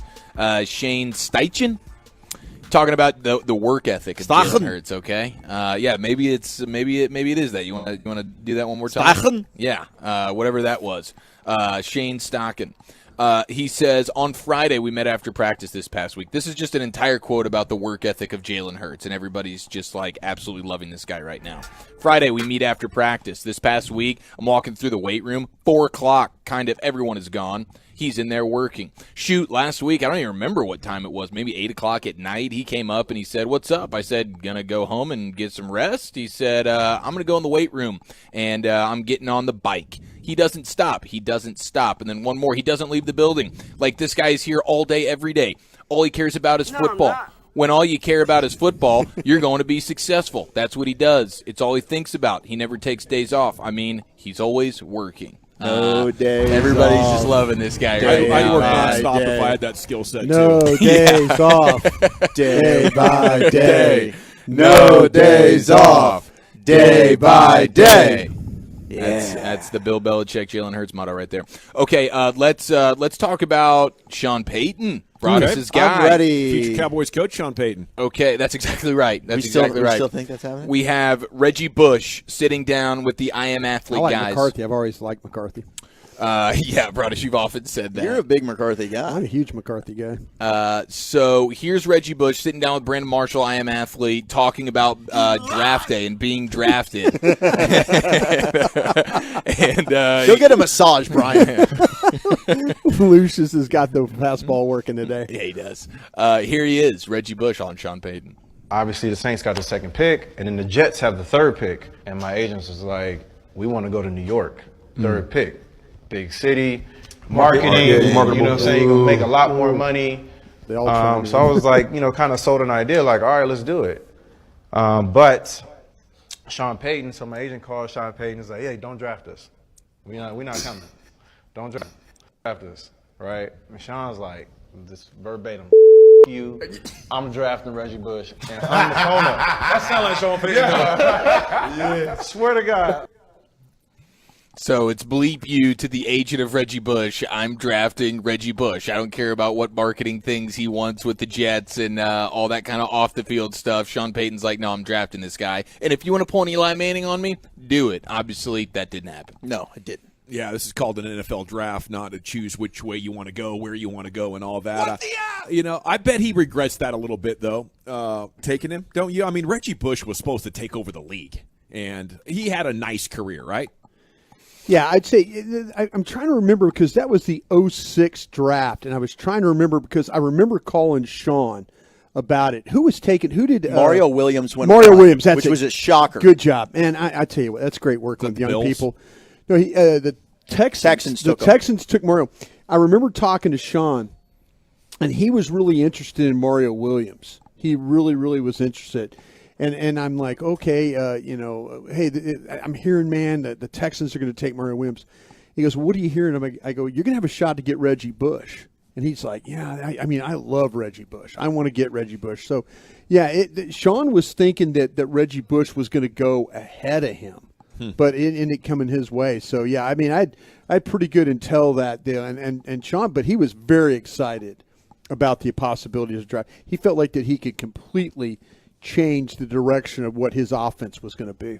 Well, like for the modern running back, like the whole template of a guy who can be slot receiver / dynamic running back. Slasher, all those things that you want in an offensive player. That's Reggie Bush was one of the most dynamic players I've ever scouted. Him, guys like Luke Kuechly, I mean on defense and stuff. But Reggie Bush, when you watch that film, it'd take your breath away when you're watching him play. Oh, in college? It was unbelievable. Yards per attempt in the NFL, he got over 4 like 5 times. About every other year he'd get over 5.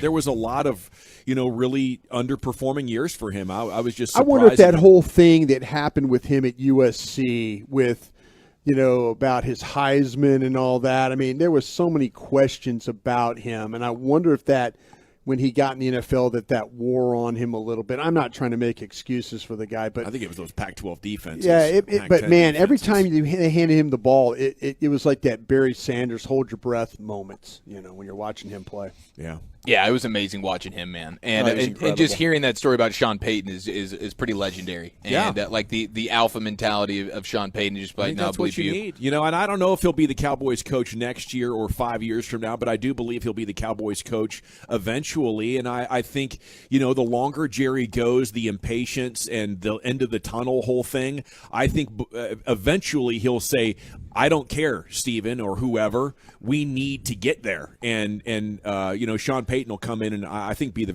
type of visionary leader and type of no-nonsense guy this organization needs. Yeah, Sean, even like week 2, week 3, hinting he's coming back. He kind of misses it and all that. I at least thought he would get to halfway thugh the season. So if you're over there at Fox, you're like, okay, well, we're going to lose this guy after 8 months. They got to hope Brady's ready to retire. There's talk that Brady won't do this job. Yeah. The Cowboys have definitely saved the regular season. I think that. But remember how mad Jerry was last year after the loss? Oh, yeah. This team was so loaded, and they couldn't even get out of the first round. And now, even though they lost 4 players, they draft Tyler Smith. The running game is back. The defense is better. If it happens again, I think you could win 11 or 12 games in the regular season, and heads would finally roll because of the disappointment of having that much talent and not being able to do more. Now, many people would say it's because your quarterback's not good enough. And I might be prone to agree with you in some ways on that. But if you're the head coach, you can't change the if you're the owner, you can't change the quarterback. If they win 11 or 12 games and if they lack success in the playoffs, Dan Quinn's going to be your next head coach. Yeah. That's just what that's what I believe it's going to happen. You think it's Quinn before Sean? I do. I think because what's going to happen is as long as the roster, as long as you keep going and getting Tyler Smiths of the world and guys like that, that gives Will and Steven the opportunity to take Jerry down a different path. Okay. Dan Quinn is the guy that he lines up with how Will and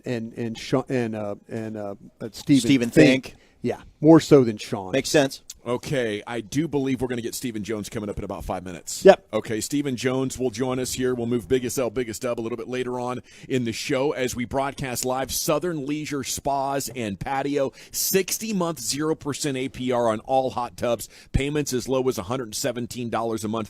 3 locations if you're looking for a hot tub or something like that. Arlington, Flower Mound, and Richardson. Plus, there's a location in Austin, Texas if you're down there streaming. Southern Leisure Spas and Patio. This is the place to be for stuff like that. All right, we're back with Stephen Jones and the Fan. Download the Odyssey app and keep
105.3 The Fan and the Odyssey app.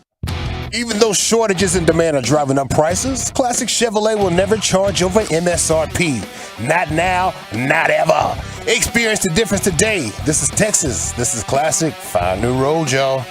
Thank you very much, Lucia. Stephen Jones here any minute. Segment here live from Southern Leisure Spas and Patio. And these guys are doing some great stuff. We had a Tolo just stop by with his Tolo spouse, and they picked up a spa. Been wanting one for a long time. Just bought one, and there's some incredible deals. Okay, up to $4,000 off. Mail-in rebates from $200 to $2,500. Swim spas from Bullfrog Spas and Marquee Spas. Get the enjoyment of a pool in your backyard all year round for a fraction of the cost with one of these swim spas. A lot of different ways to do it, and they're giving away a Kamado Joe. Let's check in with Chia Follow here for some biggest L, biggest dub before we chat with Steve. All right, ladies and gentlemen, it is a Friday, so let's go ahead and rock and roll. 877-881-1053. Where have you taken some L's this week? More importantly, where have you gotten some personal victories? We'll do that right after this. Oh, yeah. Now listen here. It's time to toss things over to that silly twit, Eric Chiafalo, to give us this week's L takers and dub makers. On and off the field, no one is safe from this imbecile's tongue. It's biggest L, biggest dub. All right, anybody need to get vulnerable for a second on some L's they've taken? I've clearly taken one today with the straw dog situation. That was a real nightmare for me. But now we've powered through, and hopefully the weekend gets much better from here. Yeah, big L, big dub. I don't think so. I think it's been all good. It's been a very pedestrian week, Chief. Well, if you're a Bruce Springsteen fan, you are taking a dub this week because he's got some new music out. He dropped some new music and announced a new album that's coming out in November. I bet Jason Garrett's fired up. Eric Nadel is definitely pumped. About 25 minutes of that. Oh, sounds like Brody. Are you crapping on Springsteen? Somebody's right now? not a Bruce fan. I just kind of feel like the songs go on forever. All right, we'll tell that to Nadel when we have him on later today. Yeah, what's the deal with Bruce, right? Like Born in the USA in 1984, that was kind of a sellout, an 80s type of thing. Yeah, I like sellout Bruce Dancing Springsteen. in the Dark. Yeah, Dancing in the Dark. Yeah. That was good. Born to Run, no? Born to Run, that's from 1975. I know a lot about in the Bruce moment, it was Springsteen. okay. The Rising, yeah. Some of these freaks, they love Springsteen, man. Oh, they swear by him. Some of these freaks. They do. They do. Well, talking about him like he's, like Nadel, like it's a spiritual type of thing. Oh wow! Springsteen. I saw him at the Meadowlands. It was the boss. That time at Woodstock, man. He's never stopped touring. This poor his sax player passes away. No, let's just keep going. We don't need the sax guy here. Don't worry about it. Jeez. All right. I thought if anybody on this show was going to back Bruce, it was going to be Broadus. No. Yeah, that was a surprise to me as well. Wow. He's It's more all a right. Crosby, Stills, Nash and Young guy. I am. I'll do some Googling. Southern of that. Cross. Don't you forget it there. Big L to Apple Incorporated's most senior executive, or one of them, Tony Blevins. He's only making $2 billion this year. Yeah, ungodly amount of money. So what you have these people doing now on TikTok and Instagram and stuff like that is they'll like just randomly walk up to somebody like it's usually an older gentleman. Oh, and they ask him what they do for a living. Yeah, because it's like right there, the Why person's do I in know their that? car. Yeah, because you're a TikTok they walked guy. up to you. Hi, what do you do for a living? Hey, Krusty. Yeah. I'm in porn. I really like that Nissan that you have. Yeah, I'm in porn. I mean, that's what they say. No, I sometimes. thought you gave that up, Broadus. Oh, I went back every once in a while The when I need money. 70s for fun, When I need huh? money, me and Ron Jeremy. Just the two of you. What? Just the two of us. Just the two of us. Anyways, old Tony Blevins. So he's in his car. He pulls up in like a super, super nice car. He's an older gentleman, and he's got a lady riding shotgun with him. And as he parks, he's kind of getting out of his car, and this dude, like unprovoked, walks up to him, and he's filming, and he just starts to want to know, like, hey, what do you do for a living? You drive this amazing car. Basically, give me some life tips on how I can be rich and quote-unquote successful like you, sir. And so this dude, Tony Blevins, who is a high executive for Apple, he starts, he's like, oh, this is absolutely, I'd love to flex for you real quick. And what he ends up saying is, I have rich cars, I play golf, and I play golf and big-breasted women is the way he described it. He said, but I take weekends and major holidays off. And then he also touted that he has one hell of a dental plan.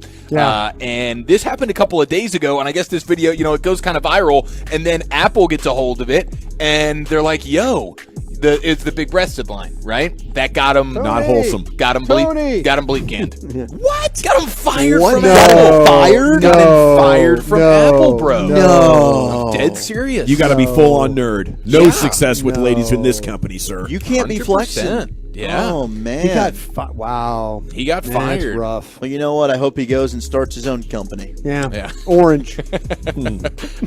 Hopefully they don't make us overpay for all Grape. these Apple products. I mean, I love Banana. their I products. hate you, Broadus. Gosh. He said grape. Oh, my dear God. Tony, what are you starting up? I'm working on grape. Oh, good, because I want to make orange happen. Tony, why do all your employees? I'm sorry, I didn't mean to say that. Oh, man, that is good. Okay, we also have Russell Wilson. He took an L. That guy took an L. That's a big L. The Apple guy? Yes. Oh, yeah, That's it's a huge. big L. Are you guys, are we all saying unwarranted here? Are we looking at like Have a, a sense of humor. yeah. Yeah, I think it's unwarranted. I think he should sue. Have a sense of humor. Yeah, maybe you will for the big bucks there. Russell Wilson. I'm sure when they get rid of him though, they'll pay him well to get The severance package is pretty good. He's not going to be. Don't worry about him. He'll be fine. It's like any of these coaches that get fired. Yeah, never It's feel like- sorry for a head coach that gets let go. Yeah, can't feel bad for that guy because Ed they're Ogeron, absolutely crushing. Oh, Ed O, Coach O told you that. $17 million. Where's the door? That's Where do right. you want me to go out? Yeah. I'll leave right now. Yeah. Thank you. Big L, and I'm going to go ahead and just label this one the single biggest L of the week. It is a lady from Manchester who had to spend 3 days in the hospital because her chihuahua dropped a grumper in her mouth while she was sleeping. Oh, no. Holy cow. Can you fathom? This is a PSA for anybody who's got these type of relationships with their dogs it's the where they're little dogs. sleeping in and around your bed. Now, I've never heard of this before, and I'm a big dog lover, and I'm an animal lover, but this is one where I think I'm getting rid of the dog. I've heard of a dog marking territory, like if there's a new lover in a bed, Right, like right. this is my bed, urine. Yeah. Well, maybe he was doing dudes. that. Maybe he was like, "Yo, this is my mouth." The cats are really bad about that, by the way. He was jealous. Yeah, I had a cat that was pretty ticked. Not happy. Not happy about taking over the snuggle my partner. college escapades. She did not like that. So this can cause some serious health problems. Serious, yeah, very, very serious. Now, she again, it was. We need to add that to the list for the payback. Get back in. Get a crap in your mouth from a chihuahua. Yeah, I've got one. Feces in the mouth. Oh no, you sick man. Now, I'll take the Falcons. Give me the Falcons. Give me the Falcons. If that's on the line, I'm never picking the Falcons. If that is on the line, Hey, I already I'm burned the never Falcons. picking I'm good. I'm good. Yeah, I you used already them. burned the Falcons. Jaguars. Now, we'd rather be the people whose house got poo pirated, right? Than not this lady. we did. You can go ahead and smear crap all over me before I'm going to eat dog poop. Yeah. Okay. She did by accident, all right? Oh, you just yeah, that was absolutely that was 100% by accident. Sleep with your mouth closed, lady. How about this to the Yeah, she can control that. Pig. Over there sawing logs. It's her, like somehow, like Brian lumberjack. it's her fault that the dog pooped in her I think mouth. it is. Sleep with your mouth It's closed, a lady. bleep hole. Sleep on your side. Don't sleep on your back. Golly. That's the truth though. Like everybody, all the pet owners want to distance themselves from their pet's misbehaviors. And no, these are on you. You can't blame the pet that's for that. on the dog. No. Dog doesn't know better. The dog doesn't know better. You are an adult. The dog does know. The dog does know better. Discipline your Dog doesn't freaking know animals. better. Yes, they do. No, they they are don't. not that dumb. No. You are discrediting the animal. I think you're letting the dog be the alpha in your house. Absolutely. That's the problem right there. Yeah. Show that dog exactly. who's boss. Again, it is on It's you, on the pet you're right. owner. Yeah. Yeah, no, I see where you're coming It's from. on actually. Marge. You're right about Yeah. that. It's on Marge. Somebody needs to muzzle Brada, says the 214. 469, how much you selling the G-Bag flag for? Okay, it'll be up at 105thethefan.com starting tomorrow, and I think they're going to be $25 with proceeds going to charity. Okay. Okay. Any other dubs and L's, Chief? before Yeah. we- Well, shout out to the man who won $1 million on the lottery just 3 years after his brother. Or actually, this dude won $3 million the other Oh, day. come on. But I was his- going to do this story But later. his brother 3 years ago won a million. So this is like the luckiest family in the world. Kudos to them. They're in Virginia, and they get a huge family dub. I gotta find something else. Worth millions. Is that around the NFL? He'll take every one of those stories. Yeah, it's like we all get it down. Eric takes all 4. Let me read you the injury report for all the teams. Broadus, go bleep yourself. 214 biggest L moved into a new apartment this week, and the AC hasn't worked since I moved in 5 days ago. Why so would you he do says, that? I guess that's a W because it's finally working, but really bleepy way to sign a lease. Yeah. That's a tough deal right there. But it looks like your weekend will be much cooler than your week was. 214 biggest dub, moving to my new place tomorrow. Biggest L, almost ran my girl away. I guess it's an L because he almost ran her away, and his intent was to fully get her to run away. I guess she's still sticking around.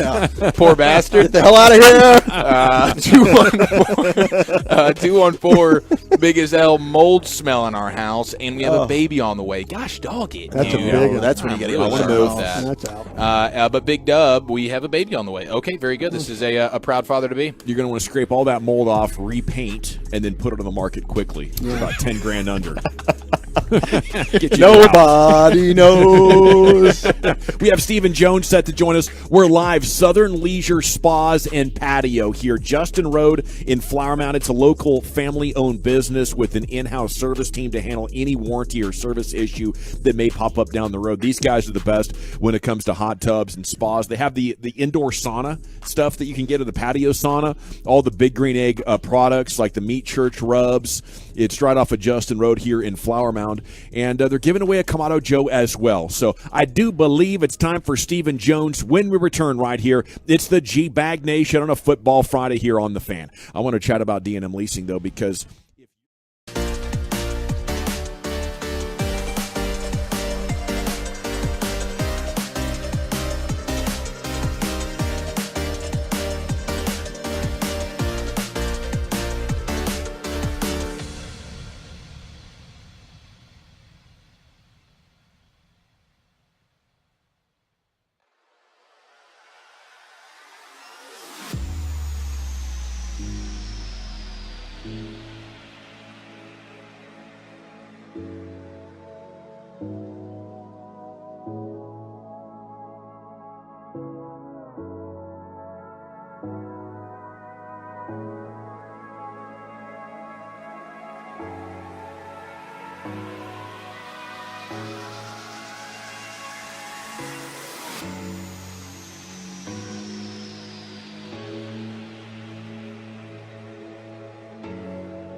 MyFitnessStore.com studios. Let's do this. You're rolling with the G-Bag Nation on 105.3 The Fan. It's hour number 3 of the G-Bag Nation here on 105.3 The Fan, and Stephen Jones is going to join us here in just a second. We are live at Southern Leisure Spas and Patio, and they have an amazing sale going on. 3 convenient locations across DFW, Arlington, Flower Mound, Richardson, plus there is a location in Austin, Texas. American-made hot tubs from Bullfrog Spas, Marquee Spas, Cal Spas, and Nordic Hot Tubs, all up to $4,000 off. General at your service. Salute to you. Hope you're having a great football Friday. There's Brian Broaddus, the former Cowboys scout. Wolchuk and Chia follower here. DJ Pridemore, original G-Bag producer in 2010, is here if you want to come shake his hand. The 2022 G-Bag Nation flag in all of its glory is flying proudly behind Brian Broaddus. You can see him on the webcam. And, of course, Lucius Alexander is back there in the Pimp Cup orchestrating and coordinating it all. And Carter Freeman is coordinating that video. You can see it at 105thefan.com, Twitch, and YouTube. All right. Stephen Jones here in just a second. Bleacher Report posted Cowboys players who should be on the trade block after Week 3. Are you wanting to trade edge Dante Fowler, Brian? You've been watching. We're going to have to pick up this conversation. Yeah. Because the executive VP, CEO, and director of player personnel for the Cowboys, Stephen Jones, has a few minutes for us on a busy Friday afternoon. And a good afternoon to you, sir. How you doing? I'm doing good. We're not trading Dante Fowler. Don't worry, Stephen. We were all going to say no. You can't have enough pass rushers. This is a pretty sweet luxury you guys have with all these edge rushers. You know, what is it about this group now that's allowing them to take over games in the way they have so far through the first 3 weeks? Well, I think a big part of it is you can't have enough. And if you can keep people fresh, and I know I was dying. I know our fans were dying when you keep Mike over there on the sideline, up 10 points, and he's sitting for 6-7 snaps trying to let him get his air and make sure he's all good to go for the end of it. That's when the Dante Fowlers and the Dorrance Armstrongs and Sam Williams, that's when they all come in handy, and you just can't have enough of them. Hats off to to Mike and Dan and Will, and that was our strategy in the off season. It was tough to lose Randy. We went hard at him, but in the meantime, we did get to keep Dorrance. We did get to go get Fowler, and we did get to keep Basham. So, we ended up keeping about 3 guys for 1 guy, and sometimes that works out for you. Stephen, you've been in this league a long time, and it was always about continuity with your offensive line. Are we in an era now where you can play 5, 6, 7 guys, just continually rotate them in the offensive line and find ways to win games?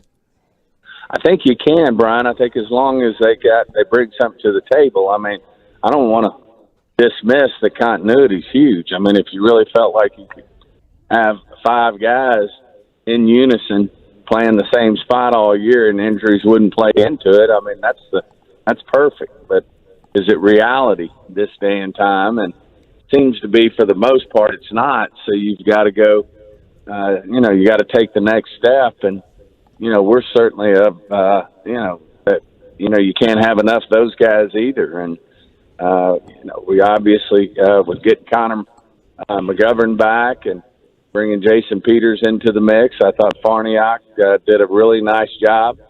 In everybody's absence, as we were working Peters into it, as we were, obviously we lost Connor McGovern and had to kick Tyler out to left tackle. But at the same time, we also know at some point Tyron Smith's going to come back into this mix. And, like I said, like pass rushers, like a lot of things, like corners, you can't have enough of them. Stephen Jones here with us on The Fan. Are there things that you want Kellen and Dak to do together that you've seen Rush have success in the offense with? No, I just think that the bigger thing is, that I would stress is that, and I know it's something that they really, that we talked about as an organization is, the running game. I think you got to be committed to it. And, when you got a guy like Dak who's shown he can throw it, 60 times a game. I mean, if that's what you wanted, or 50 times a game, I mean, he might can do it, but is it in the best interest of our team? And is it, the best way to win in terms of complementary football and what we do? So, I just think the bigger thing here is we're showing here that we've got an offensive line and some running backs who can run the ball well. I thought last week was really, a great mix for Zeke and Pollard in terms of their touches, and then a great mix with our offense. I think we were right at 50% passes, 50% runs, and if anything, I'd like to see that thing. I think we all would, maybe as an organization, even have it tilt a little more toward more runs than passes. But against Tampa, we got behind the 8 ball there, and we weren't.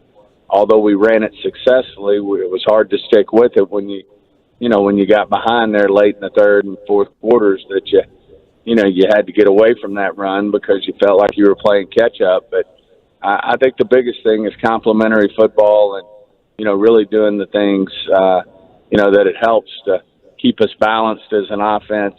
I think that's not only good for Cooper Rush, but I think it's good overall for your offense. When you talk about running the football, and I totally agree, I'm glad you guys did this, but did Kellen Moore and the offensive coaches not recognize that you had to do that to counter the clog and cover techniques that have become so prevalent in the last year and a half? No, going in, I think it was on everybody's mind that we needed to run the ball more. And certainly when you got 2 backs, we all know we've had Zeke for quite some time, but everybody looks over at Tony Pollard and said, why doesn't he touch it more?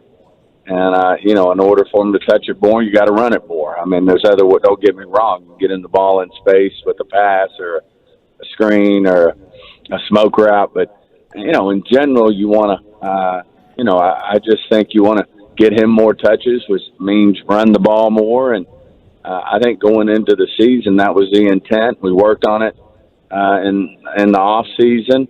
And as I said, against Tampa, we were efficient running it. We just couldn't do it enough because we got behind.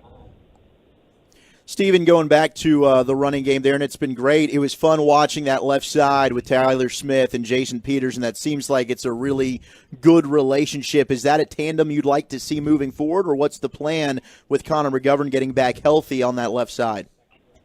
Well, I think anytime you run the ball, you help your offensive line.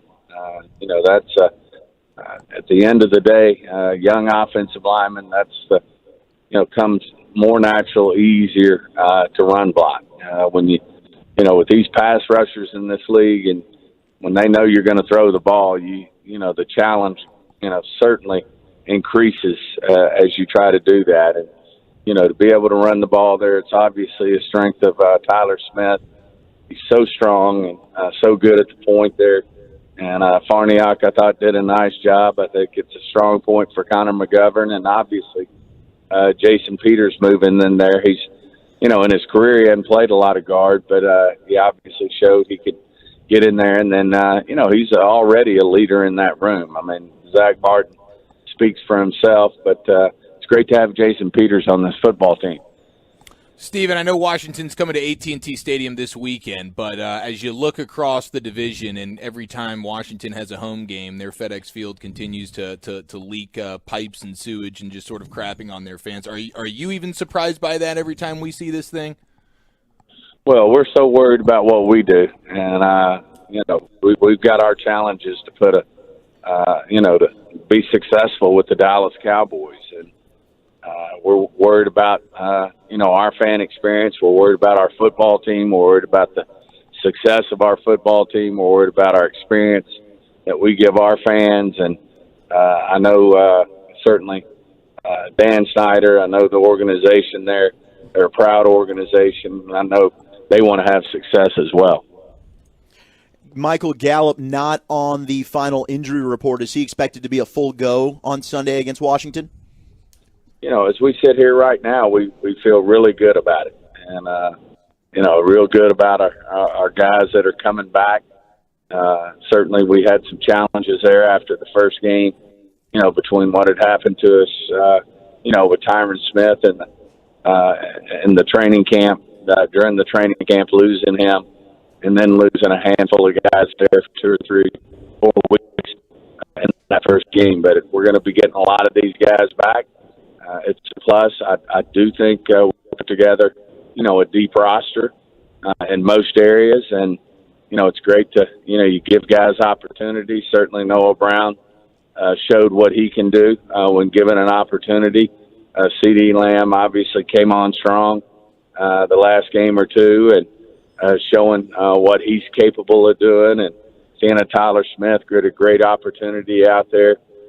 You give these young guys opportunities and they step up, it makes you better overall as a football team. So it's great to be not only seeing what can happen when we get Gallup back to go with CD and Noah and Tolbert and Semi and that group. And then, I thought our young tight ends did a good job in the absence of Schultz last week. But at the same time, it'll be great to have Dalton Schultz back. Now, speaking of trades, Stephen, since you mentioned it, are we getting calls about Cooper Rush? No. This league shows if you look around. Oh, there he goes. I believe. You have to have these. Yeah, Stephen, we're losing you. Appreciate the call. Both Stephen and Jerry on the road today for interviews as they're heading out to take care of their Football Friday responsibilities.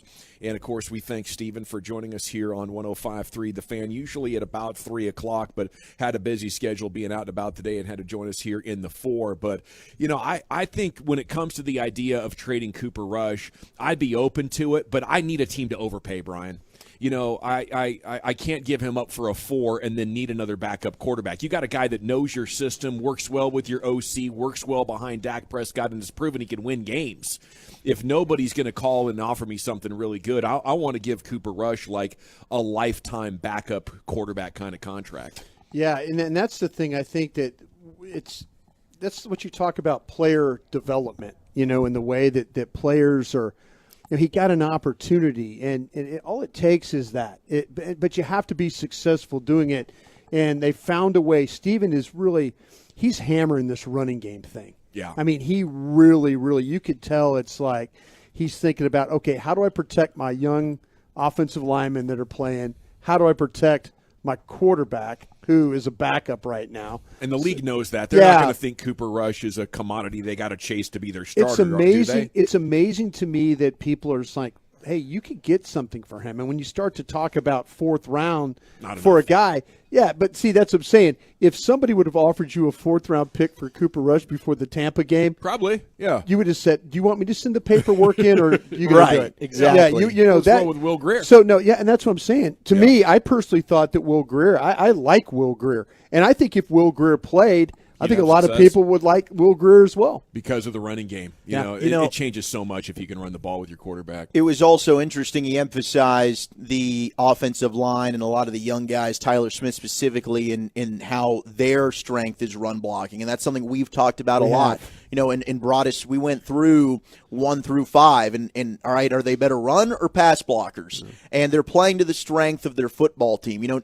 Sure, they want to emphasize the run game. That's great, but you're also, what does your team do best? And the skill set right now of their front 5 is run blocking, and that includes Terrence Steele all the way over to Tyler Smith on the left side. So right now, I think that they're playing to the strength of their football team, and Zeke and Tony Pollard, and credit Zeke as well. Zeke said this week, hey, he likes the split between the two. It's not like Zeke is being, a great teammate. I'm Ezekiel Elliott. I'm a former All-Pro. I'm a 2-time rushing champ. I'm the highest paid running back in the league, and he's making us think about this. No, that'd be Jason Witten. Right. Yeah. He's saying this is keeping both of us fresh right now, and he is being a good teammate, and he's taking one for the team right now. Absolute stud.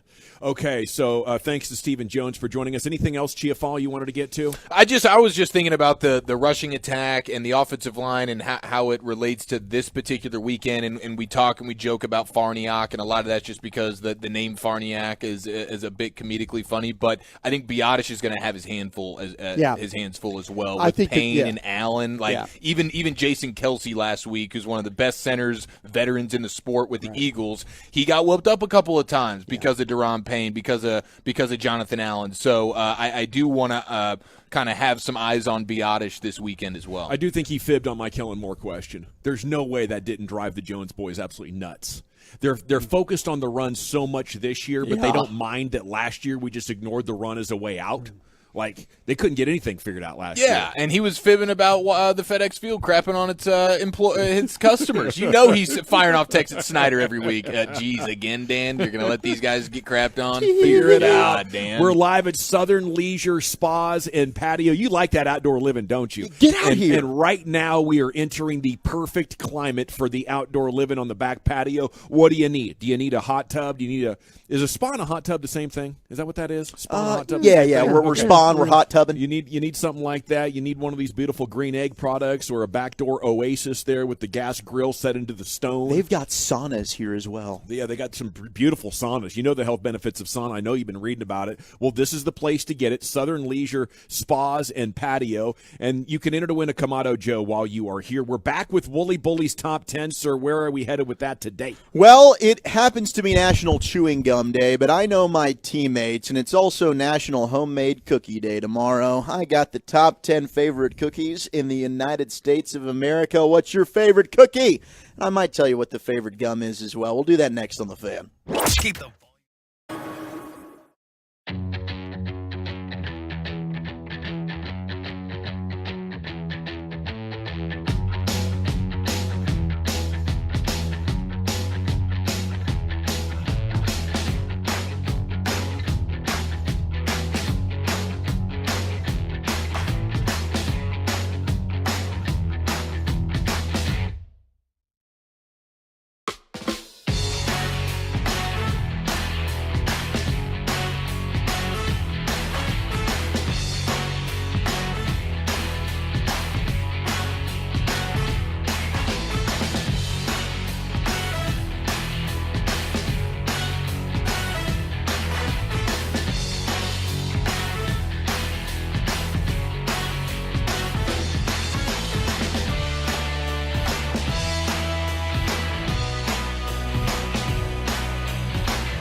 And we're live at Southern Leisure Spas and Patio in Flower Mound. You can enter to win a Kamado Joe. 60-month 0% APR financing on all hot tubs with payments starting at just $117 per month. It is time now for Zach Wolchuk and his top 10 at 420. Here he is, the Woolly Bully. Oh, thank you very much, General. We will get into our top 10 best kinds of cookies on what will be tomorrow, National Homemade Cookie Day. Let's go. So if you got mom, dad, grandma, grandpa, whoever makes the best homemade delicious cookies, make sure they're whipping them up tomorrow. As you get ready to watch a college football Saturday, Eric and myself will have BetQL from 11 to 3. You can watch that on the BetQL network. We will also be streaming that for you. We look forward to that. It's also National Chewing Gum Day. So go ahead and text in your favorite bubble gum and cookies, 877-881-1053. Big League Chew. Big League Chew is yours? Yeah. Yeah. Oh, dude, that. for 30 seconds, it's some of the best flavor you'll ever get. Yeah.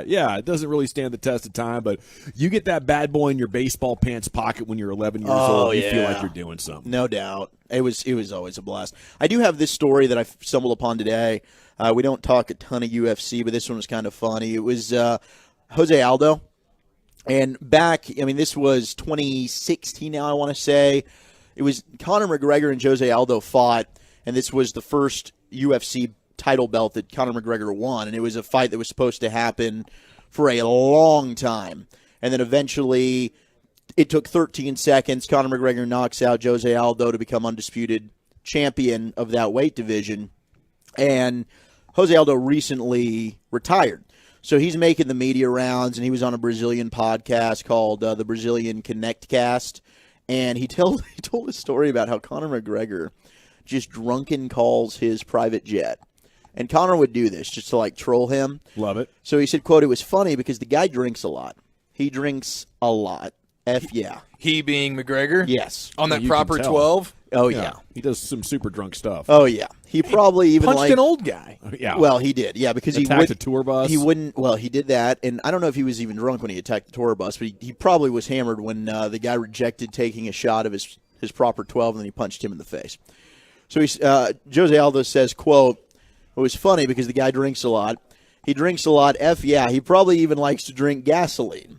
Bro, he would call our private jet completely drunk, just talking S. Bleep, it was so funny. He's a good person because he does understand the other side. He understands the other person, but he's a guy with vision." And I just imagine, how does he, get the number to Aldo's private jet that he's on or his airplane, and then he's just calling and talking hammered out of his mind, just complete bleep to him. And you could tell when the two fought, and UFC fans will know this, he completely mind bleeps Jose Aldo going into that fight. Aldo's looking down at the octagon floor before they face off. He wanted no part of that fight. It was over before it started. And that was the mastery of Conor McGregor in his prime. Yeah. Was the pre-fight just getting the war of words, being able to psychologically beat down his opponent, and he doesn't have that anymore, and I think that's a big reason why he's no longer as dominant as he was. Well, or did the alcohol rob him of the physical prowess to back up that mouth? That also could very well be the case. He's got booze brain. He does, dude. And drugs. Yeah, and maybe some CCD, allegedly, Jesus. They're pretty erratic behavior. Yeah. Lucius, is it allegedly? Yeah. I don't know, man. Yeah, it is with us. It is with us. Yeah, it is with sure. us. The Lions have ruled out Amon-Ra St. Brown against the Seahawks. Also, DeAndre Swift is considered unlikely to play, and I think Broadus picked the Lions. Oh, this is working out beautifully. This is much like last Friday when Dawson was riding Herbert and the Chargers, only to realize halfway through the show, oh wait, Herbert with the rib cartilage, is he even going to play? And if he does, we know he's being treated by the same doctor that messed up the lungs and career of Tyrod Taylor. So it's oh, what a nightmare. And then, of course, the Chargers lose by 1 million on Sunday, and you wake up on Friday and never put any got faith. huevos in his face. You can't put faith in the Lions at this point. Not yet. We're 3 weeks in. The turnaround might be a little bit premature, but here's Broadus. He's flirting with disaster here, and his second bet payoff, I believe, is on your horizon. Amon-Ra St. Brown is like Mr. 10 catches a game. Yeah. Yeah, and I think too. And you look at the situation too with Swift. We'll see how that goes. Oh, you're so toast. But Jamal Williams has been pretty good for them. Pick out your bet punishment now, sir. Hey, he's straw dogging. He said he's going to straw dog because he's flexing. He says that he can bore out a wiener better than anybody. That's sort of his claim to fame. He's putting his balls on the line, and so we already know what he's signed up for. The next time Broadus loses, whether it's this week, very very likely, or the week thereafter, says the guy who's lost the last 2 weeks. Yeah. Says, I'm not sitting here claiming that I'm not going to lose, Broadus. I know I'm going to lose. Yeah, but he didn't pick the Lions. I mean, losing 2 weeks in a row, I think, is excusable. Picking the Lions is a strategic pick. The Lions will be just fine. I like the balls on you, sir. Well, I like the You just cojones won masterpiece of the month to pick the Lions. I went with the Falcons and won last week. Are you thinking that you don't want the Falcons anymore? Well, I wanted to burn them. I wanted to get them out, and I like that's picking against Seattle. I think's good. I think Seattle. I think they're way. People are kind of talking about they're about to take the big. They're trying to get. Going east, they're trying to get the top 3 pick. I'm going to take back what I said there. The Saints are going to be without Jameis Winston and Michael Thomas against the Vikings. Winston's not officially out, but he's doubtful.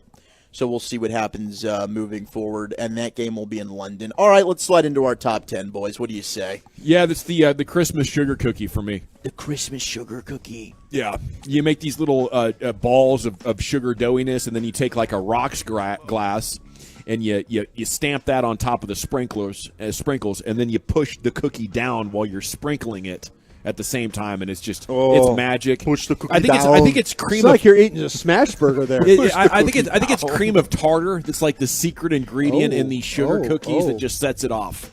But I keep meaning to bring a bag back for you guys, but I swear I'll eat 20 of them in a day. Yeah, no, I believe it, man. I've seen you put down. He'll be sitting in the airport like, and he'll dig into a scouting bag, and he'll be pulling out the cookies. We're not going to get any. I can't of walk 100%. by the freezer without pulling more out. Honestly, so my old roommate, you guys met him. It was the Bachelor, Jared, that came when we were at Mexican Bar Company. He eats like a bird. Yeah, they're drunks, but so am I. So he eats like a bird. Wait. His name is Jared the Bachelor? Yeah. Like he's not a bachelor. Like Genuine the Bachelor, but a bootleg version? Sure, That's right. That's what I call him, Jared the Bachelor. Okay. The Walmart version of Genuine. Yeah. No, like dollar store. He can't eat a meal. But he snacks like a freaking demon, man. I mean, he's always snacking. I roomed with him in college, and he's just snacking on whatever. And, sunflower seeds. But you, sir, are the captain snacker. Oh, yeah. You snack more so than anybody I've ever met. A lot of times I don't eat meals. It's just, zingers here, cookies there, a slice of pizza, a Kit Kat out of the vending machine. No, guilty as charged. All right, Lucius, where are we going? Best gum, in your opinion, on National Chewing Gum Day, and then favorite cookie? Those little sour babies, cry babies? Oh, yeah. Yeah. That's a cookie? Yeah, well. No, that's the gum. It's the gum. It's really super sour. It's crazy. I haven't had it since I was a kid, but we used to love those things, and you chew on the gum later all day. Yeah. It wouldn't have any flavor, but that kick at the front. Ooh. It makes you have that sour face. Yeah. My favorite cookie is chocolate chip cookie with walnuts. Ooh, that's a good one. Yeah. Then I like the Girl Scout cookies. Oh. Which one? Thin Mint? Oh, no, it's just called Girl Scout cookies. Sometimes we call them cookies for short. Fair enough. Is that like Kleenex? It just could be anything? Yeah, pretty much. So. Same thing. If it's a Girl Scout cookie, I'm down. Yeah, I like Magic Johnson's wife cookie because she's super loyal. He's a good woman. Yeah, that's the definition, too, thick and thin. Let's see. That's how we like it. Don't sleep on a Subway cookie. Amen to that. How about What's that? Subway cookie? Subway cookies are delicious. They put them in the bag. You could kind of get them in They're like the combo. soft. Yeah. Oh, they're Warm. good. Yeah. You'll leave with the Subway stench. You always do. Oh, Subway sandwich cookies. Yeah, no, sir. I like those. Yeah, I like the double chocolate ones. not a cookie on a New York Subway. I was trying to figure that out. That's like the Lucky Dog. Subway cookie. But yeah, they're good. That would actually be a good bet payoff. All right, Eric Broadus, where are you going with the cookies? Oh man, there's so many incredible cookies All out right, there. come on. But the let's go with, first of all, I like it. It's got to be the soft version of just about any cookie. Absolutely. Like soft 100%. over the crunch. But I will do like Unless this. you put ice cream between them.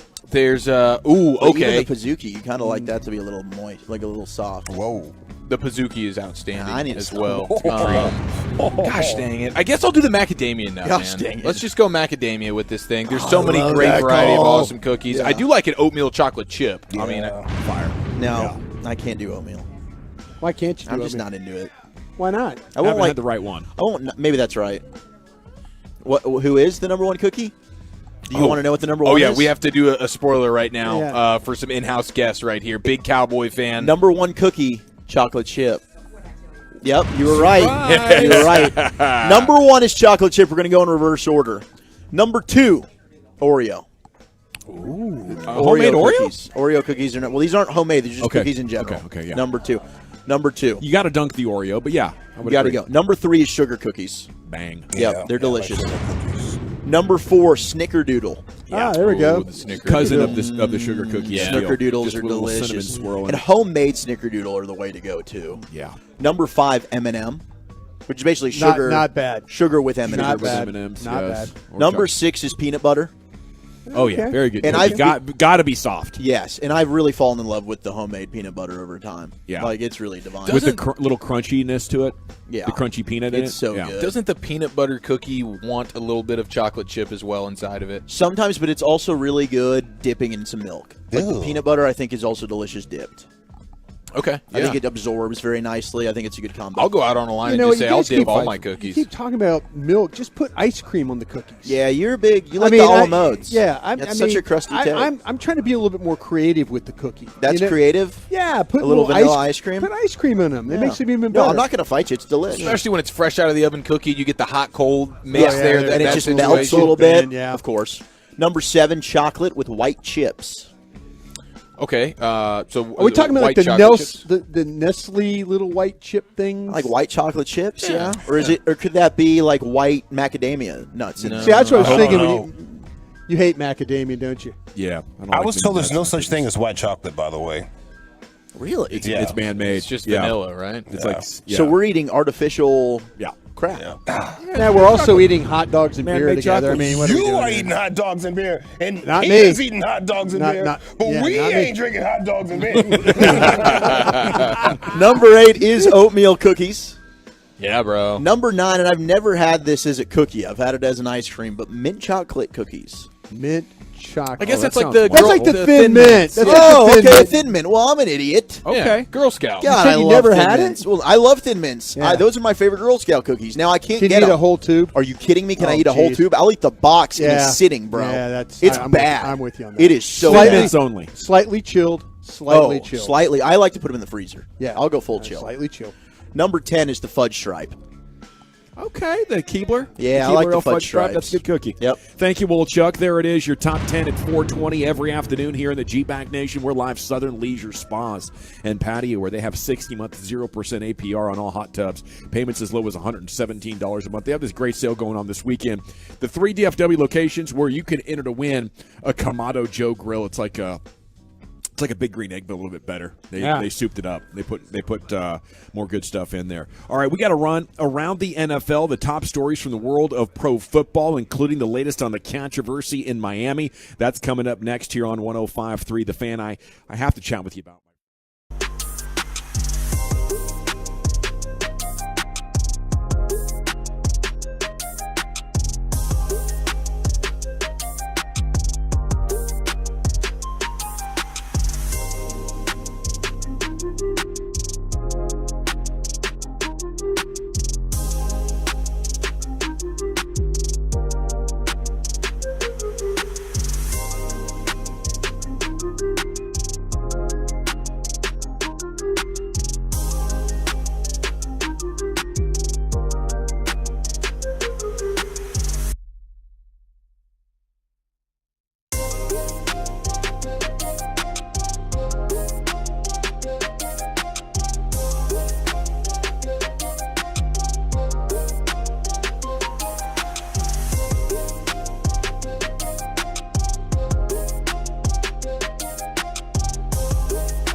Classic Chevrolet in Grapevine knows you like buying to be easy. That's why they created a Classic Chevrolet Easy Pass online buying tool.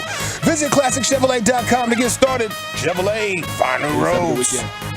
Thank you, Lucius. It is the G-Bag Nation here on 105 through the Fan. We are live at Southern Leisure Spas and Patio, the place to be to get a hot tub this weekend. You've always wanted one.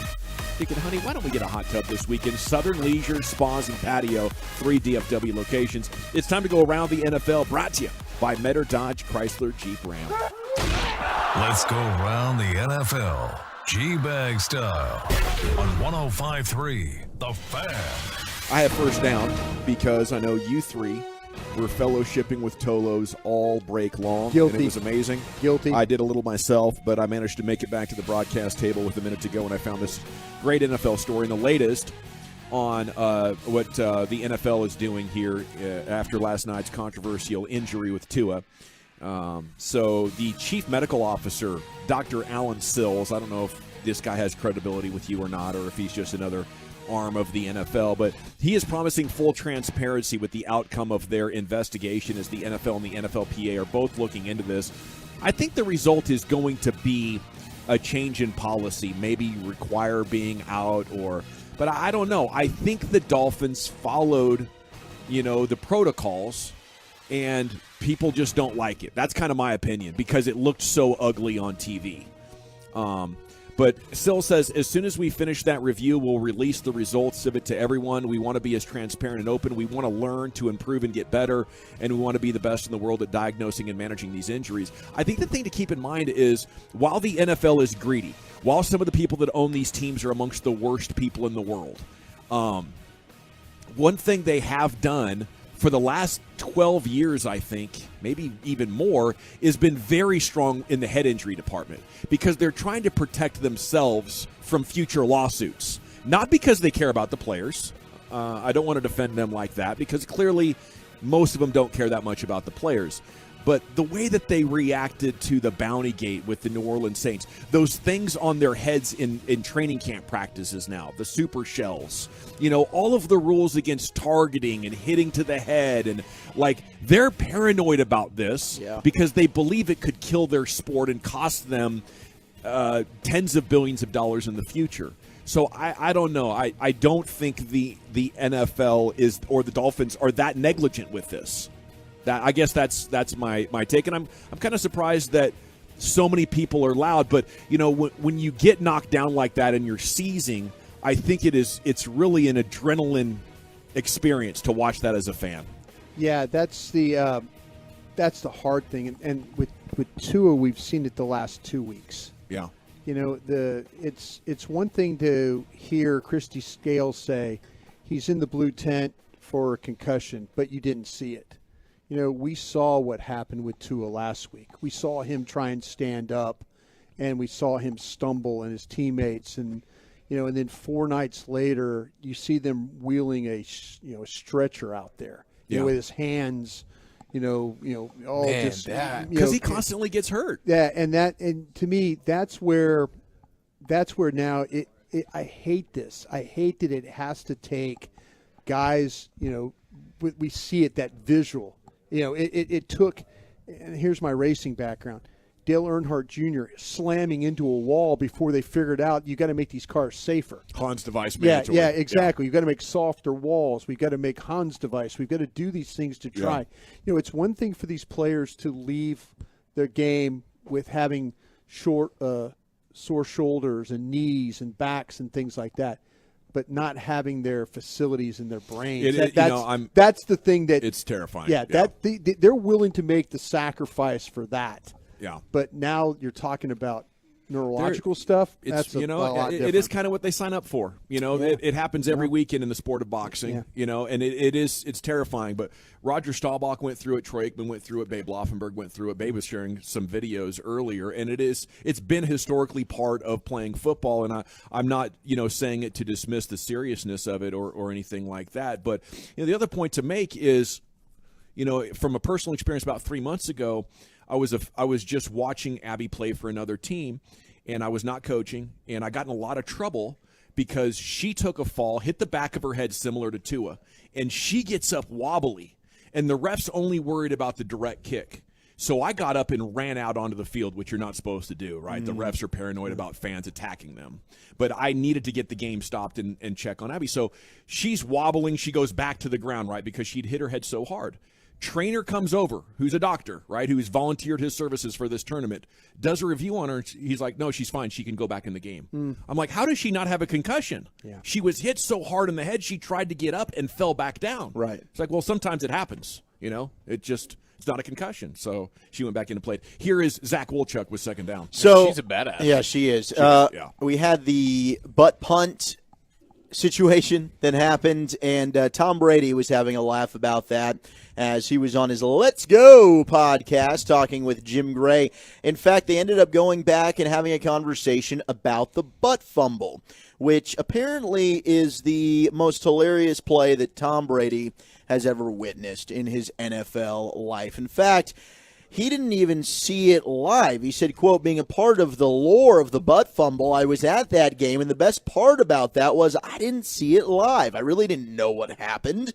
I got back to my hotel that night. I stayed in New York that night. It was a Thursday game, and I got to see my son the next day, who was living in New York at the time, and it was about 12 o'clock, Brady said when he finally saw the play. I got back to my hotel. I turned it on, and they were replaying the game, and I saw the butt fumble, and the first time I saw it, I laughed out loud in my room by myself for about 20 seconds because I thought it was the funniest thing I'd ever seen in my life in sports. And the fact that our team was the beneficiary of it and I was on the sideline still makes it one of the funniest things I ever remember in sports. I just think that makes it even better. Tom Brady just having a good laugh about it, and he continues to be just a little bit more endearing and likable as he continues to get older in his playing career. That's that Carson Wentz type of energy, isn't it? Like, oh no, what do I do? I'm losing control. Oh, I ran into a man's butt. It's my teammate. It was a funny play, man.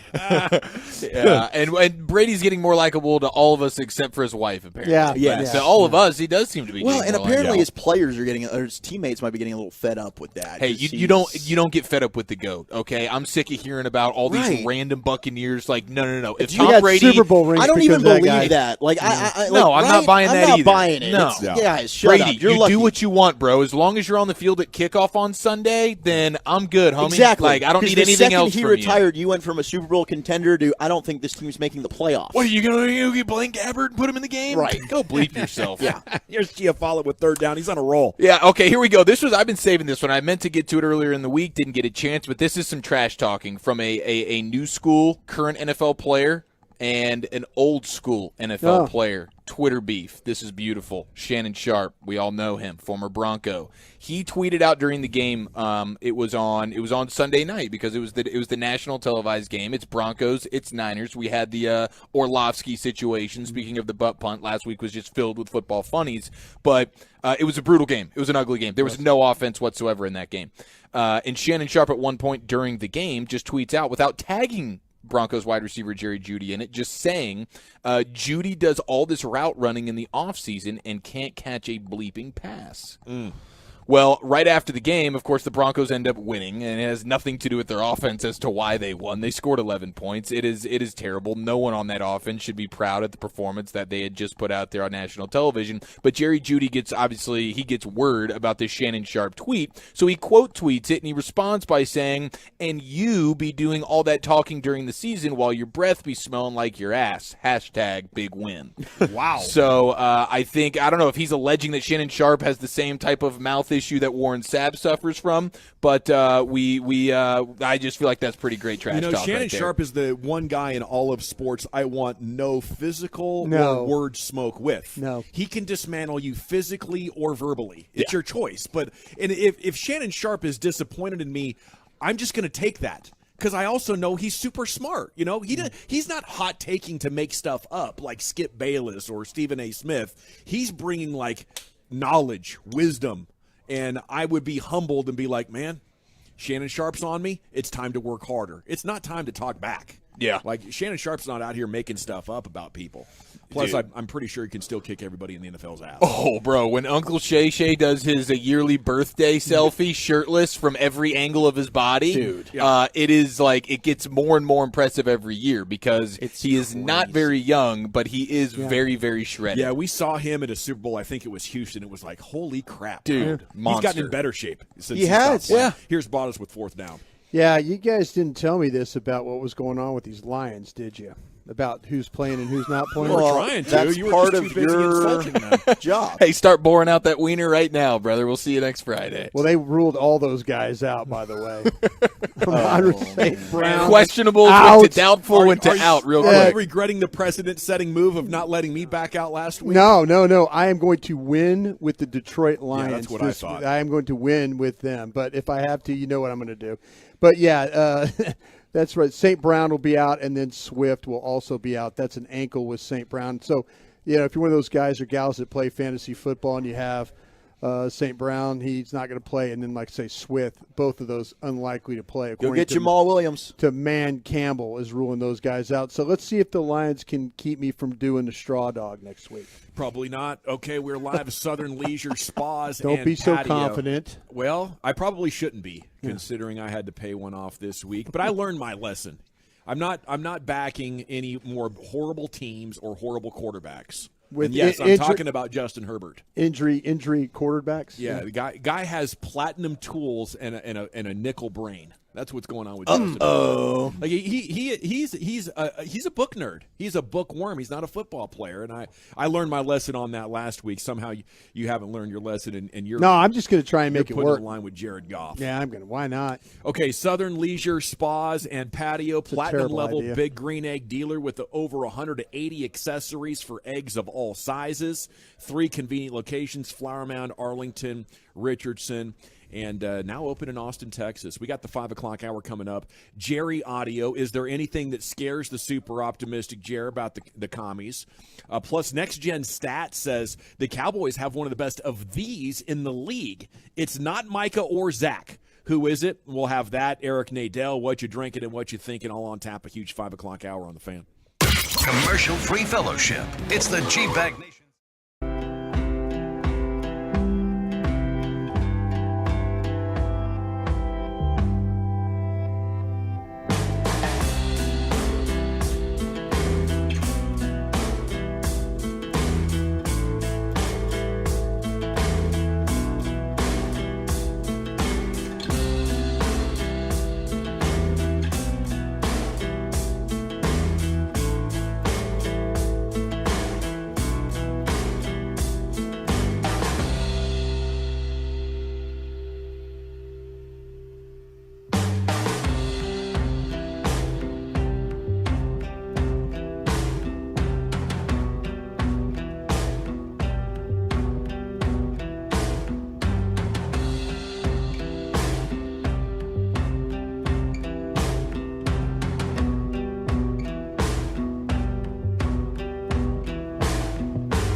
from the MyFitnessStore.com studios. You're rolling with the G-Bag Nation on 105.3 The Fan. Okay, big 5 o'clock segment here as we open up hour number 4 of the G-Bag Nation. There's a Jerry cut. Is there anything about the Commanders that scares you? A next-gen stat is out, and this is very interesting. This Cowboy is among the best at his position in the entire league. His name is not Micah Parsons or Zach Martin. Who is it? And then J.P. Finlay, who covers Washington for our sister station in D.C., is going to join us. He'll tell us what they're saying in the nation's capital about what kind of a game they expect here. As we're live from Southern Leisure Spas and Patio in Flower Mound on Justin Road, General at your service, former Cowboy scout Brian Broaddus. Got Lucius back there in the Pimp Cup at Master Control. Woolchuck and Chiafalo are here. DJ Pridemore is the remote engineer, and Carter Freeman coordinates your video. Yeah, we're looking at, a 7-man operation here today. So that's a lot of fun. And you can get a look at the new G-Bag Nation 2022 flag. Flagtober starts tomorrow. We will be in Burleson at 11 o'clock a.m. there at the Twin Peaks. We will be at Mesquite Twin Peaks Sunday at 11 a.m. The entire schedule at 105thefan.com/Flagtober. Cannot wait to see many of you Tolos that we perhaps haven't seen for years. But the Tour Day DFW is back in a big way, so we hope to see you tomorrow at a Twin Peaks near you. Here's Jerry Jones with the KMC Masterpiece. What about the Commanders scares you? Yeah, the thing that worries me, not a specific player, is the general defensive front, and it is outstanding. And they have as good a personnel as I've ever seen put together, and that's a challenge. And so our guys, especially our offensive line and our blocking schemes, and get our run going the way we had it going the other night, so we can balance it out and give us a chance passing wise. All of that's going to be a challenge against this team. That's their strength. Yeah, good stuff from Jerry Jones. That is their strength. And, so far this season, we've had 3 games of running success, when the second half of last year, it was rare to find running success. Has the addition of Tyler Smith, it seems way better than a personnel change of just bringing in a rookie left tackle, but this thing is really clicking now, Brian. Can you bank on it against a really good front like Washington? Yeah, it's going to be tough because of the physicality which with the almost said it, that the Commanders play with. It's all right. Tank said it yesterday. Yeah, they're the numbers might not always show, but when you watch them on tape, they are tough. I mean, especially at the defensive tackle spot. I think the Cowboys' running game has gotten better because of 2 kids you got from the Big Ten. Those 2 tight ends. Oh, yeah. I think, with Steele, I feel Steele was a better run blocker than he was a pass blocker. Tyler Smith, in the same kind of, the strong guy over there, and then you throw a guy in there like Jason Peters with how they were able to kind of get that going with him. So, yeah, it's, you for a while there, you didn't have that. You didn't have that point of attack blocking ability that they have now. Wow. So was Dalton Schultz really that disappointing? I think that Dalton Schultz, there were times when Dalton Schultz, when you watched all 22, they would put him on the front side or the point of attack, and then he would, get beat inside, or he couldn't quite hook his guy, or he'd get flattened out. And, then it turned into, okay, well, we'll put you on the backside. And then it became McEwen and Sprinkle and those guys playing on the front side. And then he was getting beat on backside blocks too. So, but I will say this, when Schultz has played, though, he has shown a better fit and a better stay with. But the 2 kids that block, I mean, they get some movement in the running game when they do. You could say that with these modern defensive ends and linebackers being so fast, you got to be like a better athlete and have a tougher nose mentality to lock up with these guys. Yeah, you've got guys like the tight ends on the edge. If you get your hands inside and just run as fast as you can and just try and take the guys up the field and run with them and then turn on them when the ball cuts. That's the whole thing. It's, you could be a good run blocker if you could just stay with your guy. There were too many times where you said guys like Schultz and even Sprinkle and those guys that they lose contact with the guy. And when you lose contact, he's going to make the tackle. Okay, we'll get our Washington guest on here in just a minute. We go to NFL.com here. where they've ranked the safeties with next-gen stats, and Donovan Wilson is coming in as the second best safety in the NFL since taking over. Dan Quinn has used nickel personnel at the second highest rate in the NFL. Given that Quinn is also one of the last defensive play callers majoring in single high shells, it means the strong safety is often lining up in the box. This year, Wilson has filled that role for the Cowboys, aligning in the box as frequently as he does deep. The fourth-year pro has taken advantage, leading all safeties with 4 QB pressures on just 11 blitzes. Availability has been the only weak point in Wilson's NFL career, but if he can stay healthy, opposing QBs will have to account for another emerging threat on an aggressive defense. That's Dan Quinn using guys' tools properly. Mm-hmm. Yeah, he's figured out, and you guys can comment about it. Dan's figured out that it is. Could have actually even been better. I counted 3 tackles that he missed. Yep. Could have had 14, 15 tackles in that game. He's just he's a heat-seeking missile that is looking to take people's faces off at every turn, and so there are times where he whiffs, but he makes so many splash plays with his big hits and his blitzes and his getting after the quarterback and everything like that. So, like, I love Donovan Wilson. A couple of years ago, he was my favorite player on the team, on that 2020 team. When it was the Dak injury year, it was kind of a nightmare situation for everybody. But Donovan Wilson, he brings a physicality and just like a different type of edge and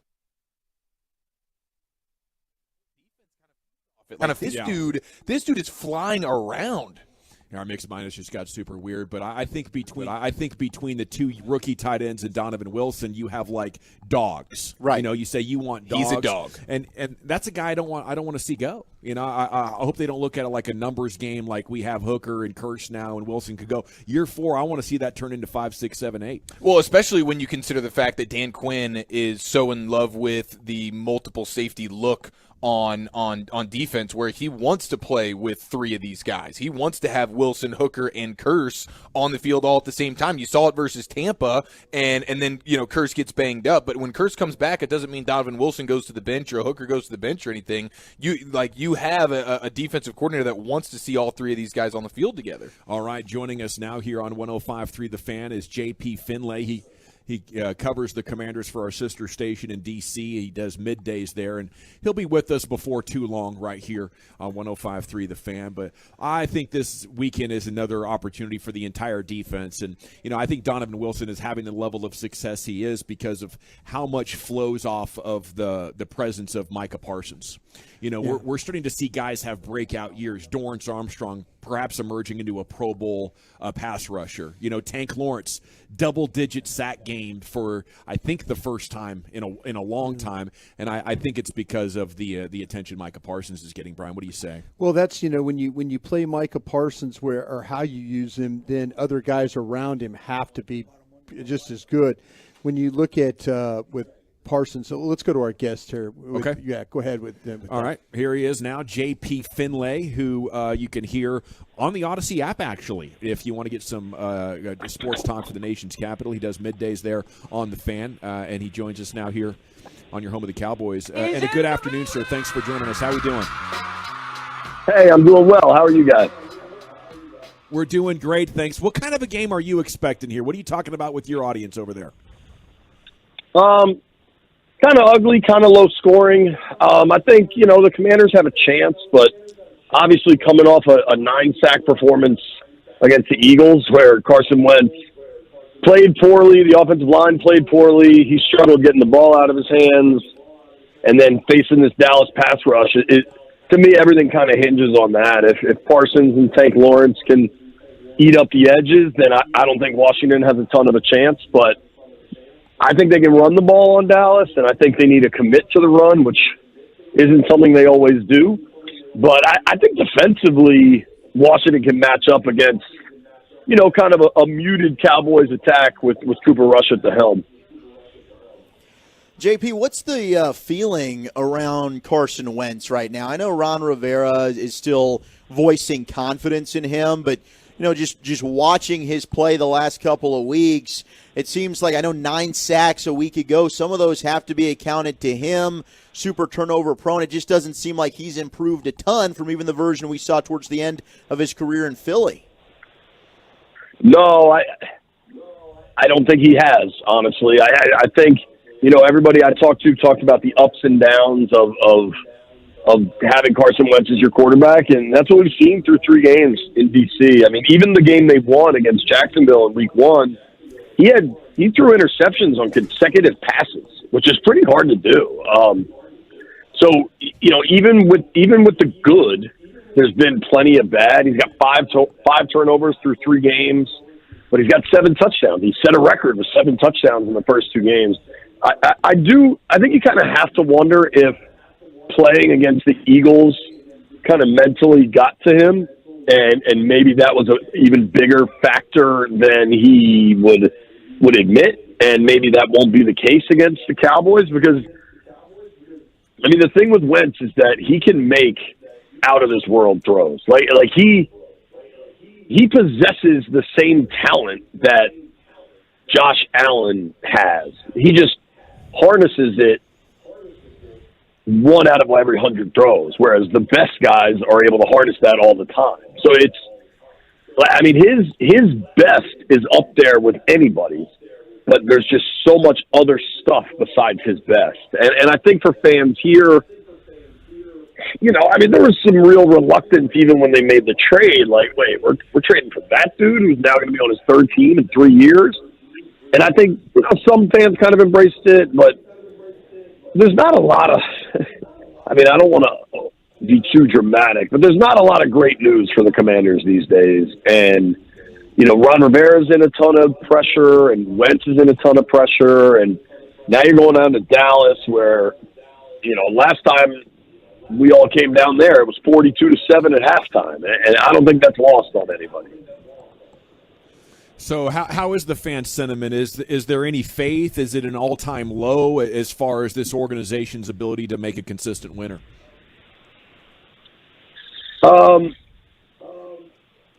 Every time I think it's at an all-time low, there's a new low. So, wow. Again, it's just hard, man, because in some ways they're kind of an expansion team with this new brand, and you balance that against, people that are much older than me that never, people that are, I'm 41, so I got to see the last Super Bowl and the end of the Gibbs run that was so incredible. And more than that, I got to see how powerful they were in this city and how unifying and how important they were. And it's been nothing but a steady decline since I was 9 years old. So for younger folks, for 25-year-olds, they've only known them as this dysfunctional, tripping over themselves. Every couple of years, you make a playoff game and lose franchise. And then older people are just depressed, but I think older people are like kind of the more locked in fans because of what they saw. So they could really use a win on Sunday for sure. JP, I feel like with all the years that you've had to go through, I feel like you could use a win on Sunday, JP. It's taking a toll on you. It's taking a toll on you. Sorry if I sound depressed. No, I get it, man. I feel for you right now, brother. I don't feel bad for you, JP. I want to give you a hug. That's fair, too. Listen, I don't call into a Dallas radio show expecting a ton of sympathy. No, you're getting it from me, brother.